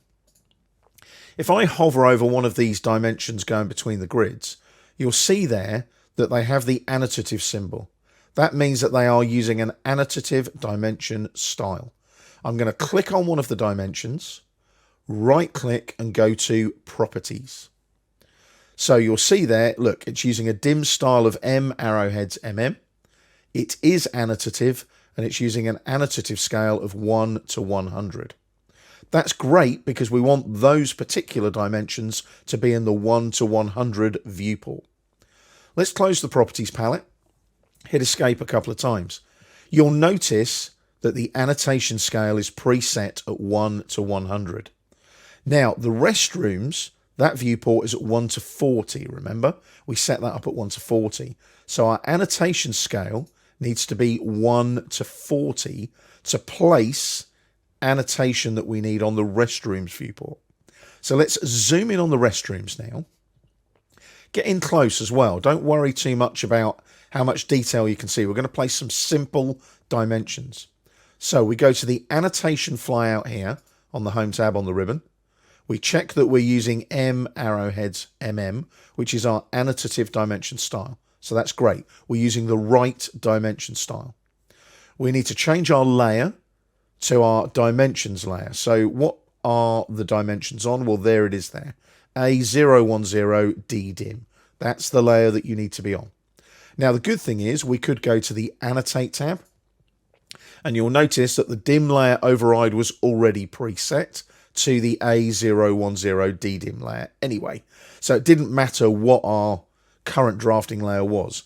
The dim layer override would have overridden the current layer anyway. We're just going to place 2 or 3 simple linear dimensions so that you get an idea of how annotative scaling works. So I'm going to go for linear on the flyout here, select linear, and they're going to be nothing special. I'm just going to zoom in and measure some cubicles. So I'm going to go from this endpoint snap here down to this endpoint snap here, and there's a 940 dimension there. And then what I'll do is I'll come in again, linear, and I'll get to the endpoint snap I use for that dimension, zoom out a bit, and we're going to come in all the way down to this endpoint here, using zoom and pan all the time, you'll notice, for accuracy. And then I'll use that endpoint on the arrowhead there, and there's my 2 dimensions placed neatly there. Now what I might do is do the same on the other side, in the other restroom. So again, linear. And again, I'm not worried about what you dimension at all. What I am worried about is that you're using the right annotation scale. So there's another 940 cubicle size there, and we'll do another linear one here. Let's come off of the same endpoint again like we did before, and I'll pop down to that endpoint there. There we go. And we'll just get that nicely lined up to there like that. So we've placed some dimensions now in the restrooms. Now this is where you can see annotative scaling at work. Can you see the 9754 overall dimension between the grid lines there? The text is bigger than the dimensioning in the restrooms. That's because they're using different annotation scales. Now, here's the kicker. Here's the clever bit. If I now go back to my ISO A1 landscape tab, the layout tab, you'll notice here, if I zoom in, can you see they all look the same size? If I pan across, can you see that those dimensions are the same size as those dimensions? So in your annotative dimension style, you set up all the sizes of the arrowheads, the dimension text, etc. And the annotation scale takes care of it in each specific scaled viewport. And that's how annotation scaling works. Make sure you double click on the wheel to zoom extents in your layout tab, jump back to the model tab, and again, double click on the wheel to zoom extents. Once again, we're in our GF1031 southeastmadison.dwg file. We're now in a position to think about plotting our layout tab that we created with our page setup. So let's go down to the ISO A1 landscape layout tab. We've got our viewports in place, all our annotative dimensions are in place, our viewports are where we want them to be, our title block is positioned exactly on the sheet due to the page setup. Now, you can plot from numerous different locations in AutoCAD. You can plot from the Output tab. So in the plot panel here, I can click on Preview. That'll preview what I'm going to plot. I can right-click and plot on the shortcut menu. If I hit Escape, I can also plot here from the little menu bar in the preview. I'll close the preview by clicking on the little red cross. Now, that's one way of plotting. I can also right-click here on the actual layout tab itself and go to plot there. That will open up the plot dialog, and I can click on preview here. And as you can see, that all looks good. I could then perhaps right click, I can plot again, or I can exit, and I can click on OK to plot there if I want to. If I click on cancel there, we've also got the new menus in the later versions of AutoCAD here. So if I click there, you'll notice I can select all layouts, of which there's only 2. And if I select them and then click on that menu again, I can actually publish all of those selected layouts. I'm not going to do that, but that's another way of plotting if I had more than one layout in the drawing that actually had a title block and viewports, etc. So what I'll do there now is I'll just click away from that, hit escape a couple of times. Now, I don't actually need them selected anymore, so how do I get rid of that blue? Well, what I can do there is just jump back to the Model tab, click on it now, and you'll notice they've reset. So I'll go back to the ISO A1 landscape like so. Now, if I just right-click on the Layout tab again and go to Plot, you'll notice that all of the settings that the Plot command has adopted are from my page setup. So when I start creating multiple page setups, they will appear in this list here. Notice I can also import page setups from other drawings as well if I need to. So once you've got that all set up, it's just a case of previewing it, sanity checking it, making sure your viewports layer is set not to plot, etc. And you click on OK and it will plot quite happily. I'm not going to plot it, but that's how it works. If I did plot it, it would just plot out to a PDF file so that I can communicate my design intent to my project team. We're starting another chapter now, and we're going to look at some other output methods. We have a similar drawing to the one we used in the previous chapter, but it is slightly different. So it's GF1031 Southeast Madison _ Rev 1. So you might think it's the next revision of the drawing up, if you see what I mean. Download it from the library to follow along with the videos as usual. Now, in the previous chapter, we looked at how we could plot our drawing from the layout tabs using our page setup. But did you know you can also plot from the model tab as well? I've done it regularly, especially when I worked in industry as a CAD manager, as an engineer, and so on. And it's a really cool feature in AutoCAD. So in the model tab, I'm going to zoom in on the restrooms here, like so. And what I'm going to do, I'm going to right click on the model tab, and you'll notice we've got a plot option. I'm not going to worry about setting up a page setup. This is going to be a one-off, and I need a quick plan view, not to scale, of the restrooms to perhaps take on site. So I click on plot, and it now asks me, hang on, I've got multiple drawings or layouts open. So what I'm going to do here now is just continue to plot a single sheet. Now you can tick this little box and it won't show you this message again. I'm going to plot to a single sheet. Now there's no page setup involved this time around. And the plot style table, I'll just use monochrome. As I've mentioned before, do I want to assign this plot style table to all layouts? Well, in this case, I would probably say yes, actually, to be honest. Now, the printer or plotter, it's trying to plot to my networked printer here in the office. Now, that's up to you. I'm going to select an AutoCAD high quality print PDF, that one there. I'm going to go for a metric ISO A4 sheet size. So I'm going to come down a bit. Because it's PDF, I've got every sheet size under the sun. There's an A4 there. And I'm going to go for the A4 210 by 297. So I want a portrait look to it. So the preview there is giving me the portrait look. Now the plot area will be different this time. You're going to select window. And then as soon as you do that, you just click a window, click once, release the mouse button, drag, and click again. So that's your window. Now you can go back and check it by clicking on the window button here. There you go, there's your window. If you're happy with that, press enter. Or you might need to just update it a little bit. So I'm going to come in here a bit and click there, and then drag along a little bit, pan a little bit, and come to about there, just resizing it ever so slightly. I'm going to center the plot so it fits neatly on the sheet, and it already works out that this is going to be fit to paper. So there's no scaling needed. I'm just fitting this particular window view from the model tab onto the A4 sheet size. Now, we've already set a style table, monochrome CTB. Just make sure it's set to portrait in the drawing orientation as well. That's important, because otherwise it will look a bit odd. If we do a preview now, that's what I'm going to get on the sheet. Just a quick one-off snapshot of the restrooms that I can potentially take with me. As it's a PDF, I could take it with me on a tablet and then do a bit of sketching on it perhaps, and just add some notes to it as I go. I'll right click and exit the preview. And if I want to plot that now, I would just click on OK. Now I'm not going to plot it. I'll just click on cancel. But that's how quick and easy it is to plot from the model tab in AutoCAD. We're staying in our GF1031 Southeast Madison _ Rev1 drawing. And we're going to take a look now at the e-transmit facility in AutoCAD. E-transmit is an electronic transmittal of your drawing.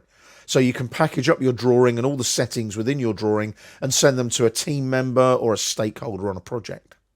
Now, we need to do a little bit of housekeeping before we package the drawing up. So you'll notice I'm in the ISO A1 Landscape Layout tab. There's also a Layout 2. If I click on it, it's just a default sheet with a default viewport. Go back to the ISO A1 Landscape Layout tab, right-click on Layout 2, and we'll delete that particular layout. We don't need it. So OK it, and you'll notice that the Model tab cannot be deleted for obvious reasons. So now we're ready to go to do our e-transmit. Now, you can go up to the application menu here, click on the flyout and find e-transmit up there. It's actually just quicker to type e-transmit, like so. I'm a bit of an old school keyboard warrior, so I tend to like typing in commands. So there's e-transmit. I just press enter, and it says the current drawing is not saved. Now, it's up to you if you save the changes. Do you want to save the current drawing before continuing? Your call on that one. You might want to, and perhaps save it up to revision 1, revision 2. For the purposes of this training exercise, I'm going to say no. And we now get the Create Transmittal dialog box come up. I'm the current user, P3650. That's the name of my PC. And you can see we've got the current drawing. We've got the dependent plot style table, the monochrome CTB, and we've also got our PDF plotter configuration file, PC3. So all of these files will go in the transmittal package to whoever is receiving them. You can add additional files, perhaps things like specification documents, OEM manuals, all that kind of stuff. You can enter notes to include with the transmittal package as well, sometimes very, very useful. The only thing we haven't got is a specific transmittal setup. So if we click on transmittal setups here and click on new, we'll call our new one training, and we're going to base it on standard because that's the only one we've got, and click on continue. Now, there's a lot of stuff in here that you don't need to worry about too much, but there's two types of transmittal, a zip file or a folder. It's quick and easy to remember. If you're going external with your transmittal, zip up the files. If it's a folder, use those internally, perhaps on a network. I'm going to go with zip. I'm going to go with a 2013 file format so that anybody with AutoCAD 2013 and above can read the drawing. I'm going to maintain visual fidelity for annotative objects. That doesn't apply so much now because that's pre-AutoCAD 2008. I haven't seen AutoCAD 2008 for some time, but just tick it anyway to be on the safe side. You've got a transmittal file folder where the zip file will go, and you can prompt for a file name. You can also overwrite an increment based on revisions in a project, for example. I'm just going to go prompt for a file name. So there's my file name there based on my drawing name, and then it's training.zip, as you can see. I can use an organized folder structure if I want to, or I can place all the files in one folder or keep the files and folders as they are. Entirely up to you on that one. That's my path options. So I'm going to place all the files in one folder. Now there's some actions here. I can send an email with the transmittal as soon as I OK it down here. I can set the default plotter to none because they might not have my plotter if I've been using, for example, a paper plotter. I know it's a PDF, so I don't need to worry. If there's any external reference files, if you tick that, you can bind them or insert them into the DWG file. You can also purge the drawings of anything that isn't used or not needed. You can include your fonts if you're using any specific fonts, textures from materials, that's more a 3D visualization thing, files from any data links. You might have AutoCAD tables that link to data files like Microsoft Excel, and you've also got photometric web files and any unloaded file references. So you can have all of this set up the way you want it to. You can then give the transmittal setup a description. So it might be for a particular project or a particular stakeholder. And I'm going to click on OK. So there's my training transmittal setup. I'm going to close that now and select training as the transmittal setup I'm going to use. So now you'll notice as I expand this out, I've got more information. My fonts are in there, my compiled shapes, and my font map. Everything is in there. Everything that they would need to replicate my drawing exactly. Now, if I click on OK, that will then zip that file up and send it to the location I had in the transmittal setup. I then put that zip file into an email, or perhaps put it into a cloud-based folder that we're using to collaborate with on a project. It's very quick and easy to do, as you can see. I'm just going to click on cancel because I'm not going to send the transmittal, but that's how you e-transmit and package your drawings in AutoCAD. We're staying in our GF-1031 Southeast Madison Rev 1 drawing. And we're going to take a quick look now at batch plotting, which is also known as the publish command in AutoCAD. Now at the moment, we've only got a model tab and a layout tab. So what we're going to do, we're going to go to the ISO A1 landscape layout tab, right click on it, and we're going to do move or copy. And we're going to move it to the end and create a copy by ticking the box and clicking on OK. So there's ISO A1 landscape 2. It's exactly the same. Right click on landscape 2, rename it, and we'll just call it ground floor. Now I'm only doing this so that we've got multiple layouts. They are exactly the same, but obviously I don't really have the time to create multiple layouts in a drawing right now, and it is a workflow thing. I just want to show you the workflow and how this all works. So we now have 2 layout tabs to work with. Now the best way to get to the publish command is on the output tab on the ribbon here. You can also, you'll notice down here, get to publish selected layouts on the new menu. It's up to you. You can select all the layouts and publish the selected layouts there if you want to. I prefer the old-fashioned way, which is up on the output tab on the ribbon. So there's batch plot there. So if I click on batch plot like so, you'll see the publish dialog box appear. Now yours may look like that. Click on the little triangle to show all the details. Now at the moment we do not have a sheet list because we haven't set up our settings in our page setup. So what we're going to do, we're going to look at our sheet names here and look at our publish options and so on. Now, one of the things we might want to do is instead of plotting to the plotter named in the page setup, we might want to go to PDF. And we might want to use a specific PDF, let's say high quality print. So you can override any page setups in the publish dialog box.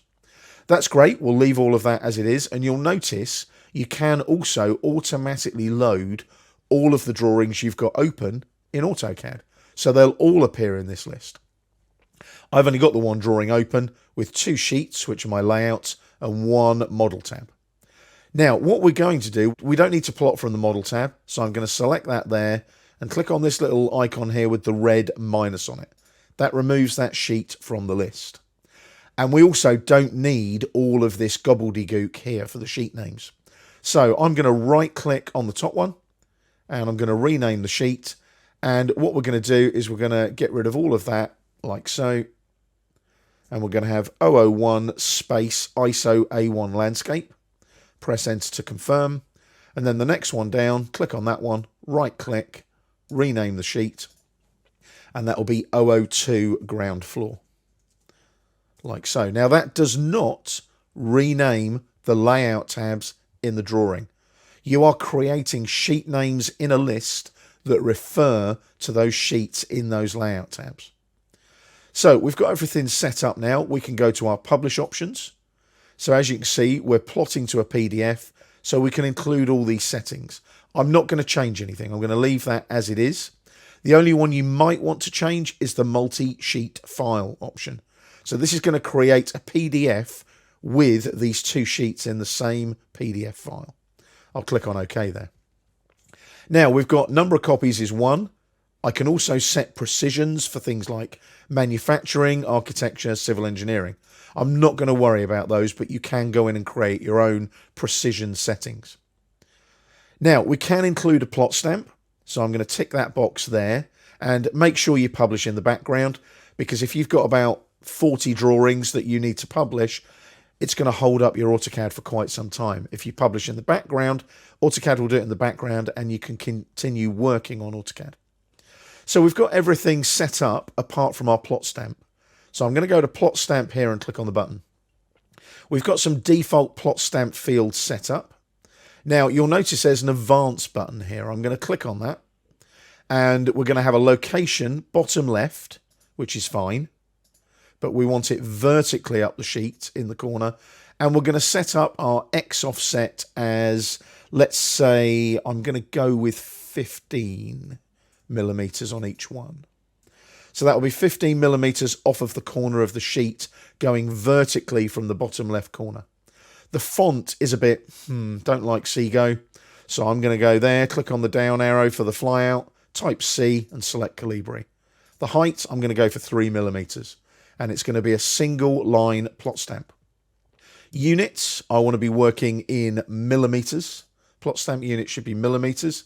And weirdly enough, it's now gone a bit crazy on me because it was set to inches. So let's jump in there and put those back to 15 because it's converted those to millimeters from inches.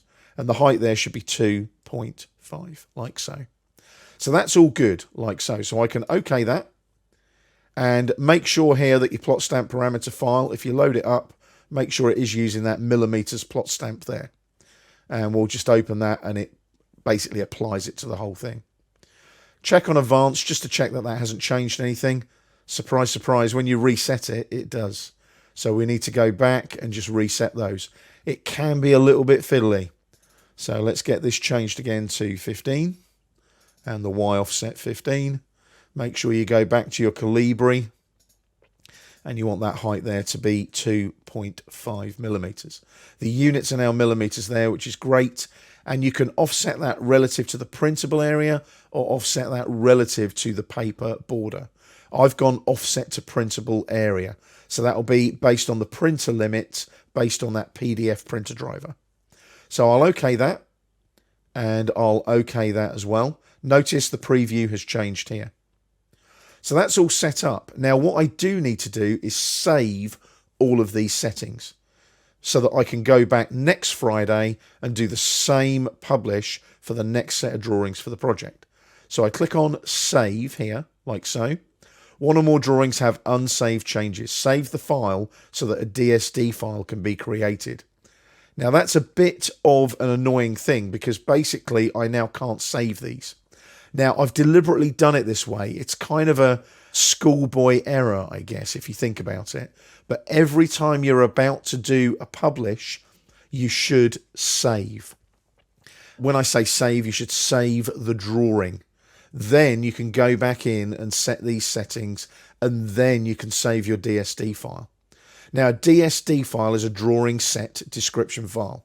It will remember all of these settings, so the next time when you want to print the same sheets, you can click here, open the DSD file. Do I want to save the current list of sheets? Well, yes, I do, but I can't because my drawing hasn't been saved. So I'll just cancel that for the moment. But that DSD file is incredibly useful. So make sure before you jump into the publish command, you save your drawing and then go to the publish command. Then you can save your DSD file. Now, obviously, I haven't done that deliberately so that you can see that error, to save you the time of going through all of this and thinking, I didn't save the drawing. I'm going to have to reset all of my publish settings. So as you're watching the video now, you can obviously jump out and save your drawing and perhaps go back and do this again. But just make sure that you save your drawing before you publish any drawings in AutoCAD. Obviously, once you've done all of that and saved your DSD file, you simply hit the publish button and that will go off and ask you where do you want that PDF to be saved. It's that easy. I can click on publish like so. And as you can see, it's asking me if I go to exercise files there, and you can see there's my communicating design intent, creating output. I can save it to any of those folders as a PDF file. I'm not going to worry about it too much. I'm going to cancel it. And I'm going to cancel the publish command as well. And no, I won't save the list of sheets in this case. But that's how you publish multiple layouts and the model tab if you need to from your AutoCAD drawings. We're starting another chapter now, and we're going to take a look at a couple of drawing management tools. that are quite useful when you're working in your AutoCAD drawings. Now, for the first video, we're going to take a look at the DWG Compare tool. Now, that's available on the Collaborate tab on the ribbon there. There's DWG Compare.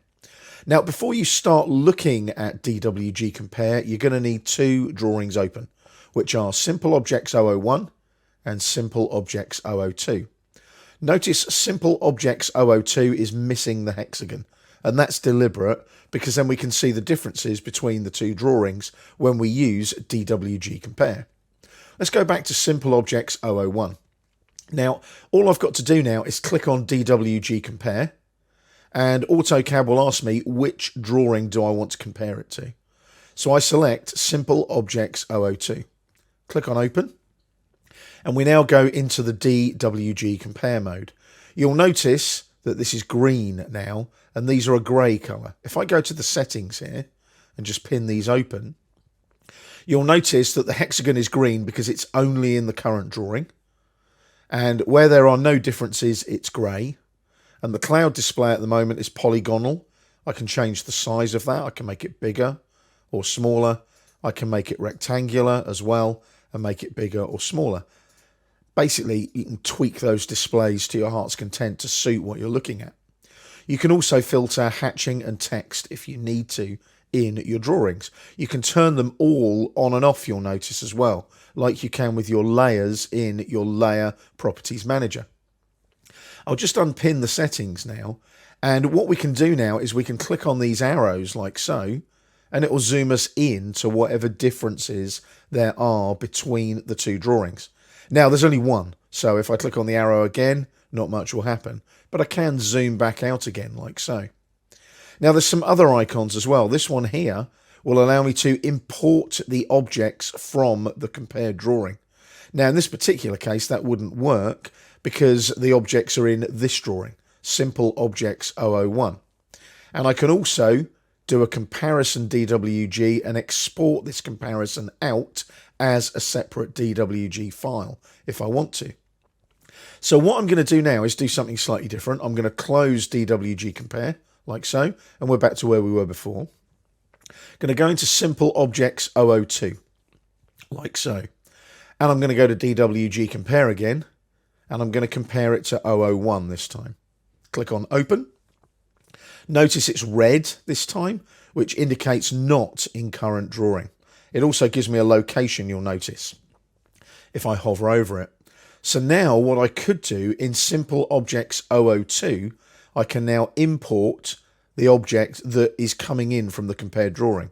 So if I import that and select that object there and press enter to confirm, you'll notice they're all the same now. They're that grey, remember, in the settings. So there's no differences. They're the same. If I close DWG Compare now, you'll notice we've got a hexagon in Simple Objects 002. And Simple Objects 001 also has the hexagon. DWG Compare is a fantastic tool for management and comparison of your AutoCAD drawings. For this video, we've got a new drawing. It's called New Office Project Final.dwg. You'll recognize the drawing from various videos in various chapters.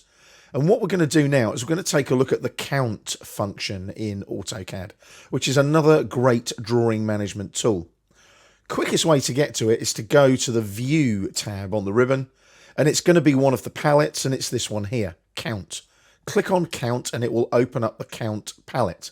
Now what I'm going to do is put the Count palette over here on the left, and I'm just going to pan the drawing over a little to the right, like so that you can see what's going on.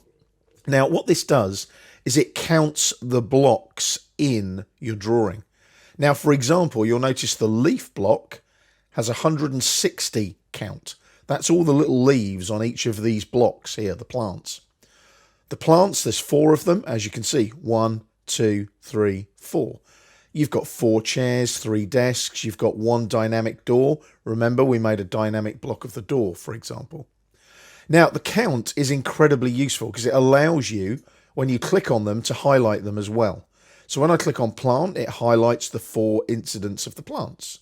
If I go to Office Workstations, you can see they're highlighted nicely there in green.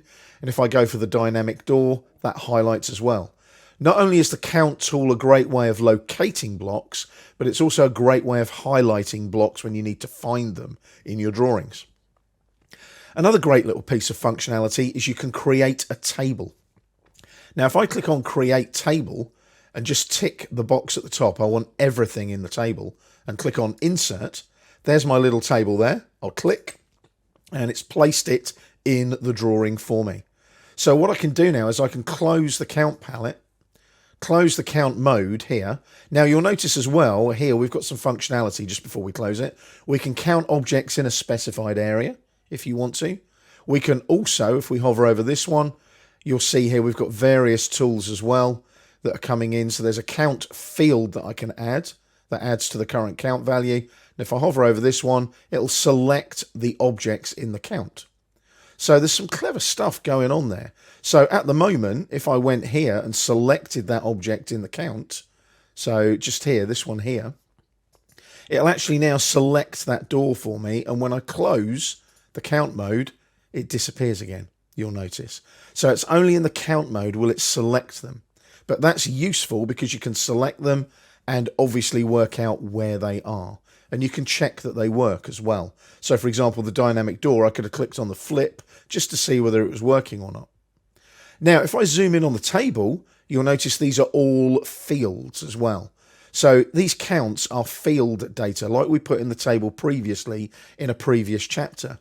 So for example, if I deleted this big plant here, like so, let's just erase that from the drawing like so. So what I did there was I just hit the delete key on the keyboard instead of right click and erase. So at the moment, it says we've still got 4 plants, you'll notice. But if I do a regen of the drawing now, you'll notice that plant value updates to 3. So when you start deleting and adding blocks, those counts will update accordingly for you in your count table as well. It's a really useful quantity tool. So you can check all of the bits and pieces that are in your drawing and present at that point in time when you create that table from the count palette. We're starting a new chapter now, and we're going to check out some of the collaboration tools that are available to you when you're using AutoCAD. Now, what we're going to take a look at is a new drawing called GF-1031 Southeast Madison _cloud.dwg. Make sure you download it from the library to follow along with the videos in this particular chapter. Now, we're going to be using the cloud. Now, AutoCAD is now a subscription-based application, which means you need a username and a password with your Autodesk account to gain access to your AutoCAD subscription.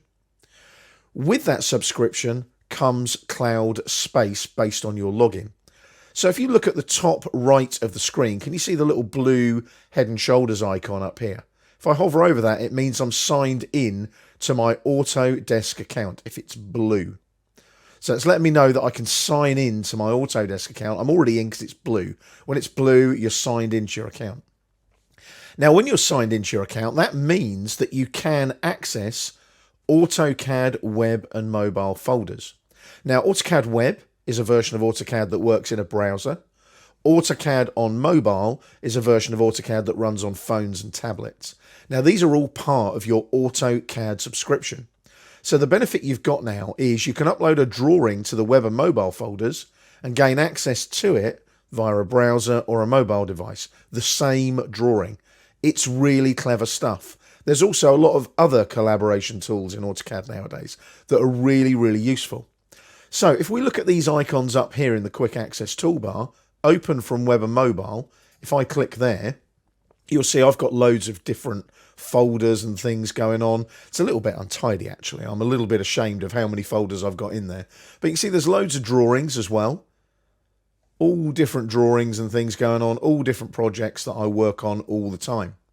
Now, you'll notice there is things like my AU folders there where I've worked with AutoCAD Web and AutoCAD Mobile. But there's also LinkedIn folders. There's the AutoCAD 2024 Essential Training folder, for example, which is the previous course to this one. So all these folders are actually in the cloud, and I can save drawings to them at any time. Now I'm going to click on cancel there because what I want to do is save this file to my web and mobile folders. So let's do that. Let's look at doing that in the next video. We're going to look at how we save it and also again how we then open it again using the web and mobile cloud space. We're staying in the GF 1031 Southeast Madison cloud drawing. And I'm going to save this now to my AutoCAD web and mobile folders. So I go up to the quick access toolbar here and I want to save to web and mobile. So if I click there, you'll see all the same folders again. There's the name of the file. And I'm just going to hit save and save the drawing in the root folder, the AutoCAD web and mobile folder. Click on save. It says there's one there already. So yes, I will replace it in this case. So that has now been replaced. You'll also notice that it changes at the top of the screen, the path of the drawing, and you'll get this little prompt about AutoCAD Web and AutoCAD Mobile popping up as well. Now, as I said, AutoCAD Web, AutoCAD Mobile, they are part of your AutoCAD subscription. So investigate them, see how they work, get them installed on your mobile devices so that you can start experimenting with them. So I'm now working on a drawing that is based in the cloud. This drawing is now saved in my AutoCAD web and mobile folders. So I'm now going to close it like so. And then I'm going to go up to open here from AutoCAD web and mobile. And if I scroll down a bit, what we're looking for is our ground floor, remember? So there's our ground floor 1031 Southeast Madison cloud.dwg. There's today's date, the time I saved it, and the size of the file. I'll select it, open it. That opens it up in AutoCAD, and I'm now working on my cloud-based drawing. It's that quick and easy. But you'll notice, can you see it goes to lowercase in the File tab and in the name of the file at the top of the screen on the title bar? Don't know why it does that, but it just does now. It's one of those things. But you can see how quick and easy it is. But the benefit you have now is because this file is in the cloud, you can perhaps go and work on it in AutoCAD Web or AutoCAD on mobile. And in the next video, we're going to take a look at AutoCAD Web and we're going to open this file up and go and locate it and see what it looks like in AutoCAD in a browser. So here we are on the AutoCAD web page. And as you can see, the branding is very obvious. It's Autodesk AutoCAD, but as they say, it's AutoCAD, but anywhere. So you can now get quick access to your CAD drawings with the web app. And notice you've even got a QR code down here to download the mobile app if you want to as well. Now we're going to use AutoCAD Web for convenience because it's on my PC in my browser. I'm using Microsoft Edge Chromium, by the way. You can also use Google as well. There are other browsers out there, but there could be limited functionality with those. Just be aware of that. So what we're going to do is we're going to sign in. So it'll now prompt me for my email, like so. There's my email. Click on next. And I'll pop my password in and click on sign in. You can obviously stay signed in if you use your PC all day, every day, and it's private to you. So this is all based around your Autodesk account credentials. Now you'll notice, again, it's a subscription tool and it's letting me know that as a customer, it's extended my discounted price on AutoCAD Web. So that's basically because obviously I use AutoCAD Web a lot and I get a discount because obviously I buy lots of licenses of it. Now, if you're working in a big corporate organization, obviously there's different price points for things like AutoCAD Web and AutoCAD Mobile.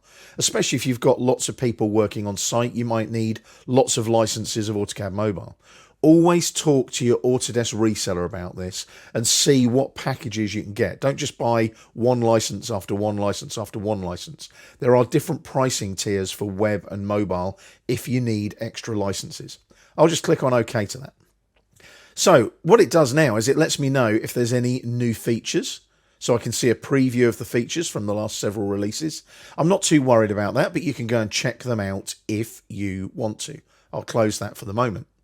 Now you'll notice I've got various options here. I can create a new drawing, I can upload an existing file, I can create a new folder. I can look at recent drawings, and surprise, surprise, there is my drawing there. That's my recent drawing. AutoCAD Web is there, which is all my AutoCAD Web and mobile folders that I save that file to. I also utilize OneDrive as well. So OneDrive isn't connected at the moment. That's because it's a new PC. So I could sign in and use my OneDrive account if I wanted to.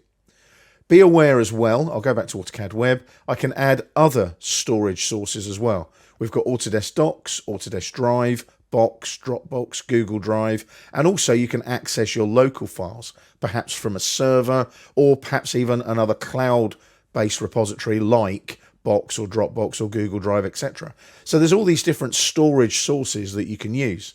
The cloud gives you an incredible amount of mobility. So I'm just going to close that, make sure I'm in AutoCAD Web, and I can use Recent, which is a new feature in AutoCAD Web, and there's my file that I saved only a moment ago. So if I click on that, that will now open that up in a browser. Now this is where it gets incredibly cool. I'm a bit of a techie geek, and I absolutely love what goes on with the technology with AutoCAD Web. You'll notice it's still AutoCAD, but slightly different. You've got all the AutoCAD technology. You've got things like your layout tab is there with your title block. You've got your O-snaps here, like so. You've got O-track, ortho, polar. You've got your settings here. Snap and grid can even be turned on if need be, like so.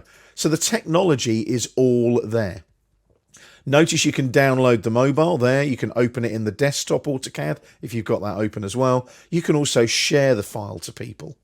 Now, what I love about it is you're starting to see a ribbon across the top of the screen. Now, you can see where this is going with a web-based version of AutoCAD. As technology advances, we'll probably be using AutoCAD Web all the time. But you've got things like your layers, your blocks are there as well. You've got any XREFs that might be attached. And we've also got this thing called traces, which I'll go into in a little while. You've also got activity insights. That's a beta version at the moment, so please ignore that. I am a beta tester for AutoCAD, and I've signed an NDA, so I can't really talk about that one. But as you can see, it's a very, very cool piece of web-based technology. Now, what I'm going to do is jump back to the Model tab. And what I love about this is I can zoom in and out just as I would in the desktop AutoCAD. I can click, release the mouse button. There's my blue window selection. Hit escape to deselect, click over here, drag the other way. There's my crossing selection. The technology is exactly the same. I can click on an object, the grips appear. I can click on a line or a dimension, and you'll notice that the grips appear, like so. One of the nice things as well is if I go to properties here and click on something, it'll change. So it's letting me know that that is a dimension on a certain layer, and there's all the properties of it, like so. Hit escape, deselects it, goes back to the object properties and remembers the last object selected. But you've got loads of AutoCAD commands as well. You've got things like rectangles, arcs, splines.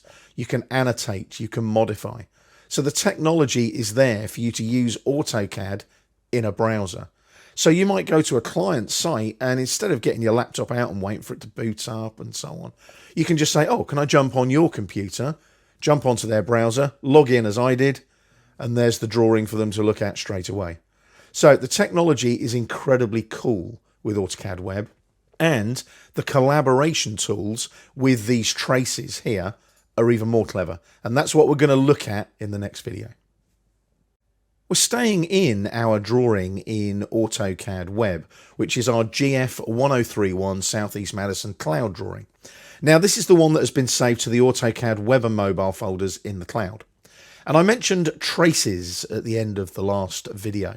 Now, traces are really useful because they enable you to collaborate and provide feedback and markups on a drawing, but they don't actually affect the drawing integrity. It's a really, really clever tool. So I'm going to go to traces in the little panel here. So there's traces like so, and you can expand it, open it, expand it. It's entirely up to you. I'm going to click on new trace. Now you'll notice it kind of grays out the drawing underneath. You've in essence put a piece of tracing paper over the drawing. And you'll notice there the trace is at the front. Can you see that in the trace mode there? Now, obviously the trace at the moment is just trace 1.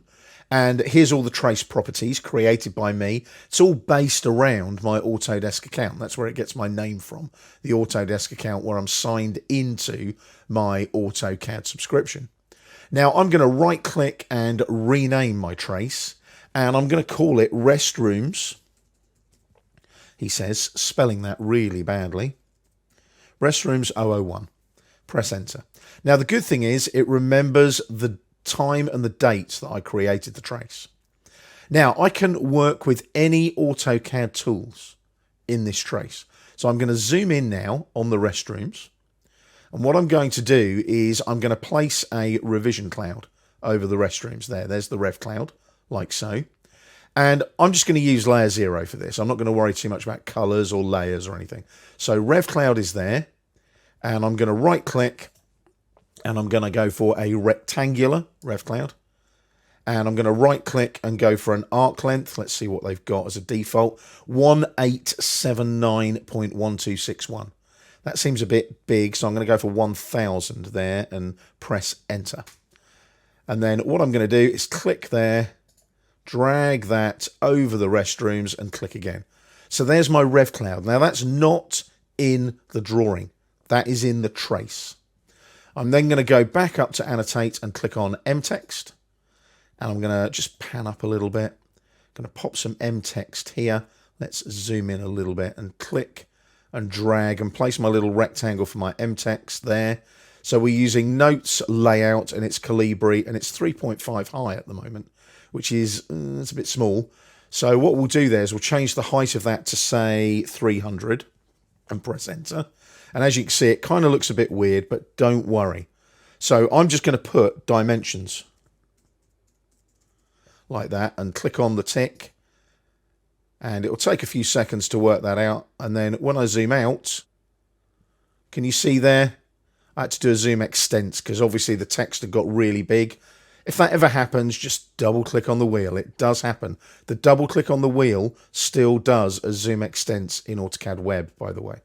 So there's my dimensions text. If I click on that and go to properties, you'll see there the text height is 300 that I put in. It can be a little bit weird sometimes, as you noticed. So type the text, click on the tick, and then zoom extent, and it will go to the appropriate size in the drawing. I'll hit escape there just to deselect that mText. So my trace is now done. It's in place and it's in the drawing. So what I can do now is I can close the trace. And what I'm also going to do now is go up here and just save my drawing. Now I'm saving this in the cloud. That's really important. So that's been saved in a 2018 format. AutoCAD Web uses the latest DWG format, which is 2018. Now, what we're going to do in the next video is I'm going to open up the drawing from the cloud in my AutoCAD desktop and have a look at that trace and see whether I can edit that trace in my AutoCAD desktop. So we're back now in our desktop version of AutoCAD. And what I've done is I've gone up to the quick access toolbar and clicked here on open from web and mobile. And it's brought up the open from AutoCAD web and mobile dialog box. If I now scroll down and find my drawing again, remember I've got lots of stuff in here. So we'll go down and we should be able to find it soon. There it is there. There's our cloud drawing. And I'm going to click on it and open it as I would normally. So that'll take a few seconds to load up. And there's our drawing again. Now, if I go to the Collaborate tab, you'll notice we have a Traces palette. If I click on that, you'll notice that it's found that restrooms trace. If I click on it, there's my dimensions text. There's my revision cloud. So this allows you to collaborate. It's really clever stuff. So you could be out on site, editing a drawing using AutoCAD Web or AutoCAD Mobile, and you can be sending this information back to somebody in the office. They can be editing the drawing real time for you. Now, if I click here and go to drawing, it'll just take me into the drawing, and you can see the trace is now in the background. Click on the trace again, highlights the trace with that tracing paper kind of effect. Notice as well, I can add traces in the AutoCAD desktop.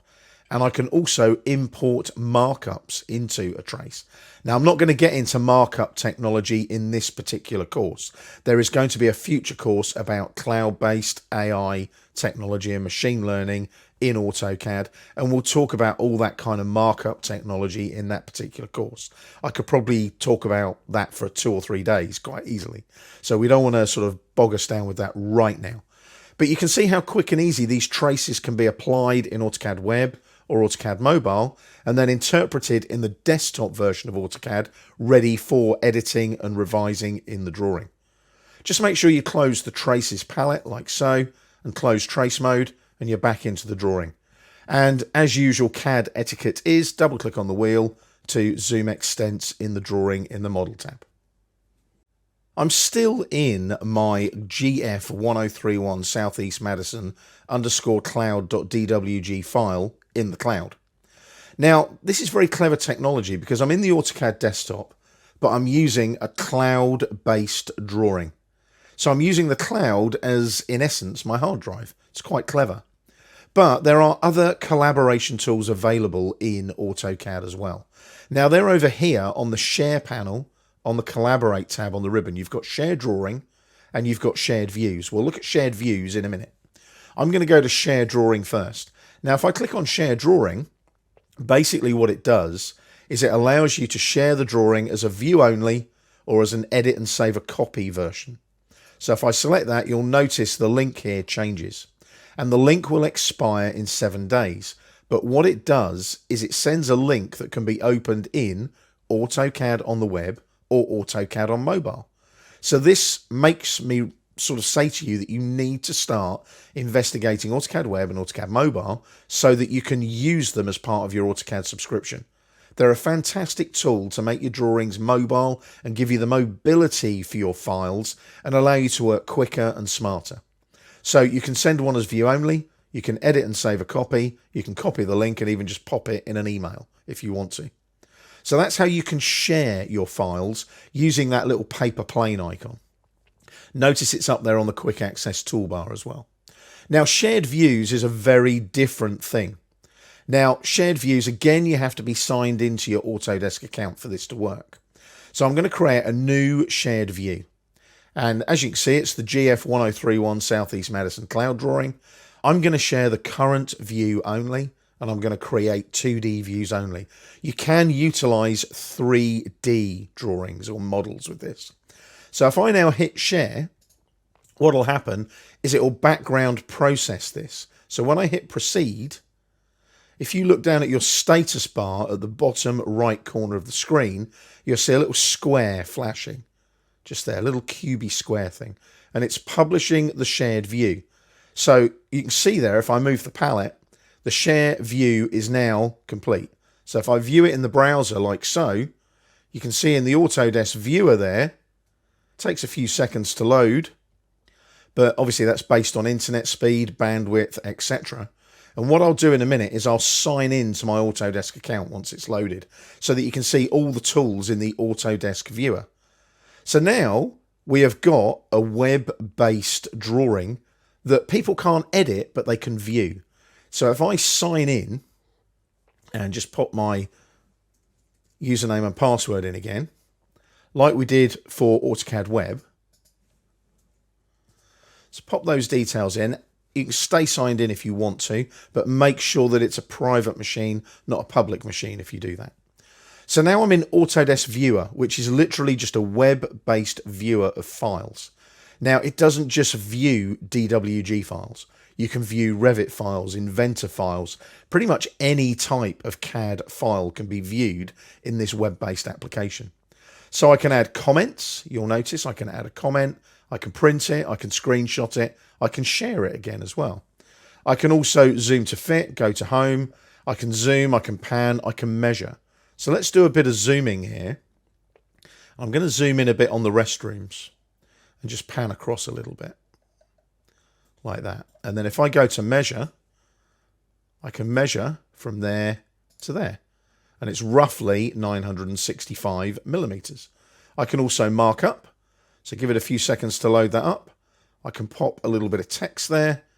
And I can just click like so, and I can put check dimensions like that for, what should we say, cubicle. Click away from that and it adds that there like so. I can save that information like that. So that will now be saved and it goes into comments like so. So there's my 2D view and my comment there. That link can be sent, it can be copied, and somebody can look at that and go, oh, I need to check those cubicle dimensions. So this is another great collaborative tool. It's called the Autodesk Viewer. When you get away from the course, go and check it out and see how many files you can view in the Autodesk Viewer. It's a phenomenal collaboration tool, and it's great if you've got people that don't use AutoCAD. AutoCAD Web and AutoCAD Mobile are great if you use AutoCAD, but if you want to share your drawing with a non-CAD user, Autodesk Viewer is the way forward. I really do hope you've enjoyed this AutoCAD 2025 Essential Training course. So you now know AutoCAD. So now what? What do you do? What are your next steps? Well, you now have a basic understanding of AutoCAD. You should be able to hit the ground running in the majority of AutoCAD roles that are out there. You have all the necessary skills to use AutoCAD effectively, and you can now consider other AutoCAD titles in the LinkedIn Learning Library. Consider some of the AutoCAD toolsets, such as the AutoCAD electrical toolset and the AutoCAD mechanical toolset that work in specific industries. Move forward with the knowledge you've gained. You're now a skilled AutoCAD user. You should be able to move forward now and move into an AutoCAD role and start generating a fantastic AutoCAD skill set. Also, consider getting certified. Consider looking at the Cert Prep AutoCAD for Drafting and Design course to allow you to move forward and take your Autodesk Certified Professional exam in AutoCAD.